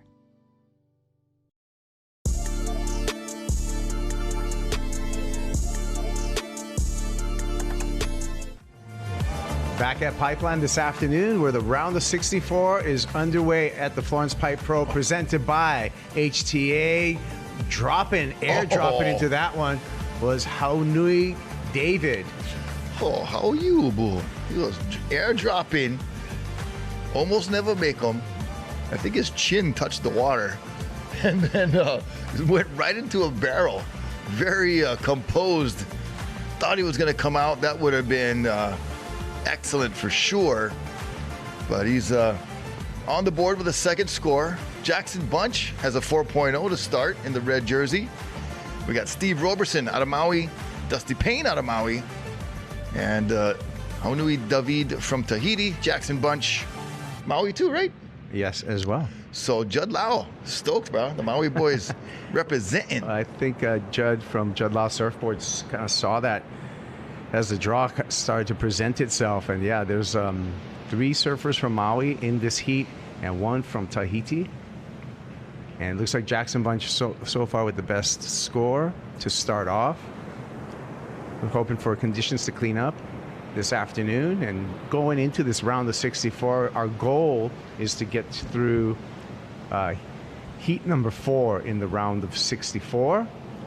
Yeah, it'll be a good full day that we haven't had the luxury of conducting yet due to the conditions of the first couple of days of the event. Started the morning nice and clean. Kona winds came, and it's like when the cops show up to the party, it's all over.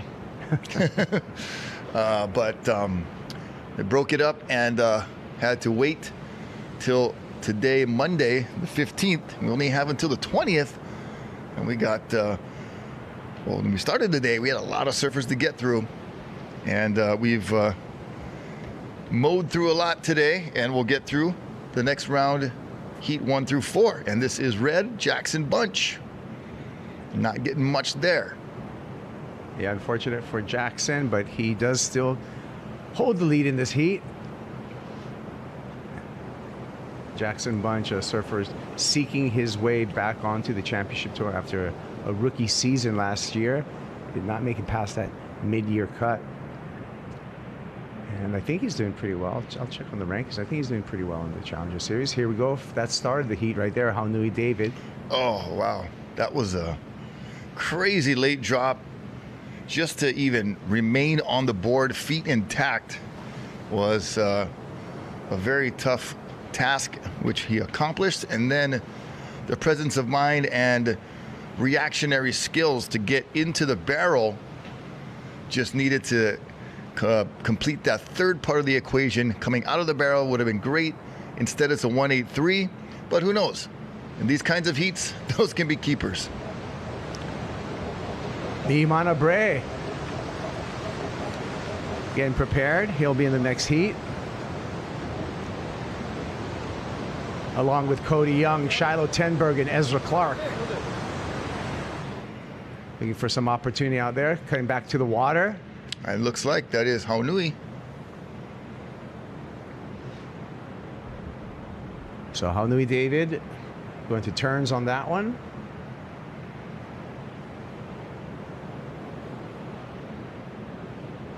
Well, you look at this heat, Dusty Payne started our day with that 817, I believe. So he does have the highest score of this day of competition. And we just saw the second highest score, Sam Debonet, in the previous heat with the 8.0.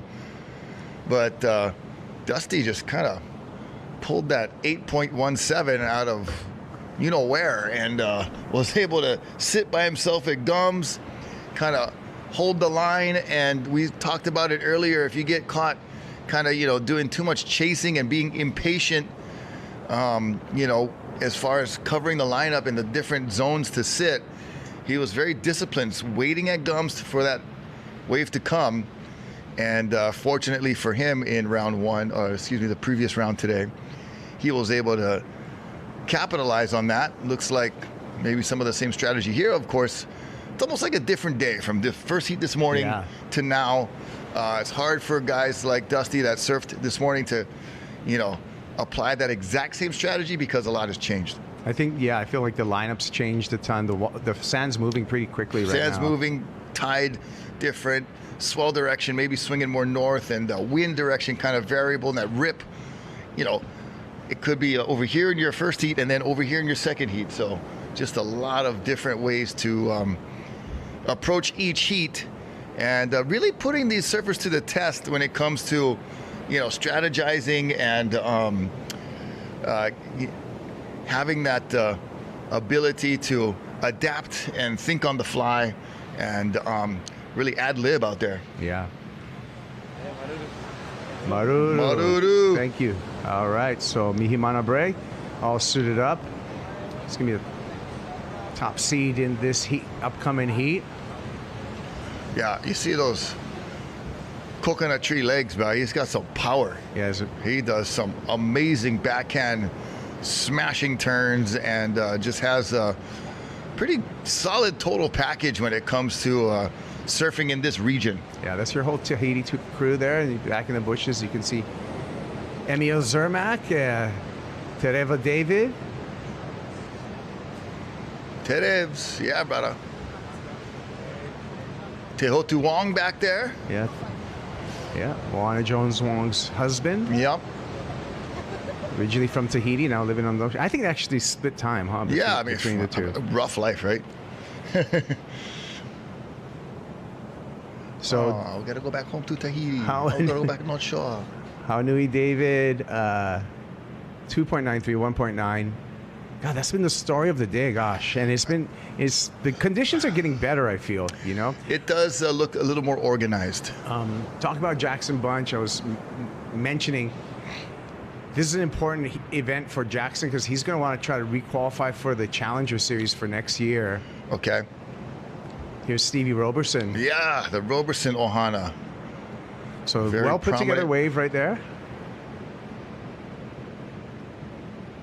But yeah, as I was saying, Jackson, he's had a tough year on the Challenger Series this year, number 63. So it doesn't look like he's going to requalify for the Challenger Series. Can't say it's over till it's over. There's 2 more events. I mean, if you win both of them, but it is going to be a bit of a road. So there's insurance policy if he does well in the region.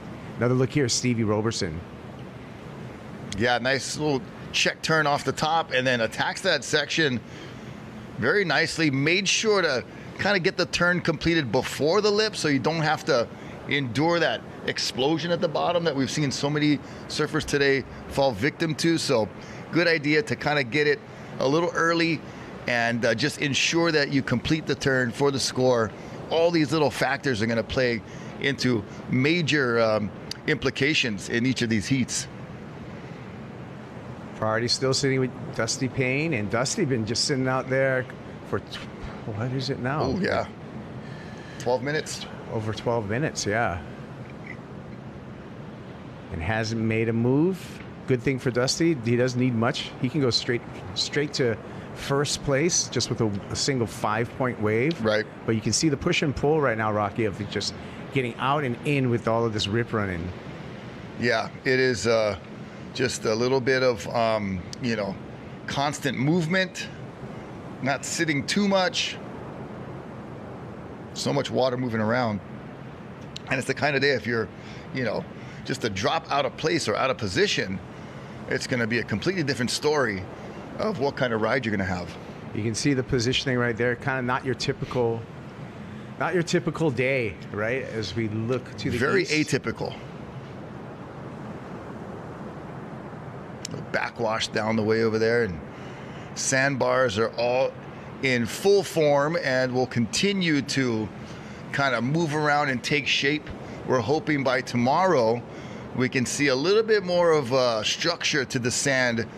Right now it seems to be like shallow here and then 4 feet deep here, and you know, 2 feet deep right next to it, so a lot of changing depth will add to the discombobulation of the waves at the surface. I know, you never know new words like that. Some of these waves looking pretty ripe when you're in the right spot, but gosh, those moments only last for a few seconds and then total shutdown.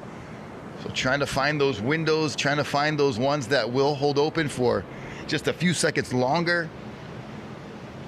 And, you know, bet online odds, there's a lot of luck involved out there today. It's just, you know, put the small ball on the roulette wheel, or, you know, as Joel was saying, roll the dice. Yeah, we're just... You gotta play the game if you like win. But just because you play doesn't mean you're gonna win. But I can guarantee you don't play, you don't win. That's from a famous saying by one Filipino in Las Vegas. Me. No. Okay. Now we got that done. All right. Yeah. On to more prominent things. Here we go. Paddling in the green. That is Haunui David. Stay busy, the brother. And look at this one setting up down the line. Oh, I thought he was going to pull inside. But he went barrel dodge. That's all right, though. He got a nice top turn. Oh, nice 2 top turns. Okay. All right. Put it together. Yeah, hey, bro. To each their own, bro. And probably a safer bet to get a completed ride. With today, the barrels have been very stingy on the exits, you know? Yeah, and just, you know, it's already gotten something in the mix right there, 2.93. He's going to better that 1.9 that he has. I think that might be his best wave. Yeah. So he'll put that 2.93 in the backup spot and possibly creep up into the 4 or 5 point range. And yeah, maybe he saw an entrance, but not really a clean opening exit. So probably made more sense to go to the maneuvers. And we heard Joel mention that quite a bit. If he was out there, you know, for scoring and for odds and probabilities, better to go for the turns. There's one that's kind of lining up nicely right there. Well, that kind of could be a foreshadowing of all the sand moving right now, and as the waves are kind of like peeling a little bit more down, sand's moving over. Swells typically, as they're passing our islands, would turn more north, so more of a sweep to it, more of an angle down the beach. So that's the best we can hope for tomorrow. We're super likely that we're going to continue on tomorrow with the competition, given the forecast in front of us and given how many more heats that we have to get through. So look at this one. If you want to plan your day around watching some more surfing here at the Florence Pipe Pro, not official, but looking really, really good to keep it going tomorrow. And likely we're going to just start off with the rest of this round, the 64 here. Yeah, looks like it would be heat number 5 getting us started on the next day, which could be as soon as tomorrow, which, as Kaipo said, looks very likely. Of course, surfing, one of the most fickle, unpredictable event sports that exists on planet Earth. Because you're dealing with the ocean. It's a little bit difficult, yeah. And the most unpredictable element. And just a number of, number of heats you have to get through. You know, you want it to be as inclusive in this local event as possible. So we opened up to 128 surfers on the men's side, 28 women on the women's side. But when you have that many heats to get through, a lot of times it's just, and given the event window and weather and all that stuff, a lot that we got to deal with. Yeah, and you only can control what you can control, which is the number of heats you run in the allotted time, time frames and lengths, durations of heats. But as far as, anything else, weather, ocean, that is just going to be luck of the draw, as we see a nice late drop there for Stevie Roberson, but unable to find any meaningful coverage. But consider that a made wave. Still going to be on the low end of the scale, however. Yeah, this kid's upcoming and is just an absolute charger, So let's take another look at the replay. These drops, they look. The camera and screen, don't do it justice when you're looking at it live. The size is more, and just even the little. You see the skips in the board, how it disengages from the wave That's an air drop right there, and not easy stuff. Even for these very accomplished, skilled pro surfers, these waves are very challenging. Yeah, Steve Roberson, just 17 years old, so young a teenager out of Maui. Got a pretty bright future in front of him. Already putting some time over at heavy water. You see him at Peahi at times. I'm sure he's paddled out to the bay more than once as well. Here at Waimea Bay, and comes from a great surfing ohana. Kaleo, charging pipe in North Shore surf spots back in the day. His rest in peace, his brother Justin, amazing surfer from Maui years ago. Yeah, aerial pioneer, Justin Roberson. And remember when we used to have special look at that aerial? Look at that mutant. See, oh my God. That's the sand moving, right? Oh, he just got it right on the noggin. Oh, there was nowhere to go, too. It was just like... It's so shallow, it's like you can't even duck dive. It was a quadruple you're just up. Bailing. Yeah. You're standing waist deep going, all right, this isn't fair. Yeah. That was a quadruple step ladder, thick wave at gums, or actually that's proper pipe. So you see the Lopez house, the Volcom house right there. So the proper pipe lineup is looking much different, as Kaipo said, than usual. All in the name of the Florence Pipe Pro. We'll take whatever we can get. You know, I'm just stoked that Florence has stepped up to take over this permit, because it was pretty much up for grabs, you know, for a little while. Van stepping out and Florence stepping in, but it was a little uncertain there for a while. And some nice, very aggressive, well-timed knifing turns by Jackson Bunch. Yeah, super quick for JB. Yeah, and then as far as this permit, this is cool that we got this year. This is kind of, I don't want to say a placeholder event, but this time next year, this will be the Pipe Masters. This window to decide the championship tour implications. Yeah, to decide the world titles there. Look at Jackson. Yeah, wow. He's always so quick on the backhand. Yes. He's got shades of Machado in some of his style. For sure. And plugging away on that Minami surfboard. Little cross Kalani Rob Machado type cat-like quickness. But that first turn, I didn't even see a lip. And then there he was, whacking it. Yeah, well, that's the kind of surfing it takes to make it into the championship tour. So I'd love to see Jackson Bunch make it back onto the big leagues. Not that this isn't the big leagues, but just the pinnacle, you know, of the championship tour. He did well. He started off really well. He just the wheels came off last year, right towards in through Australia, but did well at over in Abu Dhabi. I think he quarterfinaled over there. Jackson Bunch, as a rookie, that was quite an achievement, because that's there's no luck involved over there. It's the same wave every time. Yeah, it's just matching up head to head. Who's going to land the more blows, so to speak. So let's see what Jackson got. He got a 4.03 and a 4-point ride. So 8-point total for Jackson, keeps him in first. Haunui David, the Tahitian, doing a pretty good job and staying in second. Stevie Roberson, 3.5. He just needs basically another three-point ride, and he's in there. And Dusty Payne, much different from his heat this morning, his experience in this around the 64 heat. Yeah, 3 minutes, 25 seconds, one wave of a 1.0.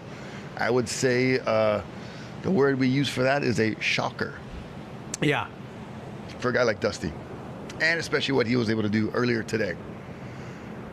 Bet if you had the odds maker on, it would have been quite a lot put towards his part of the draw. But that is looking dismal with every tick of the clock. Still possible. 5.33 he can get in his sleep if he needs to. He'll just need the opportunity. Jackson Bunch was not able to accomplish anything there on a big closeout. Dusty has priority. 2 minutes, 45 seconds remaining. Can the magician wave his magic wand and pull a score out of the ocean? Well, surfing-wise, he's certainly capable of a 7-point here. ride on a single wave. Waited a long time. Here he goes. Section in front of him, pulls up, has to dodge that thing, and that thing just axed him. Oh my gosh, it like swallowed him whole. He was like Jonah in the whale. Yeah, he kind of had to go on that one. Right. Because it looked like there was an opportunity, but you see him. Hopefully Is we his get this. board intact? I don't see a board right now. Yeah, it's a white board, so hard to see. A lot of soupy bubbles there. Hawaiian Water Patrol swooping in to make the pickup.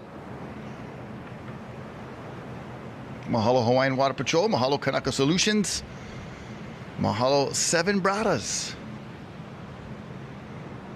Yeah, Seven Brothers catering everybody on the beach and doing just a really great job, and is very supportive of our surf community here. Yeah, and they actually are avid surfers themselves.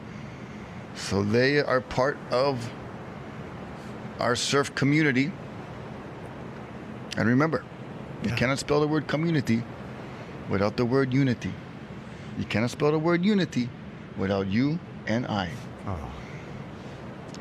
I know you'll cry already. Well, I feel bad for Rusty Payne, right? Yeah, Rusty Payne right yeah, now. no, yeah. That is unfortunate. Had a chance. That wave, dude. That thing was just. I didn't realize he was already like under the lip from that drone shot. It's the little optical illusion to tell where exactly he is on the wave, and it was like, now you see him, now you don't. Stevie. Oh. Didn't need much. What did he need? A 2.83, but I don't know if that's going to come. Might come in under that need. Yeah, just a drop and not much happening there for Stevie Robes, and looks like 25 seconds. It's going to be not enough time to make it back out. It's already been hard enough getting back out here just before your heat starts, much less in 30 seconds.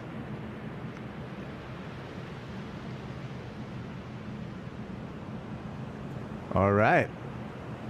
Well, that's going to be it. Jackson Bunch doing a great job coming through as the top seed, and he's going to move into the next round, the round of 32, along with Haunui David. Yep, Jackie B and Haunui D. And on to the round of 64. Oh, yeah. sorry, they're going to go even round to the 32, bro. We're on to, and we're on to the blend Phi Heat recap, Rusty. Here we go. Haunui David. How you, my brother? Looking good. Small kind roll up the window. Rug pulled out from under you, but you held on. And this was blue. That was Stevie Robertson was kind of in the mix, but never could really get that second place position attained, and hung around right there in third the entire heat. And that's Haunui again. Nice couple of turns up in the lip. Really maximizing that wave potential right there all the way in. That was actually a really smart decision for him to make at that time. That was that made all the difference in the heat. So some congratulations between all the surfers back at the beach marshals, and we're moving on to a commercial break. But before we go, Rocky, we want to thank Keiki Bungalows. Awesome place, great crew. Make sure you spend some time there when you're here. Don't go anywhere. We got more surfing here at the Florence Pipe Pro.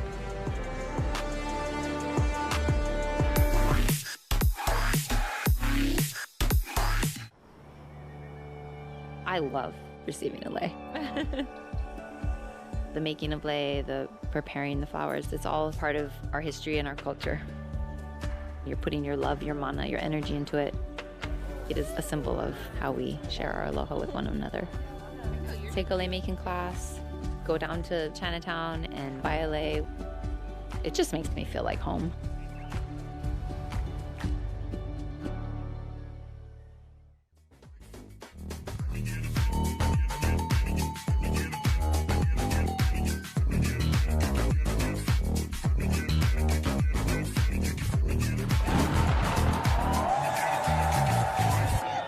Kona Brewing Hawaii. Crisp refreshment in every pint.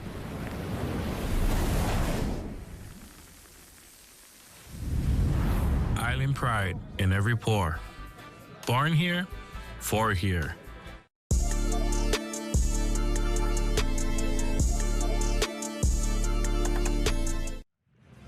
All right, we're back.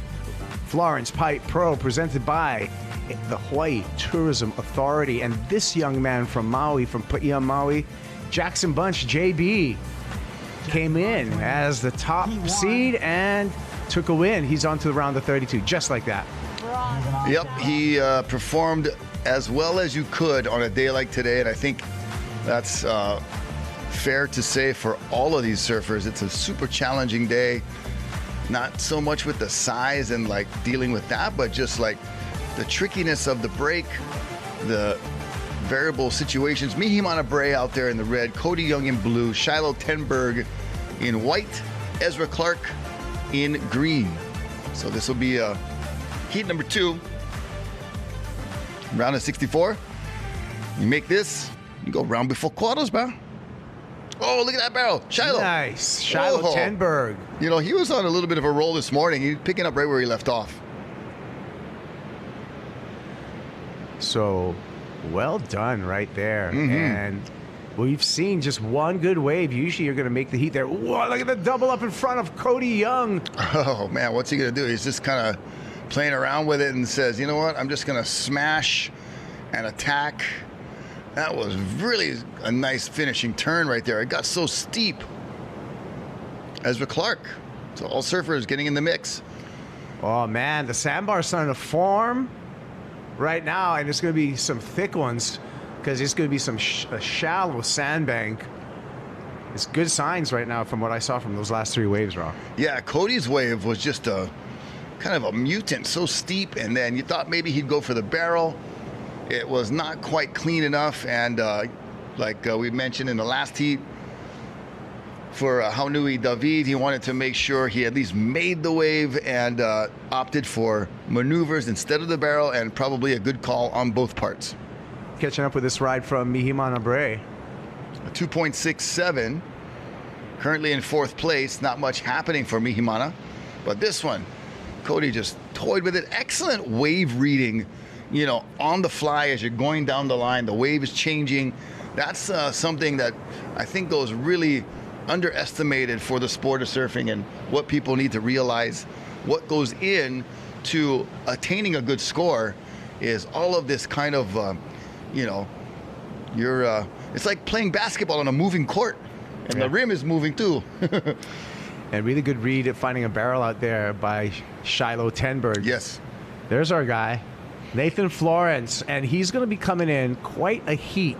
Next heat, heat number 3, is going to be Luke Swanson, Levi Young, Nathan Florence, Benji Brand. Oh, man, that's a stacked one, too. I think they're going to be stacked from here on out, like a short stack from IHOP. Oh, wait. No, from Seven Brothers. Stacked like a Paniolo burger. Like a Paniolo burger with okay. a giant onion ring. Onion ring on yes. With bacon. Okay. Now that we got that settled, let's get on to more pertinent business here. Look at this insider. Gets passed up and more waves out the back. The rip has kind of moved further over to the left. Still swooping through some of the outside part of the lineup. So it's just kind of just a nuisance, if you will, today. But something that the competitors got to deal with. Look at this. Oh, my gosh. This is going to... Look at those. Oh, mutant wave. Shiloh just kicking out. Now, mind you, Shiloh Tenberg started off with a 7-point ride for a barrel. So great surfing from this up-and-coming surfer. Shiloh's from the North Shore, right? I think Jibo's his dad. Yeah. And just want to make sure that we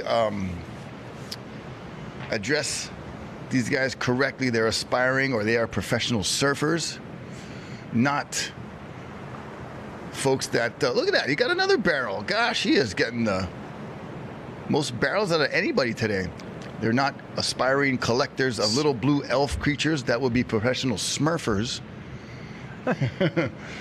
So Shiloh is on.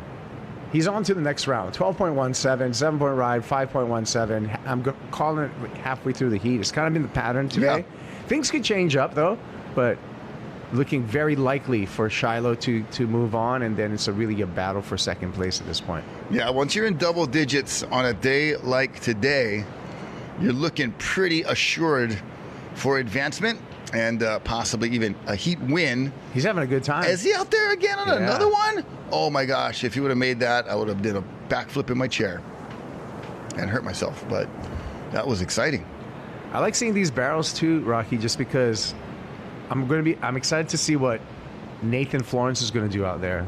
Yeah. Given the conditions cleaning up right now and things lining up just a little bit better. Yep, a little more organized, more lined up properly, and setting up nicely for the next heat. So if you hung in with us so far today, you might as well see the day through. We got 2 more heats after this for a total of 20 heats today that we've run. So that's a big day of competition. Tell me about it. I'll be driving home in traffic, going back to North Shore and feeling it. It's been a long, good day though, and the waves have been marginal, but everybody's efforts. Having Joel here was great, and just always fun to and all of our colleagues, our guys in the laboratory, mixing it up, directing, doing an awesome job. They're always doing everything so well, and then our crew down at the beach, working around a lot of good folks. So it is a great day no matter what, Kaipo. Yeah, we're watching a replay right there. Ezra Clark going left, going against the grain. It seems like everything else is just going right. Shiloh Tenberg, he's kind of got it wired out here. Another beautiful drop in control on rail. That's a live wave, right? So he's got 3 barrels. So sometimes things just go your way. So Shiloh just reading the current conditions and this ever-changing kind of lineup really, really well. Look at this drop, how he knifes in here. Yep, and he just kind of waited and let the lip curl over so he could get a proper barrel. Didn't outrun it. Very disciplined and well approached there. It's wild because these heats, sometimes you've been seeing guys getting pounded the whole entire heat, and then some guys are just like sliding through there over and over again. Making it look easy. Hey, if you're not vlogging, what are you doing? You're bogging. Yep. Nathan Florence. We're watching Nathan Florence's YouTube right now on the side screen, so we can check out the chat as well. And Nate just gathering more of that footage and gathering more of that insight, so for a future episode. But he's got it live too, and we're live on WorldSurfLeague.com as well. Yep, and Rogue TV. He's and vlogging away. Yeah, we're live in all kinds of places. We have a lot of linear streams going on right now, so there's a lot of places you can watch us. And Shiloh, stop it! Wow, really? Is this live again? Stop it! Are you for real, dude? Why don't you guys go sit by him? Jesus Lord Christ Almighty! Get a clue. Brother, let's go over here. Meanwhile, Shadow's like, see ya, suckers. Oh, God, that's 5 in a row. What does it take? Like, oh, he got lucky for the 5th time. I'm staying over here. Good Lord. This is a good one, That's man. not Johnny Boy over there. You can go sit by him. Well, he's been doing that without priority. That's what I'm saying. So that means he's been, like, because I don't see the wide shot right now. I think only the camera. I'm in a studio. Yeah. I can't see the wide shot, but he has to be on a whole different. There he is. There's nobody around him. So where is he? Like down more by Gums? He's by the lifeguard tower. Like he's like Ehukai. He's like up there, like that comes probably And one more Hawaiian word, akamai. This guy, smart surfing. And with the other Hawaiian word for the other guys, I'm not gonna say them, but. 7. Oh my goodness gracious! Is it gonna take 6 barrels for you guys to like maybe start going over there? This Jones gonna help us out. He's lifeguard tower action, bro. He's just straight Ehukai. Everybody else, oh my! And he's straight Akamai smart. And look, dude, look at everybody else. You know, they probably don't even see what's going on. They'll come in and like, who's got first? Or they're hearing the scores. They're like, a 783. Where is he? Is only the camera able to see him, and he's invisible to them? Dude, he's just having a time of his God life. Oh my, another one! No! Yes! Oh! Oh well, you know. But look at that thing! Holy crap! Dude! Are we in an alternate universe right now? Are we the ones, is anybody at the beach? Is Nathan watching this? Where is he going to go? He better go. He's going to go sit in a rip? Please go to Ehukai. Holy crap, dude. Forget about backdoor. Go to Ehukai. Oh, look at that gem. There's look like, at the sandbar right now. Oh, those crystal bowls. Barra. That was a two-syllable bra that deserved bara. That was. Oh man, and like, does other guys have coaches? Like, this way, go to the right. Holy moly, this is. But Dusty did that this morning, but like in harder conditions, right? It was so wobbly and wonky, like. But look, it's wonky over there, and then the sandbar Ehukai. You're like battling the current, and Shiloh's in no current. He's in no current, glassy bowls. Like, he is like, all right, guys, thank you. He's like in a surf video right now. Wow. Holy crap. What a difference. Look, he's not even moving. What a difference a couple, like, 100 meters or a couple 100 yards make. The water is clean and smooth, and the other guys are like battling a rip, like, and, oh, I'm sorry, guys, but Uncle got to call him like we see him. What are you doing over there? Mihimana Bray. Hey, look at, there's still second place up for grabs here. Yeah, for still sure. Second place and advancing, and you don't have to win any of these heats. All you need to do is be in the top two. The only time you need to win the heat is the final heat of the day. He's like, I'm going over there. Maybe he might have got the signal from the beach. Yeah, shoot, man. Maybe they're watching a broadcast on their phone down there. You're like, guys are roasting you guys. Okay, Nathan. Go to the right. Go to the right. Go to the right. No look down. No. Yeah, there you go. There you go. That way. Hey, not that way. Okay. Yeah. Okay. Hey, no, where you going? It's like the angel on this side and a devil on this side on the shoulder. Okay. Make the right decision. Yeah. Okay. Where's Shiloh? Too bad we can't send Nathan a message right now. I want to paddle out early and look at it. Those last two sets were crazy. There's no limit on when we can paddle out, yeah? There's no time, there's no like time you have to wait? No, last I heard Raleigh say unofficially it was like 7 minutes, but it's unofficial though. Okay. That's what I heard him say.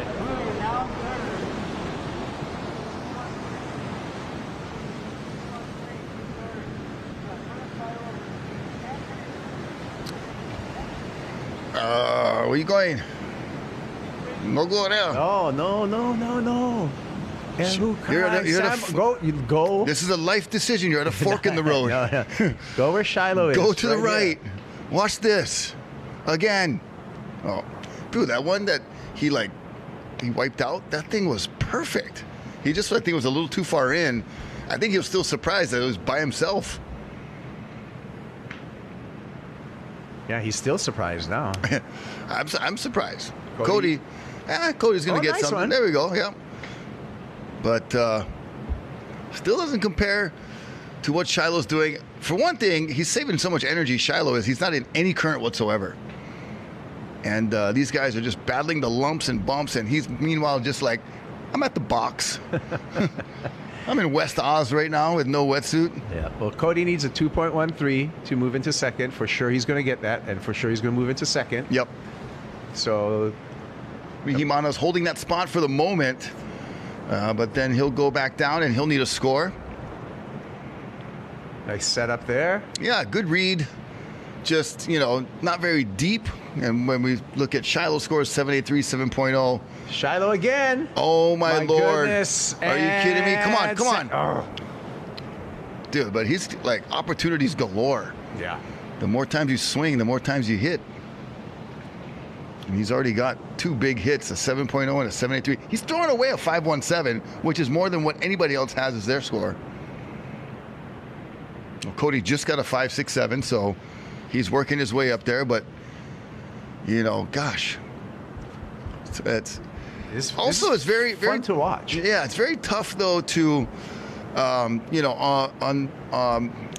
with all due respect to the other guys, from the water angle and where, the chops that they're in, it's, and that's pretty far away. They can't, they're not watching every wave that he's catching like we're watching. No. So it is a little bit tricky, they're like, hey, you do your thing, I'll do my thing. Hopefully they'd be hearing scores, though. Right. That would be the the immediate indicator, and your coach going, "Get over there!"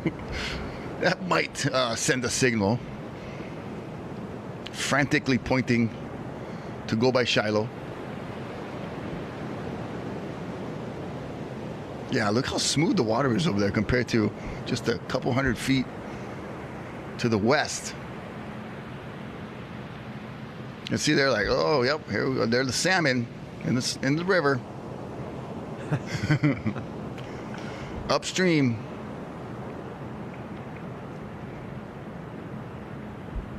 Seven minutes remaining. So now Mihimana goes to third, needing a 6.21. Shiloh Tenberg virtually uncatchable at this point by one wave. It's a 9.16 requirement for Cody Young. We haven't seen any waves approach 9 points so far today. So I'd say Shiloh's pretty safe for the moment in first, and he's got fourth priority the entire heat. Yeah. Never really didn't need priority. No. I mean, you wouldn't need priority when you're serving by yourself. Now it seems as if Nathan in the next heat has been paddling out. Is that white jersey that I'm seeing? That might be the other white, yeah. So look at Nathan is doing some guru stuff right now where he's just scoping out. He's right in the middle and scoping out where he's going to surf his heat. Yeah, and if it's not that spot and the current kind of flowing from right to left, you can just kind of ride the current back towards the plan B spot. And on a day like today, we heard Nathan, he's in great shape, surfing huge waves, say that he was pretty pooped after his heat, huffing and puffing. It's a lot of work today. So energy conservation and efficiency going to be a big factor too. Yeah, remember, he's the run, swim, paddle champ. Oh yeah, from junior lifeguards. With record has not been broken yet. The record holder. Guy's a machine. Yeah, a weapon. Weapon in the water. Yeah, there's a little nug over there at Eukai. Now we could have got a little muscle leg exit, but slowly but surely, with 5 minutes, folks are starting to head over to what you been doing over here, Shiloh. How's it been going? Oh, look at that. You can kind of speak to this, though, Rocky. Just the sand on this type of swell, how quickly it changes. It does change, like almost, by the 10 minutes, half an hour. So you can see visibly through the day the shape of the edge of the beach even change. Yeah, and what peaks are breaking where and how shallow and the what they look like. That is just very cool to watch. I sat in that lifeguard tower for 8 hours many a day right there at Ehukai, and on days like today, just watching the ocean and the sand, all the contours, kind of change by the moment. And then you think about when you got to work, about 9 o'clock versus when you leave at 5:30, it looks totally different. Yeah, and then especially over the overnight hours, that's what I'm curious too, because you wake up the next day, and there's a whole kind of sand peninsula that wasn't there before, or a sandbar that wasn't there before, or a big mound of sand on the beach. On the beach, that says Pauple. But maybe we'll get an Ehukai Sandbar Santa Claus present tomorrow. Maybe. Because when we go to sleep and we close our eyes and we leave the cookies and milk out for the waves. It just depends on how many of these surfers in the round of 64 have been good. They've been nice. And how many have been naughty. Yeah. So, I don't know. Yeah. They look 64. Yeah, they look mostly nice to me. Maybe like 50 nice, 14 naughty. It depends on what time of the day and which party you were at. 64 maybe. But 58 nice. It's the Hawaii Tahiti Nui region. We all nice aloha spirit kind of. Everybody nice there. So we should get our sandbar present tomorrow. Oh, come on, Santa, please. It's in his name, too, Santa. Santa Bar. Oh. Santa Bar. We'll call it the Santa Bar if it happens. Okay. Ho, ho, ho. Oh. Okay, 2 minutes, 50 seconds. Okay, come in. Shiloh. Shiloh, just call come it, bro. In, bro. 14.83. Yeah, come on. Come on in. You got him. You get him. Rest. Conserve your energy. Don't break the board. Looks like it works really good. Yeah. Channel Islands board right there. Yeah, yeah. Don't do anything too unnecessary. But he was just in a window, too, because even now it looks like things are getting a little more shooken up right where he was. Yeah, that was a weird, like a wormhole in time of just where it was like this one spot was just smooth and barreling like West Oz. It looked like. It reminded me of some of those, old flicks where you see the guys surfing these just beautiful, glassy but cold waves, but nobody around. Yeah. That's what it looked like. Yeah, like beautiful gas bay. It's kind of a wedge like that. Like what we just saw, yeah. Yeah. On the good days. And it's not a secret spot, so everyone would be cool.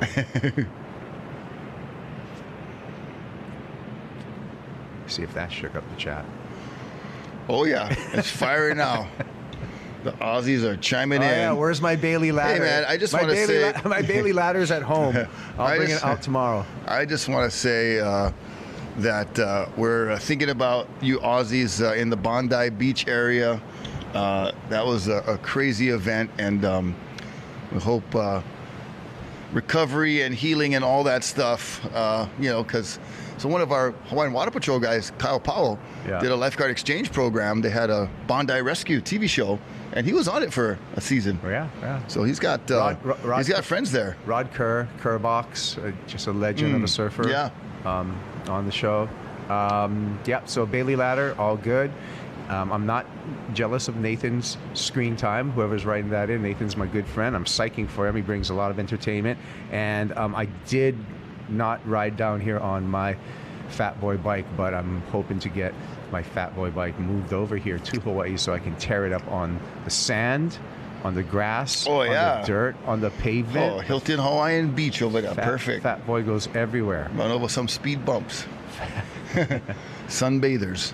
Nah, don't do that. No. That's mean. Full suspension. Those things are crazy. Oh, get the suspension. Full suspension e-bikes. Wow. Those things, big fat tires, that's why they call them Fat Boys. They're insane. Oh, look. The kind. Cody's like, for the win right here. Not the win, but for the advancement. For the advancement. You cannot win, but you can that's advance. just as good as winning, bro. In this kind of rounds, this kind of day, you get second, you're like... Psyching. You're going Lele's after. Wow. Like you won. Gee, I'll go. I like the whole back room. I made a round of 32. I'll Ian and the crew over there a visit at Lele's. We're going to finish strong here. Okay. Well, there you go. Well, excellent job, Shiloh Tenberg. Excellent job, Cody Young coming through here. Cody right here on our Blend Phi recap. This wave was kind of a grower right in the middle and then negotiated so well in this final turn once again to make sure to not come down with that crashing lip to ensure completion. Very smart move by Cody. Good read. And Shiloh Tenberg just lucked out and took a trip to West Oz for 25 minutes and got barreled out of his brain without anybody knowing, except the judges and us. Well, it sounds like we're going to go to a commercial right now. At the end of this here, we got more action coming up. Luke Swanson, Levi Young, Nathan Florence, and Benji Brent when we return to Pipeline and the Florence Pipe Pro, presented by Hawaii Tourism Authority.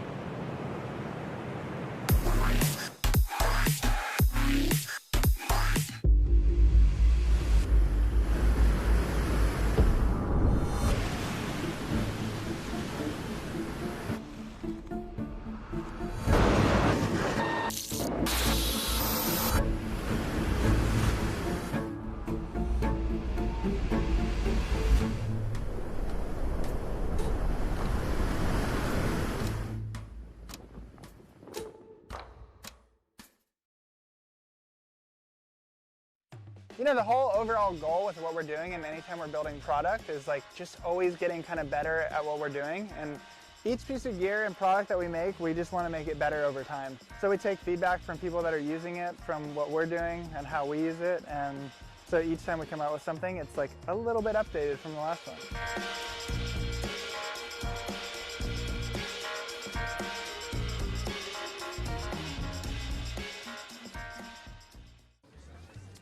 With the Atmos Rewards Summit credit card, every tap is your invitation to go further. With our annual Global Companion Award and Alaska Lounge Passes. Each swipe brings you closer to new places and your fastest path to status. So don't just go further with the Atmos Rewards Summit credit card. Get in the game with KHON2 Sports. From high school to college to the pros. From the turf to the surf to the court. How's it going, everybody? Tuning in. Award-winning sports director Rob DeMello and Mitch Riverall swing for the fences to tackle in-depth coverage of the island sports scene, giving you an all-access pass to the action, featuring exclusive interviews and features about Hawaii's star athletes you won't find anywhere else. KHON2 Sports is Hawaii's sports source.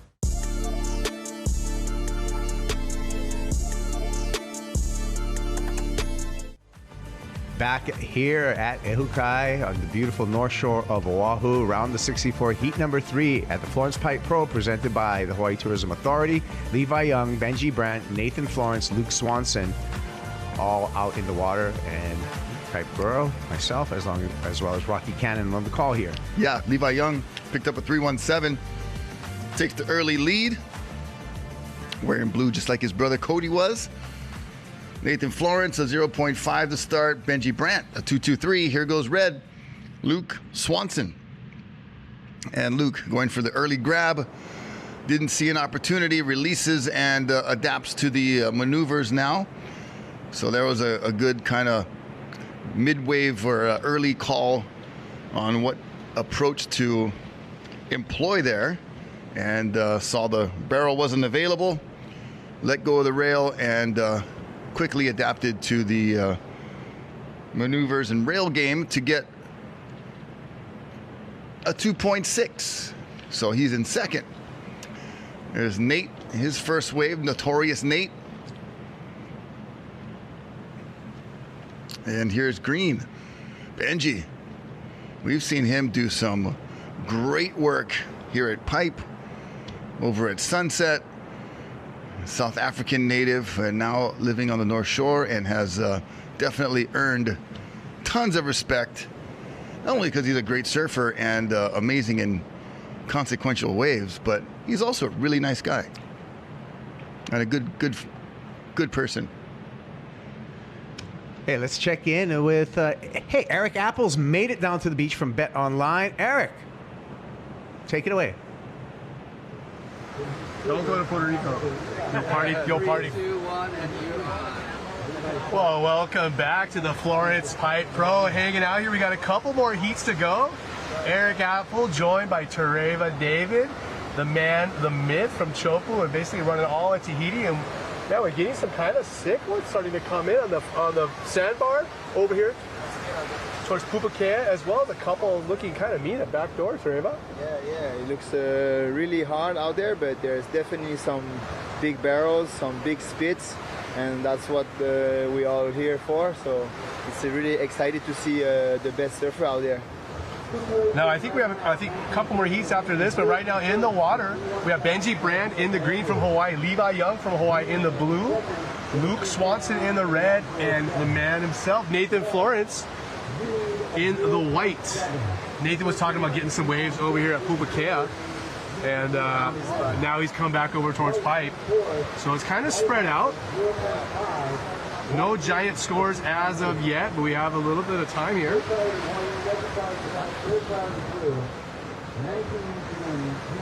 These guys are telling me to make sure I don't swear. I've never sworn on TV in my life. I wouldn't swear on TV.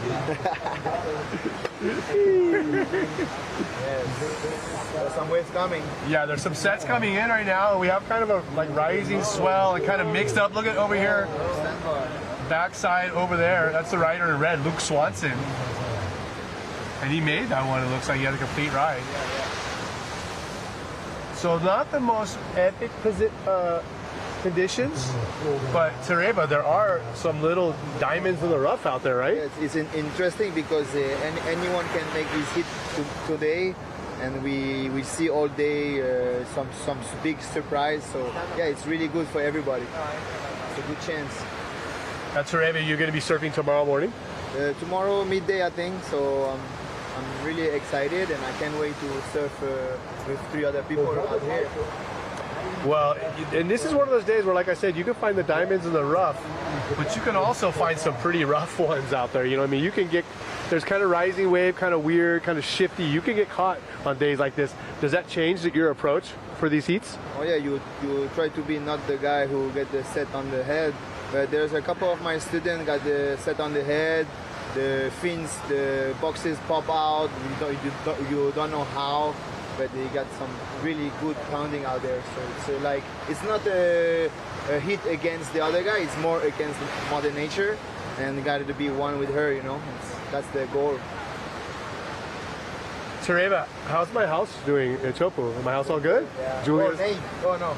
Julia's taking care of my house? Yes, your house is insane. Listen, if you guys want to go to Chopu, you got to get this guy's permission, and then once you're in, because this is the guy. So I just heard that Luke Swanson went to first place.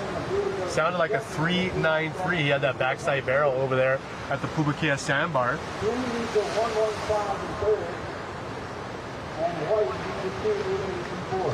Still waiting for Nathan to get some good waves over here. He's only got a 0.5, but plenty of time over here, right? We got 17 minutes or so.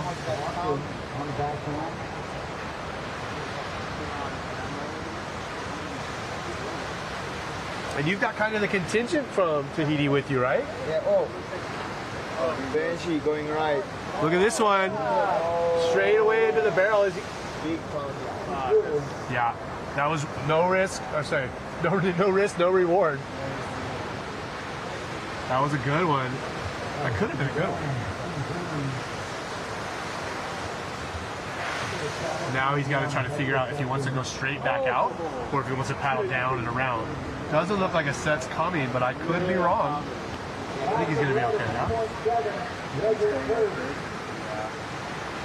No, he's coming around. That's pretty much the worst spot to be, right there. Yeah. And you're stuck. Sea's not really going anywhere. It's me, no. Excellent.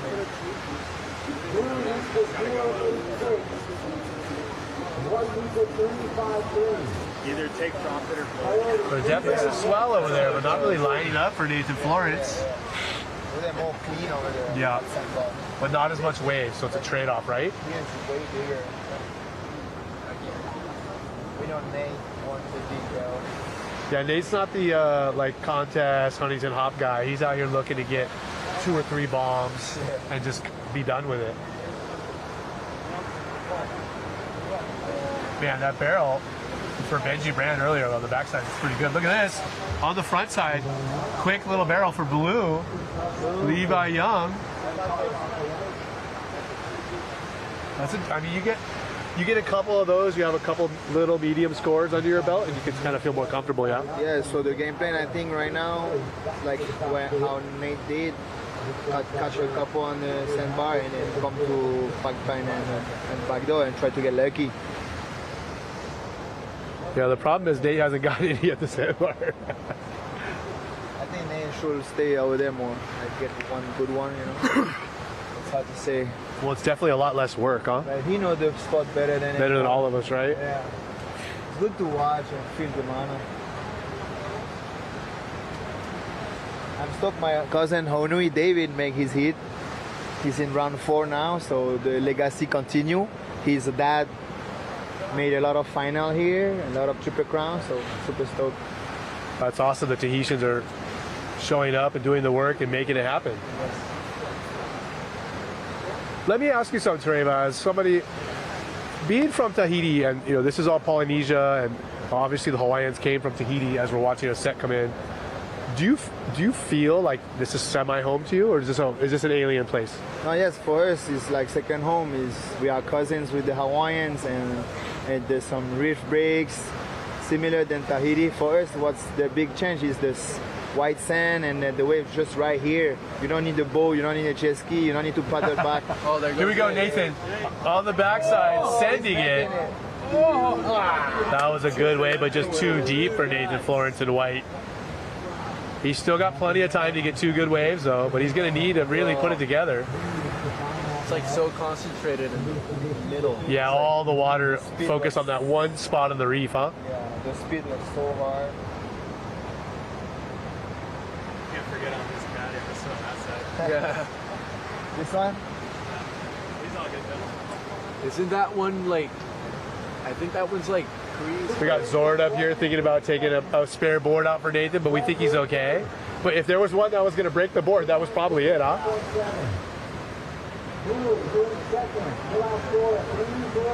This is a pretty mean one of Nathan's. Well, we're done here on the beach for a few minutes. We're going to throw it back into the studio for the boys, and in a little bit we'll be back here on the beach with the Florence Pipe Pro.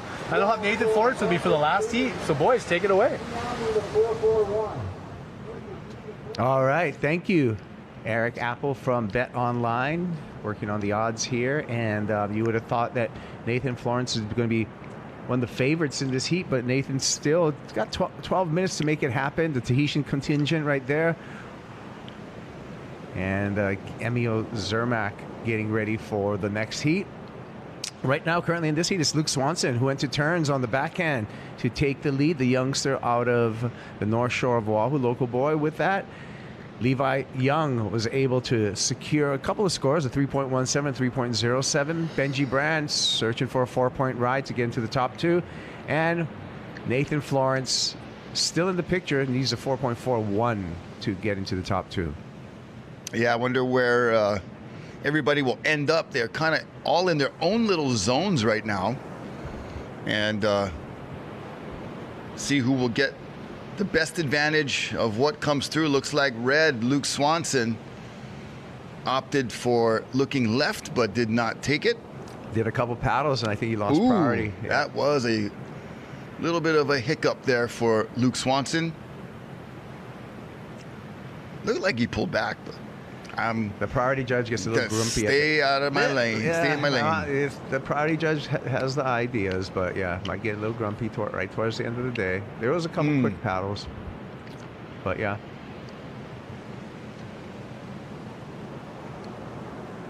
See, those were definitely paddles right there. Right.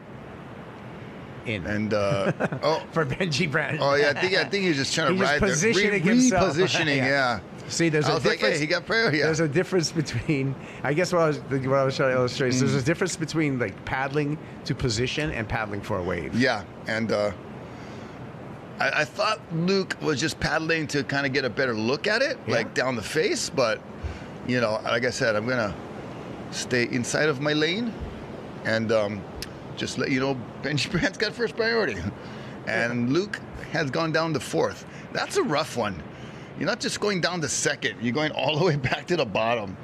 Yeah. That is a penalty. And what happened to the magic Ehukai sandbar? It just appeared. You know, Shiloh Tenberg like summoned, you know, the cosmos.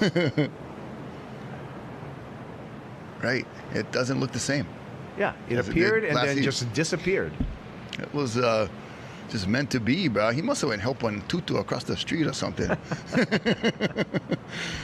He got the good energy coming back to him. Just like Joel, sweetheart. He would go buy the auntie one muffin and one coffee earlier today when she never had money. And she said, "Oh, brother, can you help me out? Oh, no more cash, auntie, but come on, walk with you over there." Joel, class act, boo. Yeah, he went and bought, you know, a lady some food this morning, and then a less fortunate person. Yeah, bought us some lunch. Well, Florence bought us lunch, but yeah.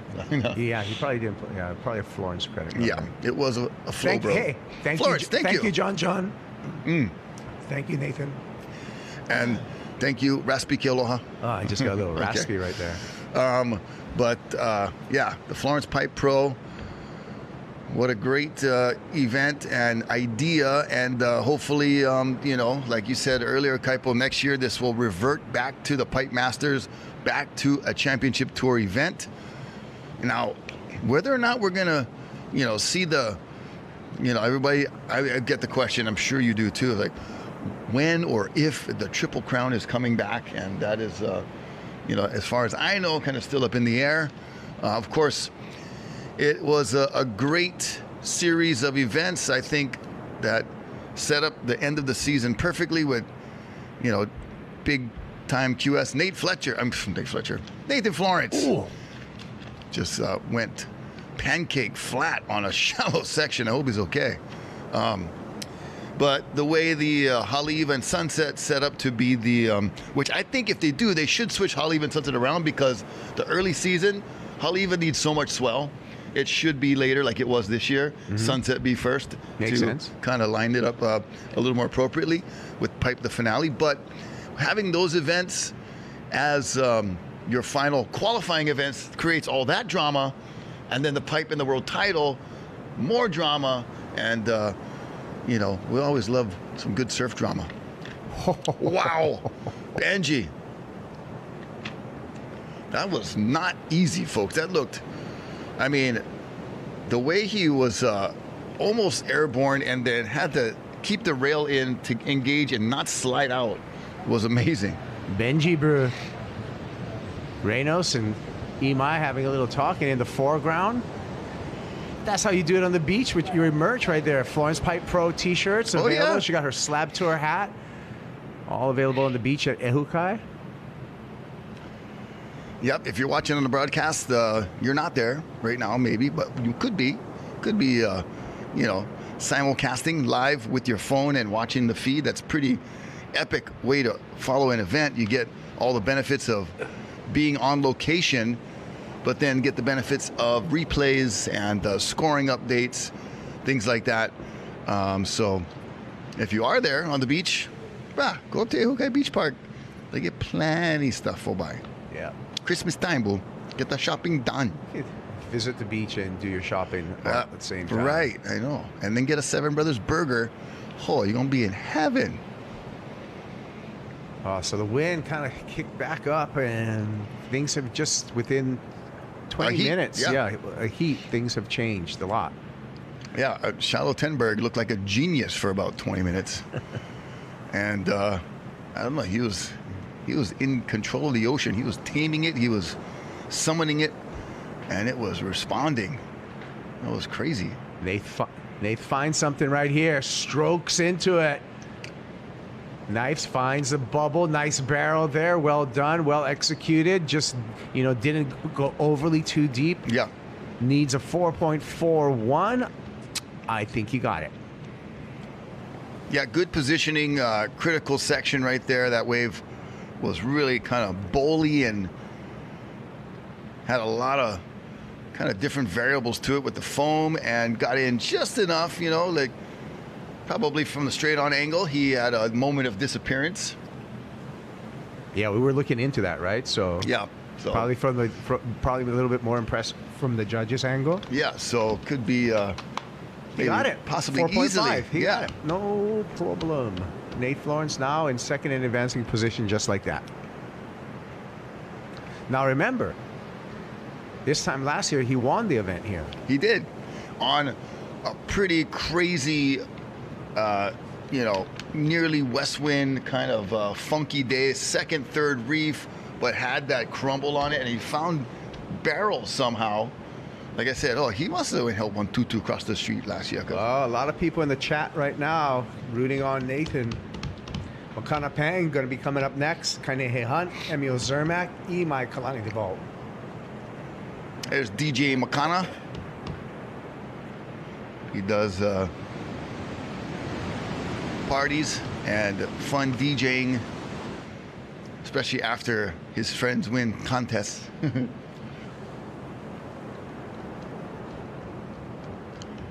Okay, 4 minutes. And let's see, super stoked to see Joe Reed,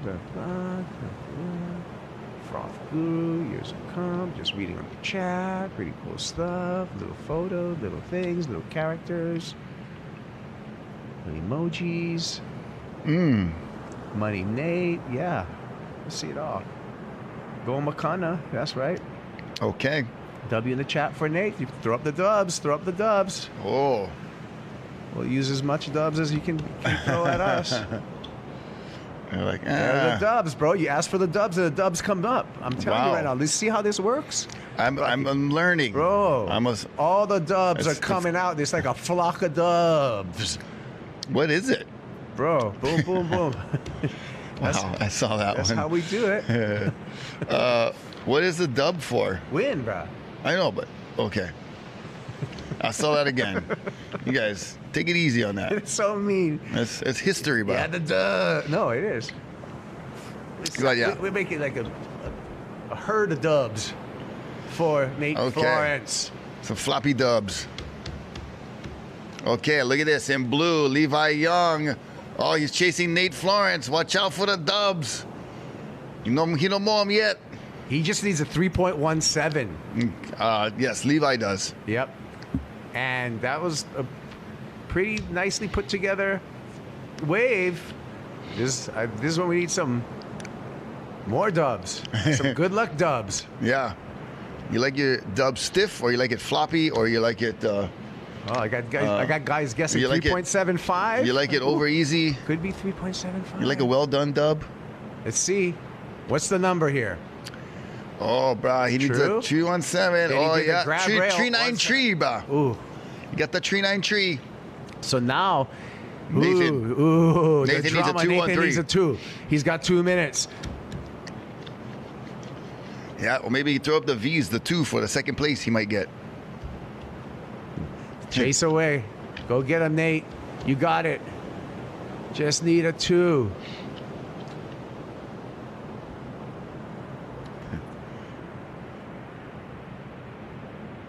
You ever been to that bar at 393? No. Uh-oh. Luke Swanson's chasing him down right now. Oh, yeah. He's stalking him. Stalking him. He's got priority. Go, Nate. Tell the Grom. Tell the Grom. I'm boss. Oh, yeah. Force him. Oh, hey. He paddled for the wave, bro. Oh, see? Now you got 1 minute, Nate. You need a 2. I think that's the second time Luke has lost priority to a ball. Where's our good luck dubs, man? We need some good 1 minute, luck dubs. 1 minute. 1 minute. Oh, the V's coming true, too. Yeah, in case second place can, that's Let's number go. 2. 2. There's the dubs again. Come on, Nathan. Come on, Nathan. Oh, looking to the beach. Ay, sus. That means, oh no, in Filipino. Levi Young, that's not going to change anything. Nope. 25 seconds, Nathan. He's looking to the beach. He's looking to the water. Oh, boy. Come 2-on-3, bro. Don't go down on a 2-on-3. That's heartbreaking. Get QS. Just catch one. Do a couple snaps. Get grindy. Go. Come on. Go. Follow him. Oh, there. Here it goes. 6, 5, 4. Go. Just hit 3, the lip now. Hit the 2, lip. That's okay. Do Just something. There you go. There you go. One more. Boom. Oh, slide tail airting. Oh. He got the 2. Oh, bro. He got the 2-1-3. 287. You watch him. 287. 317. Did he get it? Nathan Florence. What does the chat think? Roll, what does the chat think? Oh, somebody said nope. No, they get playing come-ons, 2 W's. The dubs are coming back out. Okay. Come on. Wait the score. Waiting for the score. Come on. No, it came, huh? No. Wait. Nah, it's a 187? Oh, it's a 187. Bruh. Ooh. And then... Controversial. But wait, it's not over. Benji Brandt somehow got a wave that we didn't see. Yeah, his score is blue with a star right now, so we're waiting for a score. So we're still waiting for a score for Benji Brandt that we did not see, and it's a substantial score for the Brew.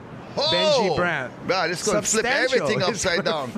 Luke Swanson, you thought you was going, bud. Sorry, bro. No, leave Luke alone. No, because he's going to go first, this guy. I know. And then Levi going second. It's okay, yeah. Yeah. But we're a fan of Luke Swanson. Yeah, I know. I'm just saying. 733, Benji Brandt, Mystery Brew. How'd you do that? He found the wave, got a big score. Benji Brandt goes to first. Here it is, 733. You know what? From South Africa, in the bush, he's a hunter. Wow. Did he do it on turns? Oh no, this is no, just that's the recap. This is our Blend 5 recap. Yeah, we need to see the last wave of Benji when we get chance. But yeah, Luke, cool. All right, and Luke had a lot of good approaches and was in the right spot at the right time many times. But gosh, Benji was just in the most right time at the most right.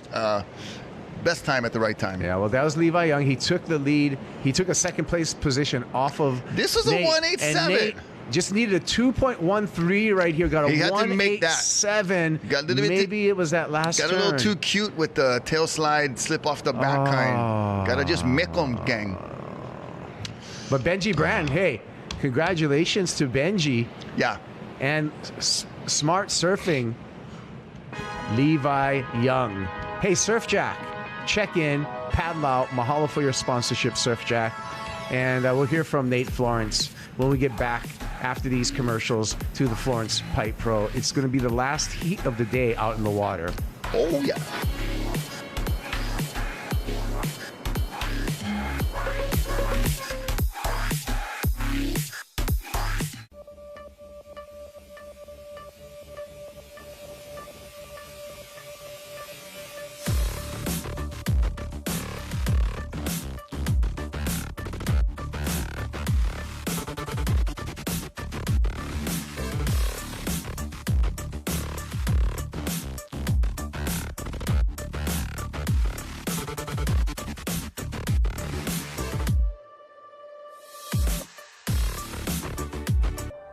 I love receiving a lei. Take a lei making class, go down to Chinatown and buy a lei. It is a symbol of how we share our aloha with one another. Kona Brewing Hawaii. Crisp refreshment in every pint.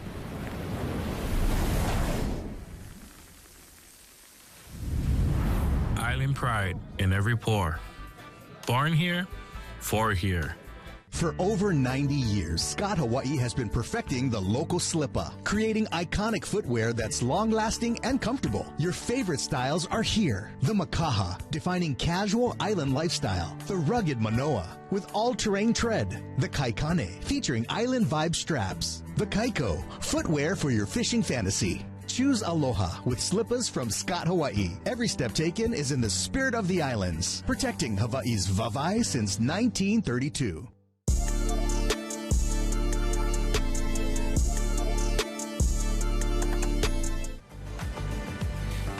We're back, and Benji Brand just turned his heat in the last minute to take a win and move on into the round of 32, along with Levi Young, the North Shore resident, South African, with some great surfing. Sneaky bugger.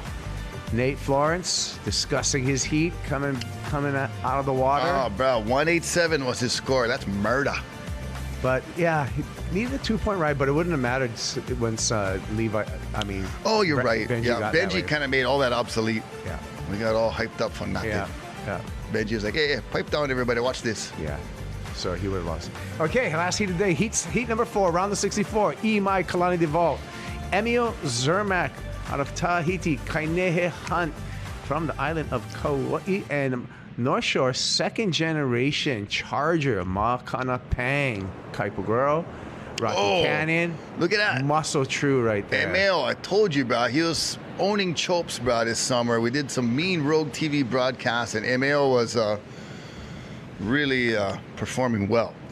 Oh, phone line's ringing, hotline. Let's check in with Eric Apple. Eric. You don't really want to be doing this all day. Did you tell them to make me come so you don't have to do it all day? I've been down here every day. Not even asked. All right, boys, thanks for sending it back down here to the beach for the last heat of the Florence Pipe Pro for today. As we see up and running, who's that backside of the blue? Wow. Makana Ping, and Makana was one of our big long shot on the odds. He was like 300 to 1 or something. So if you would have bet $100 on, you would have won like 30 grand. They're the best I've seen in a while. And he's a guy who can make this happen. He's been highlight all winter. Like, these guys are sleeping on him.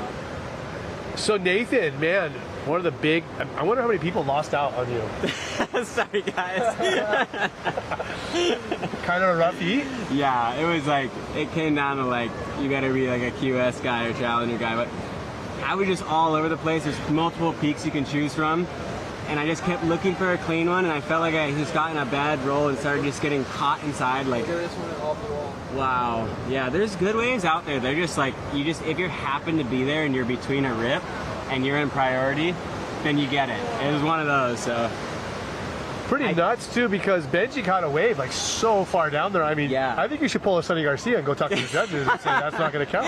Earlier today they opened the playing field, so I think I got what I needed, but then he got that wave and I got double bumped down. Yeah.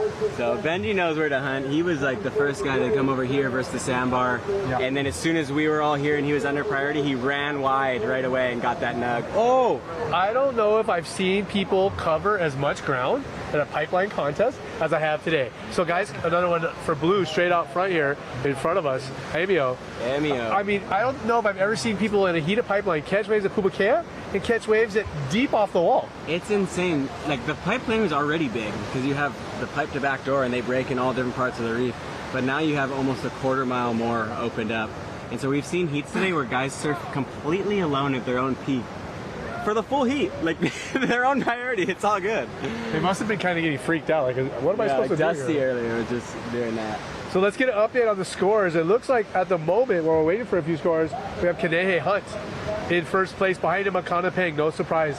I think we're waiting for another good score from Emio and Ima Kalani. Wow. Wow. A 7.1 for Makana Peng. And nobody's surprised by that. But a score like that, it's going to be pretty hard for him to not make it through this heat. Yeah, especially on a day like today. 7 is like one of the higher scores of the day. There's been a few 7s and 8s, and each guy that's gotten one has, I don't want to jinx him, but has made it. So if he can just get a backup, Makana's so good out here. He'll hunt one down. Let me ask you a question. Even with all of your knowledge from growing up here, is it still a little sketchy when you're like right on that point on the Riva pipeline where all the water's focused and you're searching for a score, but you're also trying not to get smashed, as we see Makana? Here's his backup he needed. Oh, whoa, he dodged a lip. Go for round 2. Oh, that was perfect. Perfectly played. No, not a third. Makana's hilarious. Makana's milking it and the turn. Maybe another one as well. Really pushing it in there. Looking like the old school PSAA days.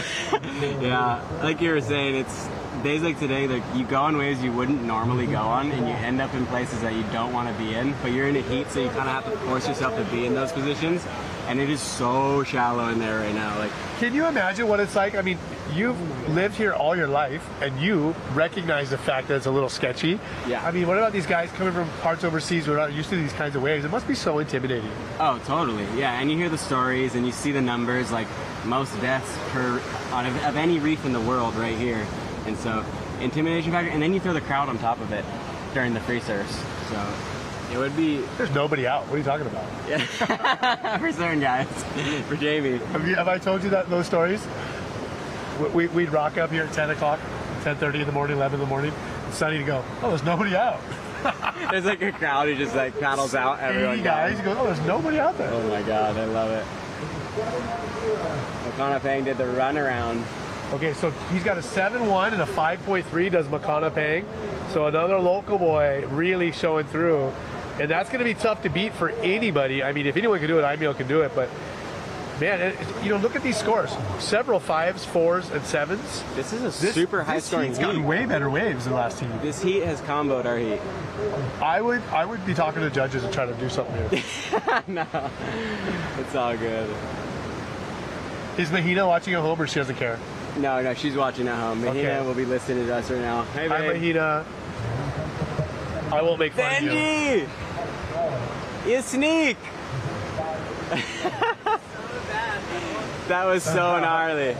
The boys talking about their heat afterwards. Bro, that was brutal. We still have about 15 minutes left. I believe this is the final heat of the day. Again, Makana Peng. How was the off-the-wall wave? As well as Kanehi and Ima Kalani.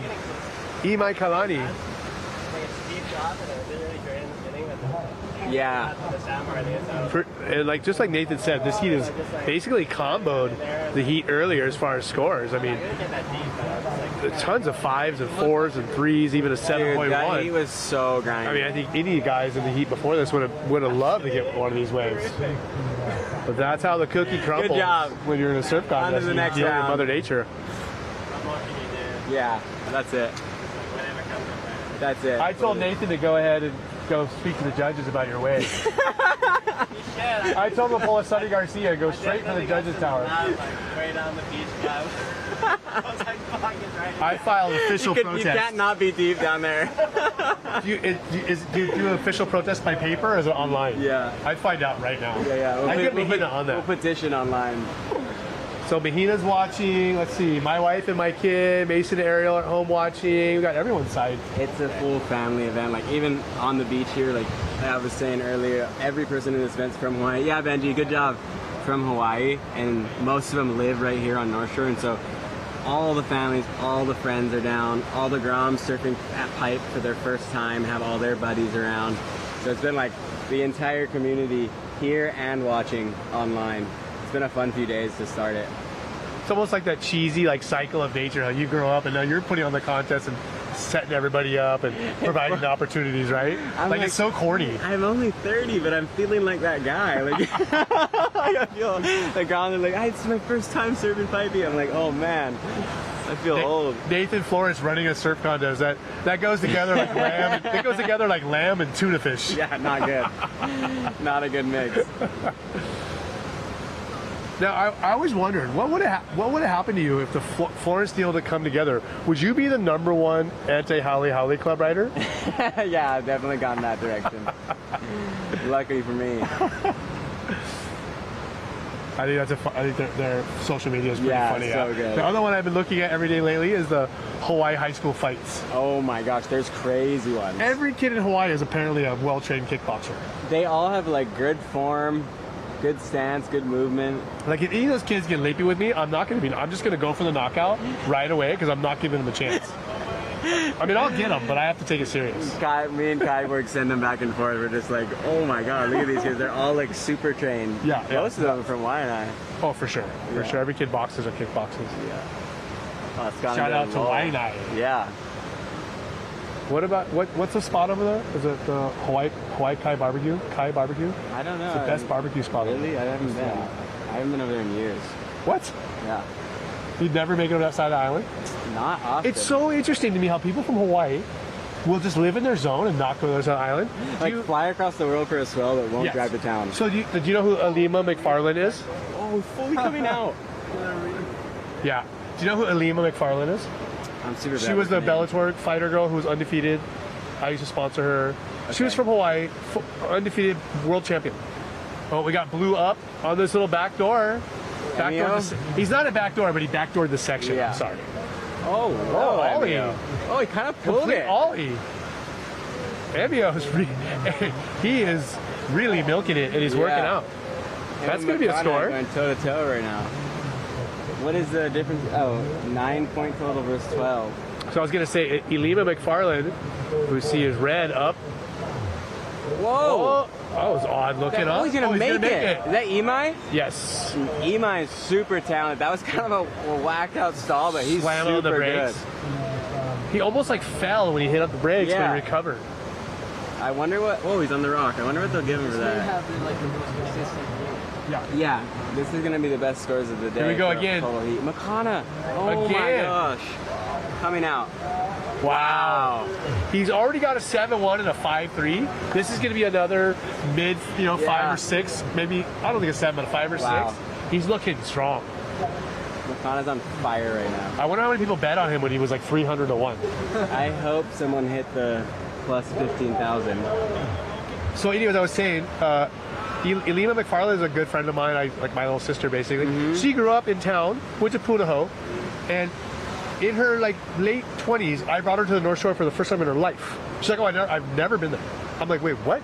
You lived in Hawaii your whole life on Oahu, and you've never been to the North Shore? I have been to West Side, but that's crazy. Like, I have been to all sides. I don't often, but that's insane. Pretty nuts. Yeah.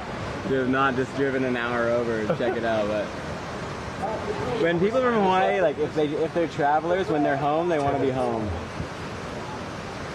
No, again. Is that Makana looking again? So let's see if we see the score that came through for him. 5? No.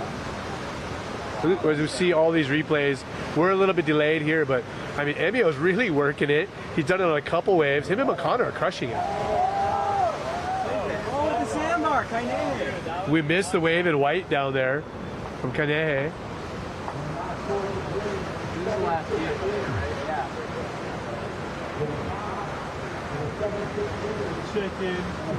So Makana with a 7.62, it sounded like. So he's looking at a 14, 15 point total right now, which is nuts for today. Oh, the boys in the studio are missing out. They should be here, feeling the mana. Right? The beach vibe is the best vibe. I just like to throw out the Hawaiian words because those guys do it a lot. You know? They're speaking the lingo. Yeah. We got Anakala Apala up here. You know what that is? Uncle Apple. Oh. I'll teach you Hawaiian, you. Please. I would make fun of your Kahuku education, but you didn't even get one of those. I left in 8th grade, so cannot. Education on the road. 2 7s. Holy shit. Wow.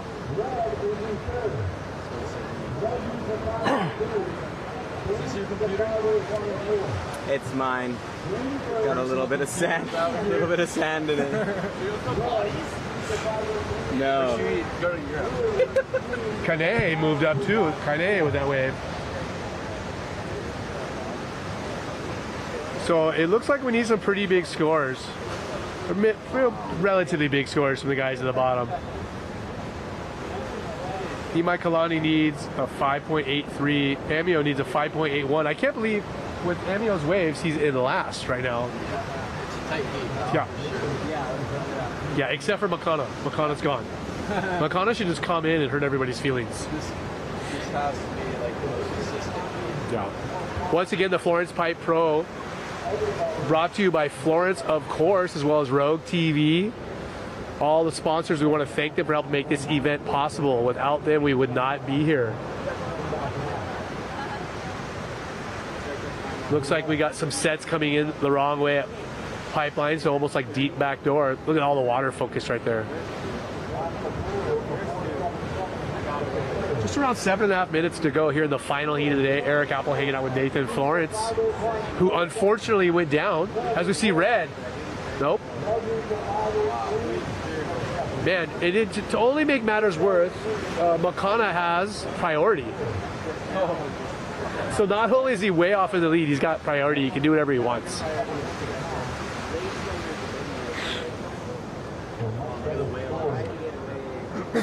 Yeah, we've got some of the humpbacks out back, splashing. Earlier, I don't know if you guys saw it on the broadcast, but when I was off and the guys in the studio had it, we had a dolphin riding a wave at Second Reef at Pipeline. Yeah, me and Billy Kemper saw it from up above. Pretty sick.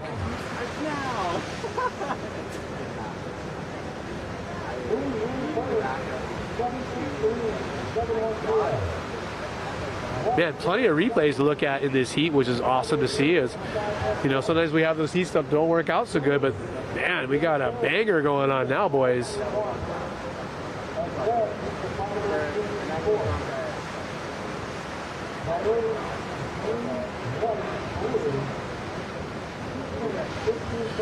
And if you weren't watching us throughout the entire day, we got some names that made it, some names that didn't.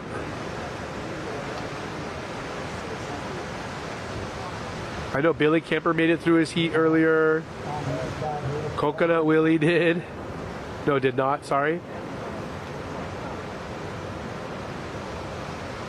Mason Ho made it through his heat. Caron made it through his heat. Gavin Hogan made it through the heat.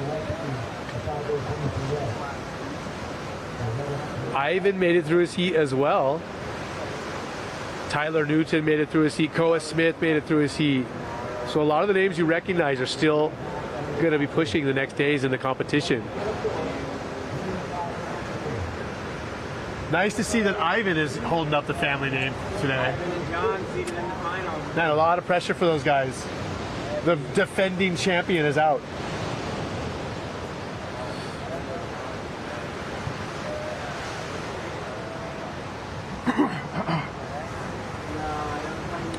So we were talking all this smack about how amazing the waves are, boys, and now they stopped. We jinxed it. I better knock on some wood here. Get the sets coming. We got just about 5 minutes to go. And we know that Emio and Imai Kalani would love to get some waves. And Makana would love nothing more for the waves to stop. He's chilling. Once again, this is the final heat of the round of 64. Eric Apple hanging out with you for the Florence Pipe Pro. As we see a paddle possibly. Nope. We saw Blue Emio paddling again. Elected not to take this one.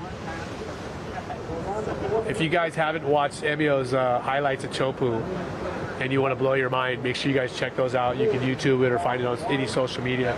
He is the guy over there, and he's willing to send it. Nathan, will you send it quite as much as Emio at Chopu? I used to. But now I got a wife. Not anymore. And I make a lot of money. I mean, yeah. I got a lot to lose. The more you gain, the more you have to lose. But you know what they say about fighters, right? Once you make a lot of money, they say it's hard to go running when you're sleeping in silk sheets. That's funny. When you're poor and you're hungry and you're really starving, you're gonna go for it. But once you made it, once you got that Bitcoin money, I would say it would be hard to match Emio or Matahi. If I was in a heat and could choose my position, maybe. Here we go. Is this Emio? Emio backside. Look at this one. Oh my gosh. I mean, that's like nothing to him. No, that is playtime. Now, he needed a 5.81. Okay. I don't know if he's going to get that. He might improve on the 4.7, but I'm not sure. Do you think 5.8 might be a little bit far for that one?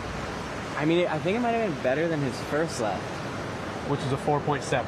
Yeah. So he'll improve on that, but I think I like to pretend I'm a judge without actually having. Yeah, me too. Without actually having to ruin people's days. Yeah. Oh, new. Kainehe. Quick little backdoor section. Turn. Oh, it's drawn shallow out. right there, right? Yeah, so shallow. He's on dry reef. Oh man, this is probably the most competitive heat of the day. So let's wait for these scores to come through. Here. Wow, that angle is sick.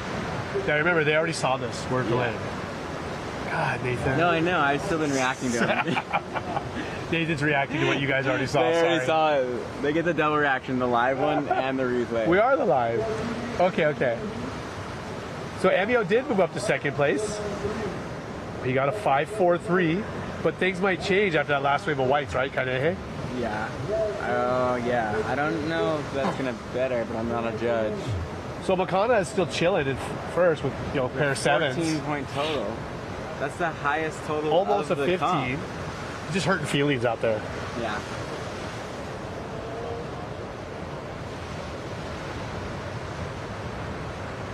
So Nathan, while we have some downtime, let me ask, do you almost feel like kind of pressure, like putting on this event, being a part of it, or is it just cool to do it and you're cruising, or like, do you like really have a lot and you're like, man, I really want this to go well, have good waves, have everybody have good heats? Like, do you think that way? Yeah, Tyler. Tyler Newton walking by, made his heat. No, I definitely want the waves to be good and everyone to be stoked, but so far, and being in it too is double-sided. It's fun to be in the heats, but I also am just stoked to see everyone do their thing, because there's a lot of guys in this comp too that they have tour dreams, they have Challenger Series dreams, and they're really focused. They've done every regional event this year, and so it's two-sided. I just want all the best for them and hope they can do that. I'm not a comp guy, so it doesn't matter as much to me for that. So more than anything, want guys like that to have good competitive results, and so we can get more Hawaii guys on the Challenger Series and then into the tour event. So since you're not a competition guy, do you think you're was a little bit extra salt in the wound last year when you beat guys who want to be competition guys? I mean, pretty weak. Maybe. It was a specialty format, but yeah, there was a lot of comments the non-comp guy just want to come. We got just a few seconds left in the final heat of the day here, round 64 of the Florence Pipe Pro. Eric Apple joined by none other than the namesake, Nathan Florence. It's been a good time, bro. You're going to do this with me all week? It's going to be funny. I've been here all week. I've got lots of catchphrases ready to go. Oh, I'm glad. I already dropped goes together like lamb and tuna fish. Here we go, Emio. Last wave of the heat. He's going to get bare. Oh! That was kind of heavy in that little section. Yeah, that was an interesting call. That's it. Done for the day. That's it for the day. I don't think we're waiting for any more scores. So it looks like Makana and Emio should be making it. And that's unfortunate for Kainehe and Imai Kalani, but we're going to throw it back to the studio. Kaipo and Rocky, you guys take it away, and maybe Apple and Nathan Florence will be back for you tomorrow. Thanks for hanging with us. See you guys tomorrow. All right. Yeah, last heat of the day. What a gift Makana Pang is, the kind of scores he can throw down. Bruh. Emil Zermak, just what? That was a great way to end the day, Rocky. Makana the gift, ready for bang pang. Yeah. You can bang them right there, bro. Good job. We see you guys in the chat too, so. Yeah, bro. Much love. Yeah, I love it when you guys threw up the dubs, man. That was awesome. Okay, here we go. The heat is pow. That's okay. Oh, Makana, he wants some more. Bruh, he not pow yet.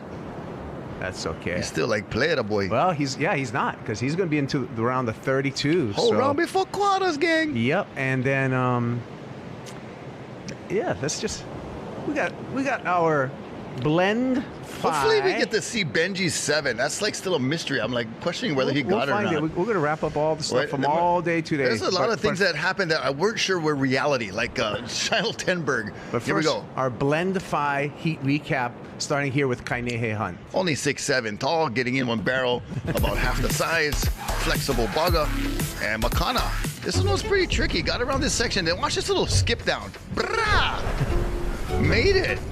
And then another little, what? One DJ on the 1s and 2s. No, bro, I get trees too, bro.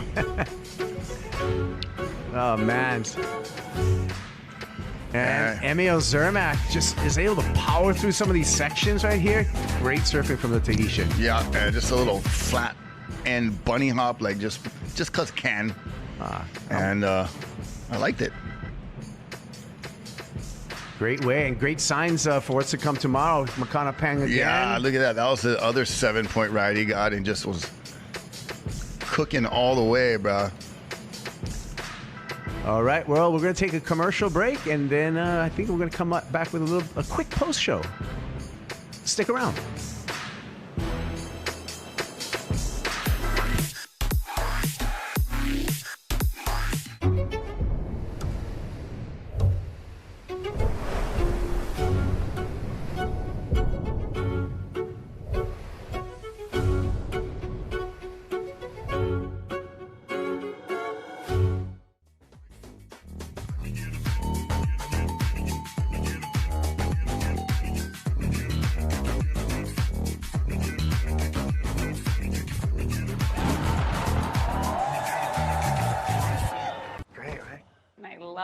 Get that Wi-Fi going.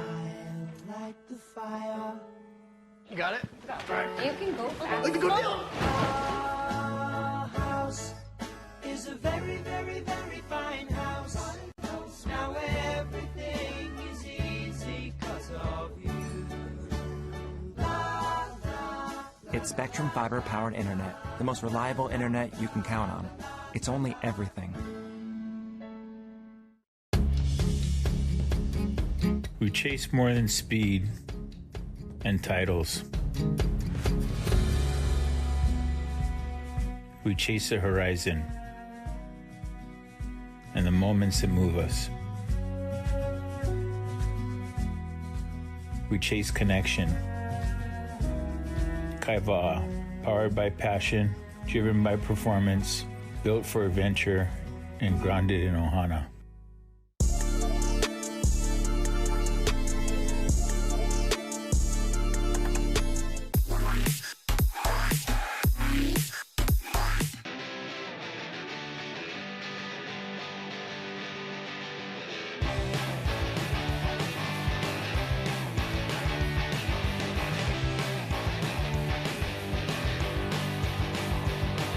The point is to get everyone outside, no matter what you do. I think the coolest thing about our test pilot program is we get people from all walks of life. Guys test these products in all different scenarios, in things that we never would have thought of. It's not just surfers, it's people from everywhere.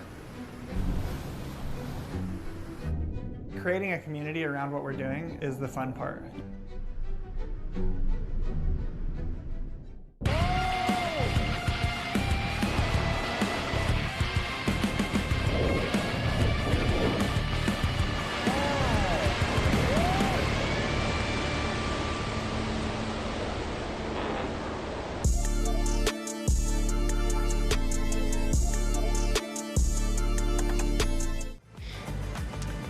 Well, what a day at the Florence Pipe Pro, presented by the Hawaii Tourism Authority. And gosh, started early this morning, some iffy conditions. Yep. But wow, what a day. Kaipagura, Rocky Canyon. What we had today was 20 heats of competition. So we made some ground on the field today. We saw some, low-scoring heats, Rocky, but we also saw some incredible waves ridden. I know I look like Fidel Castro in this shirt, but it's a very comfortable Florence shirt. I'm just looking at myself in the screen like, oh, bro, like that guy looks familiar. The conditions were tricky at best in the beginning. Got trickier at times during the day. We had some very low scoring heats. Then we had some bright moments, and we said earlier this event would be, just an event of these moments that we're trying to capture with the swell forecast and with, the fronts moving in, wet weather, all of that. Things are working a little bit against what we normally would like to have, but these surfers are at a QS 2000 event, earning points, the end of the season. Everything's on the line for these young and aspiring competitors to get on that Challenger Series. So there's a lot at stake. I'm glad that we're powering through and having a good time watching. And there were some really great moments towards the end. And maybe we're hoping that the Ehukai Secret Santa Claus will come with the sandbar tomorrow and set it up nicely. Yeah. North swell tomorrow. Looked like the sand was moving nicely. The last heat of the day, we saw some great waves ridden. We saw Makana Pang come through with some big numbers as well. So, and Emil Zermak. So yeah, Makana Pang a 7.63 and a 7.1 for the gift to make it happen again. So things are looking good. I feel like I'm feeling a good energy about what we're going to see as far as maybe a smaller swell. Yeah. Hopefully more organized, and hopefully that sand kind of just spreads. Hey, if we can't have epic pipe, let's just have like the right-hand point break sandbars type of style. Yeah, and keep it fun, keep it lively, and have that nice setup. Excuse me. It's okay. Get it out. we'll hold on. Sorry, bud. God bless me. There is hope for a really nice right-hand point break sandbar. So that's the stuff that we're looking at as we take a look at, this overview and that sand moving down the beach and setting up there. So that's what we're crossing our fingers for. Given, that we still have a lot of heats to go, we're looking pretty likely to get going again tomorrow. Wind should be either calm or out of the south, so hopefully more south than southwest. So we're just hanging on. But thank you for hanging out with us today and enjoying some time. Also, thanks to Nathan Florence and that whole crew on the beach for everything that they brought, and Eric Apple with Get Online. It just takes a team. Yeah. Let's just check out a little bit about one of the Florence trio, Ivan Florence. Put in the IV, bro. Get ready. Mr. Smooth's into the round of 64, right? First thing I do every day, I get up and I walk outside and I look at the ocean, whether it's rain or shine. I like to keep busy when I'm home, skateboarding, surfing. My brothers are screaming through my window, "Get up! Let's go! Waves are firing!" The North Shore, it is all barrels and just beach days, but there's a lot more to it. The respect that you have to have among the community, the land and ocean, and your mental, your physical, everything to do the stuff that we love to do and keep doing it. A lot of people have been out here for a really long time in our family and our friends, and you always just need to keep it light, be polite.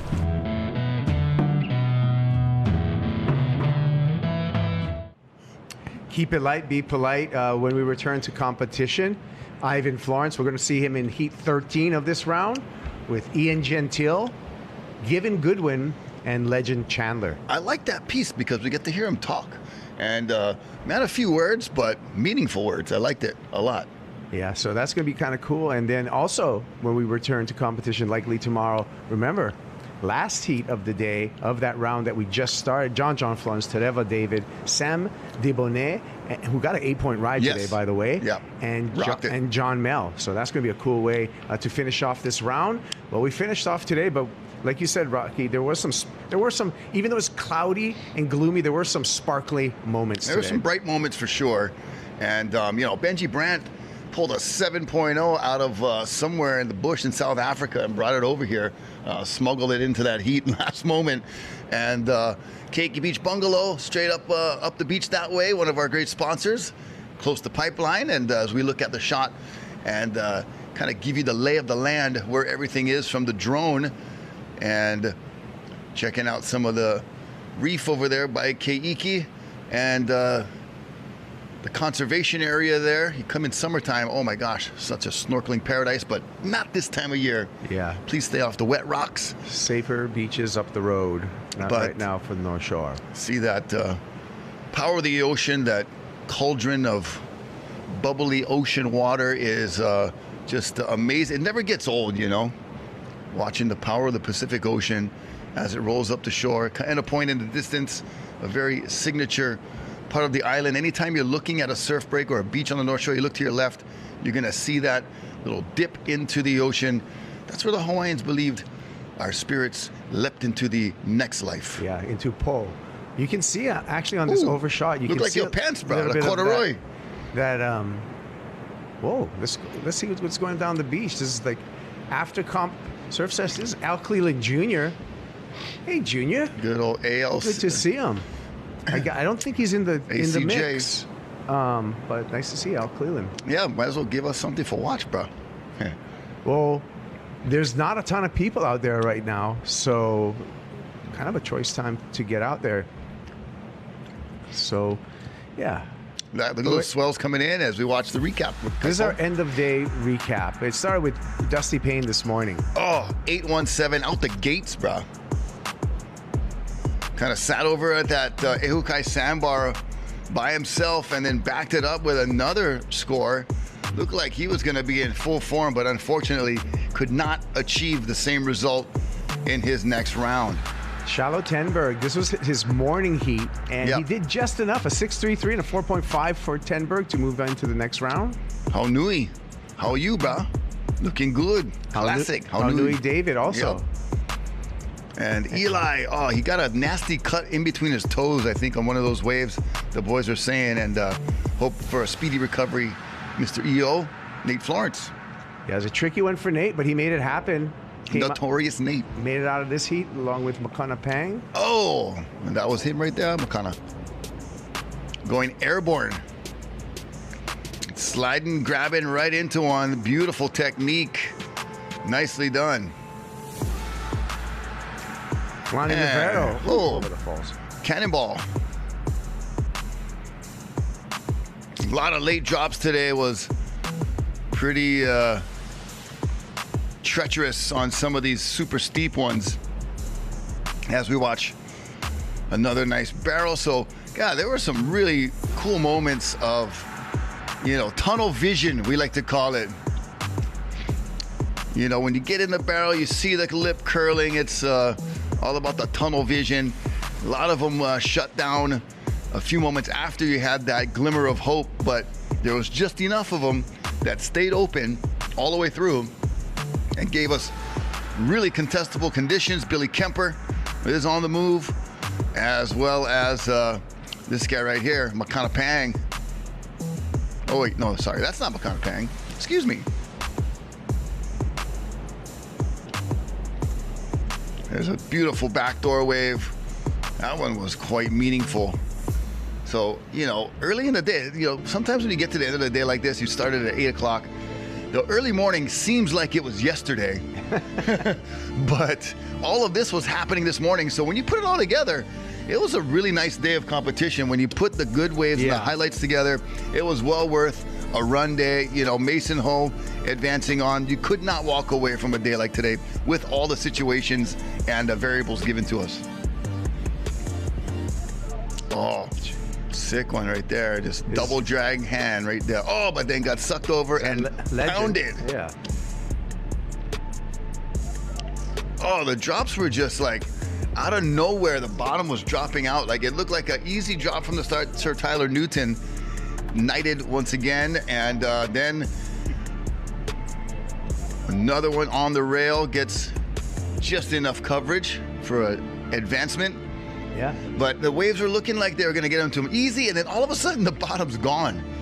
And they're airborne on many of them. That was Thatcher Johnson.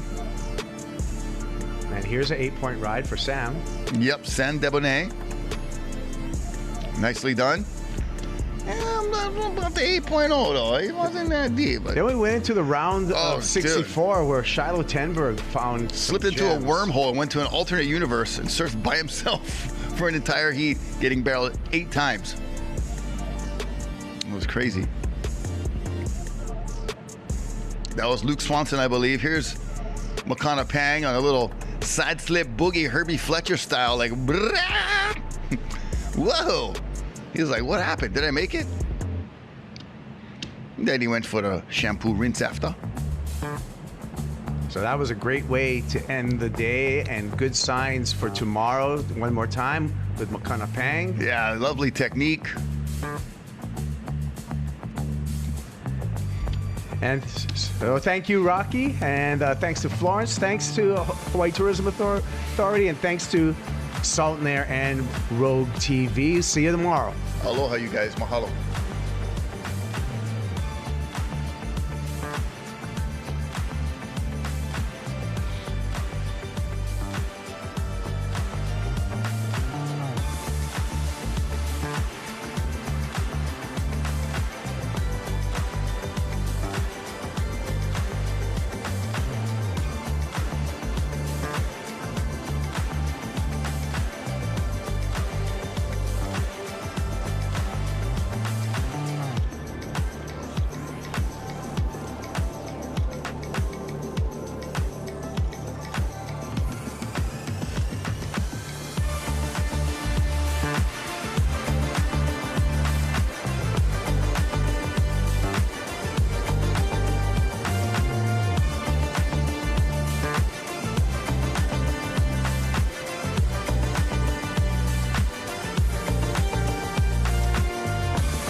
This copyrighted event broadcast is produced by the World Surf League for broadcast around the world and may not be retransmitted, reproduced, rebroadcast, or otherwise distributed or used in any form without the written consent of the World Surf League.